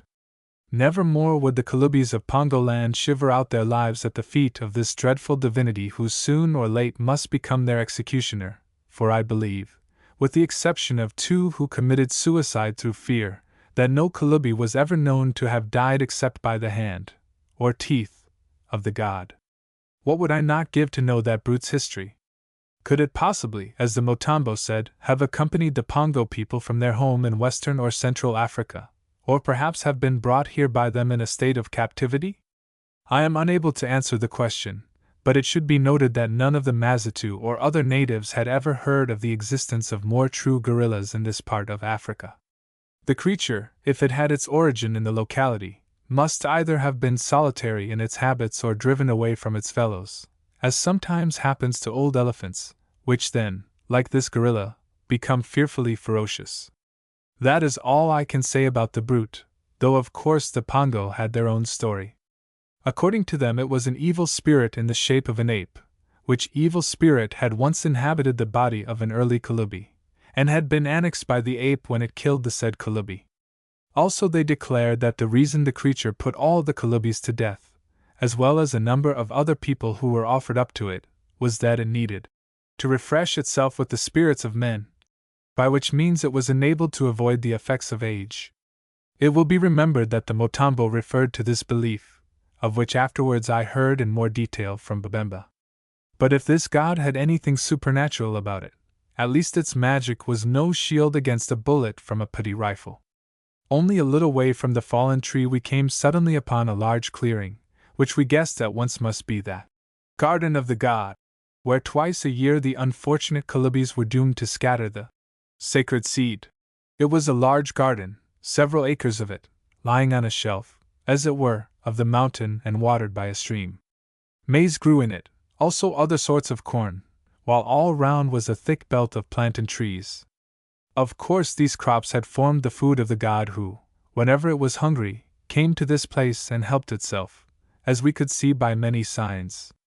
The garden was well kept and comparatively free from weeds. At first we wondered how this could be, till I remembered that the Kalubi, or someone, had told me that it was tended by the servants of the Mother of the Flower, who were generally albinos or mutes. We crossed it and pushed on rapidly up the mountain, once more following an easy and well-beaten path, for now we saw that we were approaching what we thought must be the edge of a crater. Indeed, our excitement was so extreme that we did not speak, only scrambled forward, Brother John, notwithstanding his lame leg, leading at a greater pace than we could equal. He was the first to reach our goal, closely followed by Stephen. Watching, I saw him sink down as though in a swoon. Stephen also appeared astonished, for he threw up his hands. I rushed to them, and this was what I saw. Beneath us was a steep slope quite bare of forest, which ceased at its crest. This slope stretched downwards for half a mile or more to the lip of a beautiful lake, of which the area was perhaps 200 acres. Set in the center of the deep blue water of this lake, which we discovered afterwards to be unfathomable, was an island not more than 25 or 30 acres in extent, that seemed to be cultivated, for on it we could see fields, palms, and other fruit-bearing trees. In the middle of the island stood a small, near house thatched after the fashion of the country, but civilized in its appearance, for it was oblong, not round, and encircled by a veranda and a reed fence. At a distance from this house were a number of native huts, and in front of it a small enclosure surrounded by a high wall, on the top of which mats were fixed on poles as though to screen something from wind or sun. "The Holy Flower lives there, you bet!" gasped Stephen excitedly. He could think of nothing but that confounded orchid. "Look, the mats are up on the sunny side to prevent its scorching, and those palms are planted round to give it shade. The mother of the flower lives there," whispered Brother John, pointing to the house. "Who is she? Who is she? Suppose I should be mistaken after all. God, let me not be mistaken, for it would be more than I can bear. We had better try to find out," I remarked practically, though I am sure I sympathized with his suspense, and started down the slope at a run. In 5 minutes or less we reached the foot of it, and breathless and perspiring though we were, began to search amongst the reeds and bushes growing at the edge of the lake for the canoe of which we had been told by the Kalubi. What if there were none? How could we cross that wide stretch of deep water? Presently Hans, who, following certain indications which caught his practiced eye, had cast away to the left, held up his hand and whistled. We ran to him. "Here it is, Bass," he said, and pointed to something in a tiny bush-fringed inlet, that at first sight looked like a heap of dead reeds. We tore away at the reeds, and there, sure enough, was a canoe of sufficient size to hold 12 or 14 people, and in it a number of paddles. Another 2 minutes, and we were rowing across that lake. We came safely to the other side, where we found a little landing stage made of poles sunk into the lake. We tied up the canoe, or rather I did, for nobody else remembered to take that precaution, and presently were on a path which led through the cultivated fields to the house. Here I insisted upon going first with the rifle, in case we should be suddenly attacked. The silence and the absence of any human being suggested to me that this might very well happen, since it would be strange if we had not been seen crossing the lake. Afterwards I discovered why the place seemed so deserted. It was owing to 2 reasons. First, it was now noontime, an hour at which these poor slaves retired to their huts to eat and sleep through the heat of the day. Secondly, although the watcher, as she was called, had seen the canoe on the water, she concluded that the Kalubi was visiting the mother of the flower and, according to practice on these occasions, withdrew herself and everybody else, since the rare meetings of the Kalubi and the mother of the flower partook of the nature of a religious ceremony and must be held in private. First we came to the little enclosure that was planted about with palms and, as I have described, screened with mats. Stephen ran at it, and scrambling up the wall, peeped over the top. Next instant he was sitting on the ground, having descended from the wall with the rapidity of one shot through the head. "Oh! By Jingo!" he ejaculated. "Oh! By Jingo!" And that was all I could get out of him, though it is true I did not try very hard at the time. Not 5 paces from this enclosure stood a tall reed fence that surrounded the house. It had a gate also of reeds, which was a little ajar. Creeping up to it very cautiously, for I thought I heard a voice within, I peeped through the half-opened gate. 4 or 5 feet away was the veranda from which a doorway led into one of the rooms of the house where stood a table on which was food. Kneeling on mats upon this veranda were 2 white women, clothed in garments of the purest white adorned with a purple fringe, and wearing bracelets and other ornaments of red native gold. One of these appeared to be about 40 years of age. She was rather stout, fair in coloring, with blue eyes and golden hair that hung down her back. The other might have been about 20. She also was fair, but her eyes were gray and her long hair was of a chestnut hue. I saw at once that she was tall and very beautiful. The elder woman was praying, while the other, who knelt by her side, listened and looked up vacantly at the sky. "O God," prayed the woman, "for Christ's sake look in pity upon us 2 poor captives, and if it be possible, send us deliverance from this savage land. We thank thee who hast protected us unharmed and in health for so many years, and we put our trust in thy mercy, for thou alone canst help us. Grant, O God, that our dear husband and father may still live, and that in thy good time we may be reunited to him. Or if he be dead and there is no hope for us upon the earth, grant that we, too, may die and find him in thy heaven. Thus she prayed in a clear, deliberate voice, and I noticed that as she did so the tears ran down her cheeks. Amen, she said at last, and the girl by her side, speaking with a strange little accent, echoed the Amen. I looked round at Brother John. He had heard something and was utterly overcome. Fortunately enough he could not move, or even speak. Hold him, I whispered to Stephen and Mavovo, while I go in and talk to these ladies. Then, handing the rifle to Hans, I took off my hat, pushed the gate a little wider open, slipped through it, and called attention to my presence by coughing. The two women, who had risen from their knees, stared at me as though they saw a ghost. Ladies, I said, bowing, pray do not be alarmed. You see, God Almighty sometimes answers prayers. In short, I am one of a party of white people who, with some trouble, have succeeded in getting to this place, and would you allow us to call on you? Still they stared. At length the elder woman opened her lips. Here I am called the mother of the holy flower, and for a stranger to speak with the mother is death. Also, if you are a man, how did you reach us alive? That's a long story, I answered cheerfully. May we come in?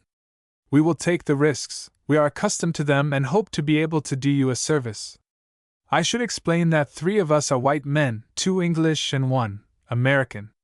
American! She gasped. American! What is he like, and how is he named? Oh, I replied, for my nerve was giving out and I grew confused. He is oldish, with a white beard, rather like Father Christmas in short, and his Christian name, I didn't dare to give it all at once, is John, Brother John we call him.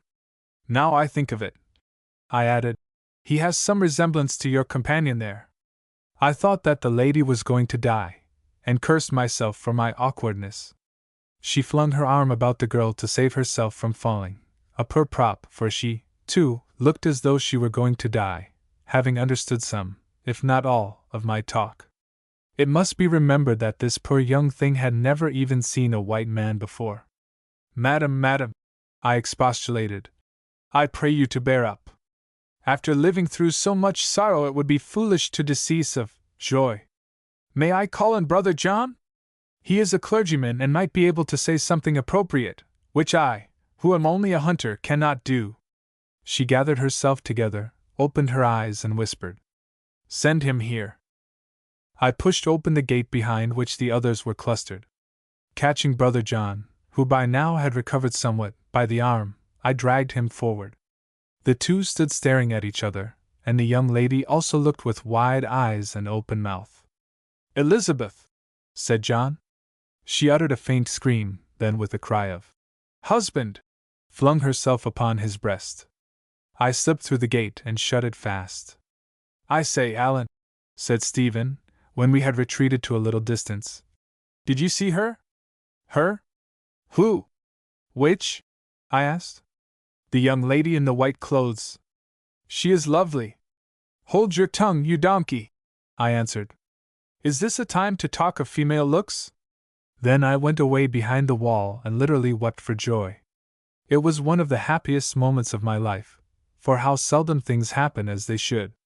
Also I wanted to put up a little prayer of my own, a prayer of thankfulness and for strength and wit to overcome the many dangers that yet awaited us. Chapter 17 The Home of the Holy Flower. Half an hour or so passed, during which I was engaged alternately in thinking over our position and in listening to Stephen's rhapsodies.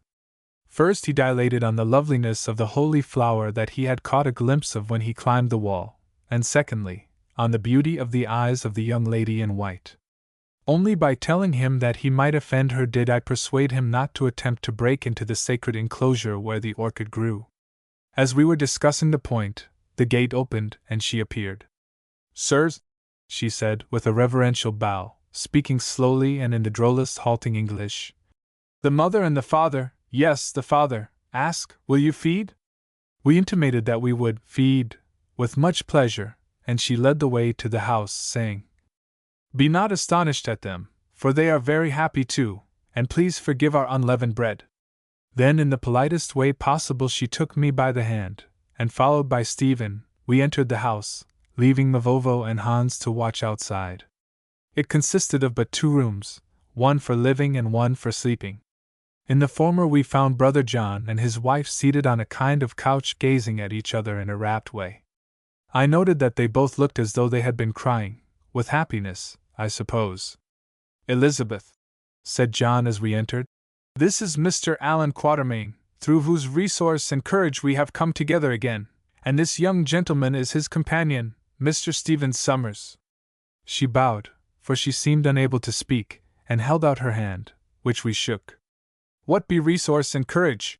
I heard her daughter whisper to Stephen. "And why have you none, O Stephen Summers?" "It would take a long time to explain," he said with his jolly laugh, after which I listened to no more of their nonsense. Then we sat down to the meal, which consisted of vegetables and a large bowl of hard-boiled duck's eggs, of which eatables an ample supply was carried out to Hans and Mavovo by Stephen and Hope. This, it seemed, was the name that her mother had given to the girl when she was born in the hour of her black despair. It was an extraordinary story that Mrs. Eversley had to tell, and yet a short one. She had escaped from Hassan ben Muhammad and the slave traders, as the rescued slave told her husband at Zanzibar before he died, and, after days of wandering, been captured by some of the Pongo who were scouring the country upon dark business of their own, probably in search of captives. They brought her across the lake to Pongo land, and the former mother of the flower, an albino, having died at a great age, installed her in the office on this island, which from that day she had never left. Hither she was led by the Kalubi of the time, and some others who had passed the god. This brute, however, she had never seen, although once she heard him roar, for it did not molest them or even appear upon their journey. Shortly after her arrival on the island her daughter was born, on which occasion some of the women, servants of the flower, nursed her. From that moment both she and the child were treated with the utmost care and veneration, since the mother of the flower and the flower itself being in some strange way looked upon as embodiments of the natural forces of fertility, this birth was held to be the best of omens for the dwindling Pongo race. Also it was hoped that in due course the child of the flower would succeed the mother in her office. So here they dwelt absolutely helpless and alone, occupying themselves with superintending the agriculture of the island. Most fortunately also when she was captured, Mrs. Eversley had a small Bible in her possession which she had never lost.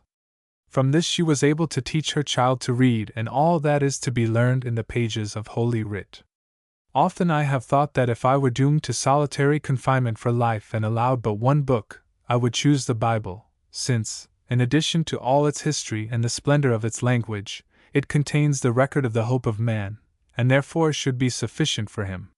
So at least it had proved to be in this case. Oddly enough, as she told us, like her husband, Mrs. Eversley during all those endless years had never lost some kind of belief that she would one day be saved otherwise than by death. "I always thought that you still lived and that we should meet again, John," I heard her say to him. Also her own and her daughter's spirits were mysteriously supported, for after the first shock and disturbance of our arrival we found them cheerful people. Indeed, Miss Hope was quite a merry soul. But then she had never known any other life, and human nature is very adaptable. Further, if I may say so, she had grown up a lady in the true sense of the word. After all, why should she not, seeing that her mother, the Bible, and nature had been her only associates and sources of information, if we except the poor slaves who waited on them, most of whom were mutes? When Mrs. Eversley's story was done, we told ours, in a compressed form. It was strange to see the wonder with which these 2 ladies listened to its outlines, but on that I need not dwell. When it was finished I heard Miss Hope say, "So it would seem, O Stephen Summers, that it is you who are Savior to us." "Certainly," answered Stephen. "But why?" "Because you see the dry holy flower far away in England, and you say, 'I must be holy father to that flower.' Then you pay down shekels." Here her Bible reading came in, For the cost of journey and hire brave hunter to kill devil god and bring my old white-head parent with you. Oh yes, you are savior. And she nodded her head at him very prettily. Of course, replied Stephen with enthusiasm. That is, not exactly, but it is all the same thing, as I will explain later. But Miss Hope, meanwhile could you show us the flower? Oh, Holy Mother must do that. If you look thereon without her, you die. Really? Said Stephen, without alluding to his little feat of wall climbing. Well, the end of it was that after a good deal of hesitation, the Holy Mother obliged, saying that as the god was dead she supposed nothing else mattered. First, however, she went to the back of the house and clapped her hands, whereon an old woman, a mute and a very perfect specimen of an albino native, appeared and stared at us wonderingly. To her Mrs. Eversley talked upon her fingers, so rapidly that I could scarcely follow her movements. The woman bowed till her forehead nearly touched the ground, then rose and ran towards the water. I have sent her to fetch the paddles from the canoe, said Mrs. Eversley, and to put my mark upon it. Now none will dare to use it to cross the lake. That is very wise, I replied, as we don't want news of our whereabouts to get to the Motambo. Next we went to the enclosure, where Mrs. Eversley with a native knife cut a string of palm fibers that was sealed with clay onto the door and one of its uprights in such a fashion that none could enter without breaking the string. The impression was made with a rude seal that she wore round her neck as a badge of office. It was a very curious object fashioned of gold, and having deeply cut upon its face a rough image of an ape holding a flower in its right paw. As it was also ancient, this seemed to show that the monkey god and the orchid had been from the beginning jointly worshipped by the Pongo. When she had opened the door, there appeared, growing in the center of the enclosure, the most lovely plant, I should imagine, that man ever saw. It measured some 8 feet across, and the leaves were dark green, long and narrow. From its various crowns rose the scapes of bloom. And oh! Those blooms, of which there were about 12, expanded now in the flowering season. The measurements made from the dried specimen I have given already, so I need not repeat them. I may say here, however, that the Pongo augured the fertility, or otherwise of each succeeding year from the number of the blooms on the holy flower. If these were many the season would prove very fruitful, if few less so, while if, as sometimes happened, the plant failed to flower, drought and famine were always said to follow. Truly those were glorious blossoms, standing as high as a man, with their back sheaths of vivid white barred with black, their great pouches of burnished gold, and their wide wings also of gold. Then in the center of each pouch appeared the ink mark that did indeed exactly resemble the head of a monkey. But if this orchid astonished me, its effect upon Stephen, with whom this class of flower was a mania, may be imagined. Really he went almost mad. For a long while he glared at the plant, and finally flung himself upon his knees, causing Miss Hope to exclaim, "What, oh Stephen Summers! Do you also make sacrifice to the holy flower?" "Rather," he answered. I'd die for it. You are likely to before all is done," I remarked with energy, for I hate to see a grown man make a fool of himself.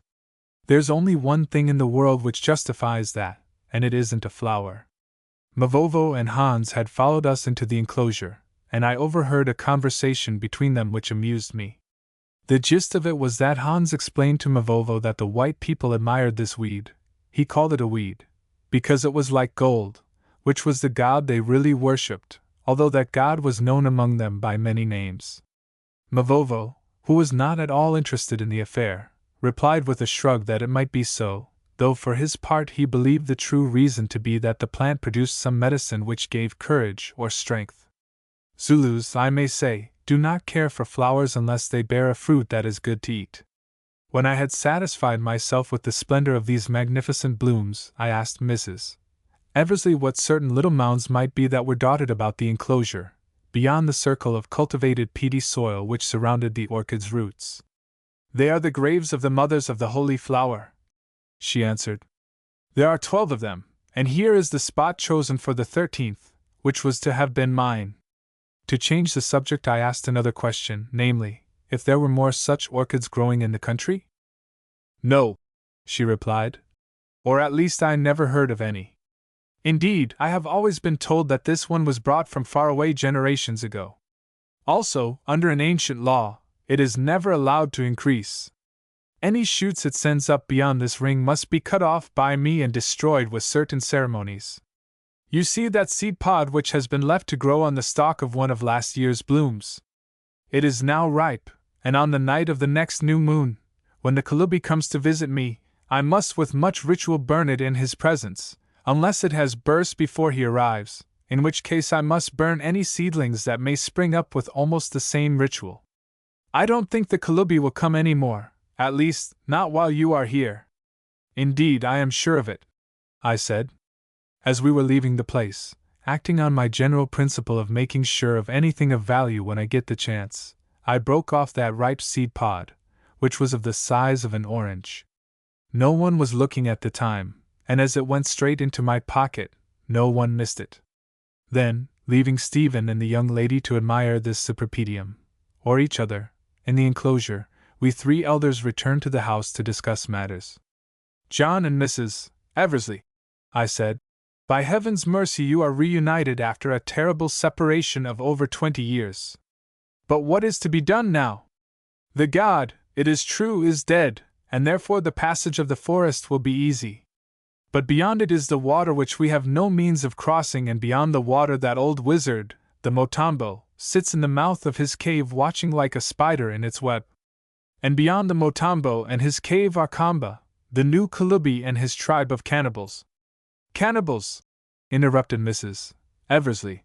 I never knew that they were cannibals. Indeed, I know little about the Pongo, whom I scarcely ever see. Then, madam, you must take my word for it that they are, also, as I believe, that they have every expectation of eating us. Now, as I presume that you do not wish to spend the rest of your lives, which would probably be short, upon this island, I want to ask how you propose to escape safely out of the Pongo country?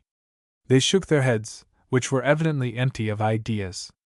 Only John stroked his white beard, and inquired mildly, What have you arranged, Allan? My dear wife and I are quite willing to leave the matter to you, who are so resourceful.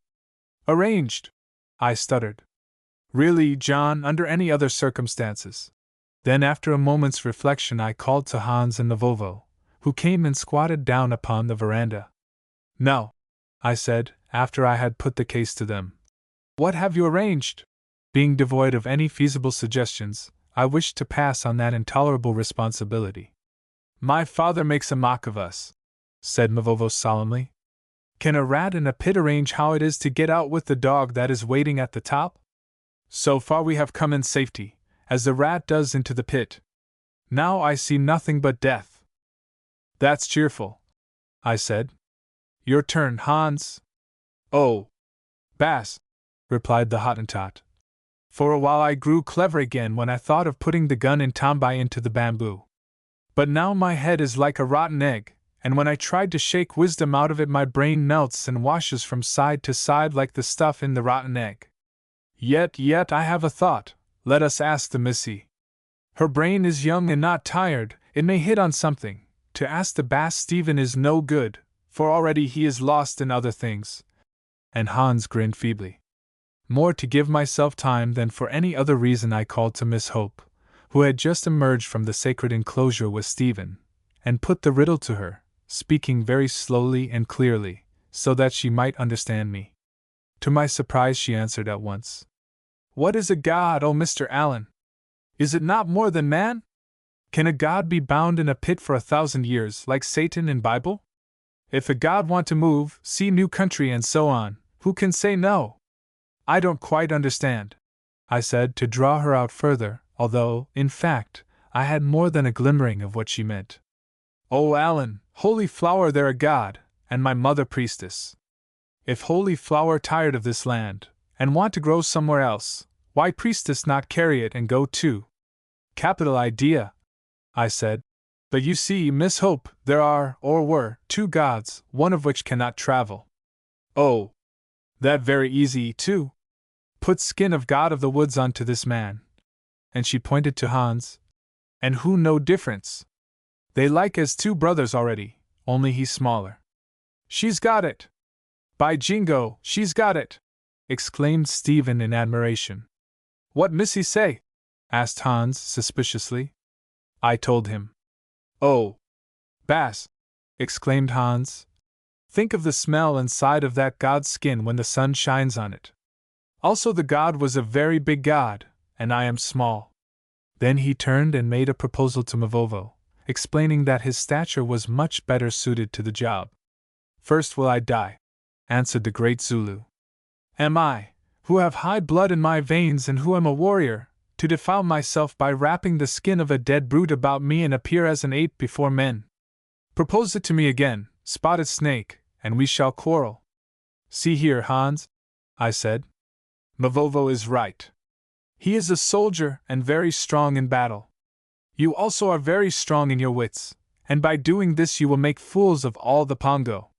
Also, Hans, it is better that you should wear the skin of a gorilla for a few hours than that I, your master, and all these should be killed.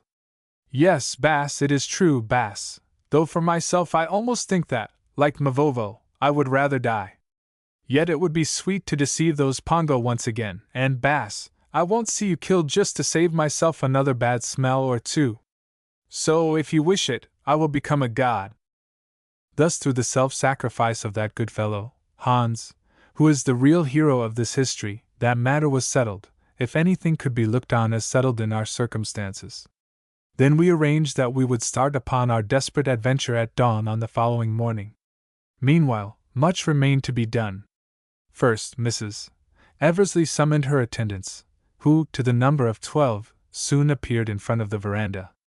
It was very sad to see these poor women, all of whom were albinos and unpleasant to look on, while quite half appeared to be deaf and dumb. To these, speaking as a priestess, she explained that the god who dwelt in the woods was dead, and that therefore she must take the holy flower, which was called wife of the god, and make report to the Motambo of this dreadful catastrophe. Meanwhile, they must remain on the island and continue to cultivate the fields. This order threw the poor creatures, who were evidently much attached to their mistress and her daughter, into a great state of consternation. The eldest of them all, a tall, thin old lady with white wool and pink eyes who looked, as Stephen said, like an Angora rabbit, prostrated herself and kissing the mother's foot, asked when she would return, since she and the daughter of the flower were all they had to love, and without them they would die of grief. Suppressing her evident emotion as best she could, the mother replied that she did not know, it depended on the will of heaven and the Motambo. Then, to prevent further argument, she bade them bring their picks with which they worked the land, also poles, mats, and palm string, and help to dig up the holy flower. This was done under the superintendence of Stephen, who here was thoroughly in his element, although the job proved far from easy. Also it was sad, for all these women wept as they worked, while some of them who were not dumb wailed aloud. Even Miss Hope cried, and I could see that her mother was affected with a kind of awe. For 20 years she had been guardian of this plant, which I think she had at last not unnaturally come to look upon with some of the same veneration that was felt for it by the whole Pongo people. I fear, she said, lest this sacrilege should bring misfortune upon us. But Brother John, who held very definite views upon African superstitions, quoted the second commandment to her, and she became silent. We got the thing up at last, or most of it, with a sufficiency of earth to keep it alive, injuring the roots as little as possible in the process. Underneath it, at a depth of about 3 feet, we found several things. One of these was an ancient stone fetish that was rudely shaped to the likeness of a monkey, and wore a gold crown. This object, which was small, I still have. Another was a bed of charcoal, and amongst the charcoal were some partially burned bones, including a skull that was very little injured. This may have belonged to a woman of a low type, perhaps the first mother of the flower, but its general appearance reminded me of that of a gorilla. I regret that there was neither time nor light to enable me to make a proper examination of these remains, which we found it impossible to bring away. Mrs. Eversley told me afterwards, however, that the Kalubis had a tradition that the god once possessed a wife which died before the Pongo migrated to their present home. If so, these may have been the bones of that wife. When it was finally clear of the ground on which it had grown for so many generations, the great plant was lifted onto a large mat, and after it had been packed with wet moss by Stephen in a most skillful way, for he was a perfect artist at this kind of work, the mat was bound round the roots in such a fashion that none of the contents could escape. Also each flower scape was lashed to a thin bamboo so as to prevent it from breaking on the journey.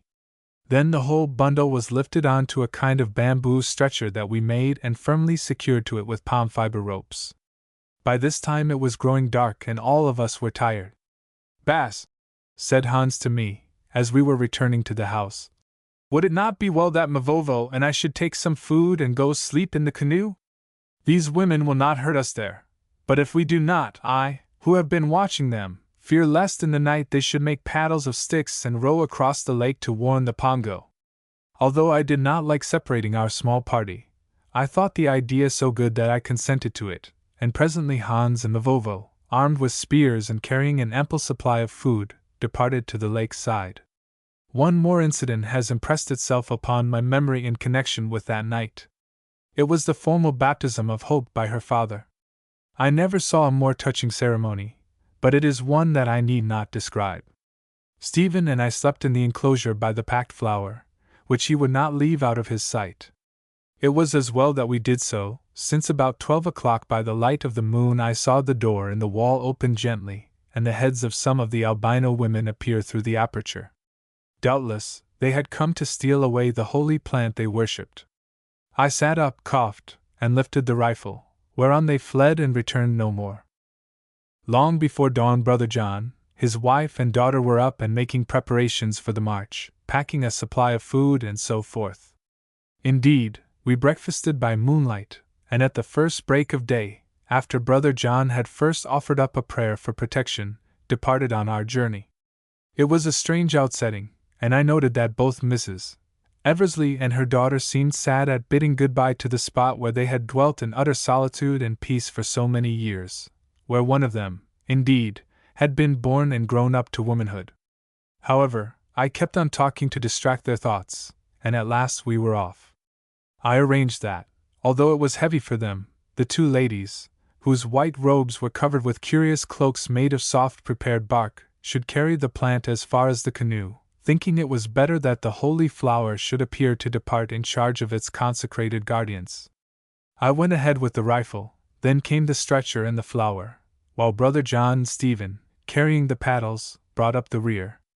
We reached the canoe without accident, and to our great relief found Mavovo and Hans awaiting us. I learned, however, that it was fortunate they had slept in the boat, since during the night the albino women arrived with the evident object of possessing themselves of it, and only ran away when they saw that it was guarded. As we were making ready the canoe those unhappy slaves appeared in a body and throwing themselves upon their faces with piteous words, or those of them who could not speak, by signs, implored the mother not to desert them, till both she and Hope began to cry. But there was no help for it, so we pushed off as quickly as we could, leaving the albinos weeping and wailing upon the bank. I confess that I, too, felt compunction at abandoning them thus, but what could we do? I only trust that no harm came to them, but of course we never heard anything as to their fate. On the further side of the lake we hid away the canoe in the bushes where we had found it, and began our march.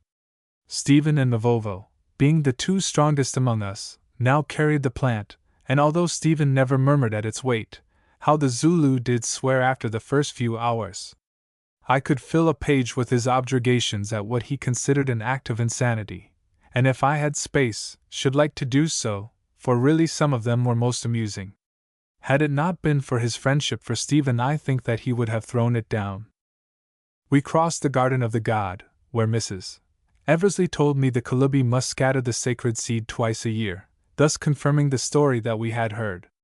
It seems that it was then, as he made his long journey through the forest, that the treacherous and horrid brute which we had killed would attack the priest of whom it had grown weary. But, and this shows the animal's cunning, the onslaught always took place after he had sown the seed which would in due season produce the food it ate. Our Kalubi, it is true, was killed before we had reached the garden, which seems an exception to the rule. Perhaps, however, the gorilla knew that his object in visiting it was not to provide for its needs. Or perhaps our presence excited it to immediate action. Who can analyze the motives of a guerrilla? These attacks were generally spread over a year and a half. On the first occasion, the god which always accompanied the priest to the garden and back again would show animosity by roaring at him. On the second, he would seize his hand and bite off one of the fingers, as happened to our Kalubi, a wound that generally caused death from blood poisoning. If, however, the priest survived, on the third visit it killed him, for the most part by crushing his head in its mighty jaws. When making these visits, the Kalubi was accompanied by certain dedicated youths, some of whom the god always put to death. Those who had made the journey 6 times without molestation were selected for further special trials, until at last only 2 remained who were declared to have passed, or been accepted by, the god. These youths were treated with great honor, as in the instance of Kamba and on the destruction of the Kalubi. One of them took his office, which he generally filled without much accident, for a minimum of 10 years, and perhaps much longer. Mrs. Eversley knew nothing of the sacramental eating of the remains of the Kalubi, or of the final burial of his bones in the wooden coffins that we had seen, for such things, although they undoubtedly happened, were kept from her. She added that each of the 3 Kalubis whom she had known ultimately went almost mad through terror at his approaching end, especially after the preliminary roarings and the biting off of the finger. In truth, uneasy lay the head that wore a crown in Pongoland, a crown that, mind you, might not be refused upon pain of death by torture. Personally, I can imagine nothing more terrible than the haunted existence of these poor kings whose pomp and power must terminate in such a fashion. I asked her whether the Motambo ever visited the god. She answered yes, once in every 5 years. Then, after many mystic ceremonies, he spent a week in the forest at a time of full moon. One of the Kalubis had told her that on this occasion he had seen the Motambo and the god sitting together under a tree, each with his arm round the other's neck and apparently talking like brothers. With the exception of certain tales of its almost supernatural cunning, this was all that I could learn about the god of the Pongos, which I have sometimes been tempted to believe was really a devil hid in the body of a huge and ancient ape. No, there was one more thing which I quote because it bears out Babemba's story. It seems that captives from other tribes were sometimes turned into the forest that the god might amuse itself by killing them. This, indeed, was the fate to which we ourselves had been doomed in accordance with the hateful Pongo custom. Certainly, thought I to myself when she had done, I did a good deed in sending that monster to whatever dim region it was destined to inhabit, where I sincerely trust it found all the dead Kalubis and its other victims ready to give it an appropriate welcome. After crossing the god's garden, we came to the clearing of the fallen tree, and found the brute's skin pegged out as we had left it, though shrunken in size. Only it had evidently been visited by a horde of the forest ants which, fortunately for Hans, had eaten away every particle of flesh, while leaving the hide itself absolutely untouched, I suppose because it was too tough for them. I never saw a neater job. Moreover, these industrious little creatures had devoured the beast itself. Nothing remained of it except the clean, white bones lying in the exact position in which we had left the carcass. Atom by atom that marching myriad army had eaten all and departed on its way into the depths of the forest, leaving this sign of their passage. How I wished that we could carry off the huge skeleton to add to my collection of trophies, but this was impossible. As Brother John said, any museum would have been glad to purchase it for hundreds of pounds, for I do not suppose that its like exists in the world. But it was too heavy. All I could do was to impress its peculiarities upon my mind by a close study of the mighty bones. Also, I picked out of the upper right arm, and kept the bullet I had fired when it carried off the Kalubi. This I found had sunk into and shattered the bone, but without absolutely breaking it. On we went again, bearing with us the god's skin, having first stuffed the head, hands and feet. These, I mean the hands and feet, had been cleaned out by the ants, with wet moss in order to preserve their shape. It was no light burden, at least so declared Brother John and Hans, who bore it between them upon a dead bough from the fallen tree. Of the rest of our journey to the water's edge there is nothing to tell, except that notwithstanding our loads, we found it easier to walk down that steep mountain side than it had been to ascend the same. Still our progress was but slow, and when at length we reached the burying place only about an hour remained to sunset. There we sat down to rest and eat, also to discuss the situation. What was to be done? The arm of stagnant water lay near to us, but we had no boat with which to cross to the further shore. And what was that shore? A cave where a creature who seemed to be but half human sat watching like a spider in its web. Do not let it be supposed that this question of escape had been absent from our minds. On the contrary, we had even thought of trying to drag the canoe in which we crossed to and from the island of the Flower through the forest. The idea was abandoned, however, because we found that being hollowed from a single log with a bottom 4 or 5 inches thick, it was impossible for us to carry it so much as 50 yards. What then could we do without a boat? Swimming seemed to be out of the question because of the crocodiles. Also, on inquiry, I discovered that of the whole party Stephen and I alone could swim. Further, there was no wood of which to make a raft. I called to Hans, and leaving the rest in the graveyard where we knew that they were safe, we went down to the edge of the water to study the situation, being careful to keep ourselves hidden behind the reeds and bushes of the mangrove tribe with which it was fringed. Not that there was much fear of our being seen, for the day, which had been very hot, was closing in, and a great storm, heralded by black and bellying clouds, was gathering fast, conditions which must render us practically invisible at a distance. We looked at the dark, slimy water, also at the crocodiles which sat upon its edge in dozens waiting, eternally waiting for what, I wondered. We looked at the sheer opposing cliff, but save where a black hole marked the cave mouth, far as the eye could see, the water came up against it, as that of a moat does against the wall of a castle. Obviously, therefore, the only line of escape ran through this cave, for, as I have explained, the channel by which I presumed Babemba reached the open lake was now impracticable. Lastly, we searched to see if there was any fallen log upon which we could possibly propel ourselves to the other side, and found nothing that could be made to serve, no, nor, as I have said, any dry reeds or brushwood out of which we might fashion a raft. Unless we can get a boat, here we must stay, I remarked to Hans, who was seated with me behind a screen of rushes at the water's edge. He made no answer, and as I thought, in a sort of subconscious way, I engaged myself in watching a certain tragedy of the insect world. Between two stout reeds a forest spider of the very largest sort had spun a web as big as a lady's open parasol. There, in the midst of this web, of which the bottom strands almost touched the water, sat the spider waiting for its prey, as the crocodiles were waiting on the banks, as the great ape had waited for the colibris, as death waits for life, as the motambo was waiting for God knows what. It rather resembled the motambo in his cave, did that huge, black spider with just a little patch of white upon its head, or so I thought fancifully enough. Then came the tragedy.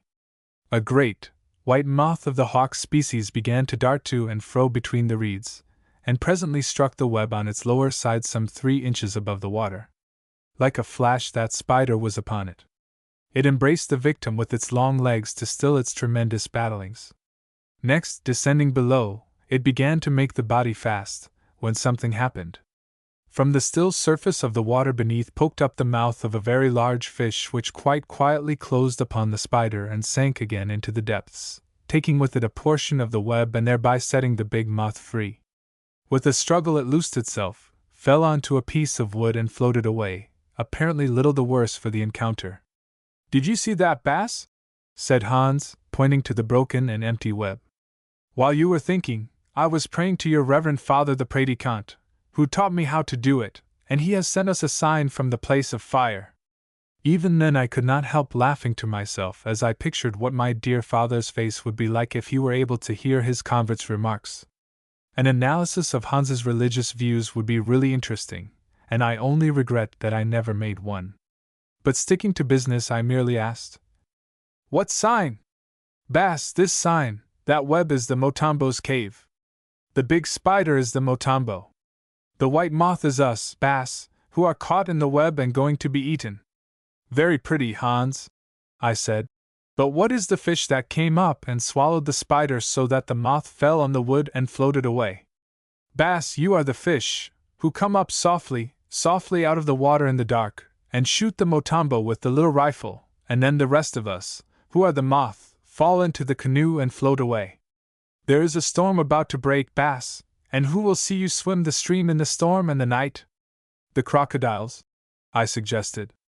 Bass, I didn't see a crocodile eat the fish.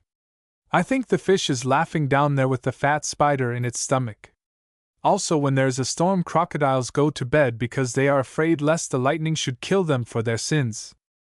Now I remembered that I had often heard, and indeed to some extent noted, that these great reptiles do vanish in disturbed weather, probably because their food hides away.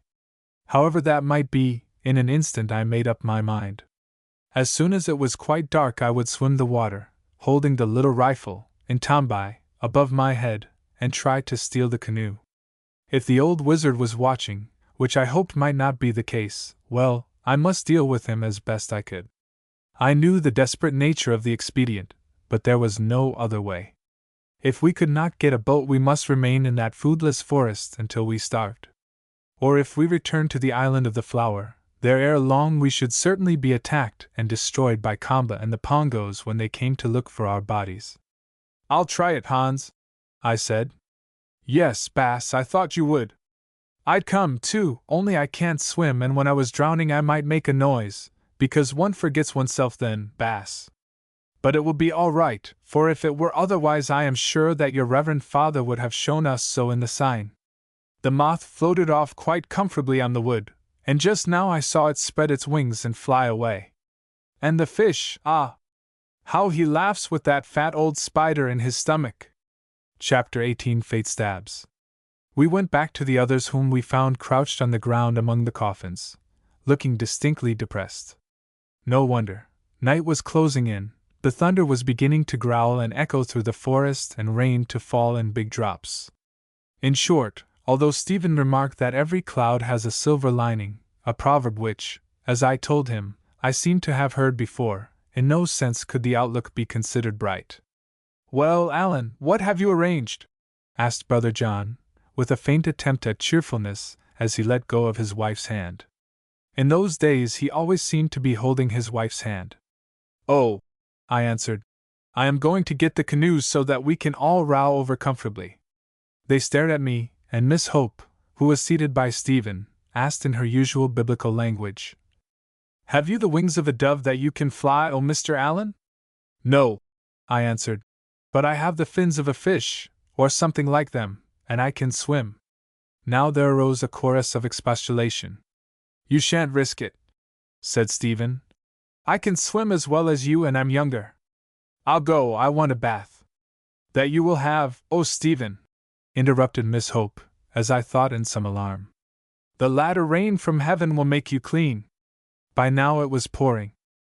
"Yes, Stephen, you can swim," I said, "but you will forgive me for saying that you are not particularly deadly with a rifle, and clean shooting may be the essence of this business.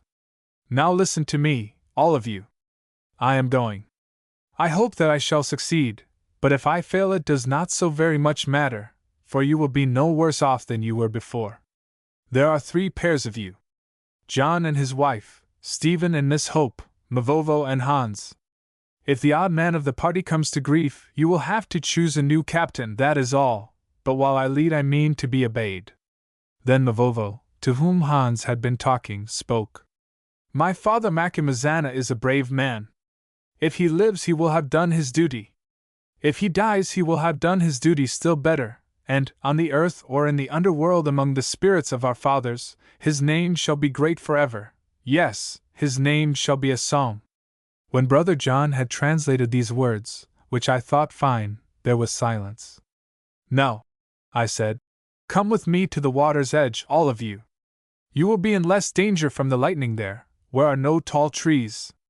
And while I am gone, do you ladies dress up Hans in that gorilla skin as best you can, lacing it onto him with some of that palm fiber string which we brought with us, and filling out the hollows and the head with leaves or reeds.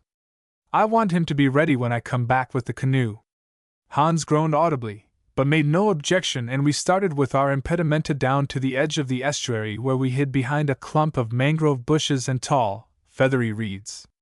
Then I took off some of my clothes, stripping in fact to my flannel shirt and the cotton pants I wore, both of which were gray in color and therefore almost invisible at night. Now I was ready, and Hans handed me the little rifle. "It is at full cock, Bass, with the catch on," he said, "and carefully loaded. Also, I have wrapped the lining of my hat, which is very full of grease, for the hair makes grease especially in hot weather, Bass, round the lock to keep away the wet from the cap and powder. It is not tied, Bass, only twisted. Give the rifle a shake and it will fall off." "I understand," I said, and gripped the gun with my left hand by the tongue just forward of the hammer, in such a fashion that the horrid grease rag from Hans's hat was held tight over the lock and cap. Then I shook hands with the others, and when I came to Miss Hope, I am proud to add that she spontaneously and of her own accord imprinted a kiss upon my medieval brow. I felt inclined to return it, but did not. "It is the kiss of peace, O Allan," she said. "May you go and return in peace." "Thank you," I said, "but get on with dressing Hans in his new clothes." Stephen muttered something about feeling ashamed of himself. Brother John put up a vigorous and well-directed prayer. Mavovo saluted with the copper assegai and began to give me Sibonga or Zulu titles of praise beneath his breath, and Mrs. Eversley said, "Oh, I thank God that I have lived to see a brave English gentleman again," which I thought a great compliment to my nation and myself, though when I afterwards discovered that she herself was English by birth, it took off some of the polish.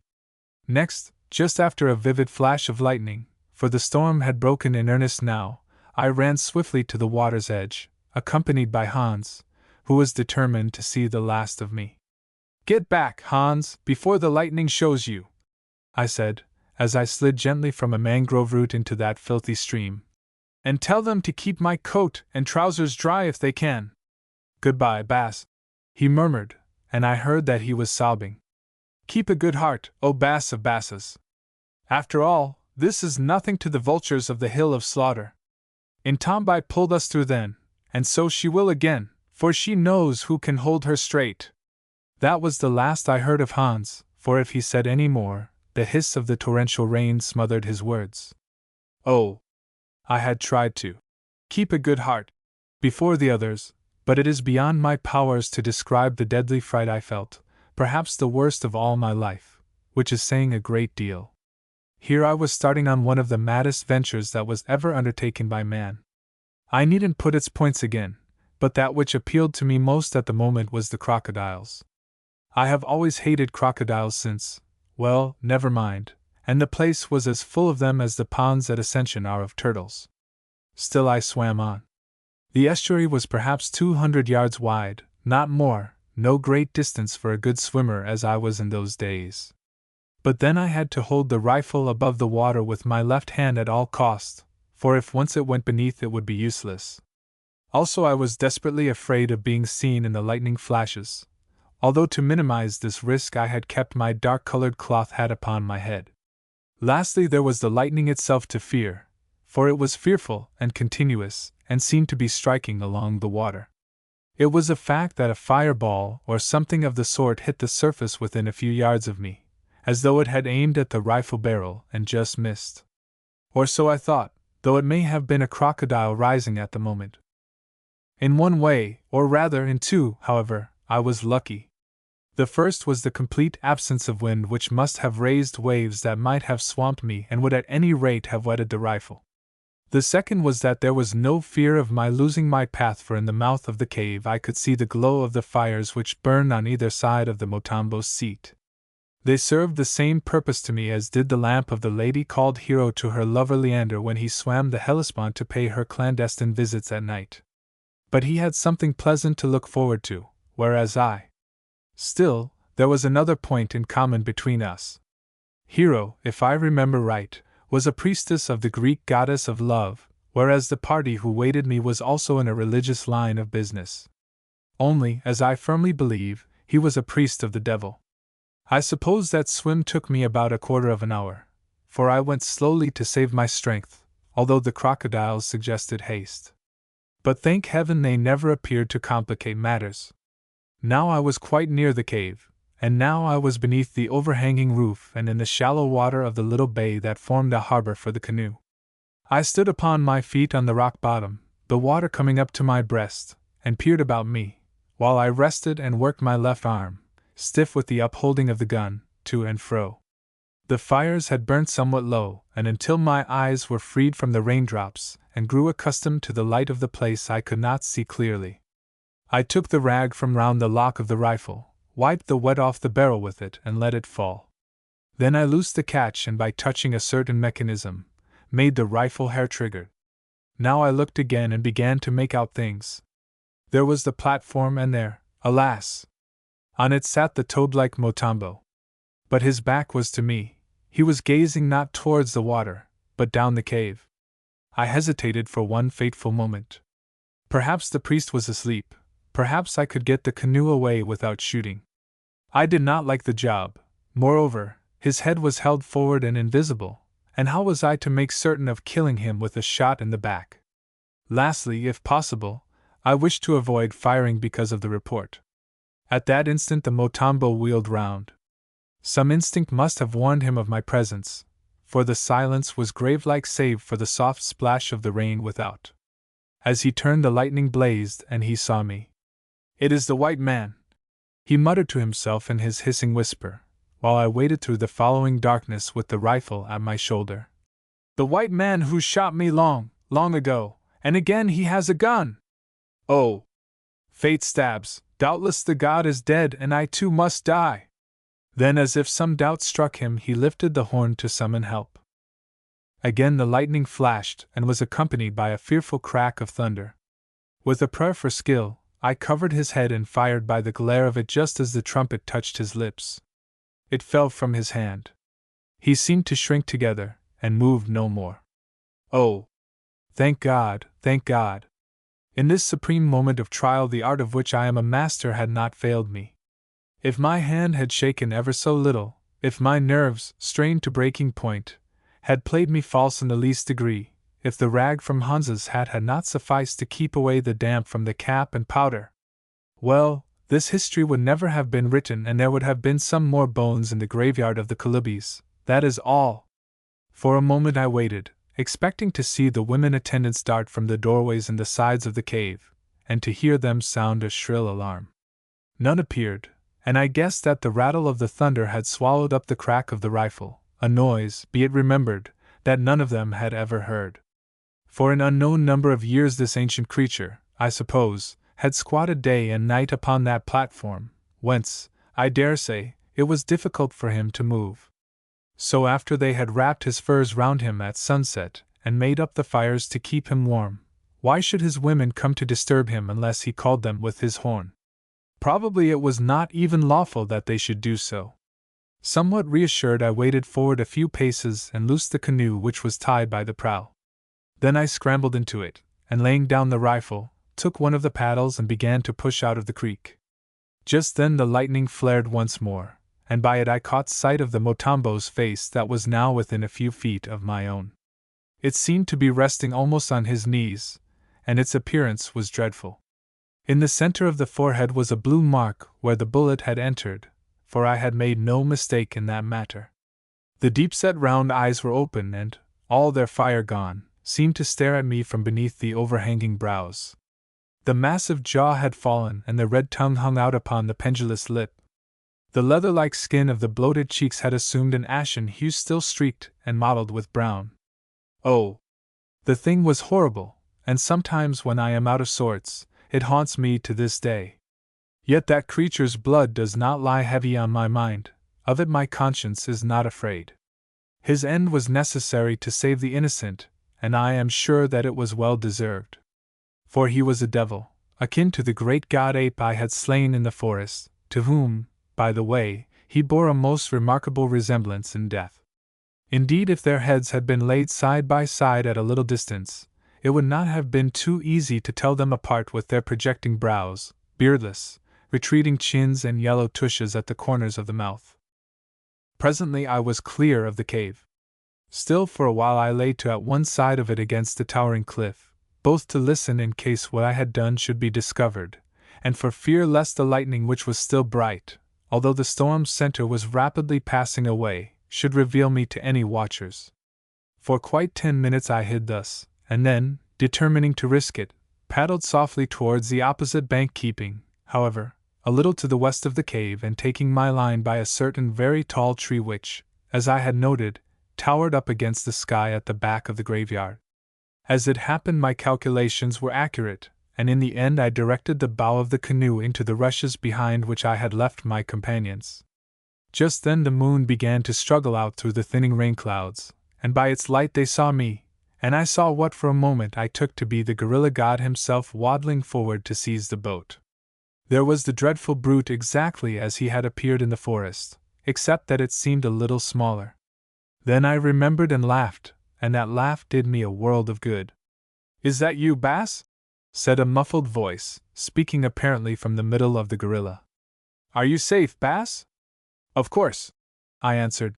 "Or how should I be here?" adding cheerfully, "Are you comfortable in that nice warm skin on this wet night, Hans?" "Oh, Bass," answered the voice, "tell me what happened. Even in this stink I burn to know. Death happened to the Motombo, Hans. Here, Stephen, give me your hand and my clothes, and Mavovo, hold the rifle and the canoe while I put them on." Then I landed and, stepping into the reeds, pulled off my wet shirt and pants, which I stuffed away into the big pockets of my shooting coat, for I did not want to lose them, and put on the dry things that, although scratchy, were quite good enough clothing in that warm climate. After this I treated myself to a good sup of brandy from the flask, and ate some food which I seemed to require. Then I told them the story, and cutting short their demonstrations of wonder and admiration, bade them place the holy flower in the canoe and get in themselves. Next, with the help of Hans, who poked out his fingers through the skin of the gorilla's arms, I carefully reloaded the rifle, setting the last cap on the nipple. This done, I joined them in the canoe, taking my seat in the prow and bidding Brother John and Stephen paddle. Making a circuit to avoid observation as before, in a very short time we reached the mouth of the cave. I leant forward and peeped round the western wall of rock. Nobody seemed to be stirring. There the fires burned dimly, there the huddled shape of the Motombo still crouched upon the platform. Silently we disembarked, and I formed our procession while the others looked askance at the horrible face of the dead Motombo. I headed it, then came the mother of the flower, followed by Hans, playing his part of the god of the forest, then Brother John and Stephen carrying the holy flower. After it walked Hope, while Mavovo brought up the rear. Near to one of the fires, as I had noted on our first passage of the cave, lay a pile of the torches which I have already mentioned. We lit some of them, and at a sign from me, Mavovo dragged the canoe back into its little dock and tied the cord to its post. Its appearance there, apparently undisturbed, might, I thought, make our crossing of the water seem even more mysterious. All this while I watched the doors and the sides of the cave, expecting every moment to see the women rush out. But none came. Perhaps they slept, or perhaps they were absent. I do not know to this day. We started, and in solemn silence threaded our way down the windings of the cave, extinguishing our torches as soon as we saw light at its inland outlet. At a few paces from its mouth stood a sentry. His back was towards the cave, and in the uncertain gleams of the moon, struggling with the clouds, for a thin rain still fell, he never noted us till we were right onto him. Then he turned and saw, and at the awful sight of this procession of the gods of his land, threw up his arms, and without a word fell senseless. Although I never asked, I think that Mavovo took measures to prevent his awakening. At any rate, when I looked back later on, I observed that he was carrying a big pongo spear with a long shaft, instead of the copper weapon which he had taken from one of the coffins. On we marched towards Rika town, following the easy path by which we had come. As I have said, the country was very deserted, and the inhabitants of such huts as we passed were evidently fast asleep. Also, there were no dogs in this land to awake them with their barking. Between the cave and Rika we were not, I think, seen by a single soul. Through that long night we pushed on as fast as we could travel, only stopping now and again for a few minutes to rest the bearers of the holy flower. Indeed, at times Mrs. Eversley relieved her husband at this task, but Stephen, being very strong, carried his end of the stretcher throughout the whole journey. Hans, of course, was much oppressed by the great weight of the gorilla skin, which, although it had shrunk a good deal, remained as heavy as ever. But he was a tough old fellow, and on the whole got on better than might have been expected, though by the time we reached the town he was sometimes obliged to follow the example of the god itself and help himself forward with his hands, going on all fours, as a gorilla generally does. We reached the broad, long street of Rica about half an hour before dawn, and proceeded down it till we were past the feast house, still quite unobserved, for as yet none were stirring on that wet morning. Indeed, it was not until we were within 100 yards of the harbor that a woman possessed of the virtue, or vice, of early rising, who had come from a hut to work in her garden, saw us and raised an awful, piercing scream. "The gods!" she screamed. "The gods are leaving the land and taking the white men with them." Instantly there arose a hubbub in the houses. Heads were thrust out of the doors and people ran into the gardens, every one of whom began to yell till one might have thought that a massacre was in progress. But as yet no one came near us, for they were afraid. "Push on," I cried, "or all is lost." They answered nobly. Hans struggled forward on all fours, for he was nearly done and his hideous garment was choking him, while Stephen and Brother John, exhausted though they were with the weight of the great plant, actually broke into a feeble trot. We came to the harbor, and there, tied to the wharf, was the same canoe in which we had crossed to Pongoland. We sprang into it, and cut the fastenings with my knife, having no time to untie them, and pushed off from the wharf. By now hundreds of people, among them many soldiers, were hard upon and indeed around us, but still they seemed too frightened to do anything. So far the inspiration of Hans' disguise had saved us. In the midst of them, by the light of the rising sun, I recognized Kamba, who ran up, a great spear in his hand, and for a moment halted amazed. Then it was that the catastrophe happened which nearly cost us all our lives. Hans, who was in the stern of the canoe, began to faint from exhaustion, and in his efforts to obtain air, for the heat and stench of the skin were overpowering him, thrust his head out through the lacings of the hide beneath the reed-stuffed mask of the gorilla, which fell over languidly upon his shoulder. Kamba saw his ugly little face and knew it again. "It is a trick!" he roared. "These white devils have killed the god and stolen the holy flower and its priestess. The yellow man is wrapped in the skin of the god. To the boats! To the boats! Paddle!" I shouted to Brother John and Stephen. "Paddle for your lives! Mavovo, help me get up the sail!" As it chanced on that stormy morning, the wind was blowing strongly towards the mainland. We labored at the mast, shipped it, and hauled up the mat sail, but slowly, for we were awkward at the business. By the time that it began to draw, the paddles had propelled us about 400 yards from the wharf, whence many canoes, with their sails already set, were starting in pursuit. Standing in the prow of the first of these, and roaring curses and vengeance at us, was Kamba, the new Kalibi, who shook a great spear above his head.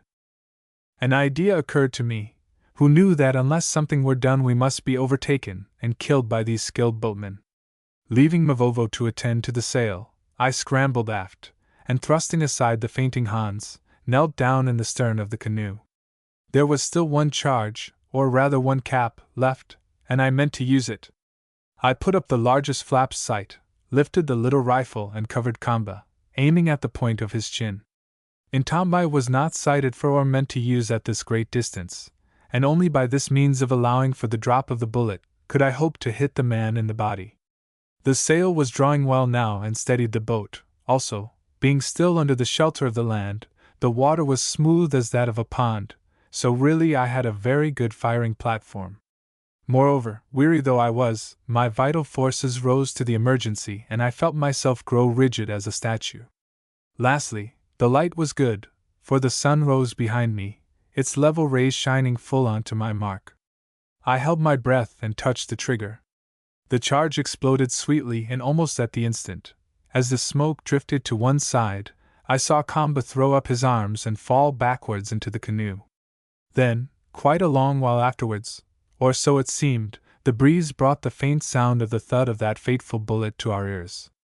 Though perhaps I ought not to say so, it was really a wonderful shot in all the circumstances, for, as I learned afterwards, the ball struck just where I hoped that it might, in the center of the breast, piercing the heart.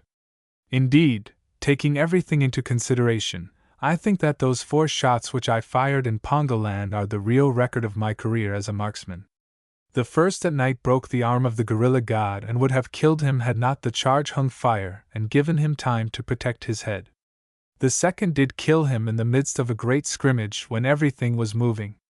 The third, fired by the glare of lightning after a long swim, slew the Motombo, and the fourth, loosed at this great distance from a moving boat, was the bane of that cold-blooded and treacherous man, Kamba, who thought that he had trapped us to Pongo Land to be murdered and eaten as a sacrifice.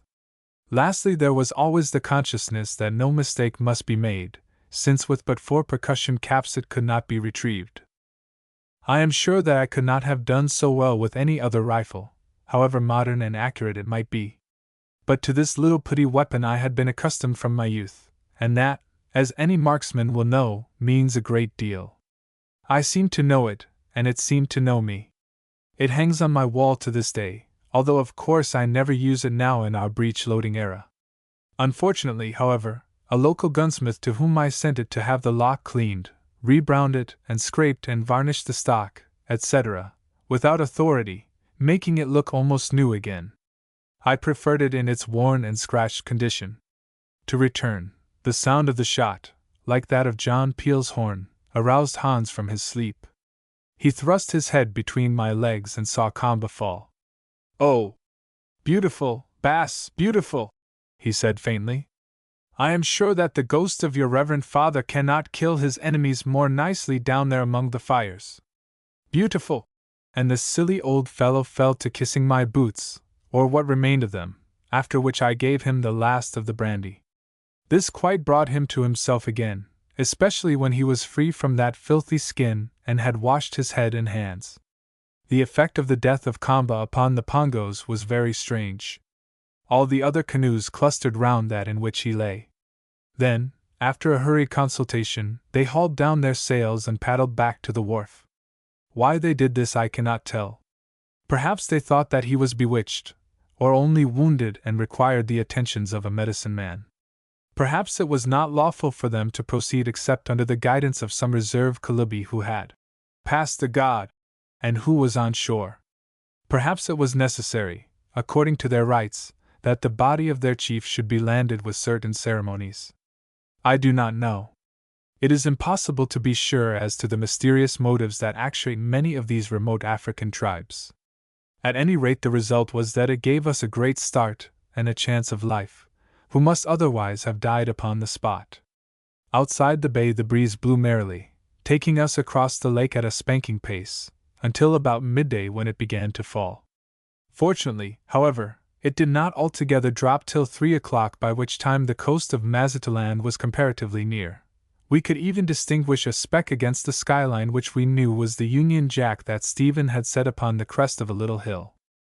During those hours of peace we ate the food that remained to us, washed ourselves as thoroughly as we could, and rested. Well was it, in view of what followed, that we had this time of repose. For just as the breeze was failing I looked aft, and there, coming up behind us, still holding the wind, was the whole fleet of Pongo canoes, 30 or 40 of them perhaps, each carrying an average of about 20 men. We sailed on for as long as we could, for though our progress was but slow, it was quicker than what we could have made by paddling. Also, it was necessary that we should save our strength for the last trial. I remember that hour very well, for in the nervous excitement of it every little thing impressed itself upon my mind. I remember even the shape of the clouds that floated over us, remnants of the storm of the previous night. One was like a castle with a broken-down turret showing a staircase within. Another had a fantastic resemblance to a wrecked ship with a hole in her starboard bow, 2 of her masts broken and one standing with some fragments of sails flapping from it, and so forth. Then there was the general aspect of the great lake, especially at a spot where 2 currents met, causing little waves which seemed to fight with each other and fall backwards in curious curves. Also there were shoals of small fish, something like chub in shape, with round mouths and very white stomachs, which suddenly appeared upon the surface, jumping at invisible flies. These attracted a number of birds that resembled gulls of a light build. They had coal-black heads, white backs, grayish wings, and slightly webbed feet, pink as coral, with which they seized the small fish, uttering as they did so a peculiar and plaintive cry that ended in a long-drawn ee. The father of the flock, whose head seemed to be white like his back, perhaps from age, hung above them, not troubling to fish himself, but from time to time forcing one of the company to drop what he had caught, which he retrieved before it reached the water. Such are some of the small things that come back to me, though there were others too numerous and trivial to mention. When the breeze failed us at last, we were perhaps something over 3 miles from the shore, or rather from the great bed of reeds which at this spot grow in the shallows off the Mazato coast to a breadth of 700 or 800 yards, where the water becomes too deep for them. The Pongos were then about 1.5 miles behind. But as the wind favored them for a few minutes more, and, having plenty of hands, they could help themselves on by paddling, when at last it died to a complete calm, the distance between us was not more than 1 mile. This meant that they must cover 4 miles of water, while we covered 3. Letting down our now useless sail and throwing it and the mast overboard to lighten the canoe, since the sky showed us that there was no more hope of wind, we began to paddle as hard as we could. Fortunately, the 2 ladies were able to take their share in this exercise, since they had learned it upon the Lake of the Flower, where it seemed they kept a private canoe upon the other side of the island which was used for fishing. Hans, who was still weak, we set to steer with a paddle aft, which he did in a somewhat erratic fashion. A stern chase is proverbially a long chase, but still the enemy with their skilled rowers came up fast. When we were 1 mile from the reeds they were within half a mile of us, and as we tired the proportion of distance lessened. When we were 200 yards from the reeds they were not more than 50 or 60 yards behind, and then the real struggle began. It was short but terrible. We threw everything we could overboard, including the ballast stones at the bottom of the canoe and the heavy hide of the gorilla. This, as it proved, was fortunate, since the thing sank but slowly and the foremost Pongo boats halted a minute to recover so precious a relic, checking the others behind them, a circumstance that helped us by 20 or 30 yards. "Over with the plant," I said. But Stephen, looking quite old from exhaustion and with the sweat streaming from him as he labored at his unaccustomed paddle, gasped, "For heaven's sake, no, after all we have gone through to get it." So I didn't insist. Indeed, there was neither time nor breath for argument. Now we were in the reeds, for thanks to the flag which guided us, we had struck the big hippopotamus lane exactly, and the Pongos, paddling like demons, were about 30 yards behind. Thankful was I that those interesting people had never learned the use of bows and arrows, and that their spears were too heavy to throw. By now, or rather some time before, old Babemba and the Mazato had seen us, as had our Zulu hunters. Crowds of them were wading through the shallows towards us, yelling encouragements as they came. The Zulus, too, opened a rather wild fire, with the result that one of the bullets struck our canoe and another touched the brim of my hat. A third, however, killed a Pongo, which caused some confusion in the ranks of Tusculum. But we were done and they came on remorselessly. When their leading boat was not more than 10 yards from us and we were perhaps 200 from the shore, I drove my paddle downwards and finding that the water was less than 4 feet deep, shouted, "Overboard, all, and wade! It's our last chance!" We scrambled out of that canoe, the prow of which, as I left it the last, I pushed round across the water lane to obstruct those of the Pongo.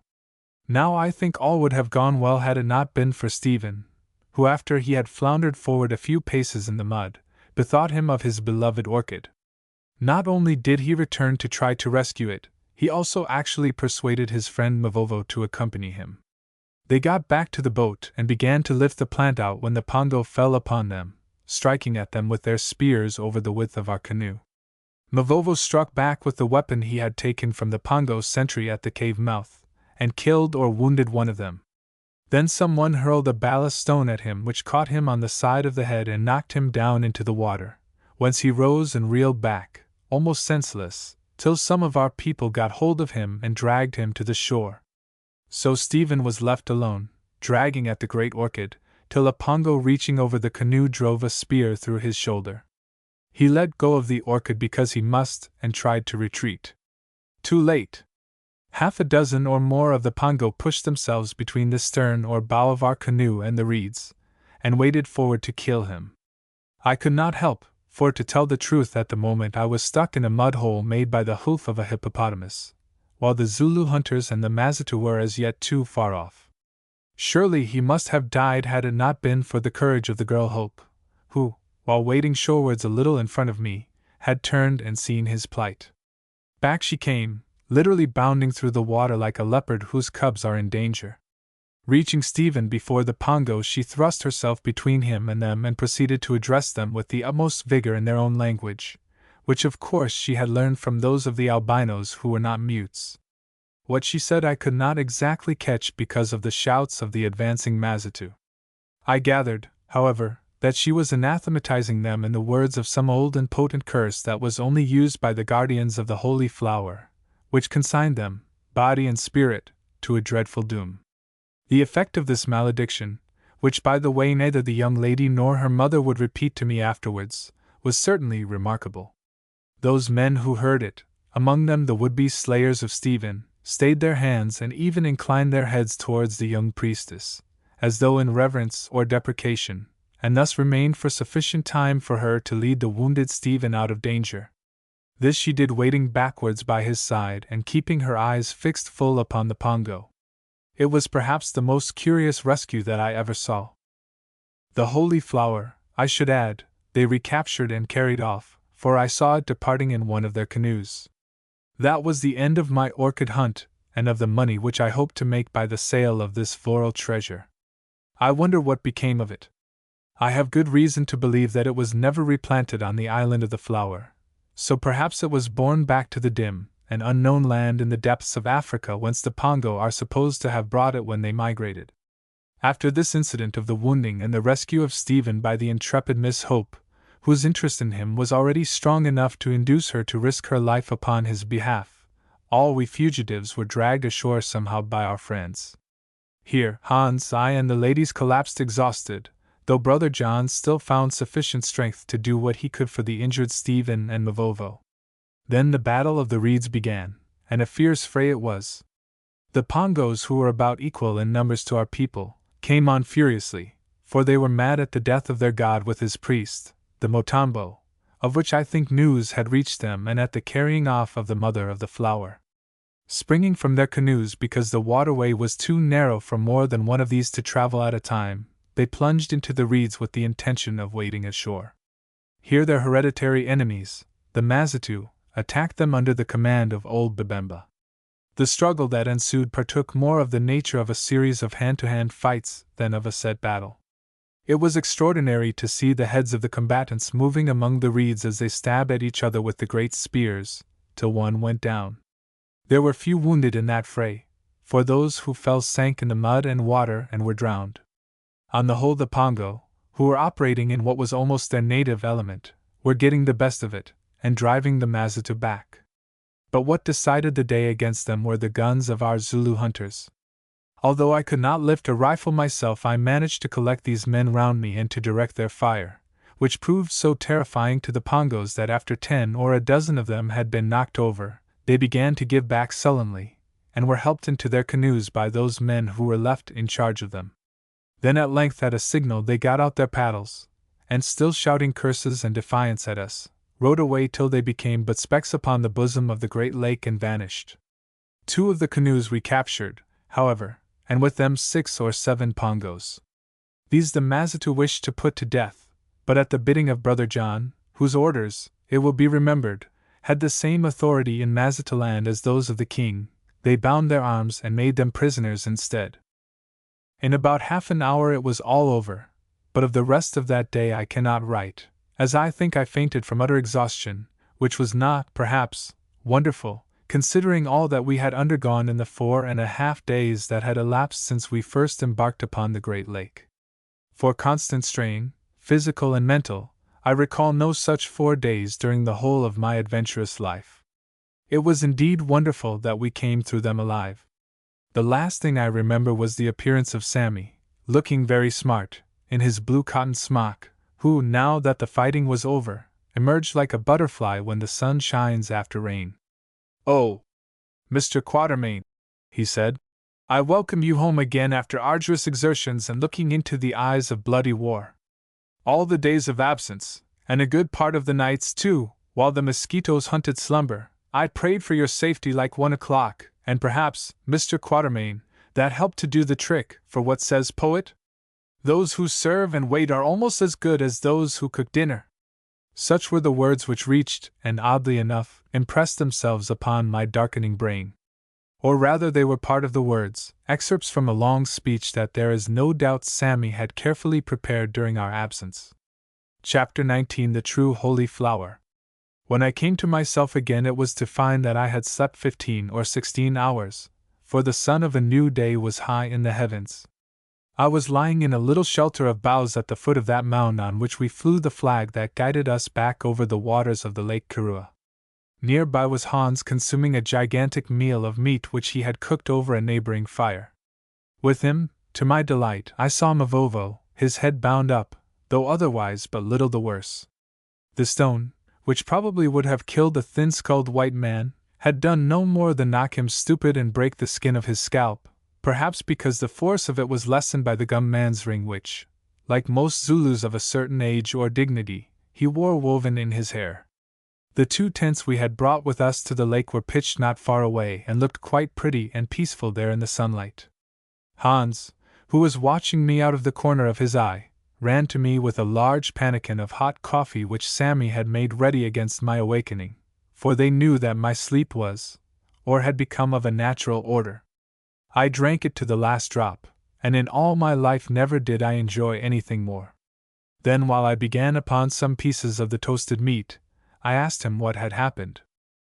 Not much, Bass, he answered, except that we are alive, who should be dead. The ma'am and the missy are still asleep in that tent, or at least the ma'am is, for the missy is helping Dojita, her father, to nurse Bass Stephen, who has an ugly wound. The Pongos have gone and I think will not return, for they have had enough of the white man's guns. The Mazitu have buried those of their dead whom they could recover, and have sent their wounded, of whom there were only 6, back to Beza town on litters. That is all, Bass. Then while I washed, and never did I need a bath more, and put on my underclothes, in which I had swum on the night of the killing of the Motombo, that Hans had wrung out and dried in the sun, I asked that worthy how he was after his adventures. Oh, well enough, Bass, he answered, now that my stomach is full, except that my hands and wrists are sore with crawling along the ground like a baboon, and that I cannot get the stink of that god's skin out of my nose. Oh, you don't know what it was. If I had been a white man it would have killed me. But Bass, perhaps you did well to take drunken old Hans with you on this journey after all, for I was clever about the little gun, wasn't I? Also about your swimming of the crocodile water, though it is true that the sign of the spider and the moth which your reverend father sent, taught me that. And now we have got back safe, except for the Mazitu, Jerry, who doesn't matter, for there are plenty more like him, and the wound in Bass Stephen's shoulder, and that heavy flour which he thought better than brandy. Yes, Hans, I said, I did well to take you, and you are clever, for had it not been for you, we should now be cooked and eaten in Pongoland. I thank you for your help, old friend. But Hans, another time please sew up the holes in your waistcoat pocket. For caps wasn't much, Hans. No, Bass, but it was enough, as they were all good ones. If there had been 40 you could not have done much more. Oh, your reverend father knew all that. My departed parent had become a kind of patron saint to Hans, and did not wish this poor old Hottentot to have more to carry than was needed. He knew you wouldn't miss, Bass, and that there were only one God, one devil, and one man waiting to be killed. I laughed, for Hans's way of putting things was certainly original, and having got on my coat, went to see Stephen. At the door of the tent I met Brother John, whose shoulder was dreadfully sore from the rubbing of the orchid stretcher, as were his hands with paddling, but who otherwise was well enough and of course supremely happy. He told me that he had cleansed and sewn up Stephen's wound, which appeared to be doing well, although the spear had pierced right through the shoulder, luckily without cutting any artery. So I went in to see the patient and found him cheerful enough, though weak from weariness and loss of blood, with Miss Hope feeding him with broth from a wooden native spoon. I didn't stop very long, especially after he got onto the subject of the lost orchid, about which he began to show signs of excitement. This I allayed as well as I could by telling him that I had preserved a pod of the seed, news at which he was delighted. "There!" he said. "To think that you, Allan, should have remembered to take that precaution when I, an orchidist, forgot all about it." "Ah, my boy," I answered, "I have lived long enough to learn never to leave anything behind that I can possibly carry away. Also, although not an orchidist, it occurred to me that there are more ways of propagating a plant than from the original root, which generally won't go into one's pocket." Then he began to give me elaborate instructions as to the preservation of the seed pod in a perfectly dry and airtight tin box, etc., at which point Miss Hope unceremoniously bundled me out of the tent. That afternoon we held a conference at which it was agreed that we should begin our return journey to Bezatown at once, as the place where we were camped was very malarious, and there was always a risk of the pongo paying us another visit. So a litter was made with a mat stretched over it in which Stephen could be carried, since fortunately there were plenty of bearers, and our other simple preparations were quickly completed. Mrs. Eversley and Hope were mounted on the 2 donkeys. Brother John, whose hurt leg showed signs of renewed weakness, rode his white ox, which was now quite fat again. The wounded hero, Stephen, as I have said, was carried, and I walked, comparing notes with old Babemba on the pongo, their manners, which I am bound to say were good, and their customs, that, as the saying goes, were simply beastly. How delighted that ancient warrior was to hear again about the sacred cave, the crocodile water, the mountain forest, and its terrible god, of the death of which and of the Motambo. He made me tell him the story 3 times over. At the conclusion of the 3rd recital he said quietly, "My Lord Macumazana, you are a great man, and I am glad to have lived if only to know you. No one else could have done these deeds." Of course I was complimented, but felt bound to point out Hans's share in our joint achievement. "Yes, yes," he answered. "The spotted snake, in Latu, has the cunning to scheme, but you have the power to do, and what is the use of a brain to plot without the arm to strike? The two do not go together because the plotter is not a striker. His mind is different. If the snake had the strength and brain of the elephant, and the fierce courage of the buffalo, soon there would be but one creature left in the world. But the Maker of all things knew this and kept them separate, my Lord Macumazana." I thought, and still think, that there was a great deal of wisdom in this remark, simple as it seems. Oh! Surely many of these savages whom we white men despise are no fools. After about an hour's march we camped till the moon rose, which it did at 10 o'clock, when we went on again till near dawn, as it was thought better that Stephen should travel in the cool of the night. I remember that our cavalcade, escorted before, behind and on either flank by the Mazitu troops with their tall spears, looked picturesque and even imposing as it wound over those wide downs in the lovely and peaceful light of the moon. There is no need for me to set out the details of the rest of our journey, which was not marked by any incident of importance. Stephen bore it very well, and Brother John, who was one of the best doctors I ever met, gave good reports of him, but I noted that he did not seem to get any stronger, although he ate plenty of food. Also, Miss Hope, who nursed him, for her mother seemed to have no taste that way, informed me that he slept but little, as indeed I found out for myself. "Oh, Allan," she said just before we reached Bezatown, "Stephen, your son," she used to call him my son, I don't know why, "is sick. The father says it is only the spear hurt, but I tell you it is more than the spear hurt. He is sick in himself." And the tears that filled her gray eyes showed me that she spoke what she believed. As a matter of fact she was right, for on the night after we reached the town, Stephen was seized with an attack of some bad form of African fever, which in his weak state nearly cost him his life, contracted, no doubt, at that unhealthy crocodile water. Our reception at Beza was most imposing, for the whole population, headed by old Bossy himself, came out to meet us with loud shouts of welcome, from which we had to ask them to desist for Stephen's sake. So in the end we got back to our huts with gratitude of heart. Indeed, we should have been very happy there for a while, had it not been for our anxiety about Stephen. But it is always thus in the world. Who was ever allowed to eat his pot of honey without finding a fly or perhaps a cockroach in his mouth? In all, Stephen was really ill for about a month. On the 10th day after our arrival at Beza, according to my diary, which, having little else to do, I entered up fully at this time, we thought that he would surely die.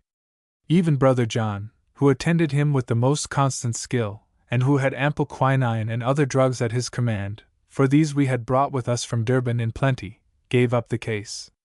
Day and night the poor fellow raved, and always about that confounded orchid, the loss of which seemed to weigh upon his mind as though it were a whole sackful of unrepented crimes.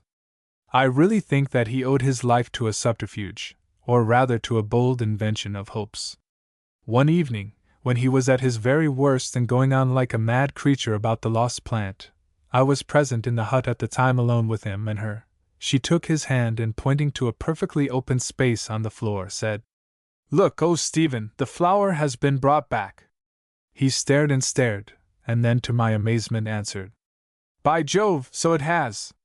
But those beggars have broken off all the blooms except one." "Yes," she echoed, "but one remains, and it is the finest of them all."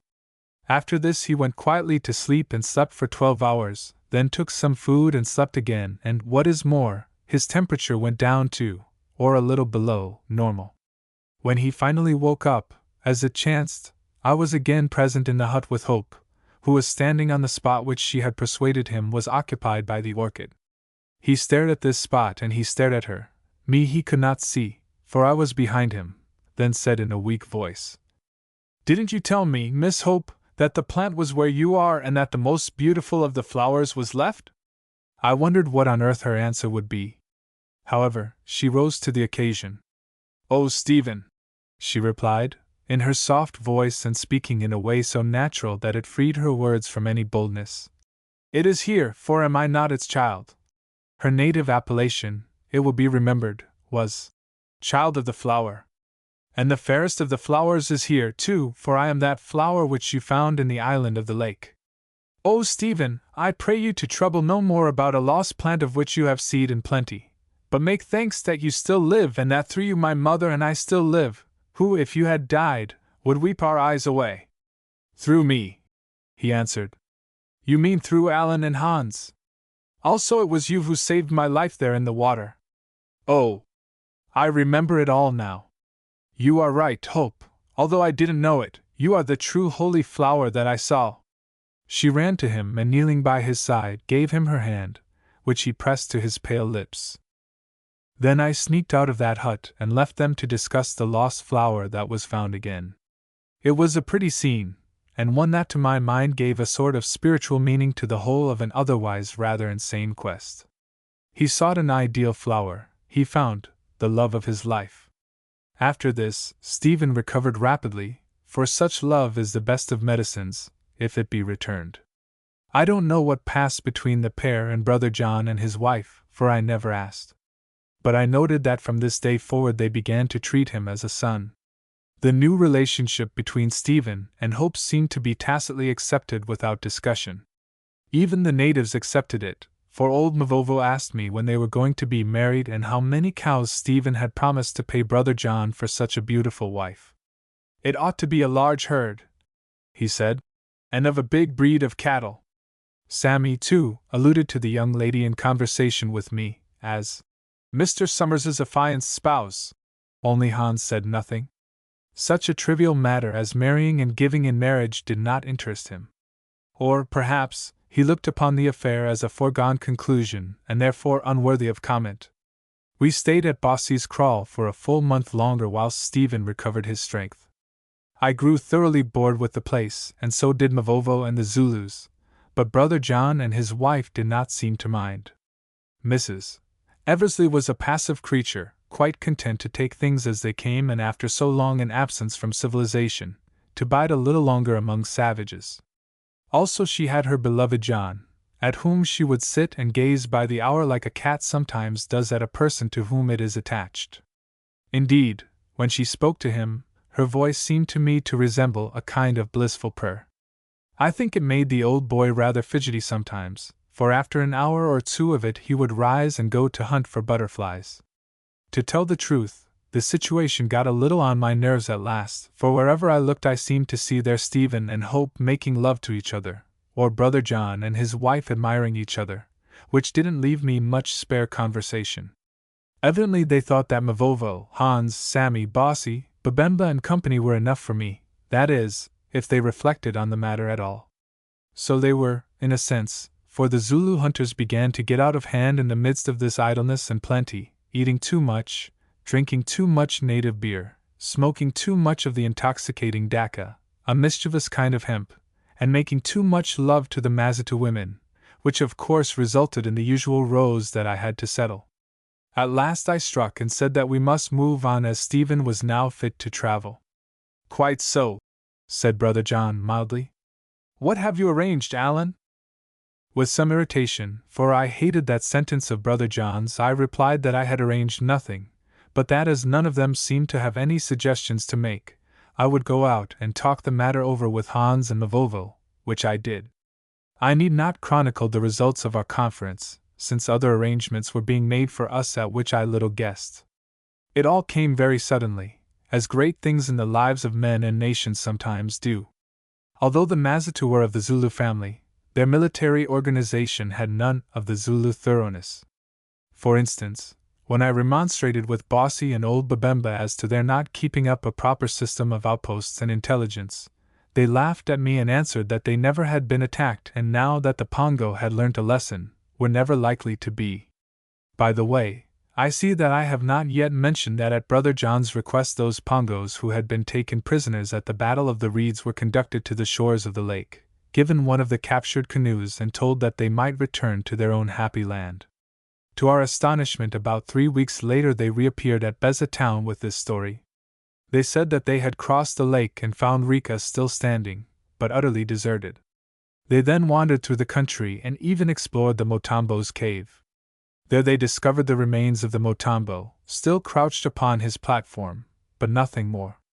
In one hut of a distant village, however, they came across an old and dying woman who informed them with her last breath that the Pongos, frightened by the iron tubes that vomited death and in obedience to some prophecy, had all gone back whence they came in the beginning, taking with them the recaptured holy flower.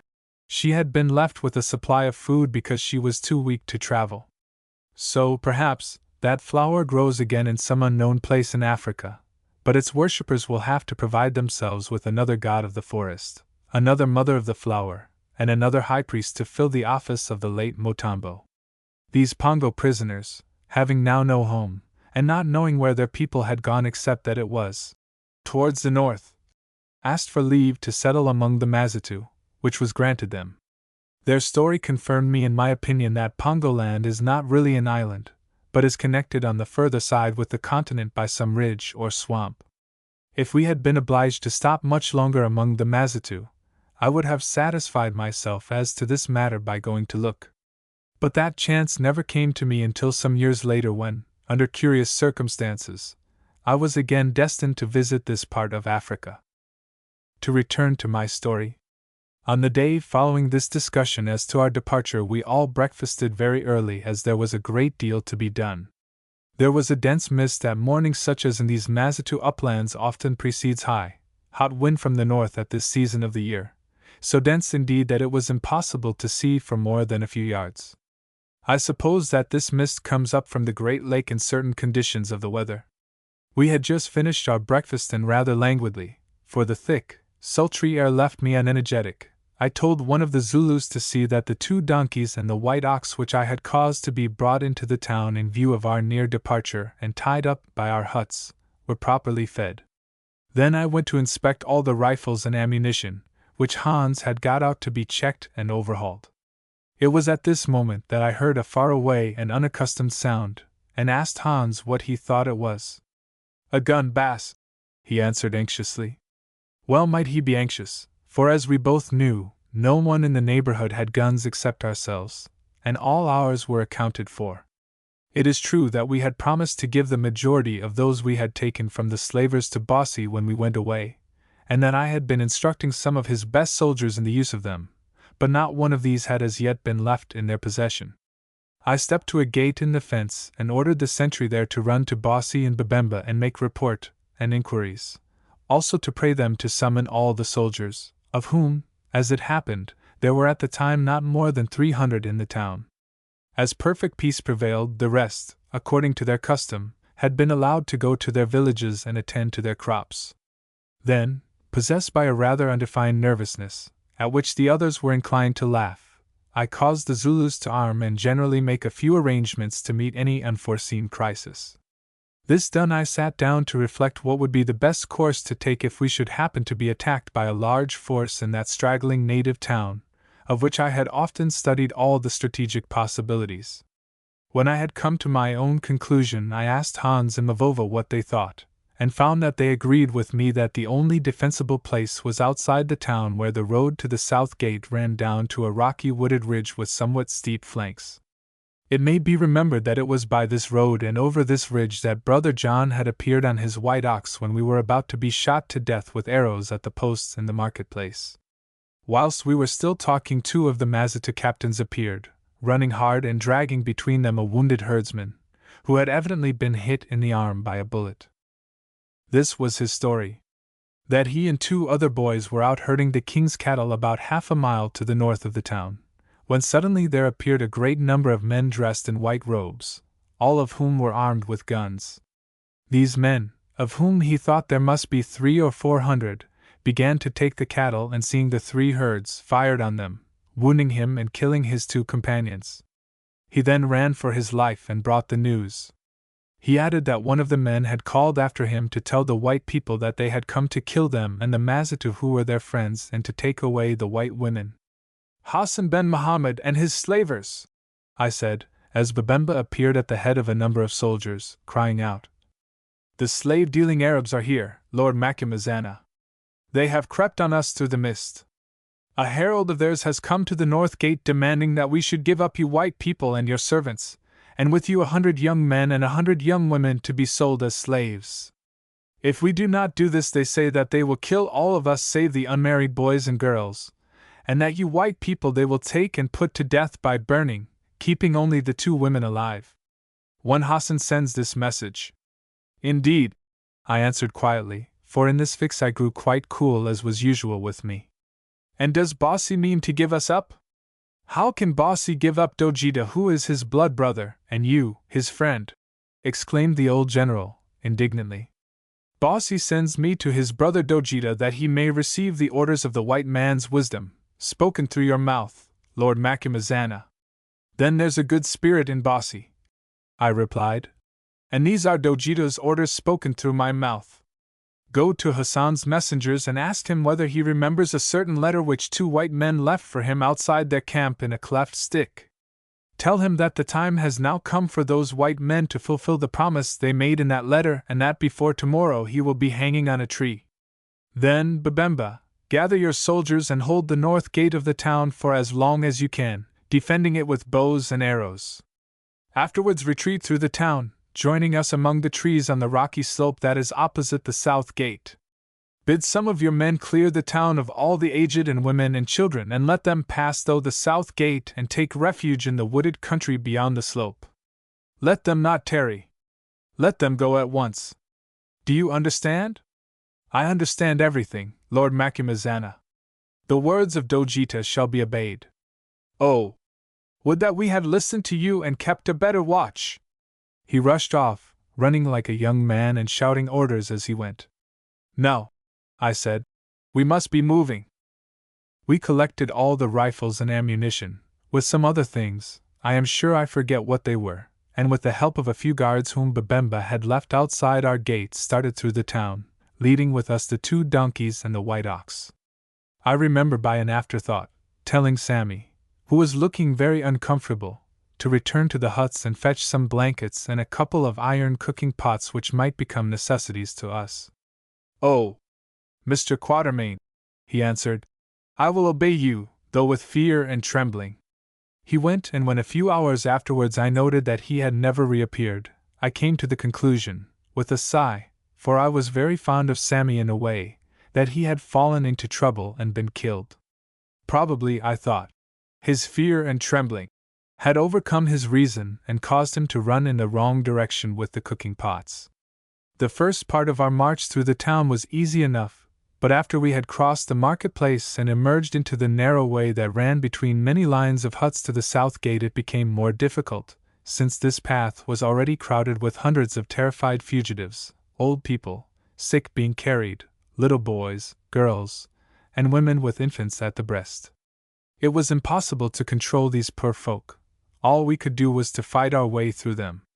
However, we got out at last, and climbing the slope, took up the best position we could on and just beneath its crest, where the trees and scattered boulders gave us very fair cover, which we improved upon in every way feasible in the time at our disposal, by building little breastworks of stone and so forth.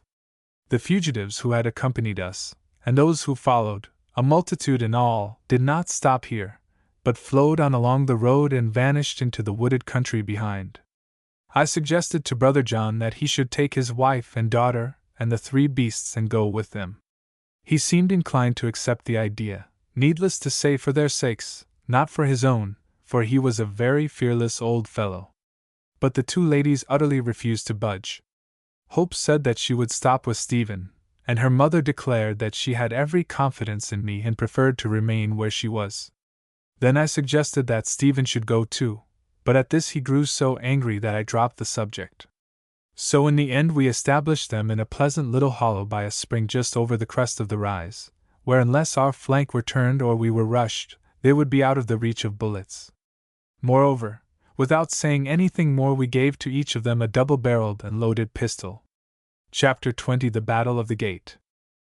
By now heavy firing had begun at the north gate of the town, accompanied by much shouting. The mist was still too thick to enable us to see anything at first. But shortly after the commencement of the firing, a strong, hot wind, which always followed these mists, got up and gradually gathered to a gale, blowing away the vapors. Then from the top of the crest, Hans, who had climbed a tree there, reported that the Arabs were advancing on the north gate, firing as they came, and that the Mazitu were replying with their bows and arrows from behind the palisade that surrounded the town. This palisade, I should state, consisted of an earthen bank on the top of which tree trunks were set close together. Many of these had struck in that fertile soil, so that in general appearance this protective work resembled a huge live fence, on the outer and inner side of which grew great masses of prickly pear and tall, finger-like cacti. A while afterwards Hans reported that the Mazitu were retreating, and a few minutes later they began to arrive through the south gate, bringing several wounded with them. Their captain said that they could not stand against the fire of the guns and had determined to abandon the town and make the best fight they could upon the ridge. A little later the rest of the Mazitu came, driving before them all the non-combatants who remained in the town. With these was King Bossi, in a terrible state of excitement. "Was I not wise, Macumazana," he shouted, "to fear the slave traders and their guns? Now they have come to kill those who are old and to take the young away in their gangs to sell them." "Yes, King," I could not help answering. "You were wise. But if you had done what I said and kept a better lookout, Hassan could not have crept on you like a leopard on a goat." "It is true," he groaned.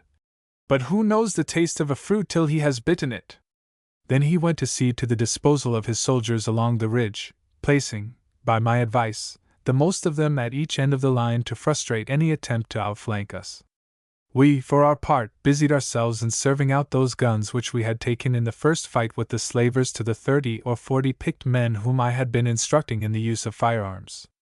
If they did not do much damage, at least, I thought, they could make a noise and impress the enemy with the idea that we were well armed. 10 minutes or so later Babemba arrived with about 50 men, all the Mazitu soldiers who were left in the town. He reported that he had held the north gate as long as he could in order to gain time, and that the Arabs were breaking it in. I begged him to order the soldiers to pile up stones as a defense against the bullets, and to lie down behind them. This he went to do. Then, after a pause, we saw a large body of the Arabs who had effected an entry, advancing down the central street towards us. Some of them had spears as well as guns, on which they carried a dozen or so of human heads cut from the Mazitus who had been killed, waving them aloft and shouting in triumph. It was a sickening sight, and one that made me grind my teeth with rage. Also I could not help reflecting that ere long our heads might be upon those spears. Well, if the worst came to the worst, I was determined that I would not be taken alive to be burned in a slow fire or pinned over an ant-heap, a point upon which the others agreed with me, though poor Brother John had scruples as to suicide, even in despair. It was just then that I missed Hans and asked where he had gone. Somebody said that he thought he had seen him running away, whereon Mavovo, who was growing excited, called out, "Ah! Spotted Snake has sought his hole." Snakes hiss, but they do not charge. No, but sometimes they bite, I answered, for I could not believe that Hans had showed the white feather. However, he was gone, and clearly we were in no state to send to look for him. Now our hope was that the slavers, flushed with victory, would advance across the open ground of the marketplace, which we could sweep with our fire from our position on the ridge. This, indeed, they began to do, whereon, without orders, the Mazitu to whom we had given the guns, to my fury and dismay, commenced to blaze away at a range of about 400 yards, and after a good deal of firing managed to kill or wound 2 or 3 men. Then the Arabs, seeing their danger, retreated and, after a pause, renewed their advance in 2 bodies. This time, however, they followed the streets of huts that were built thickly between the outer palisade of the town and the marketplace, which, as it had been designed to hold cattle in time of need, was also surrounded with a wooden fence strong enough to resist the rush of horned beasts. On that day, I should add, as the Mazitu never dreamed of being attacked, all their stock were grazing on some distant veldt. In this space between the 2 fences were many hundreds of huts, wattle and grass built, but for the most part roofed with palm leaves, for here, in their separate quarters, dwelt the great majority of the inhabitants of Beza town, of which the northern part was occupied by the king, the nobles and the captains. This ring of huts, which entirely surrounded the marketplace except at the 2 gateways, may have been about 120 yards in width. Down the paths between these huts, both on the eastern and the western side, advanced the Arabs and half-breeds, of whom there appeared to be about 400, all armed with guns and doubtless trained to fighting. It was a terrible force for us to face, seeing that although we may have had nearly as many men, our guns did not total more than 50, and most of those who held them were quite unused to the management of firearms. Soon the Arabs began to open fire on us from behind the huts, and a very accurate fire it was, as our casualties quickly showed, notwithstanding the stone schanzes we had constructed. The worst feature of the thing also was that we could not reply with any effect, as our assailants, who gradually worked nearer, were effectively screened by the huts, and we had not enough guns to attempt organized volley firing. Although I tried to keep a cheerful countenance, I confess that I began to fear the worst and even to wonder if we could possibly attempt to retreat. This idea was abandoned, however, since the Arabs would certainly overtake and shoot us down. One thing I did.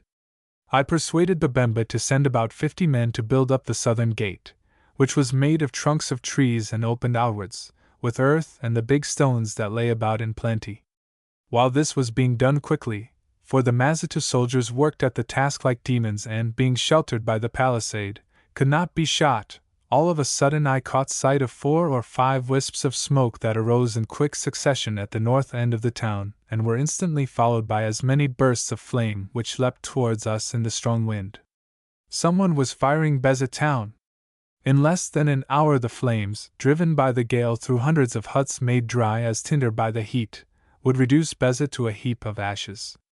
It was inevitable, nothing could save the place. For an instant I thought that the Arabs must have done this thing.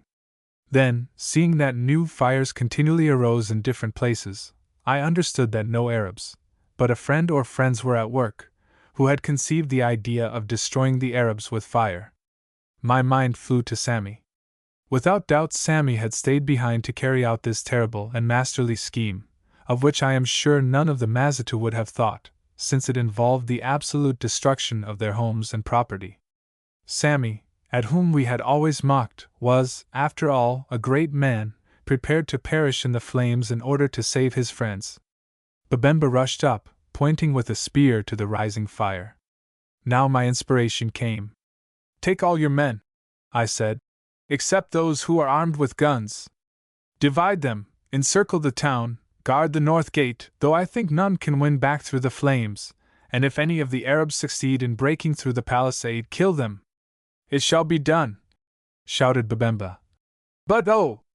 For the town of Beza where I was born! Oh! For the town of Beza! Drat the town of Beza!" I hollowed after him, or rather its native equivalent. "It is of all our lives that I'm thinking." 3 minutes later the Mazitu, divided into 2 bodies, were running like hares to encircle the town, and though a few were shot as they descended the slope, the most of them gained the shelter of the palisade in safety, and there at intervals halted by sections, for Babemba managed the matter very well. Now only we white people, with the Zulu hunters under Mavovo, of whom there were 12 in all, and the Mazitu armed with guns, numbering about 30, were left upon the slope. For a little while the Arabs did not seem to realize what had happened, but engaged themselves in peppering at the Mazitu, who, I think, they concluded were in full flight. Presently, however, they either heard or saw. Oh! What a hubbub ensued! All the 400 of them began to shout at once.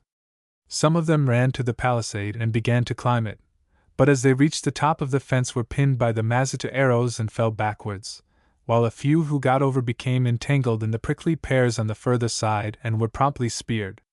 Giving up this attempt, they rushed back along the lane with the intention of escaping at the north gate. But before ever they reached the head of the marketplace the roaring, wind-swept flames, leaping from hut to hut, had barred their path. They could not face that awful furnace. Now they took another counsel and in a great confused body charged down the marketplace to break out at the south gate, and our turn came. How we raked them as they sped across the open, an easy mark. I know that I fired as fast as I could using 2 rifles, swearing the while at Hans because he was not there to load for me. Stephen was better off in this respect, for, looking round, to my astonishment I saw Hope, who had left her mother on the other side of the hill, in the act of capping his second gun. I should explain that during our stay in Beza town we had taught her how to use a rifle. I called to him to send her away, but again she would not go, even after a bullet had pierced her dress. Still, all our shooting could not stop that rush of men, made desperate by the fear of a fiery death. Leaving many stretched out behind them, the first of the Arabs drew near to the south gate.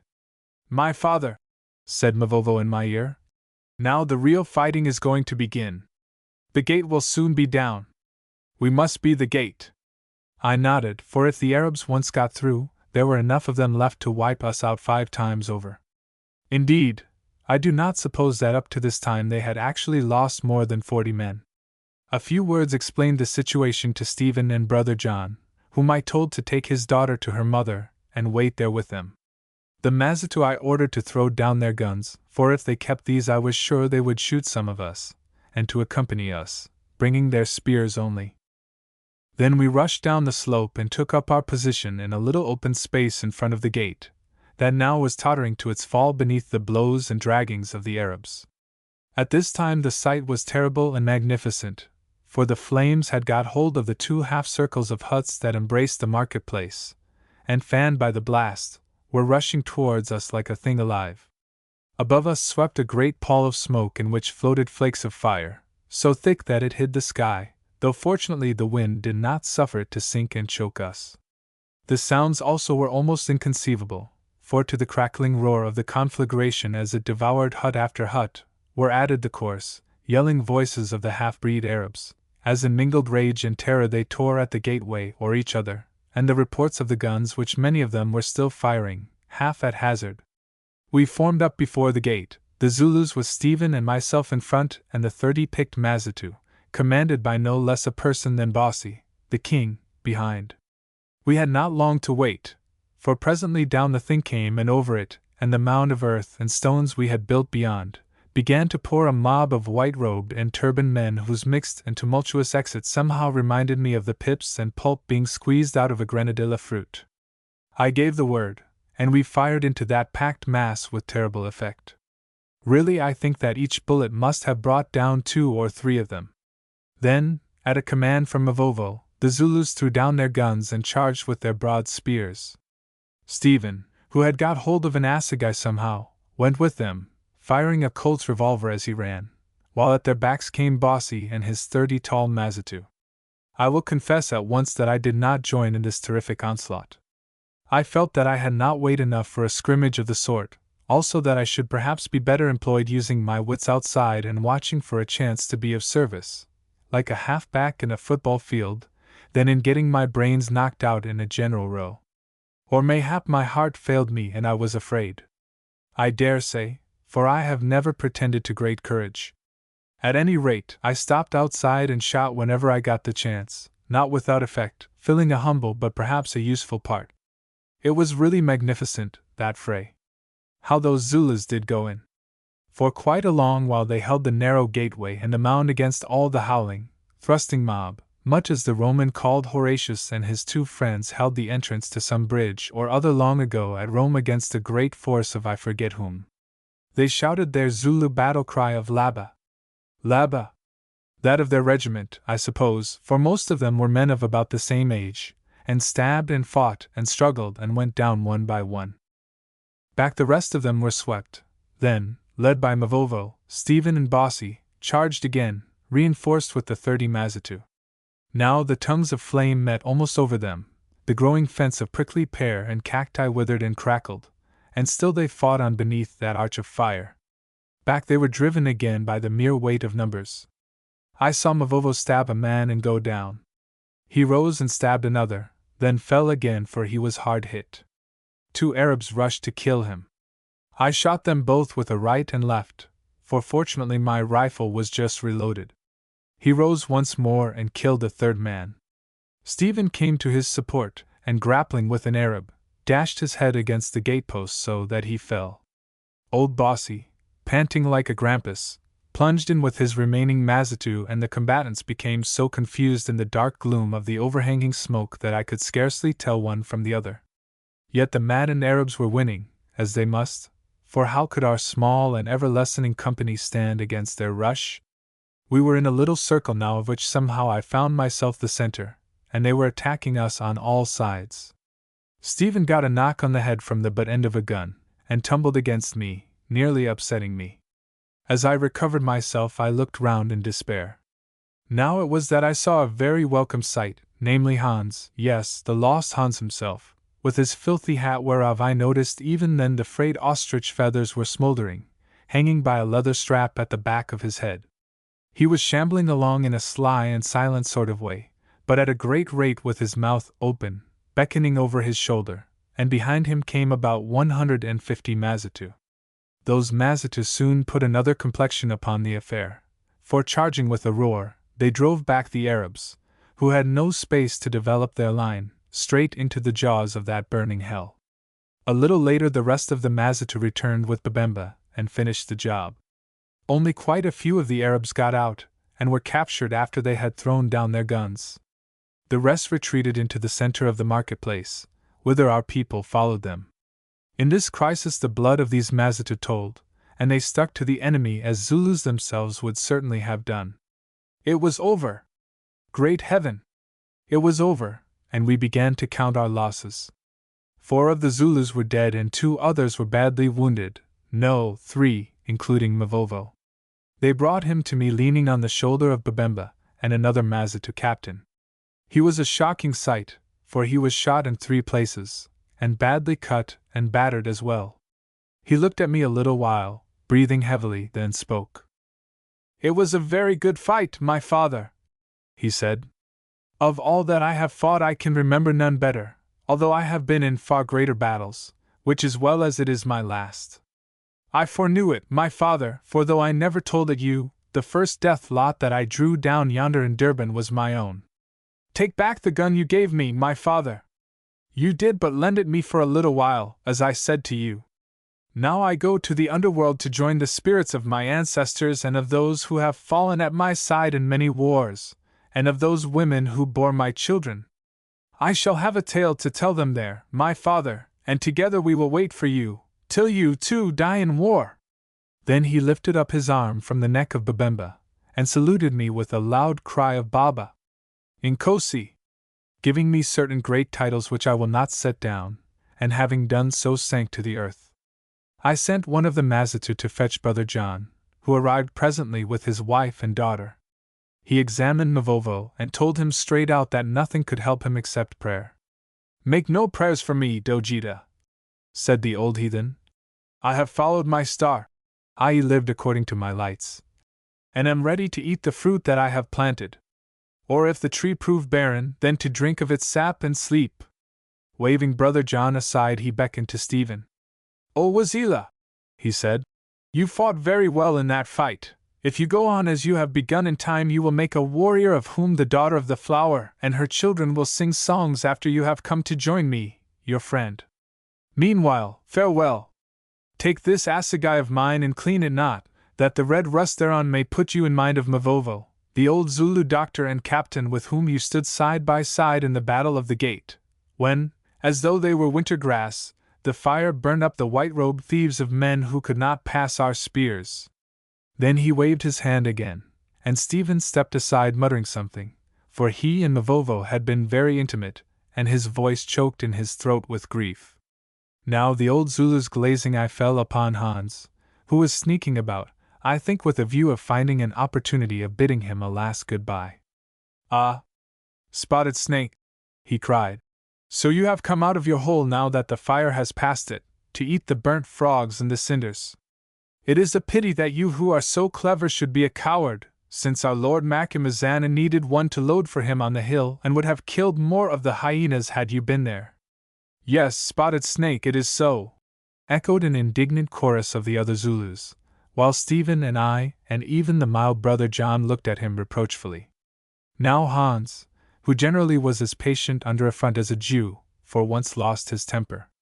He dashed his hat upon the ground, and danced on it. He spat towards the surviving Zulu hunters.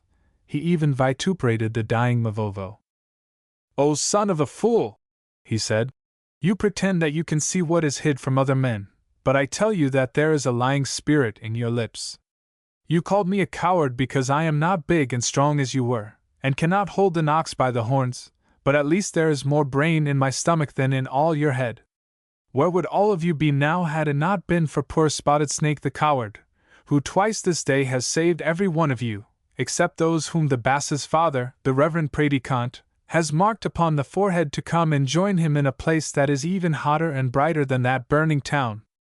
Now we looked at Hans, wondering what he meant about saving us twice, and Mavovo said, "Speak on quickly, O Spotted Snake, for I would hear the end of your story. How did you help us in your hole?" Hans began to grub about in his pockets, from which finally he produced a matchbox wherein there remained but one match. "With this," he said. "Oh! Could none of you see that the men of Hassan had all walked into a trap? Did none of you know that fire burns thatched houses, and that a strong wind drives it fast and far? While you sat there upon the hill with your heads together, like sheep waiting to be killed, I crept away among the bushes and went about my business. I said nothing to any of you, not even to the Bass, lest he should answer me, 'No, Hans, there may be an old woman sick in one of those huts and therefore you must not fire them.' In such matters who does not know that white people are fools, even the best of them, and in fact there were several old women, for I saw them running for the gateway. Well, I crept up by the green fence which I knew would not burn and I came to the north gate. There was an Arab sentry left there to watch. He fired at me, look. Well, for Hans his mother bore him short. And he pointed to a hole in the filthy hat. Then before that Arab could load again, poor coward Hans got his knife into him from behind. Look! And he produced a big blade, which was such as butchers use, from his belt and showed it to us. After that it was easy, since fire is a wonderful thing. You make it small and it grows big of itself, like a child, and never gets tired, and is always hungry, and runs fast as a horse. I lit 6 of them where they would burn quickest. Then I saved the last match, since we have few left, and came through the gate before the fire ate me up, me, its father, me the sower of the red seed. We stared at the old Hottentot in admiration, even Mavovo lifted his dying head and stared. But Hans, whose annoyance had now evaporated, went on in a jog-trot mechanical voice. As I was returning to find the Bass, if he still lived, the heat of the fire forced me to the high ground to the west of the fence, so that I saw what was happening at the south gate, and that the Arab men must break through there because you who held it were so few.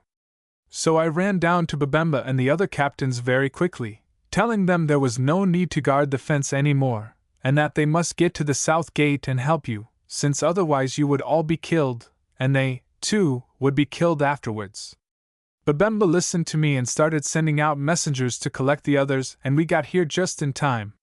Such is the hole I hid in during the battle of the gate, O Mavovo. That is all the story which I pray that you will tell to the Bass's reverend father, the Predicant, presently, for I am sure that it will please him to learn that he did not teach me to be wise and help all men and always to look after the Bass Allan, to no purpose. Still, I am sorry that I wasted so many matches, for where shall we get any more now that the camp is burnt? And he gazed ruefully at the all but empty box. Mavovo spoke once more in a slow, gasping voice. Never again, he said, addressing Hans, shall you be called Spotted Snake, O little yellow man who are so great and white of heart. Behold, I give you a new name, by which you shall be known with honor from generation to generation. It is light in darkness, it is Lord of the Fire. Then he closed his eyes and fell back insensible. Within a few minutes he was dead. But those high names with which he christened Hans with his dying breath clung to the old Hottentot for all his days. Indeed, from that day forward no native would ever have ventured to call him by any other. Among them, far and wide, they became his titles of honor. The roar of the flames grew less, and the tumult within their fiery circle died away. For now the Mazitu were returning from the last fight in the marketplace, if fight it could be called, bearing in their arms great bundles of the guns which they had collected from the dead Arabs, most of whom had thrown down their weapons in a last wild effort to escape. But between the spears of the infuriated savages on the one hand and the devouring fire on the other, what escape was there for them? The blood-stained wretches who remained in the camps and towns of the slave traders, along the eastern coast of Africa, or in the Isle of Madagascar, alone could tell how many were lost, since of those who went out from them to make war upon the Mazitu and their white friends, none returned again with the long lines of expected captives. They had gone to their own place, of which sometimes that flaming African city has seemed to me a symbol. They were wicked men indeed, devils stalking the earth in human form, without pity, without shame. Yet I could not help feeling sorry for them at the last, for truly their end was awful. They brought the prisoners up to us, and among them, his white robe half burned off him, I recognized the hideous pockmarked Hassan ben Muhammad. I received your letter, written a while ago, in which you promised to make us die by fire, and this morning, I received your message, Hassan, I said, brought by the wounded lad who escaped from you when you murdered his companions, and to both I sent you an answer. If none reached you, look around, for there is one written large in a tongue that all can read. The monster, for he was no less, flung himself upon the ground, praying for mercy. Indeed, seeing Mrs. Eversley, he crawled to her and, catching hold of her white robe, begged her to intercede for him. You made a slave of me after I had nursed you in the spotted sickness, she answered, and tried to kill my husband for no fault. Through you, Hassan, I have spent all the best years of my life among savages, alone and in despair. Still, for my part, I forgive you, but oh! May I never see your face again. Then she wrenched herself free from his grasp and went away with her daughter. I, too, forgive you, although you murdered my people and for 20 years made my time a torment, said Brother John, who was one of the truest Christians I have ever known. May God forgive you also. And he followed his wife and daughter. Then the old king, Bossy, who had come through that battle with a slight wound, spoke, saying, I am glad, Red Thief, that these white people have granted you what you asked, namely, their forgiveness, since the deed is greatly to their honor and causes me and my people to think them even nobler than we did before. But, O murderer of men and women and trafficker in children, I am judge here, not the white people. Look on your work. And he pointed first to the lines of Zulu and Mazitu dead, and then to his burning town. Look and remember the fate you promised to us who have never harmed you. Look! Look! Look! O hyena of a man! At this point I too went away, nor did I ever ask what became of Hassan and his fellow captives. Moreover, whenever any of the natives or Hans tried to inform me, I bade them hold their tongues. Epilogue. I have little more to add to this record, which I fear has grown into quite a long book. Or, at any rate, although the setting of it down has amused me during the afternoons and evenings of this endless English winter, now that the spring is come again I seem to have grown weary of writing. Therefore I shall leave what remains untold to the imagination of anyone who chances to read these pages. We were victorious, and had indeed much cause for gratitude who still lived to look upon the sun, yet the night that followed the Battle of the Gate was a sad one, at least for me, who felt the death of my friend the Forsyte hero, Mavovo, of the bombastic but faithful Sammy, and of my brave hunters more than I can say. Also the old Zulu's prophecy concerning me, that I too should die in battle, weighed upon me, who seemed to have seen enough of such ends in recent days and to desire one more tranquil. Living here in peaceful England as I do now, with no present prospect of leaving it, it does not appear likely that it will be fulfilled. Yet, after my experience of the divining powers of Mavovo's snake, well, those words of his make me feel uncomfortable. For when all is said and done, who can know the future? Moreover, it is the improbable that generally happens, as the readers of Allan Quatermain will be aware, this prophecy of the dying Zulu was fulfilled. Mr. Quatermain died at Seventies as a result of the wound he received in the battle between the armies of the rival queens. Editor. Further, the climatic conditions were not conducive to cheerfulness, for shortly after sunset it began to rain and poured for most of the night, which, as we had little shelter, was inconvenient both to us and to all the hundreds of the homeless Mazitu. However, the rain ceased in due time, and on the following morning the welcome sun shone out of a clear sky. When we had dried and warmed ourselves a little in its rays, someone suggested that we should visit the burned-out town where, except for some smoldering heaps that had been huts, the fire was extinguished by the heavy rain. More from curiosity than for any other reason I consented, and accompanied by Bossy, Babemba and many of the Mazitu, all of us, except Brother John, who remained behind to attend to the wounded, climbed over the debris of the south gate and walked through the black ruins of the huts, across the marketplace that was strewn with dead, to what had been our own quarters. These were a melancholy sight, a mere heap of sodden and still smoking ashes. I could have wept when I looked at them, thinking of all the trade goods and stores that were consumed beneath, necessities for the most part, the destruction of which must make our return journey one of great hardship. Well, there was nothing to be said or done, so after a few minutes of contemplation we turned to continue our walk through what had been the royal quarters to the north gate. Hans, who, I noted, had been ferreting about in his furtive way as though he were looking for something, and I were the last to leave. Suddenly he laid his hand upon my arm and said, "Bass, listen! I hear a ghost. I think it is the ghost of Sammy asking us to bury him." "Bosh!" I answered, and then listened as hard as I could. Now I also seemed to hear something coming from I knew not where, words which were frequently repeated and which seemed to be, "Oh, Mr. Quatermain, I beg you to be so good as to open the door of this oven." For a while I thought I must be cracked. However, I called back the others and we all listened. Of a sudden Hans made a pounce, like a terrier does at the run of a mole that he hears working underground, and began to drag, or rather to shovel, at a heap of ashes in front of us, using a bit of wood as they were still too hot for his hands. Then we listened again, and this time heard the voice quite clearly coming from the ground. "Bass," said Hans, "it is Sammy in the corn pit." Now I remembered that such a pit existed in front of the huts which, although empty at the time, was, as is common among the Bantu natives, used to preserve corn that would not immediately be needed.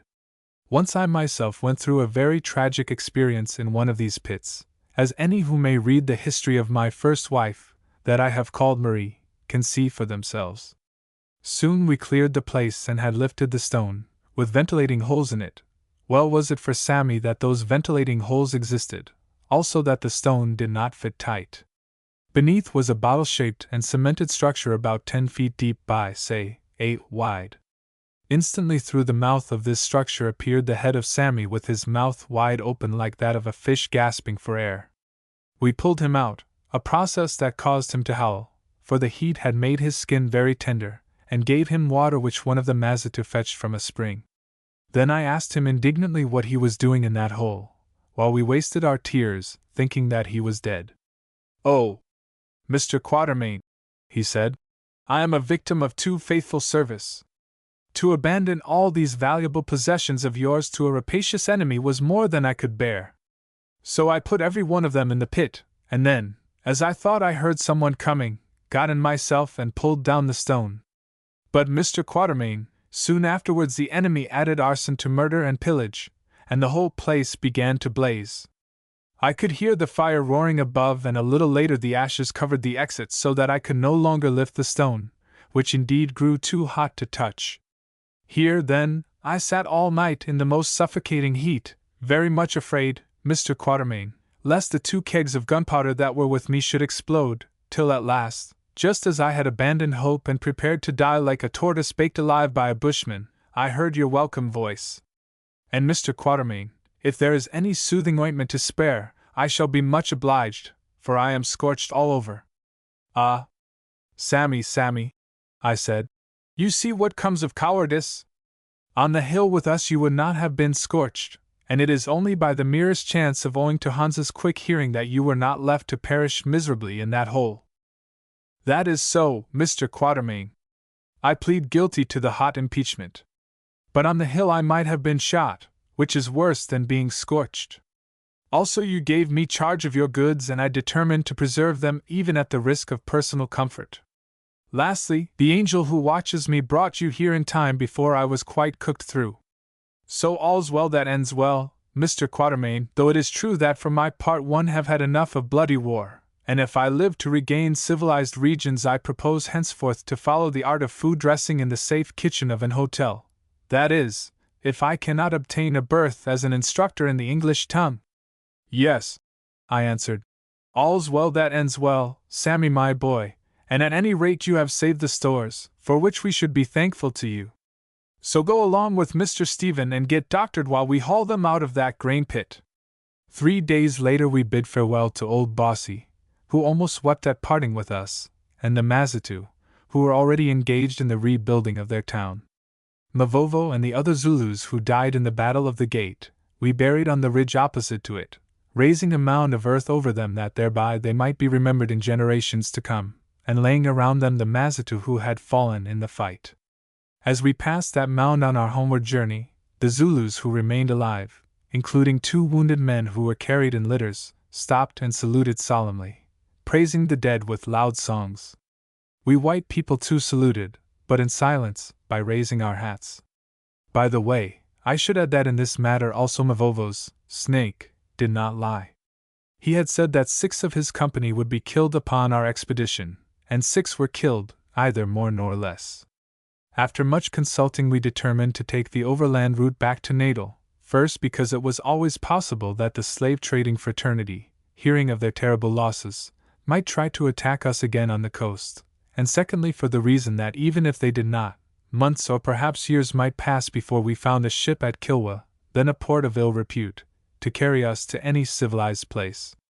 Moreover, Brother John, who had traveled it, knew the inland road well and had established friendly relations with the tribes through whose country we must pass, till we reached the Brothers of Zululand, where I was always welcome. So as the Mazitu furnished us with an escort and plenty of bearers for the first part of the road and, thanks to Sammy's stewardship in the corn pit, we had ample trade goods left to hire others later on, we made up our minds to risk the longer journey.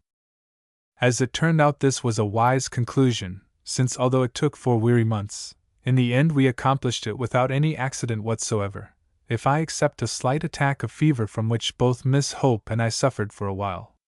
Also we got some good shooting on the road. My only regret was that this change of plan obliged us to abandon the tusks of ivory we had captured from the slavers and buried where we alone could find them. Still, it was a dull time for me, who, for obvious reasons, of which I have already spoken, was literally a 5th wheel to the coach.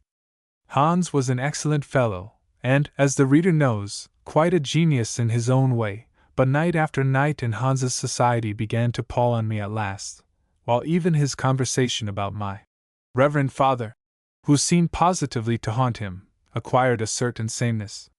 Of course, we had other subjects in common, especially those connected with Retief's massacre, whereof we were the only two survivors, but of these I seldom cared to speak. They were and still remain too painful. Therefore, for my part, one was thankful when at last, in Zululand, we fell in with some traders whom I knew, who hired us one of their wagons. In this vehicle, abandoning the worn-out donkeys and the white ox, which we presented to a chief of my acquaintance, Brother John and the ladies proceeded to Durban, Stephen attending them on a horse that we had bought, while I, with Hans, attached myself to the traders. At Durban a surprise awaited us since, as we trekked into the town, which at that time was still a small place, whom should we meet but Sir Alexander Somers, who, hearing that wagons were coming from Zululand, had ridden out in the hope of obtaining news of us. It seemed that the choleric old gentleman's anxiety concerning his son had so weighed on his mind that at length he made up his mind to proceed to Africa to hunt for him. So there he was. The meeting between the two was affectionate but peculiar. "Hullo, Dad!" said Stephen. "Whoever would have thought of seeing you here?" "Hullo, Stephen," said his father.